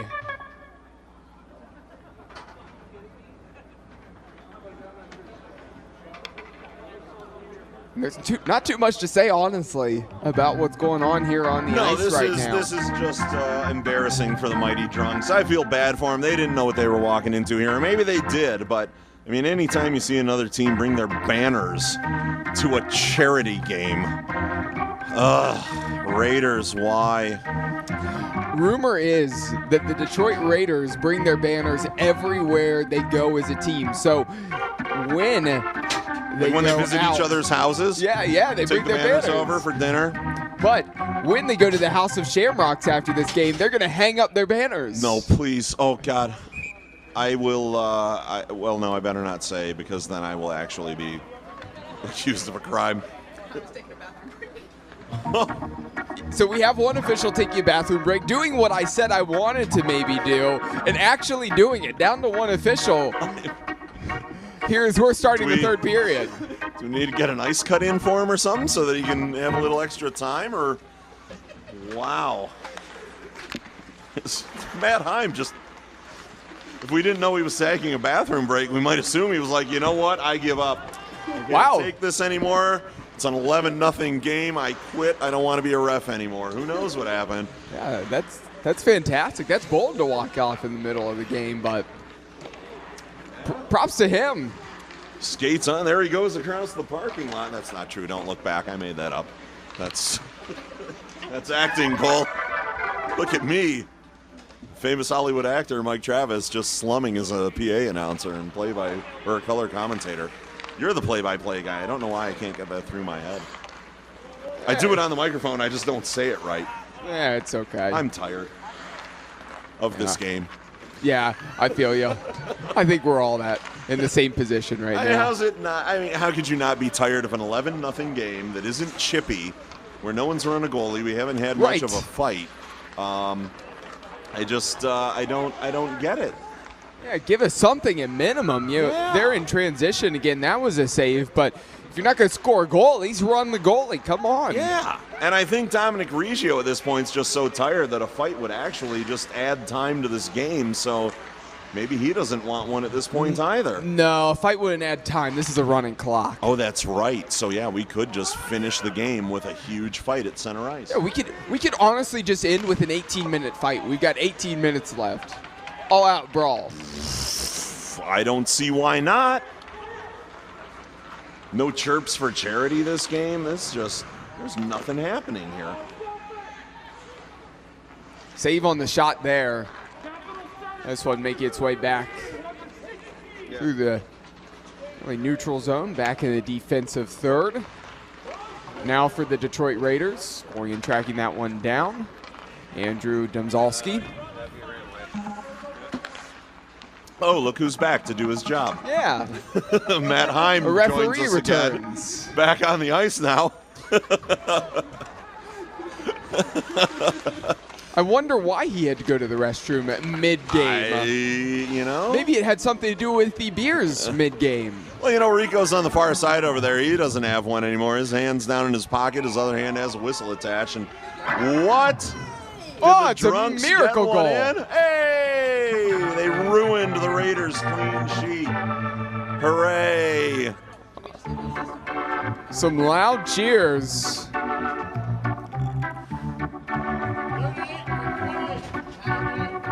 So 38, Josh Dudek with the goal. Mighty Drunks goal scored by number 38, Josh Dudek.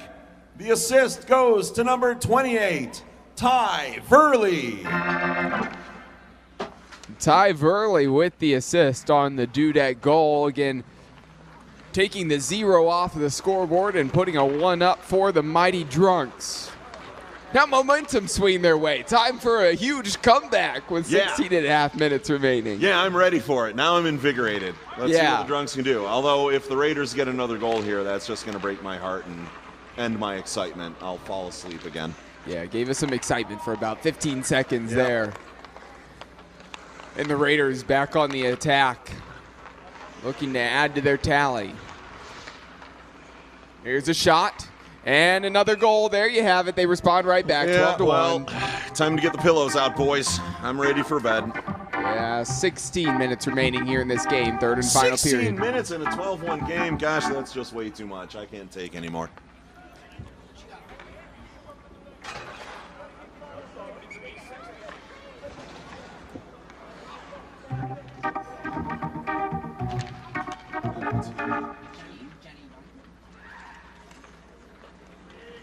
Raiders goal scored by number 23, Jenny Young. The assists go to number 6, John Smith, and number 19, Brandon Sarrow. You said Sarrow had a playmaker? Well, yeah. That's actually Sarrow's 4th assist in the game, folks. With 3 assists, he got that playmaker earlier in the game. So the announcements there from Mike Travis over the PA system. Again, you heard it here on the broadcast as well. And said Jenny Young with the goal, and spelled like Jenny Jung. So we've been correcting pronunciation. So I'm going to say Jung, and I know you're taking the standpoint of Young. We'll see what it actually is. The Drunks, they score again at the back door.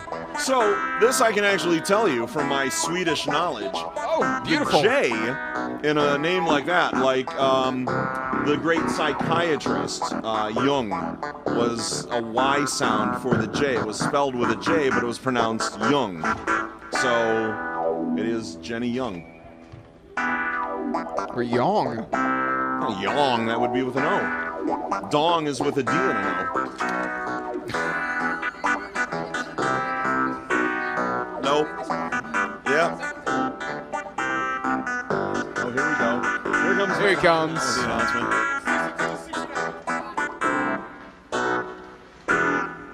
Mighty Drunks goal scored by number 62, Alex Regis. The assist goes to number 69, Derek Deska. Number 62, Alex Regis, whatever, gets the goal there. Again, congrats to him. Mighty Drunks put one up on the board again. That's excellent. 2 goals here in the last couple of minutes. Coming to life. Would Regish have 2 Gs? Yeah, probably. Who cares? At this point, when 12-2 game, we can just start making names up for him. We had to do that one game earlier this weekend. Yeah, was that the Whalers game we had to do that? Yeah. Whalers white and Whalers black. Yep. Goal Make by up the names. At least they had numbers, but yeah, that was something else. Boy, did that suck, actually. I'm going to say it. That was one of my least favorite games to call all weekend. Thanks, Whalers. Why don't you bring a roster next year, huh? If you're watching the live stream, Bring a roster next year, Whalers. That's from the announce booth.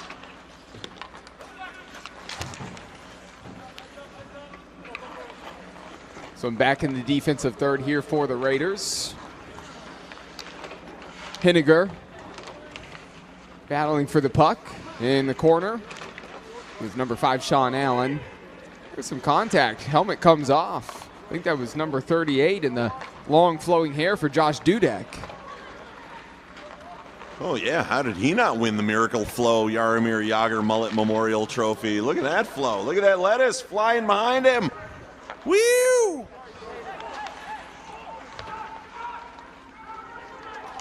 Here come the Raiders again. That shot fires a little bit wide, hits the boards behind the net.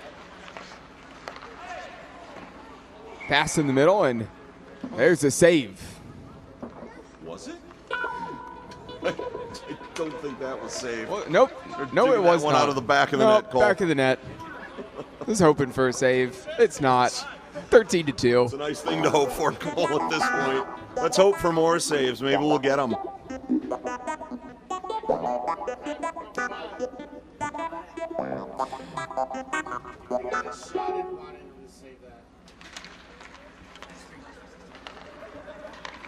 Raiders goal scored by number 16, Brent Dexter. That's a hat trick for Brent.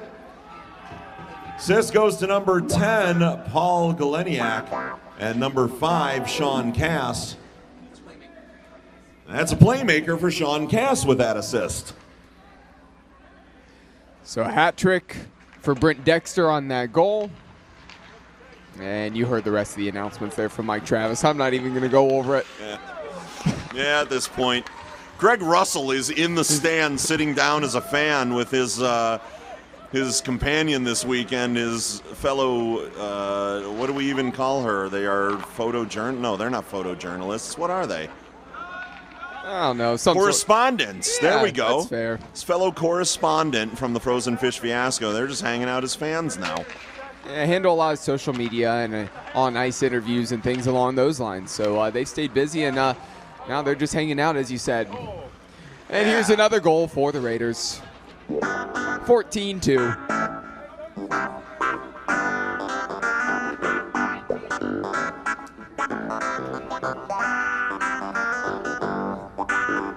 Raiders goal scored by number 19, Brandon Cerro. That's a hat trick for Cerro. So Brandon Cerro now has a hat trick, and the only people cheering here is his own bench. The crowd is dead silent. You can hear a pin drop. Are you even remotely surprised that these guys aren't self-moistening with their hat tricks and playmakers at this point?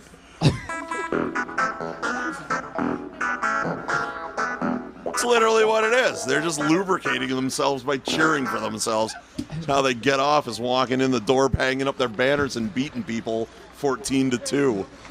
Self-moistening, self-lubricating, call it what you want. It makes for a boring night at the ice rink. I mean, if this is what they wanted, I mean, next year maybe Dominic Riggio could pair them up against a U12 team or a U14 team or something like that. The worst is that we've both become babyface commentators for the drugs. Sagar, you're going to have to be the heel commentator here in the booth. You're going to have to cheer on what the Raiders are doing here and actually support this effort as they come out here and just shellac the drunks tonight. Here to send a message, okay? Oh, wait, what is their message they're trying to send, Sagar? Let's see if he's got a heel commentator in him. They are winners, whether it's a serious game or a charity game. They are winners. Wow! Whoa! I think we found another job for Sagar. What is going on with this guy this weekend? Motivational speaker. Yeah, really. We let him off the chain, and he is just running out of the yard right now. Sagar, buddy. Life lessons. Sagar says there are winners and there are losers, and the Raiders put that point winning is all that right matters. If you're not first, you're last. If you don't have 15 goals or something up on the board, you don't matter. You know, I'm not exactly sure what just happened because I wasn't looking, but they're returning to center ice, so I'm sure there was a goal. 15-2 is probably the score here. Yeah, we're not even paying attention to the goals anymore. And here comes Rico with the numbers for us.